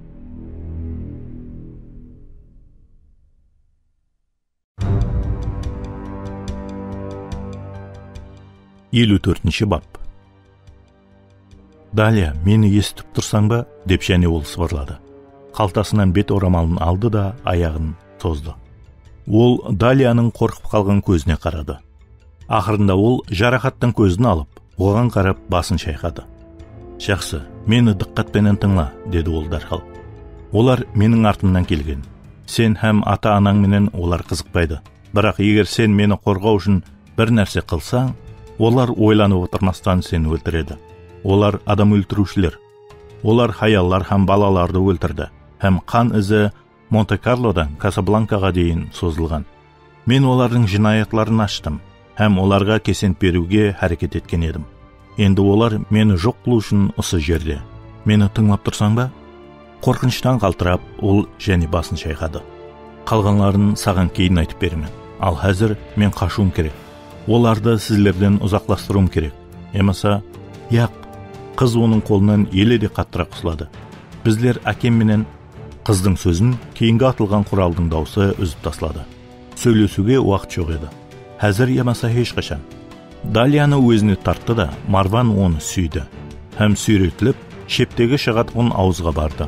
Сол уақытта және жаңа оқ даусы болды. Һәм Далия менен анасы бақырып жіберді. Ол қысқа ғана дуа етіп, Құдайдан нұрларды қорғауын сұрады. Һәм тас мінбер бойынша жуырып кетті. Ол театр астында тасқа ойылып соғылған көп қабірлердің біреуінің ішіне кіріп кетті. Бірнеше тәріптен атылған оқлардан Марван төменде де 4 адам бар екенін, бірақ олар бұннан да көп болуы, һәм оларға жәрдемге қосылу мүмкіндігін көрді. Қабірдің іші қараңғы еді, һәм ол жоғарыда тұрған еді.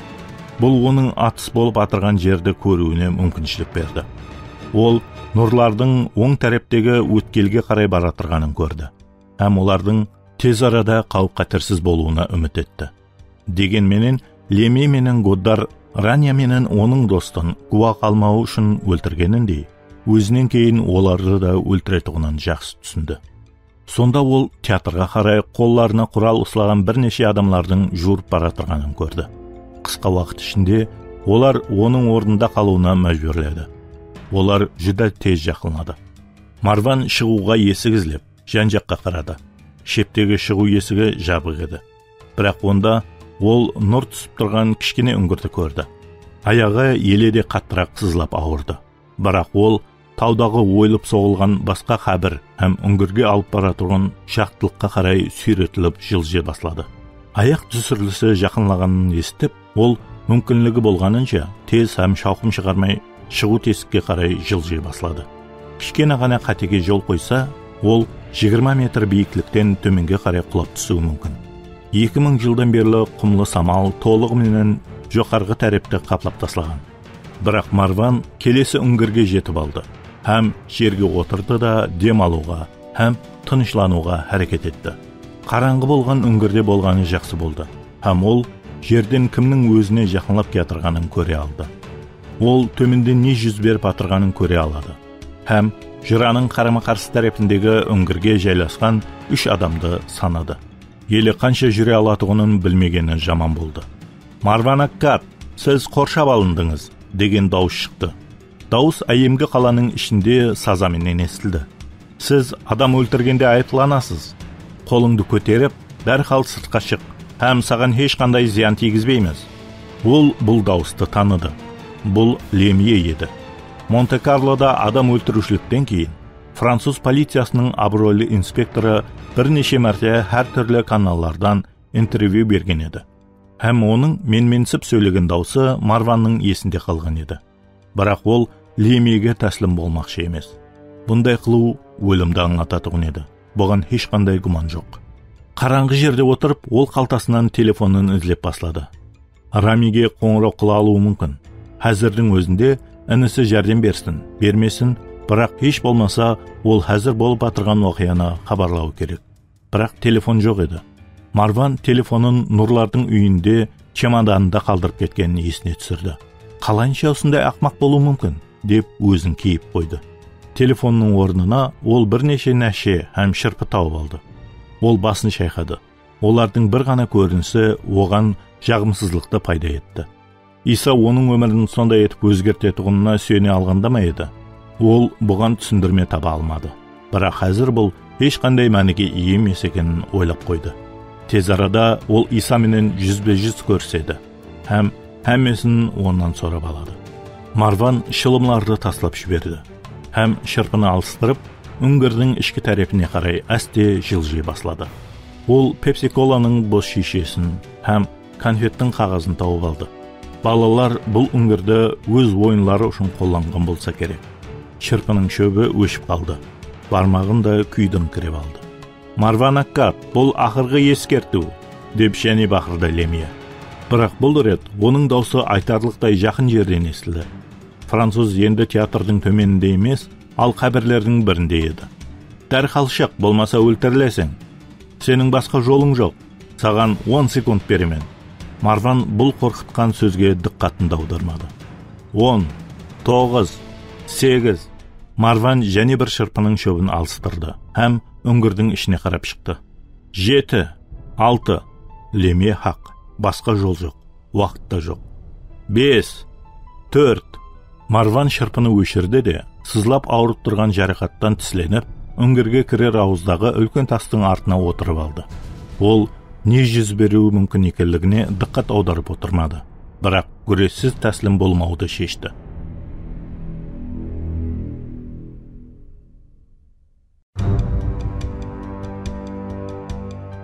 Елу бесінші бап. 3, 2, 1. Не болды? Марван Аккад, сенде мүмкіншілік бар еді. Лемьенің 2 адамы құралменен атып үңгірге бастырып кірді. Үңгір түтінге толып кетті. Ал оның арғы жағындағы диуалды тесіп таслады. Марван тоқтауын күтіп жерге жатып алған еді. Бірақ тамам бола қоймады. Ол қаяқта? Деп сұрады хүжім еткеннің бірі оғын орнына қойып атырып. Қаяқтан білейін? Деп жауап берді екіншісі, құралын оқлап атырып. Марванда мүмкіншілік туылды. Һәм ол бұннан пайдаланып қалды. Біріншісі тастың қасынан өтіп бара жатырғанда, ол оның аяғынан ұстады да бірден жерге жықты. Ол тең салмақлықты жойтып жерге құлады. Оның өзіне келуіне жол қоймай, Марван оның АК-47 құралын алды да, хүжім еткеннің жүзіне ұрды. домалап барып, ол екіншісінің құралын оқылауына үлгермесінен алдын-ақ оған қарата 2 мәрте оқ үзді. Бірнеше секунд ішінде ол құралларды өз қолына алды. Ол қасында жатырған адамның жүрек ұрысын тыңлады. Оның жүзі һәм басы қанға боялып жатыр еді. Марван қараңғы болуына қарамастан, оның мұрны сынған һәм бас миы қозғалған, бірақ ол дем алып атырғанын көрді. Ол тірі қалады. Марван екіншісіне қарай еңбектеп барды. Ол аурудан ыңырсып атырған еді. Кеше ғана Марван оны арқайын атып тастаған болар еді. Әзір болса, бұндай ойдың өзі оны жеркендіріп жіберді. Егер қолынан келгенде, Марван оған медициналық жәрдем берер еді. Ол жарақатланған адамға үнсіздікті сақлауын ескертті. Ескертуге ол адам құлақ салды. Енді не болады, деп ойланды Марван. Елі Леми менен бірге үшеуі ямаса 4-еу қалды. Ол жерде не болды? Ол өлді ме? Деп пақырды Леми. Яқ, деп пақырды Марван жауап ретінде. Ол ойланып отырмастан құралды мойнына асты да, өңгірден секіріп шығып, бар күшімен шаққан жоғарыға алып баратығын текшеге қарай секірді. Ат су басланды. Жүрек соғысы көкірегіне дейін жетіп тұрды. Һәм оның әрбір ұрысы басын солқылдатып тұрды. Шеп аяғында тізесінің төменіне оқ тиген еді. Бұл қатты қыздырып тұрған еді. Бірақ ол өзінің вазипасын жақсы білетұғын еді. Ол Лемиені һәм оның адамларын ілажы барынша Далия һәм оның шаңырағынан алыслатуы керек. Бұл оған қаншаға түссе де бұны іслейді. Марван текше бойынша га оңға, га шепке қарай жоғарыға көтерілді. Оқ ату тоқтамады. Ол жоғарыға жетіп алғанда, оң иіні сызлап ауырғанын сезді. Оқтың соққысы соншалық күшлі болғаны, ол аяғында тұра алмай қалды. Ол етпетіменен жерге жығылды, һәм халдарманы қалмады. Аурудан демін жинауға әрекет етіп, Марван жарақатына қолын тигізіп алды. Шеп қолы қанға бөленіп атырған еді. Ол бекініс болған жақын жердегі тастың қырына дейін сүйретіліп, жетіп алуға әрекет етті. Бірақ ол ізінен қуып жетіп алайын деп тұрғанын естіді. Кейінгі пайыт ол бұрылып қарай алды, һәм құралды туырлап 3 мәрте қысқа оқ атты. Оқлар ізінен қуып кетірғанлардың 2-ін жарақатлады. Олардың бірі артқа қарай құлап кетті, һәм Марван оның жоғарыдан төменге қарай түсіп бара тұрғанын естіді. Екіншісі тура Марванның алдында құлады. Ол үнсіз қимылдамады. Марван қайтарғысы келіп кетті. Ол ешкімді өлтіруді, ешкімге зиян тигізуді қалеген жоқ еді. Бірақ бұл өзін өзі қорғау емес пе? Адам өзін өлтірушіден қорғау шарт емес пе? Тез арада бұл жерде қалғанлары да болады. Ол бар күшін жинап, тасқа дейін сүйретіліп барды, һәм оның артына жасырынып алды. Кейін күтіп жатты. Төменнен қандай да дауыслар шығып атыр. Ол хәттегі алыстан естілген дауысларды естіді. Бірақ дауыслар жүдә қатты шықпады. Дауыслар барған сайын пәсейді. Ол қатты албыраушылық ішінде қалды. Бірақ бұның менен еш нәрсе қыла алмас еді. Күтілмегенде қап-қараңғы болып кетті. Ол есінен кеткен еді. Қанша уақыт ессіз жатқанын білмеді. Міне ол және өзіне келді. Көзін ашып және hüjümге таяр болды. Сонда ол қатып қалды. 3 метрден ұзақ болмаған жерде Леми қолындағы даусы шықпайтын құралды оның басына қарай оқлап тұрғанын көрді. Марван ойланып отырмастан құралдың тепкісін басып жіберді. Бірақ еш нәрсе болмады. Ол және басты, һәм және ешқандай нәтиже шықпады. Құрал я тат басып қалған, ямаса оқ қалмаған. Бірақ не болса да ол тамам болды. Аяғынан һәм иінінен қан ағуын дауам етті. Ол зордан демін алды, һәм есін айтарлықтай жойып та тұрған еді. Ол бүткілдей жәрдемсіз қалды. Оның алдында оны өлтірейін деп атырған адам тұрды. Алдымызда жатқан адам ешқандай атақлы Марван Аккатқа ұқсамайды, деді Леми. Марван ешқандай жауап қайтармады, һәм Леми сөйлеуін дауам етті. Сенің басыңды езбеу үшін құралыңды жерге қоясаң ба? Марван бойсынды. Міне, болысың жақсы болды. Енді біздер сөйлесіп алуымызға болады, деді Леми. Сөйлесіп алу? Сіз сөйлесіп алажақсыз ба? Деп қайран қалды Марван. Яқшы, не үшін сіз бұны істедіңіз, инспектор? Рафик Ремзиді, оның жалғыз қызын, һәм сіздің жолыңызға тоғанақ болатығылардың барлығын өлтіру үшін қалайынша Клодетпенен ауыз біріктірдіңіз? Сіз шынаятчылар менен тил бириктирүү эмес, ал оларды колго алууду айтып ант ишпедиңизби? Сендей адамның алдында эсап береді деп ойлайсызбы, Аккат мырза, деп мыскыллап күлдү Лемие. Менің осы машақатлы жолды басып өтуімнен соң, сіз мені өлтірмесіңізден алдын хақиқатлықты білуге құқым бар. Лемие жиркенчлі түрде оған мұрнын жиырды.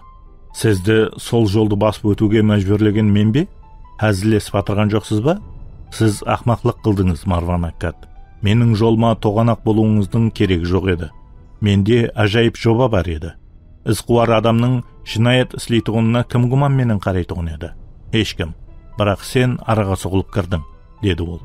Сізді қолға алады, Лемие, деді Марван. Көреміз, деп жауап берді Лемие. Ол осы сөзді айтқанда, жоғарыға оның екі адамы көтерілді, һәм Марванға құралларын қаратты.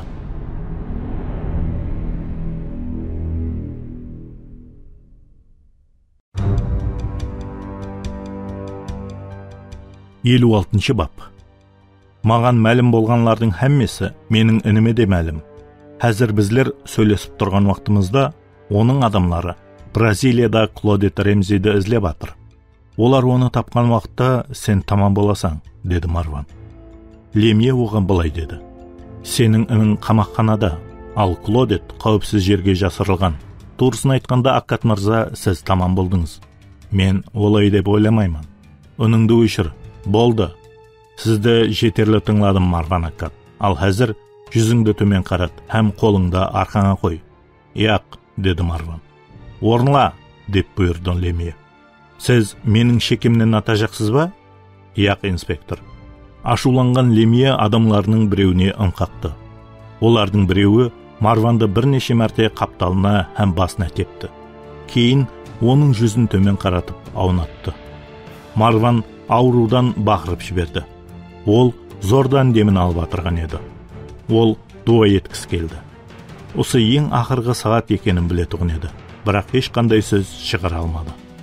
Лемие жақынлап келді де, туыры оның алдында тұрды, һәм құралын оның шекесіне қаратты. Хош бол, Марван Аккат, дозақта көріскенше, деді ол. Марван басын бұрып қарады. Ол Лемиенің енді тепкіні басайын деп атырғанын көрді. Бірақ артқы жақта шауқым естілді, һәм күшлі самал есіп, шаң көтеріліп кетті. Һәммесі бұрылып қарады. Жартастың үстінде, ішінде инспектор Годдар һәм Рами Аккат отырған вертолет тұрған еді. Инспектор Лемие, құралларды жерге таслаң. Һәмме құралларды жерге қойыңлар. Маған һәммесі мәлім, инспектор. Менің адамларым Клодет Ремзиді Сан-Паулуда ұслап алды, һәм ол һәммесін мойнына алды. Сіздің ақша талап еткеніңіз, һәм адам өлтіргеніңіз біздерге мәлім. Һәм біздер сіздің Марван Аккатты жинаятшы қылуға ұрынғаныңызды білеміз. Баллистик тексерудің нәтижесін Касабланкада сіздің Рания Фаваз һәм оның досысын өлтіргеніңізді анықлап берді. Һәммесі тамам болды, инспектор. Құралларды жерге қойың, сондай ешкім зиян көрмейді, деді дауысты күшейтетін үскенеменен. Лемиенің адамлары құралларын жерге қойып, қолларын көтерді. Бірақ Лемие бойсынбады. Ол көзін шаңнан қорғауға ұрынды. Ал Годдар оның құралын дәрхал жерге қоюын талап қылғанда, ол вертолетқа қарата оқ үзіп басылады. Пилот оңға солға қарай бұрды, һәм кейін оқтан асылау үшін жоғарыға көтерілді. Бірақ Лемие оқ таусылғанынша атуды дауам етті. Бір оқ пәтпелектің айнасына тиді, һәм вертолет аз-маз төменлей басылады. Сонда пилот вертолетті тең салмаққа қойып үлгерді, һәм вертолет және жоғарыға көтеріле басылады. Лемие құралын оқылауды басылады. Марванда және бір мүмкіншілік пайда болды. Ол өзінің жарақатын ұмытты. Ол Далия һәм оның шаңырағы, вертолетпенен ұшып келген өзінің інісі хақында ойлады.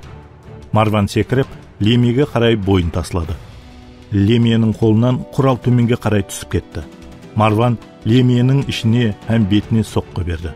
Бірақ Лемие бар күшін жинап, оның тізесіне тепті. Жарақаттың ауырғанлығынан Марван жерге құлап түсті. Сол уақытта Лемие оның алқымынан ұслап, буындырып басылады. Марван жаны шығып бара тұрғанын сезді. Лемиенің бір адамы қолындағы құралды соза бергенде, оған қарай 3 мәрте оқ үзілді, һәм ол жерге созылып құлап түсті. Оқ атылғанларға хайран қалған Лемие кім атқанын көрейін деп жан атрапына қарады. Марван да қарады. Godдар вертолет ішінен атқан еді, һәм хәзер қолындағы құралды Лемиге қарата оқлап тұр. Лемиенің ойланып қалғанын пайдаланып, Марван күшлі аяғы менен французды теуіп жіберді, һәм оның қолынан азат болды. Жағдай өзгерді. Марван Лемиені бетін төменге қаратып жатқарды да, Ливандағы әскери мектепте үйретілгендей етіп, тізесі менен арқасын басты. Лемие қозғала алмай қалды, һәм қимылдай алмады. Енді ол Марванның қолында еді, һәм оның қоллары мойнынан қысып алған еді. Марван қысуын босатпады. Лемие шығып кетуге ұрынды, бірақ шыға алмады. Оның жүзі қызарып кетті, ал кейін көгеріп кетті. Бірақ Марван оны жібермеді. Марван, керек емес, iltimos. Ол хайран қалды. Бұл Далия еді. Далия дәрхал оған барды, һәм оның көзінде жас бар еді. Марван, iltimos, бұл надұрыс болады, деді ол. Вертолет қонды. Рами бірінші болып секірді, һәм оған қарай жуырып келді. Бірнеше уақыттан кейін пастор Нұр һәм Нұр ханым да келді. Годдар сол уақытта Лемиенің қолына кісен салып, оны вертолетқа отырғызды. Енді ол Марванның қасына барды. Саған уәде беремін, Аккат мырза. Енді бұл адам қалған өмірінің барлығын қамақханада өткереді, деді Годдар. Тек қана осы үшін емес, ал ол істеген барлық жинаятлар үшін. Мен бұған қол жеткеремін, саған уәде беремін. Марванның жүрегі қанарынан шығып кетейін деп тұрды. Оның қоллары еле Лемиенің мойнынан ұстап тұрған еді. Ал Лемие айтарлықтай есін жойтқан еді. Марван інісіне, Нұрларға, ал кейін Далияның көзіне қарады. Далия үндемей тұрған еді, бірақ оның көзінен дұрыс әрекет етуін сұрап тұрғаны көрініп тұрған еді. Ол солай істеді. Ол қолларын жаздырды да орнынан тұрды, һәм Лемиені Годдарға тапсырды. Далия Марванның құшағына өзін атты. Ол еле көп нәрсені үйренуіне тура келеді, һәм көп нәрсені қою керек. Далияға, оның ата-анасына һәм Рамиге көп нәрселер хақында айтып беруі керек. Олардың да оған айтатұғынлары бар. Ең басылысы, Марван пастор Нұрдың хақ екенін түсінді. Енді ол жаңа адам. Онда жаңа өмір бар, һәм ол тек қана әр күні қадам басуы зәрүр. Ол қорқынышлы адам өлтірушіліктерге гуа болған еді. Ал енді ол ұлы сүйіспеншіліктің, оның иесі Иса Масих болған құтқарушысының сүйіспеншілігінің гуасы болды. Марван Аккат келешекте өзін не күтіп тұрғанын білмейді. Ол Исаның ізінен қалайынша еру керектігін, һәм Далияны қалайынша сүю керектігін білмейді. Бірақ ол анық мынаны біледі. Ол хәзірдің өзінде бұны баслап, алдыға қарай адым атуды дауам етеді.